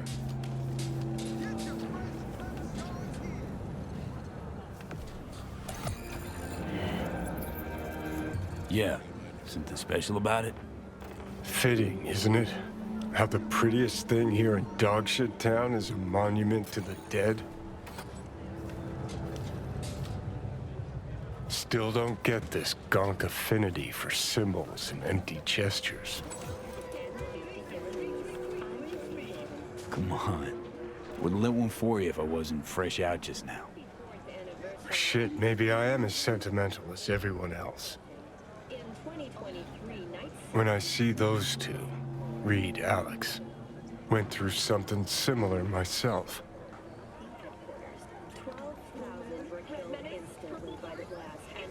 Right, Johnny. I'm out of here. Got a bond, 2 of them. Took maybe 4 minutes and they buried the hatchet. See it clear as day. Any shred of friendship they've got left will fizzle out. Not right now, but soon. Could have spilled the truth years ago, stayed chooms. But no, stubborn old Reed had his orders. The artifacting is happening again, like, weirdly.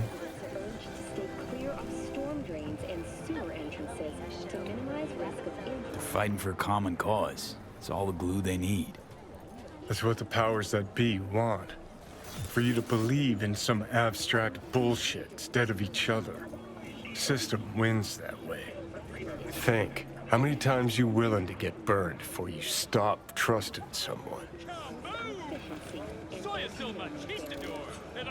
There a point to all this? Replace someone with country or corp.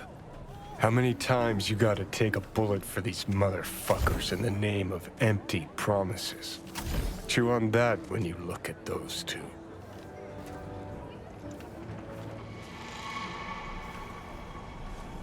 Unstable Attention GPU all should Dogtown downclock. residents. This is Kurt Hansen. We've got some important guests in Dogtown.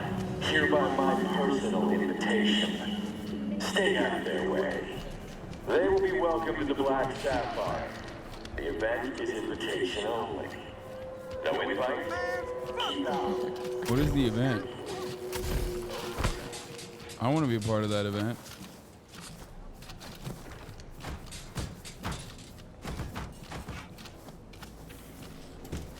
Lost all this scratch on me. Again.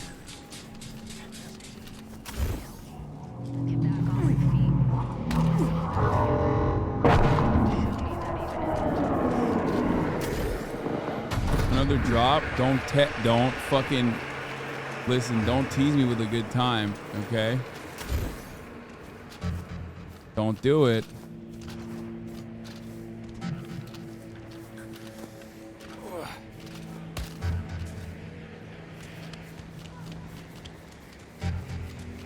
From around here? My friend make this game, dude. Lol. Tell him I love your friend, then.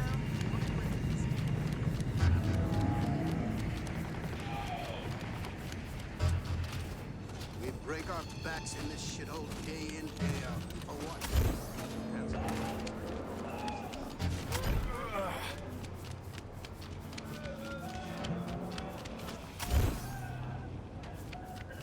My uncle works at Nintendo. No, he doesn't. Shut up. This car is so ass, dude.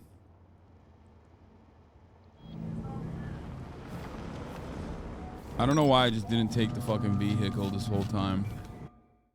I should put this in the stash too, though. This little gun kind of sucks ass. My Choom's bike, yeah.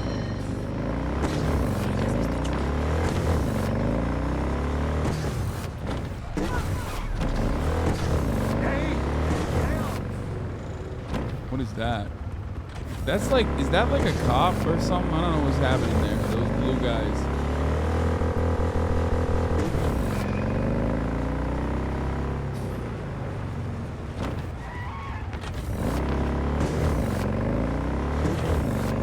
Bike is the only way to get around Night City. That's right. You don't want to get sucked. Oh, wait. That's a relic, right? I think.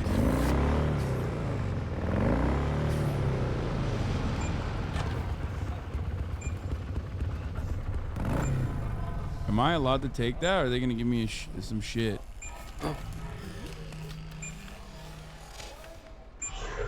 I'll kill you! Kill! Kill! Kill! Chill out, bro. Let me get the Miltech software data first. You can't fucking escape! The fuck is that? Oh. There you go.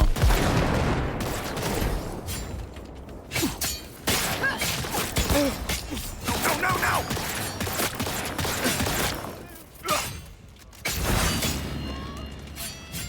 See, it's doing it again.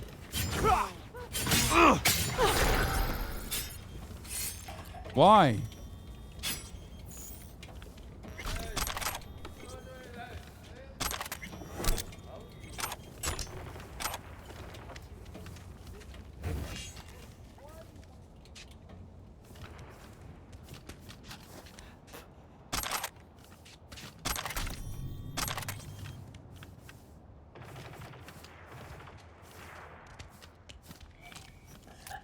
Your relic overlay being placed wrong, I think. Well, how do I fix that?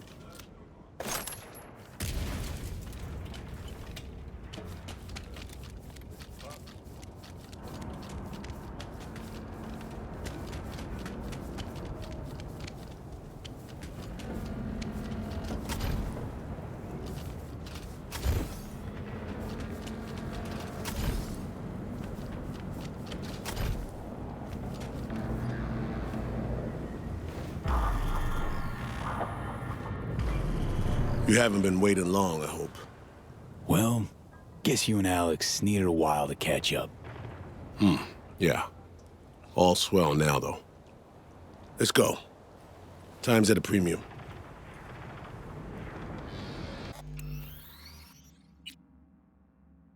You said disable ray reconstruction?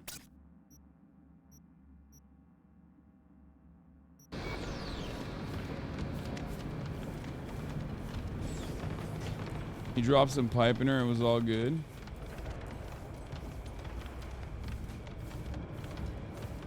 They posted lookouts. Go figure.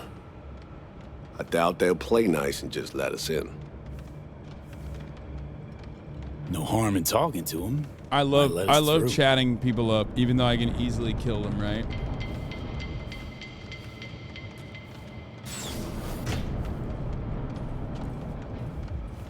You look like bad news.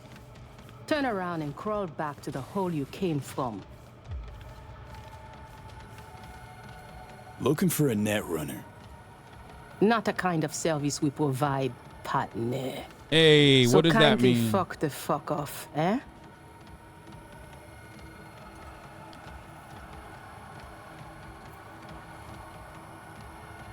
No sliders inside. Just want to talk. Tell them. What part of fuck off did you not understand? Are you deaf or just fucking stupid? Everybody just keep calm. Fuck off, grand-père. What does that mean, Grandpa? How bad, Chum? Come on, V. Let's be on our way.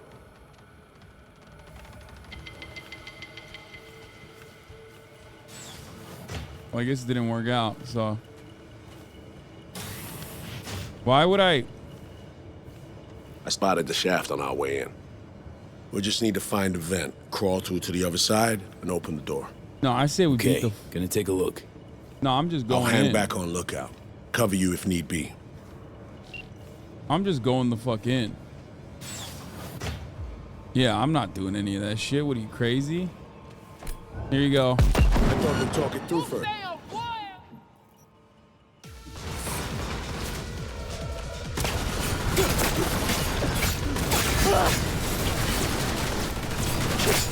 Sacrifiez pour eux! La justice pour nous! You made a big fucking mistake!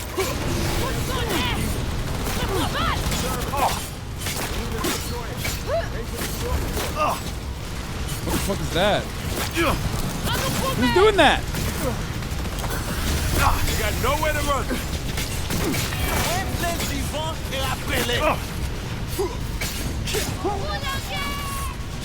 Who's doing that? Reloaded! Where are they coming from? This? Not bad. Oh. Not bad. Nice.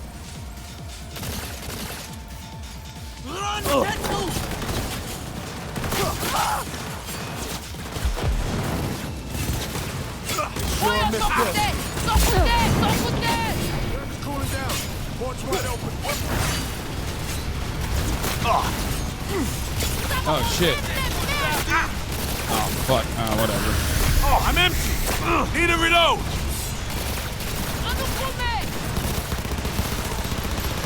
Not too shabby, B. Hide to the turret.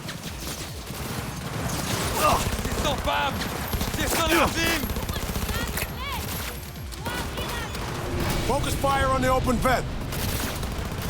We're almost home. That's what I'm talking about.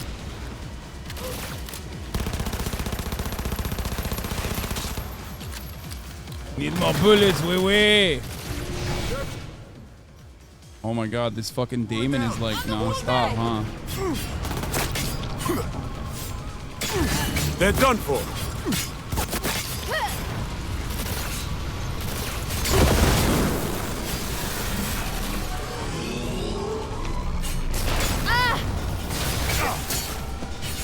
Let me get rid of the others. They got nowhere to run.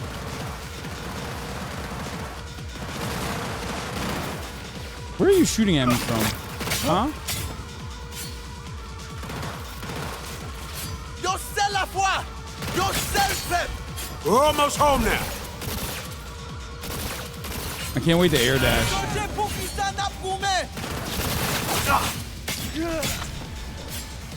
Dude, I That's all love of chopping off heads. It's so sick.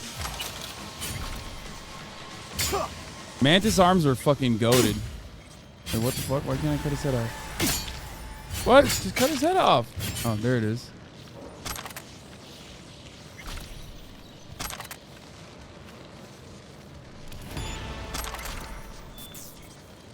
Before air dashing, you gotta remember you have a sound of stunt. No, it's fine.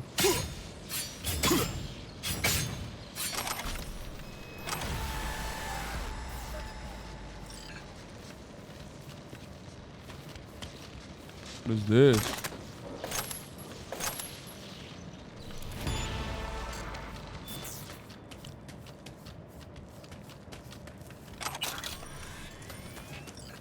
Dude, look how many fucking heads I chopped, brother.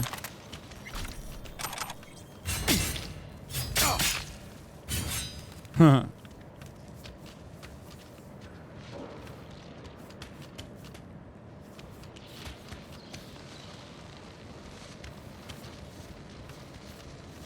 You think about using food buffs? Taking a slower shower also gives a buff? Yeah, I don't care.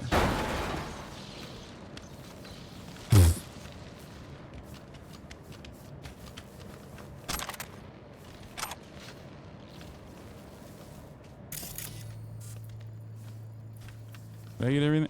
I think I got everything. Alright. Where the fuck is Slider?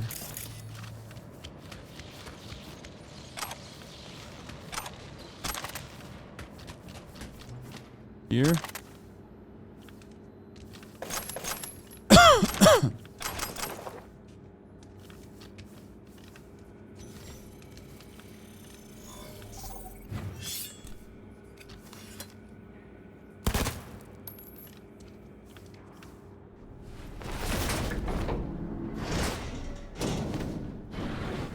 In the DMs? Bastards! You murder my people in cold blood. They made their choice when they opened up at us.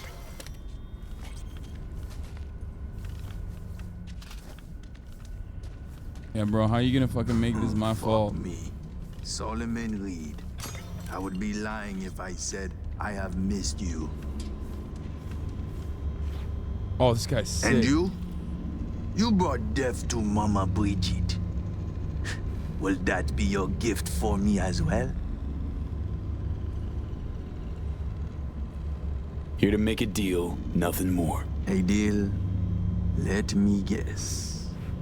An empty promise and a bullet to the brain when you decide I am of no use to you. That kind of deal. I knew poor souls who tried to strike a deal with Solomon Reed. Remember them, Agent Reed?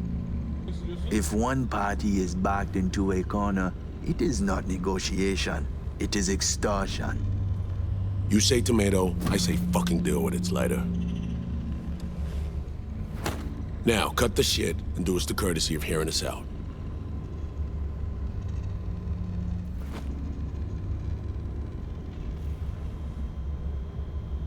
I am... Plane crash in Dogtown. Heard about it? Chris. Plane? You mean the Space Force One? Everyone hear about that? Need your help locating someone who was on board. And I would surely It's wild that oblige this chat, supposedly woke-ass chat, does not know Haitian. Like, motherfuckers in the chat are like, are they French or are they Jamaican? I'm confused, bro. They're Haitian, dog. They're Haitian. You know? The French colony. The only successful slave rebellion that has been punished for it nonstop since it's like inception. Not blind, wheelchair bound, and do not give zero fucks about that or you. Come on, stop pretending like you got a choice. Donc, Dimsa, what specifically do you want from me?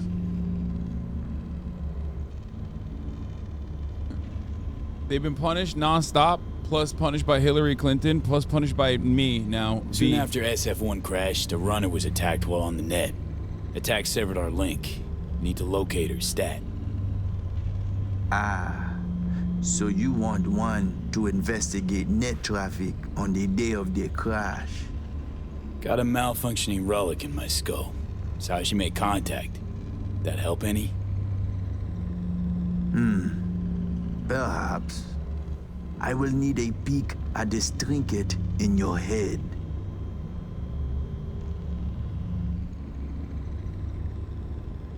Nah, no chance, Slider.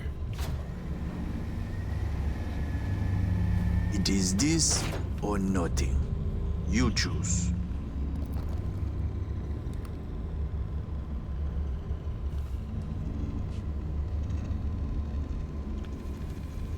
Keep your eyes on him, Reed. I am blind, not deaf. Let us see what Wait, we how have can you be here. blind in Night City? I see traces, bursts of data in cyberspace, the wake of someone's passage. Yeah, I am blind, not deaf is Illidan. I am blind, not deaf. Fool.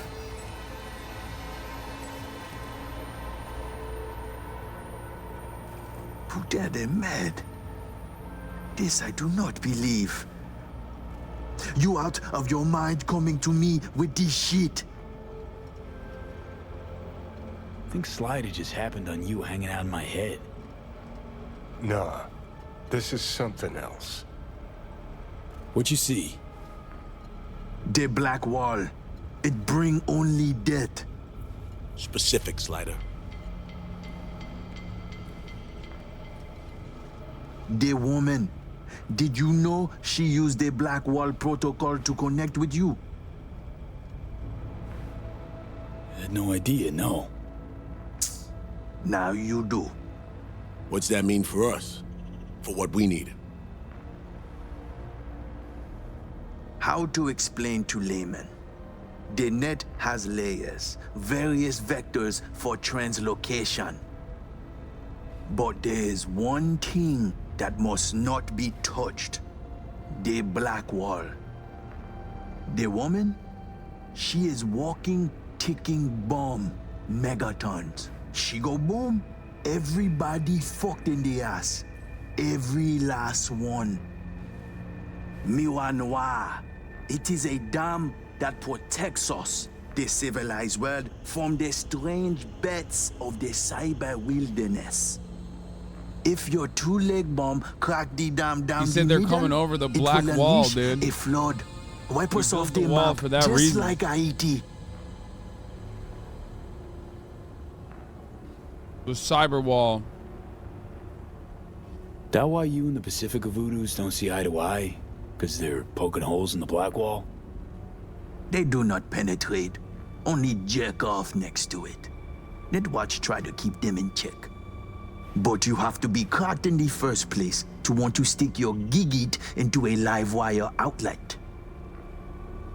To the AIs, past the black wall, you are no more than a cockroach, a rabbit, a fragment of outdated code with no meaning. This why Netwatch flatline any who put integrity of black wall at risk. It's no laughing matter, my friend. It is a concern for the safety of all. That's why you, my friend, need to restore V's connection to our girl. You are out of your mind. Well, now you're part of this madness, too. Welcome to the shit show. Modi. Non-negotiable, Slider. We need to find her. It's no laughing matter, chat. Besides, as long as she's out there, Chat, they stop catch laughing us about the in. black wall. They catch yours wall. now, too. Yeah. They'll sick their wirehead freaks on to you and your people. So you'll help me clean this up, cover all tracks, snip any threads leading back to you and consequently us. Do that, and we'll be square. You'll be off the FIA's hook, too. Meld, it's my lucky day.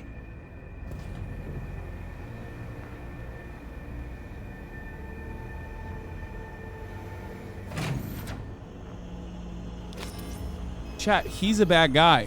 Idris is a bad guy too, but everyone's a bad guy. It's Cyber City. Everyone's cyber fucked. Ever done anything like this before? What? Be the bridge between hosts using the Blackwall protocol. What the fuck do you think, eh? Confirm the data transfer before I change my mind. Here we go.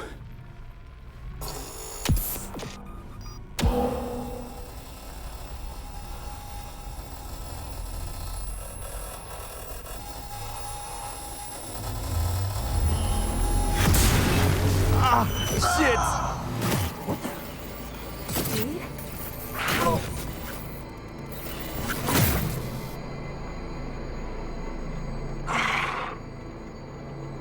Is that Saul Reed? Songbird! Oh, right. What about cybersex? Can we cybersex Songbird? I feel like now. that should be allowed. With Alex, too. The lack of romance options for the companions is crazy. It's a good thing. So, whenever we linked up, talked, didn't mention you were tapping into the black wall. I didn't. You didn't need to know that. Risky as shit, that. I'm putting my life on the line, not yours. Blackwall the Relic was the only way to reach you after SF-1 was hacked. Listen, babe. Don't have much time. Hansen's people tracked me down after I rezzed the Chimera. I've been detained. I'm not in any danger. Not as long as I behave. Do what I'm told. I need your help. Des. Slider, what's going on? Something's not right, man. Oh no, they fucking fried our boy. Black Sapphire V. Hansen's hosting a huge shindig there. Crash it on the sly. I'll find you. Make sure to tell Reed. And I haven't for a sec forgotten what we've heard. Fuck! Is everything all right, dude? Oh fuck, I should have said jag him out. Poor bastard.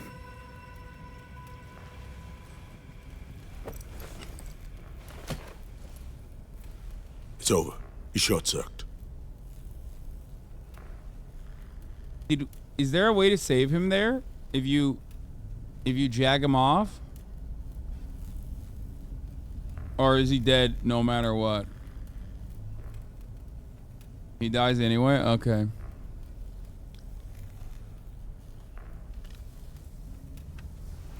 Well, Slider. that's one. He Listen, flatlined because of us. that's one Flatline, period. end that we needed to fucking cut, you know. It's good. A loose end. Took care of that on its own, baby. Need you to come clean. Were you gonna off him no matter what? Question's moot. Slide is dead. What's done is done.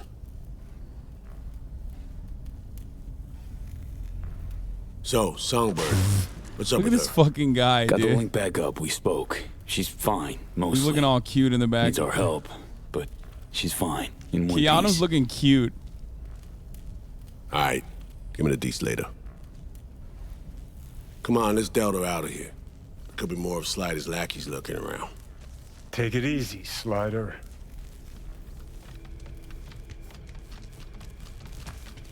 Seems Slider got cyber fucked.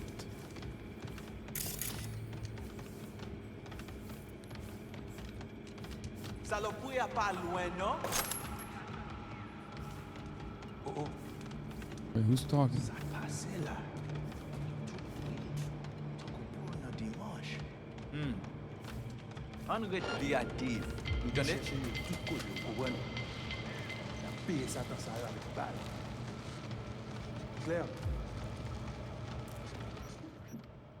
Sliders are good if made right. I agree.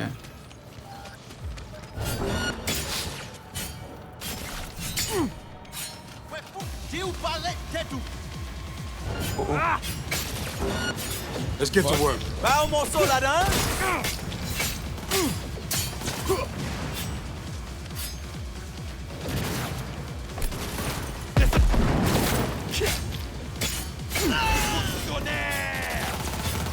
You made a big fucking mistake. Fucking chop chop, baby. That crit damage goes hard, dude. Oh, that's Reed. Oops. A little more effort. It's not looking good. Shut up, bitch. I'm doing all the killing out here. What are you killing? Dude, he's got no arm. What are you doing?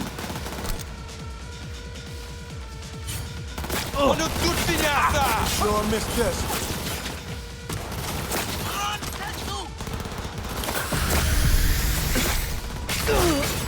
Woo!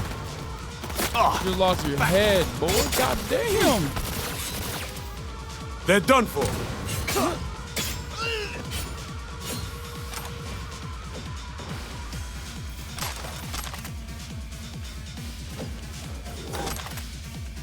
Les faire coquin! Only one left. And They sure missed this.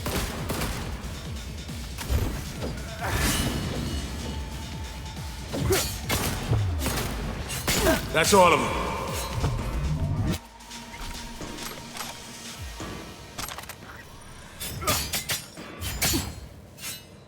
Boom.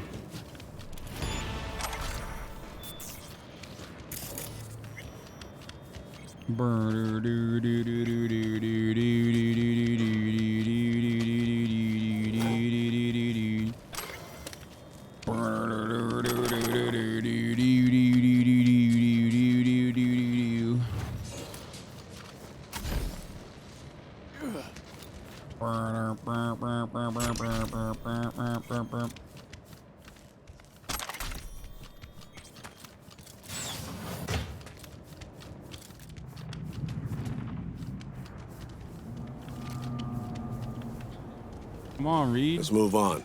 Find a quiet corner.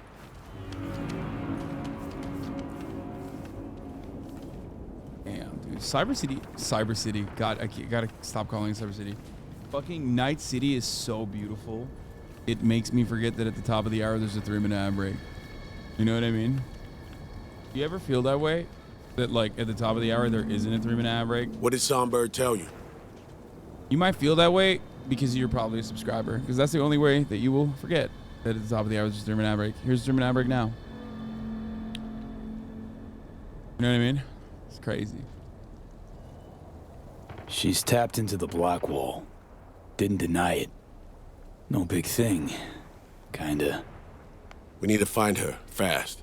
Did she drop any coordinates? Thank you, Femboy. Song needs our help, Cap Reed. Calloway. Hanson's nabbed her, holding her. For reasons. God damn it. I can't imagine any worse news than that. Black Sapphire. Damn. This guy said the coolest thing. He got real serious for no reason. He said, ad or no ad, you have a viewer for life. Which, I don't even know where that came from, but thank you. Ads or no ads, you have a follower for life. God damn, man. I didn't realize Cyberpunk got you going like that, dude. I have Idris's entire fit. It's so sick. Said Hanson's throwing a big bash there. We get in, she'll find us. Any idea what and where the Sapphire is? Over there. See the taller of the two scrapers? Next to the one with the big-ass screen. That's the Black Sapphire. Wait, there's the like... would-be hotel ended up a failed multi-billion Eddie investment. Hanson's fortress, smack in the middle of Dogtown. We can't just barge in. Doubt we have anyone on the inside or affiliated who could crack open a door either. Alex and I will pull some strings, run our contacts. You do the same. You know, think of who you know around here. Maybe it won't happen on an idea, find a way.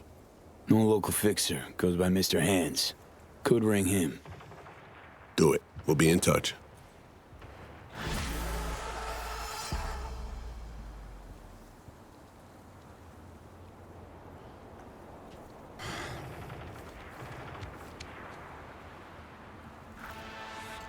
Mr. Hands is a ridiculous name, dude.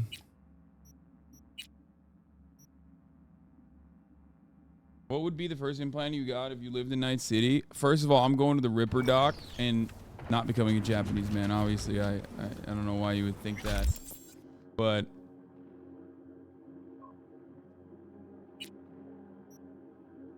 I am becoming super hot. I'm going to the Ripper dock and I'm becoming super duper hot.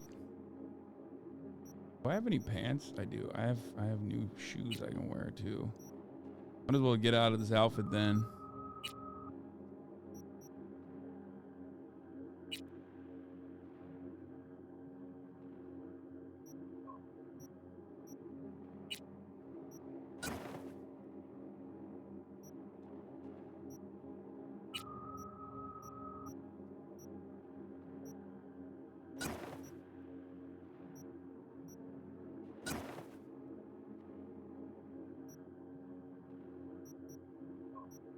Why is the character dressed like a chud?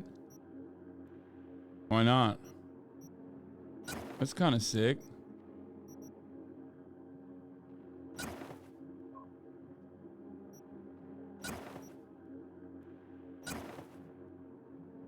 fuck?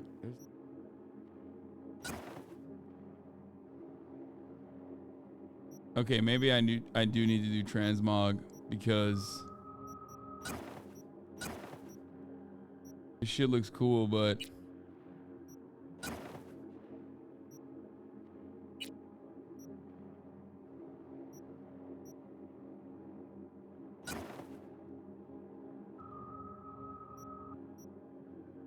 that fucking coat goes hard and I need to look like that.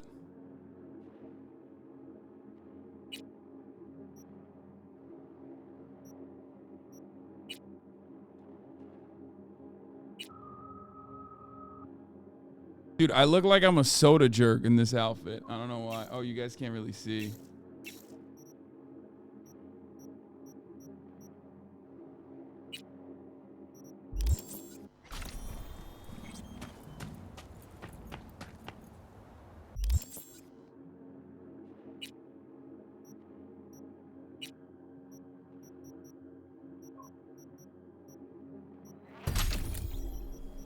I just want to get aerial acrobat, man, and air dash.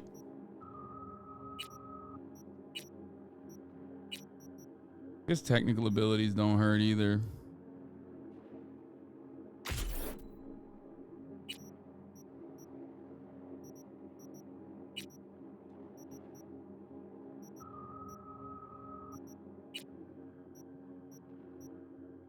Shockwave from Gorilla Arms. 1 charge for the projectile. I only have 1 relic point. I do need to get to the vulnerability analytics. I like that a lot. Data tunneling, I don't give a shit about. Launch capacity override. Projectile launch system. Your respec now and get it. I mean, I can do this. Oh, I can't do this. I only have 2. I don't want to respec.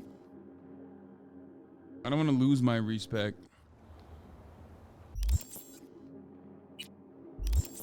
Anyway, journals. Call Mr. Hands. You're missing Uber Red and I got a snatch. Okay.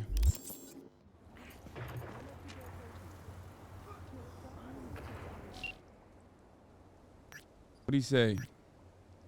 Big objective. Rescue Anthony Anderson. Man. Hands, need a favor. Straight to biz. I like it. Aiming to go to an upcoming shindig at the Black Sapphire. Lusting to dance with the devil.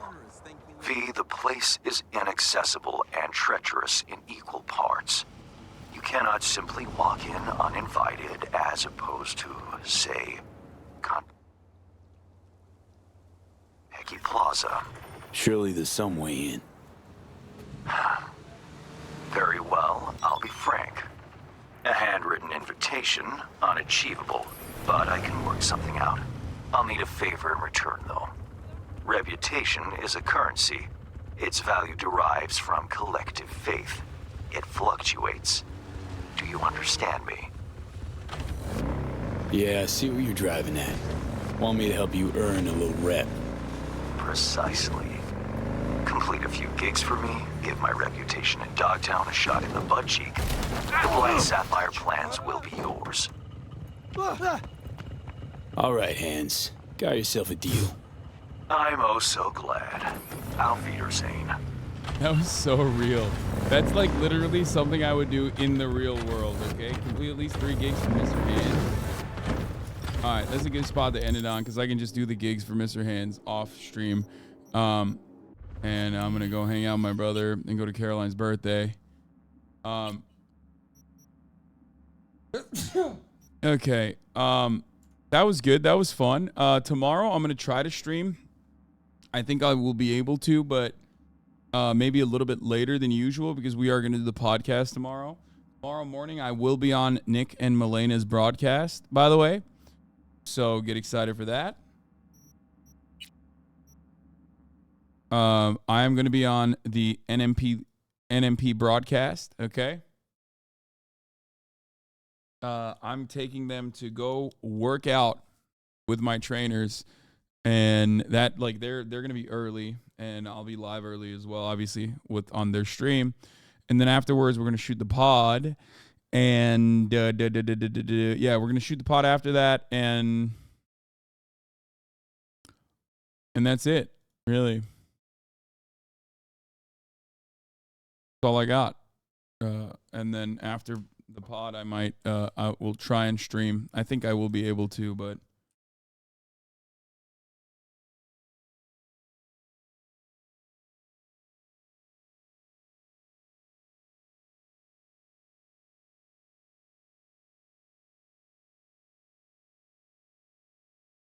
last thing, please, Gen Z for change, TikTok. No, I'm not going to do that right now. What the fuck?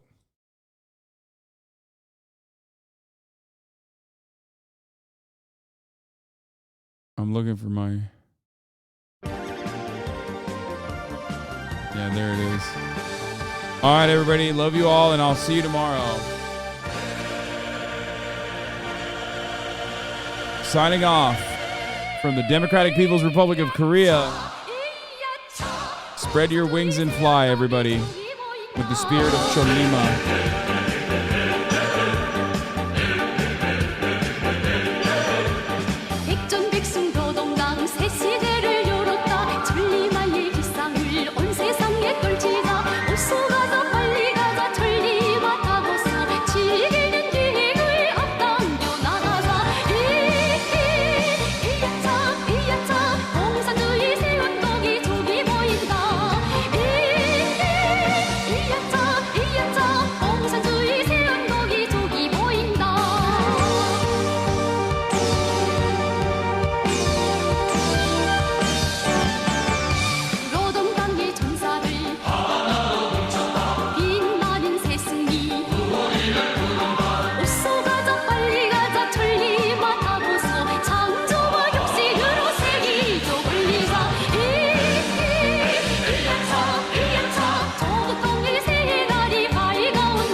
중사에